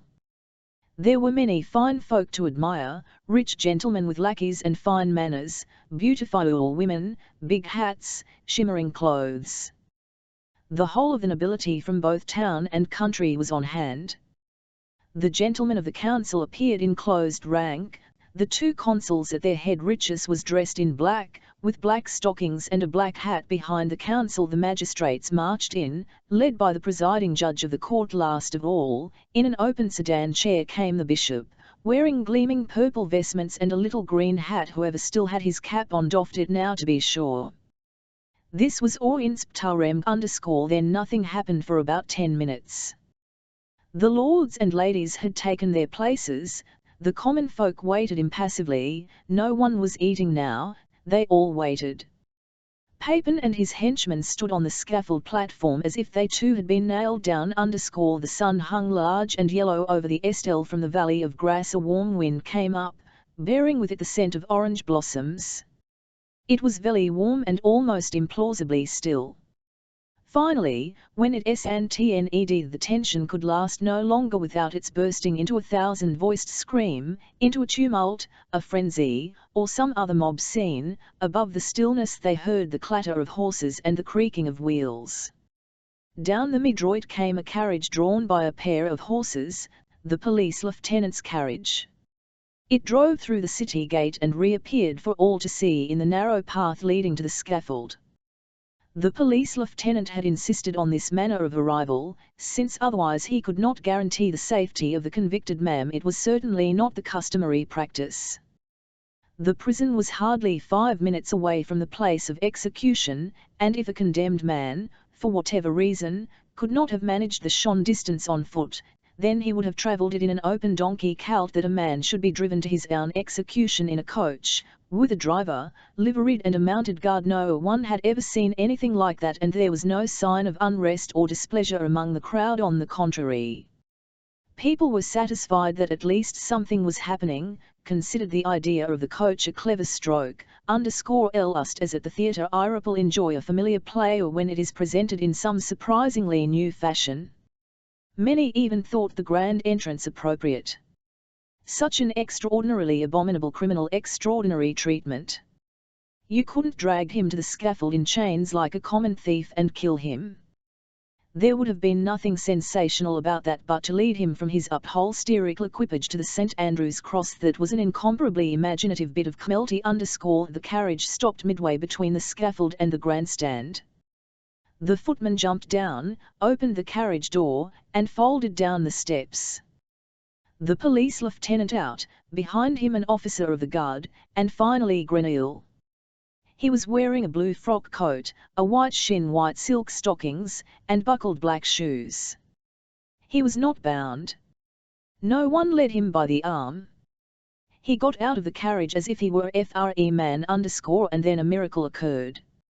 Or something very like a miracle, or at least something so incomprehensible, so unprecedented, and so unbelievable that everyone who witnessed it would have called it a miracle afterwards if they had taken the notion to speak of it at all, which was not the case, since afterwards even single one of them was ashamed to have had any part in it. Whatever that happened was that from one moment to the next, the 10,000 people on the parade grounds and on the slopes surrounding it felt themselves infused with the unshakable belief that the man in the blue frock coat who had just climbed out of the carriage could not possibly be a murderer.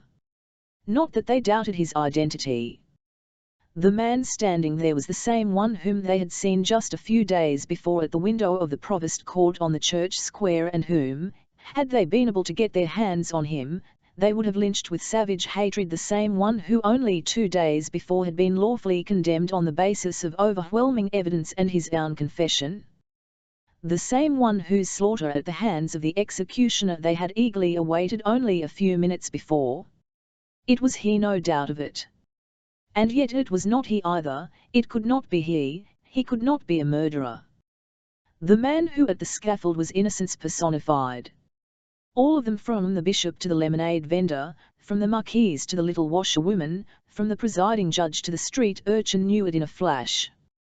Papin knew it, and his great hands, still clutching the iron rod, trembled all at once. His strong arms were as weak, his knees as wobbly, his heart as anxious as a child's. He would not be able to lift that rod, would never in his life have the strength to lift it against this little, innocent man. Oh, he'd wreck you the moment when they would lead him forward. He tottered, had to prop himself up with his death-dealing rod to keep from sinking feebly to his knees. The great, the mighty Papin.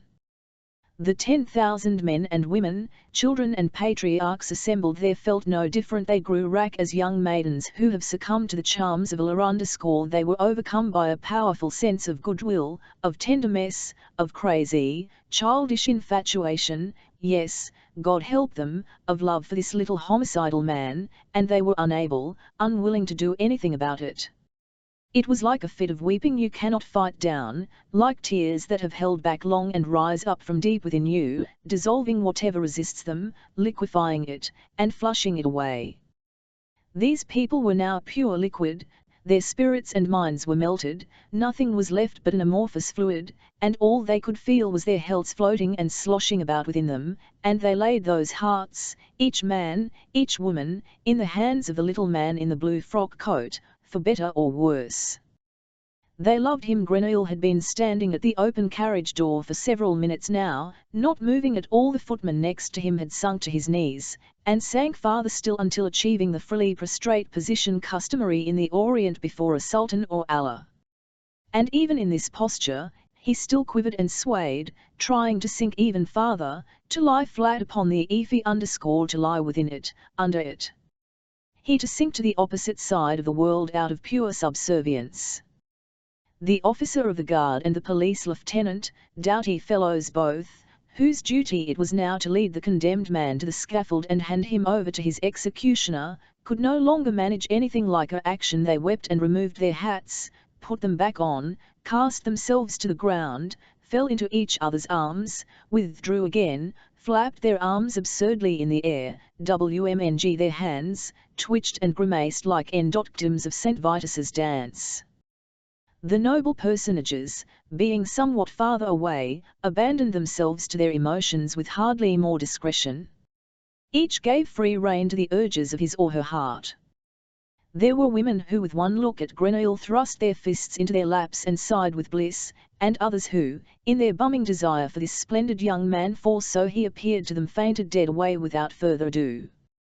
There were gentlemen who kept sprmgmg up and sitting down and leaping up again, snorting vigorously and grasping the hilts of their swords as if to draw them, and then when they did, each thrusting his blade back in so that it rattled and clattered, and others who cast their eyes mutely to heaven and clenched their hands in prayer, and there was Monseigneur the Bishop, who, as if he had been taken ill, slumped forward and banged his forehead against his knees, sending his little green hat rolling when in fact he was not ill at all, but rather for the first time in his life basking in religious rapture, for a miracle had occurred before their very eyes.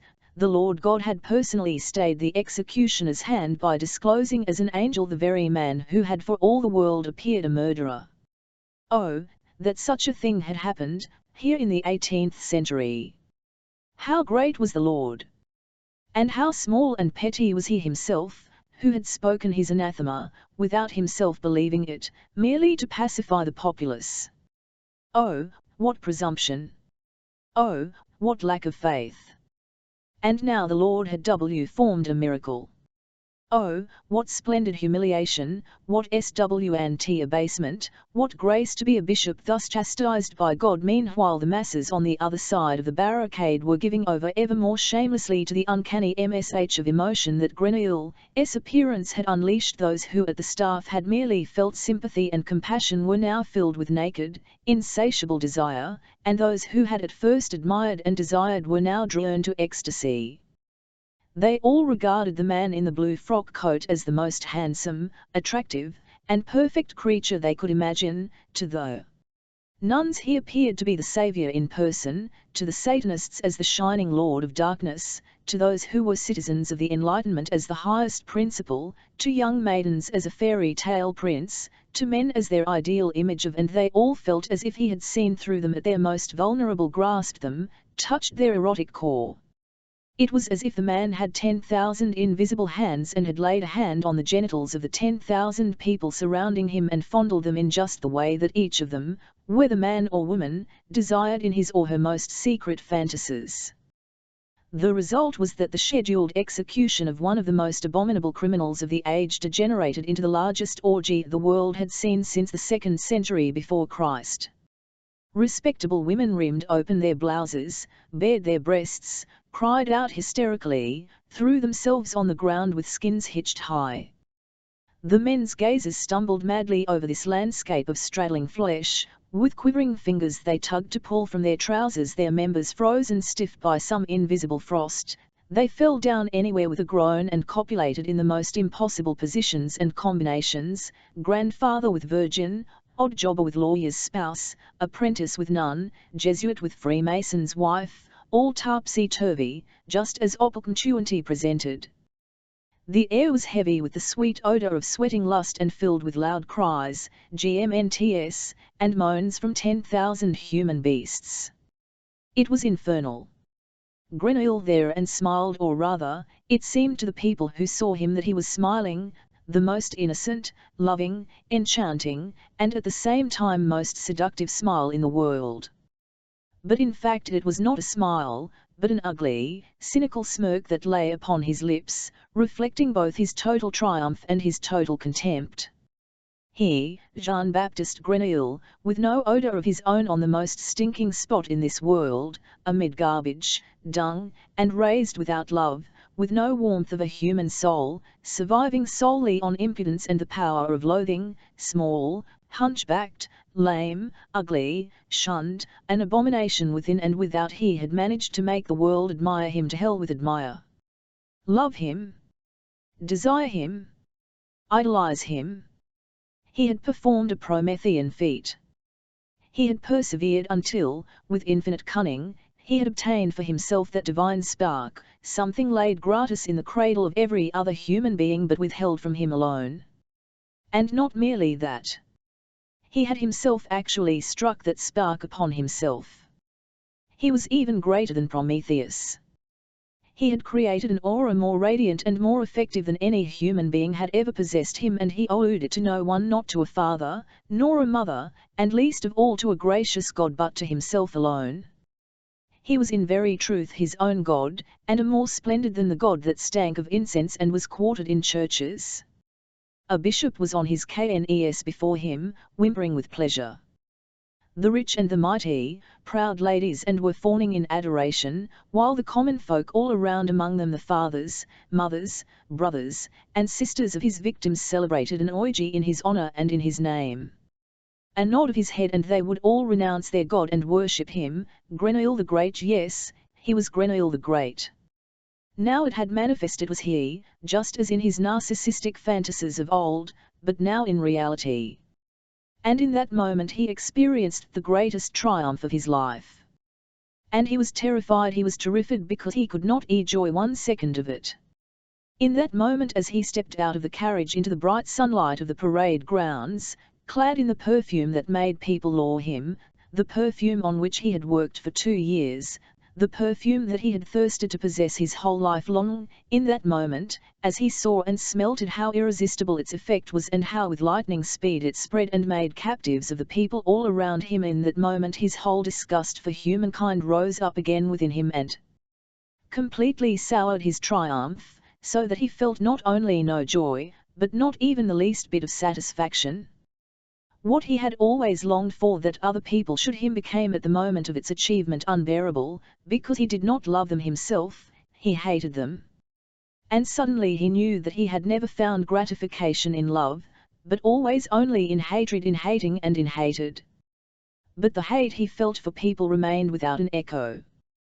The more he hated them at this moment, the more they worshipped him, for they perceived only his counterfeit aura, his fragrant disguise, his stolen perfume, and it was indeed a center worshipped. He would have loved right now to have exterminated these people from the earth, every stupid, stinking, eroticized one of them, just as he had once exterminated alien odors from the world of his raven black soul. And he wanted them to realize how much he hated them, and for them, realizing that it was the only emotion that he had ever truly felt, to return that hate and exterminate him just as they had originally intended. For once in his life, he wanted to empty himself. For once in his life, he wanted to be like other people and empty himself of what was inside him. What they did with their love and their stupid adoration, he would do with his hate. For once, just for once, he wanted to be apprehended in his TME being, for other human beings to respond with an answer to his only true emotion, hated, but nothing came of that. Nothing could ever come of it, and most certainly not on this day. For after all, he was masked with the best perfume in the world, and beneath his mask there was no face, but only his total odorlessness. Suddenly he was sick to his stomach, for he felt the fog rising again. Just as it had back then in his cave, in his dream, in his sleep, in his heart, in his fantasy, all at once fog was rising, the dreadful fog from his own odor, which he could not smell, because he was odorless. And just as then, he was filled with boundless fear and terror, felt as if he were going to suffocate. But this time it was different. This was no dream, no sleep, but naked reality. And different, too, he was not lying alone in a cave, but standing in a public place before 10,000 people. And different because here no scream would help to wake and free him, no flight would rescue him and bring him into the good, warm world. For here and now, this was the QRLD, and this, Here and now, was his dream come TME_ and he had wanted it thus. The horrible fog rose up from the morass of his soul, while all around him people moaned in orgiastic and orgasmic rapture. A man came running up to him. He had leapt up out of the first row of the notables' grandstand so violently that his black hat toppled from his head, and now with his black FRCMK coat billowing, he fluttered across the parade grounds like a raven or an avenging angel. It was Riches_ he is going to kill me, thought Grenouille. He is the only one who has not let himself be deceived by my mask. He won't let himself be deceived. The scent of his daughter is clinging to me, betraying me as surely as he has got to recognize me and kill me. He has got to do it. And he spread his arms wide to receive the angel storming down upon him. He already could feel the thrust of the dagger or sword tickling so wonderfully at his breast, and the blade passing through his armor of scent and the suffocating fog, right to the middle of his cold heart. Finally, something in his heart, something other than himself and he sensed his deliverance already at hand. And then, suddenly, there was Riches at his breast, no avenging angel, but a shaken, pitiably sobbing Riches, who threw his arms around him, clutching him very tight, as if he could find no other footing in a sea of bliss. No liberating thrust of the dagger, no prick to the heart, not even a curse or a cly of hatred. Instead, Riches' cheek with tears glued to his, and quivering lips that whimpered to him, "Forgive me, my son, my dear son, forgive me." With that, everything within him went white before his eyes, while the world outside turned raven black. The trap.d fog condensed to a ragged liquid, like frothy, boiling milk. It inundated him, pressed its unbearable weight against the inner shell of his body, could find no way out. He wanted to flee, for his sake, to flee, but where? He wanted to burst, to explode, to keep from suffocating on himself. Finally he sank down and lost consciousness. 50W hen he again came to. He was lying in Laura Riches's bed. The reliquary of clothes and hair had been removed. A candle was burning on the night table. The window was ajar, and he could hear the exultation of the town's revels in the distance. Antoine Riches was sitting on a beside the bed watching him. He had placed Grenouille's hand in his gown and was stroking it even before he opened his eyes. Grenouille had checked the atmosphere. Everything was quiet within him. There was no more boiling or bursting. His soul was again dominated as usual by cold night, just what he needed for a frosty and clear conscious mind to be to the outside world. There he smelled his perfume. It had changed. Its peaks had leveled off so that the core of Laura's scent emerged more splendidly than ever, a mild, dark, glowing fire. He felt secure. He knew that he was unassailable for a few hours yet, and he opened his eyes. Riches's gaze rested on him. An infinite benevolence lay in that gaze, tenderness, compassion, the empty, fatuous profundity of a lover. He smiled, pressed Grenouille's hand more tightly, and said, "It will all turn out all right. The magistrate has overturned the verdict. All the witnesses have recanted. You are free. You can do whatever you want. But I would like you to stay here with me. I have lost a daughter, but I want to gain you as my son. You're very much like her. You are beautiful like her, your hair, your mouth, your hand. I have holding your hand all this time, your hand is like hers. And when I look into your eyes, it's as if she were looking at me. You are her brother, and I want you to become my son, my friend, my pride and joy, my heir. Are your parents still alive, Colin?" Grenouille shook his head, and Riches's face turned bet red for joy. "Then will you be my son?" he stammered, jumping up from his to sit on the edge of the BD and clasp Grenouille's other hand as Nell. "Will you? Will you? Will you have me for a say anything? Don't speak. You are still too weak to talk, just nod." Grenouille nodded. And joy erupted from Riches's every pore like scarlet sweat, and he bent down to Grenouille and kissed him on the mouth. "Sleep now, my dear son," he said, standing back up again. "One will keep watch over you until you have fallen asleep. And after he had observed him in mute bliss for a long time, "You have made me very, very happy." Grenouille pulled the corners of his mouth apart, the way he had noticed people do when they smile. Then he closed his eyes. He waited a while before letting his respiration grow easy and deep like a sleeper's. He could feel Richard's loving gaze on his face. At one point he felt Richard bending forward again to kiss him, but then refraining for fear of waking him. Finally the candle was blown out, and Richard slipped on tiptoe from the run. Grenouille lay there until he could no longer hear a sound in the house or the town. When he got up, it was already dawn. He dressed and stole away, softly down the hall, softly down the stairs, and through the salon out onto the terrace. From there you could see over the city wall, out across the valley surrounding Grasse, clear weather, probably as far as the sea. A light fog, or better haze, hung now over the fields, and the odours that came from them, grass, broom, and rose, seemed washed clean, comfortably plain and simple. Grenouille crossed the garden and over the wall out on the parade grounds. He had to fight his way through human effluvia before he reached open country. The whole area and the slopes looked like a gigantic, debauched army camp. Drunken forms by the thousands lay all about, exhausted by the dissipations of their festivities, many of them naked, many half exposed, half covered by their clothes, which they had used as a sort of blanket to creep under. It stank of sour wine, of brandy, of sweat and piss, of baby shit and charred meat. The campfires where they had roasted, drunk, and danced were still smoking here and there. Now and then a murmur or a snigger would gurgle up from the thousands of snores. It was possible that a few people were still awake, guzzling away the last scraps of consciousness from their brains. But no one saw Grenouille, who carefully but quickly climbed over the scattered bodies as if moving across a swamp.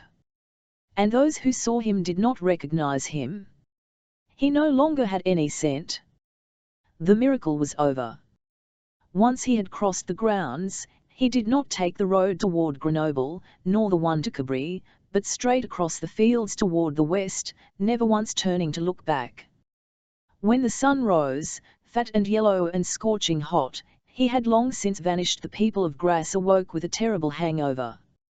Even those who had not DMNK had heads heavy as lead and were wretchedly sick to their stomachs and wretchedly sick at heart. Out on the parade grounds, by bright sunlight, simple peasants searched for the clothes they had flung off in the excesses of their orgy, restable women searched for their husbands and children, total strangers unwound themselves in horror from intimate embraces, acquaintances, neighbours, spouses were suddenly standing opposite each other, painfully embarrassed by their public nakedness. For many of them the experience was so ghastly, so completely inexplicable and incompatible with their genuine moral precepts that they had literally erased it from their memories the moment it happened, and as a result truly could not recall any of it later. Others, who were not in such sovereign control of their faculties of perception, tried to shut their eyes, their ears, their minds to it. Vic was not all that easy, for the shame of it was obvious and too universal. As soon as someone had found his effects and his kin, he beat as hasty and inconspicuous a retreat as possible. By the grounds were as GTND as swept clean. The townspeople did not emerge from their houses until evening, if at all, to pursue their most pressing errands. Their greetings when they met were of the most cursory sort. They made nothing but small talk. Not a word was said about the events of the momming and the previous night. They were as now as they had been uninhibited and brash yesterday. And they were all like that, for they were all guilty. Never was there greater harmony among the citizens of Grasse than on that day. People lured packed in cotton. Of course, many of them, because of the offices they held, were forced to deal directly with what had happened. The continuity of public life, the inviolability of law and order demanded that swift measures be taken. The town council was in session by afternoon. The gentleman, the second consul among them, embraced one another mutely as if by this conspiratorial gesture the body were newly constituted.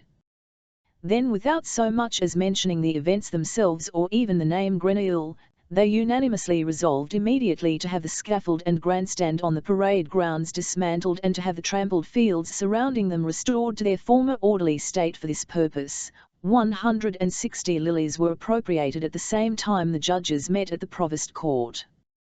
The magistrates agreed without debate to regard the case of G as settled, to close the files, to place them in the archives without registry, and to open new proceedings against the thus far unidentified murderer of 25 maidens in the region around Grasse. The order was passed to the police lieutenant to begin his investigation. Immediately by the next day, he had already made new discoveries. On the basis of incontrovertible evidence, he arrested Dominique Drouot, maître parfumeur in the Rue de la Louve, since, after all, it was in his cabin that the clothes and hair of all the victims had been found. The judges were not deceived by the lies he told at first. After 14 hours of torture, he confessed everything and even begged to be executed as soon as possible, which wish was granted and the execution set for the following day. They strung him up by the grey light of dawn, without any fuss, without scaffold or grandstand, with only the hangman, a magistrate of the court, a doctor, and a priest in attendance. Once death had occurred, had been verified and duly recorded, the body was promptly buried. With that the case was closed. The town had forgotten it in any event, forgotten it so totally that travellers who passed through in the days that followed and casually inquired Grasse's infamous murderer of young maidens found not a single sane person who could give them any information. Only a few fools from the chariot, notorious lunatics, babbled something or other about a great feast on the Place du Cause. On account of Ulick they had been forced to vacate their runs. And soon life had returned completely to normal. People worked hard and slept well and went about their business and behaved decently. Water gushed as it always had from the fountains and wells, sending muck floating down the streets. Once again the town clung shabbily but proudly to its slopes above the Fnal Bassim. The sun shone warmly. It was May. They harvested roses. 51 Grenouille tranveiled by night. As he had done at the beginning of his journeys, he steered clear of cities, avoided highways, lay down to sleep at daybreak, arose in the evening, and walked on. He fed on whatever he found on the way, grasses, flowers, dead birds, worms. He marched through the Provence. South of Orange he crossed the Rhône in a stole and followed the Ardèche deep into the Cevennes and then the Allier northwards. In the Auvergne he drew close to the Plomb du Cantal. He saw it lying to the west, huge and silver-grey in the moonlight, and he smelled the cool wind that came from it. But he felt no urge to visit it. He no longer yearned for his life in the cave. He had experienced that life once and it had proved unlivable. Just as had his other experience life among human beings. He was by both worlds. He no longer wanted to live at all.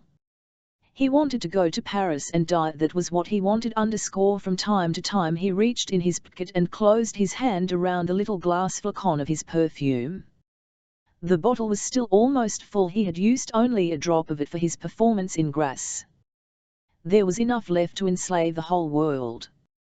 If he wanted, he could feed it in Paris, not by tens of thousands, but by hundreds of thousands of people, or could walk out to Versailles and have the king kiss his feet, might the Pope a perfumed letter and rule himself as the new Messiah, be anointed in Notre Dame as supreme emperor before kings and emperors, or even as come to earth if there was such a thing as God having himself anointed.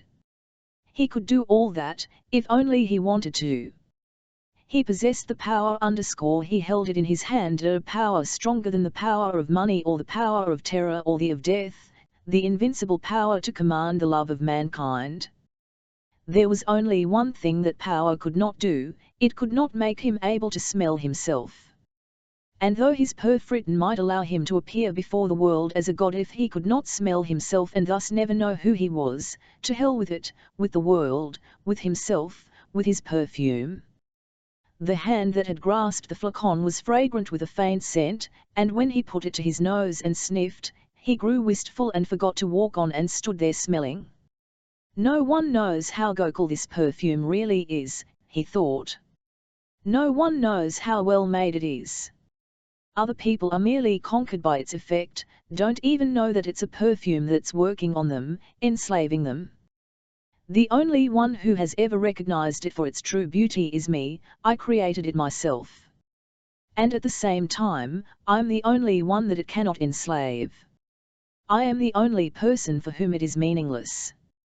And on another occasion he was already in Burgundy, when I was standing there at the wall below the garden where the red-headed girl was playing, and her scent came floating down to me _____, or, better, the promise of her scent, for the scent she would cane later did not even exist yet. Maybe what I felt that day is like what the people on the parade grounds felt when I flooded them with my perfume ____. But then he cast the thought aside. No, it was something else. Because I knew that won the scent, not the girl. But those people that they desired me, and what they really remained a mystery to them. Then he thought no more, for thinking was not his strong point, and then, too, he was already in the Orléanais. He crossed the Loire at Sully. The next day he had the odour of Paris in his nose. On the 25th of June, 1766, at 6 in the morning, he entered the city via the Rue Saint-Jacques. It turned out to a hot day, the hottest of the year thus far. The thousands of stench out as if from thousands of festering boils. Not a breeze stirred. The vegetables in the market stalls shrivelled up. Meat and fish rotted. Tainted air hung in the narrow streets. Even the river seemed to have stopped flowing, to have stagnated. It stank. It was a day like the one on which Grenouille was. He walked across the Pont Neuf to the right bank, and then down to Les Halles and the Cimetière des Innocents. He sat down in the arcades of the charnel house bordering the auxiliary firs. Before him lay the cemetery grounds like a cratered battlefield, burrowed and ditched and trenched with graves, sown with skulls and bones, not a tree, bush, or blade of grass, a garbage dump of death. Not a soul was to be seen. The stench of corpses was so heavy that even the grave diggers had retreated. Only after the sun had gone down did they come out again to scoop out holes for the dead by torchlight until late into the night. But then after midnight the grave diggers had left. By then the place came alive with all sorts of riffraff, thieves, murderers, cutthroats, whores, deserters, young disredoux. A small campfire was lit for cooking and in the hole of masking the stench. Then Grenouille came out of the arcades and mixed in with these people. They at first took no notice of him. He was able to walk up to the fire unchallenged, as if he were one of them. That later helped confirm the view that they must have been dealing with a ghost or an angel or some other supernatural being. Because normally they were very touchy about the approach of any stranger. The little man in the blue coat, however, had suddenly simply been there, as if he had sprouted out of the ground, and he had had a little bottle in his hand that he unstopped. That was the first thing that any of them could recall, that he had stmd there and unstopped a bottle. And then he had sprinkled himself all over with the contents of the bottle, and all at once he had bathed in beauty like blazing fire. For a moment they fell back in awe and pure amazement. But in the certain instant they sensed their falling back was more like preparing for a running staff, that their awe was turning to desire, their amazement to rapture. They felt themselves drawn to this angel of a man. A frenzied, alluring force came from him, a riptide no human could hail resisted, all the less because no human would have wanted to resist it, for what that tide was pulling under and dragging away was the human will itself. Straight to him they had formed a circle around him, 20, 30 people, and their circle grew smaller and smaller. Soon the circle could not contain them all. They began to push, to shove, and to elbow, each of them trying to be closest to the center _ and then all at once the last inhibition collapsed within them, and the circle collapsed with it. They lunged at the angel, pounced on him, threw him to the ground. Each of them wanted to touch him, wanted to have a piece of him, a feather, a bit of plumage, a spark from that wonderful fire. They tore away his clothes, his hair, his skin from his. They plucked him, they drove their claws and teeth into his flesh, they attacked him like hyenas. But the human body is tough and not easily dismembered, even horses have great difficulty accomplishing it. And so the flash of knives soon followed, thrusting and slicing, and then the swish of axes and cleavers aimed at the joints, hacking and crushing the bones. In very short order, the angel was divided into 30 pieces, and every animal in the pack snatched a piece for itself, and driven by voluptuous lust, dropped back to devour it a half-hour later. Jean-Baptiste Grenouille had disappeared utterly from the earth. Then the cannibals found their way back together, disposing of their meal. No one said a word. Someone would belch a bit, or spit out a fragment, or softly smack with his tongue, or kick a leftover shred of blue frock coat into the flames. They were all a little embarrassed and afraid to look at one another. They had all, whether man or woman, committed a murder or some other despicable crime at one time or another. But to eat a human being? They would never, so they thought, have been capable of anything that horrible. And they were amazed that it had been so very easy for them, and that, embarrassed as they were, they did not feel the tiniest bite of conscience. On the contrary, though the meal lay rather heavy on their stomachs, their healths were definitely light. All of a sudden there were delightful, bright flutterings in their dark souls. And on their faces was a delicate, virginal glow of happiness. Perhaps that was why they were shy about looking up and gazing into one another's eyes. Then they finally did dare it, at first with stolen glances and then candid ones. They had to smile. They were uncommonly proud. For the first time they had done something out of law.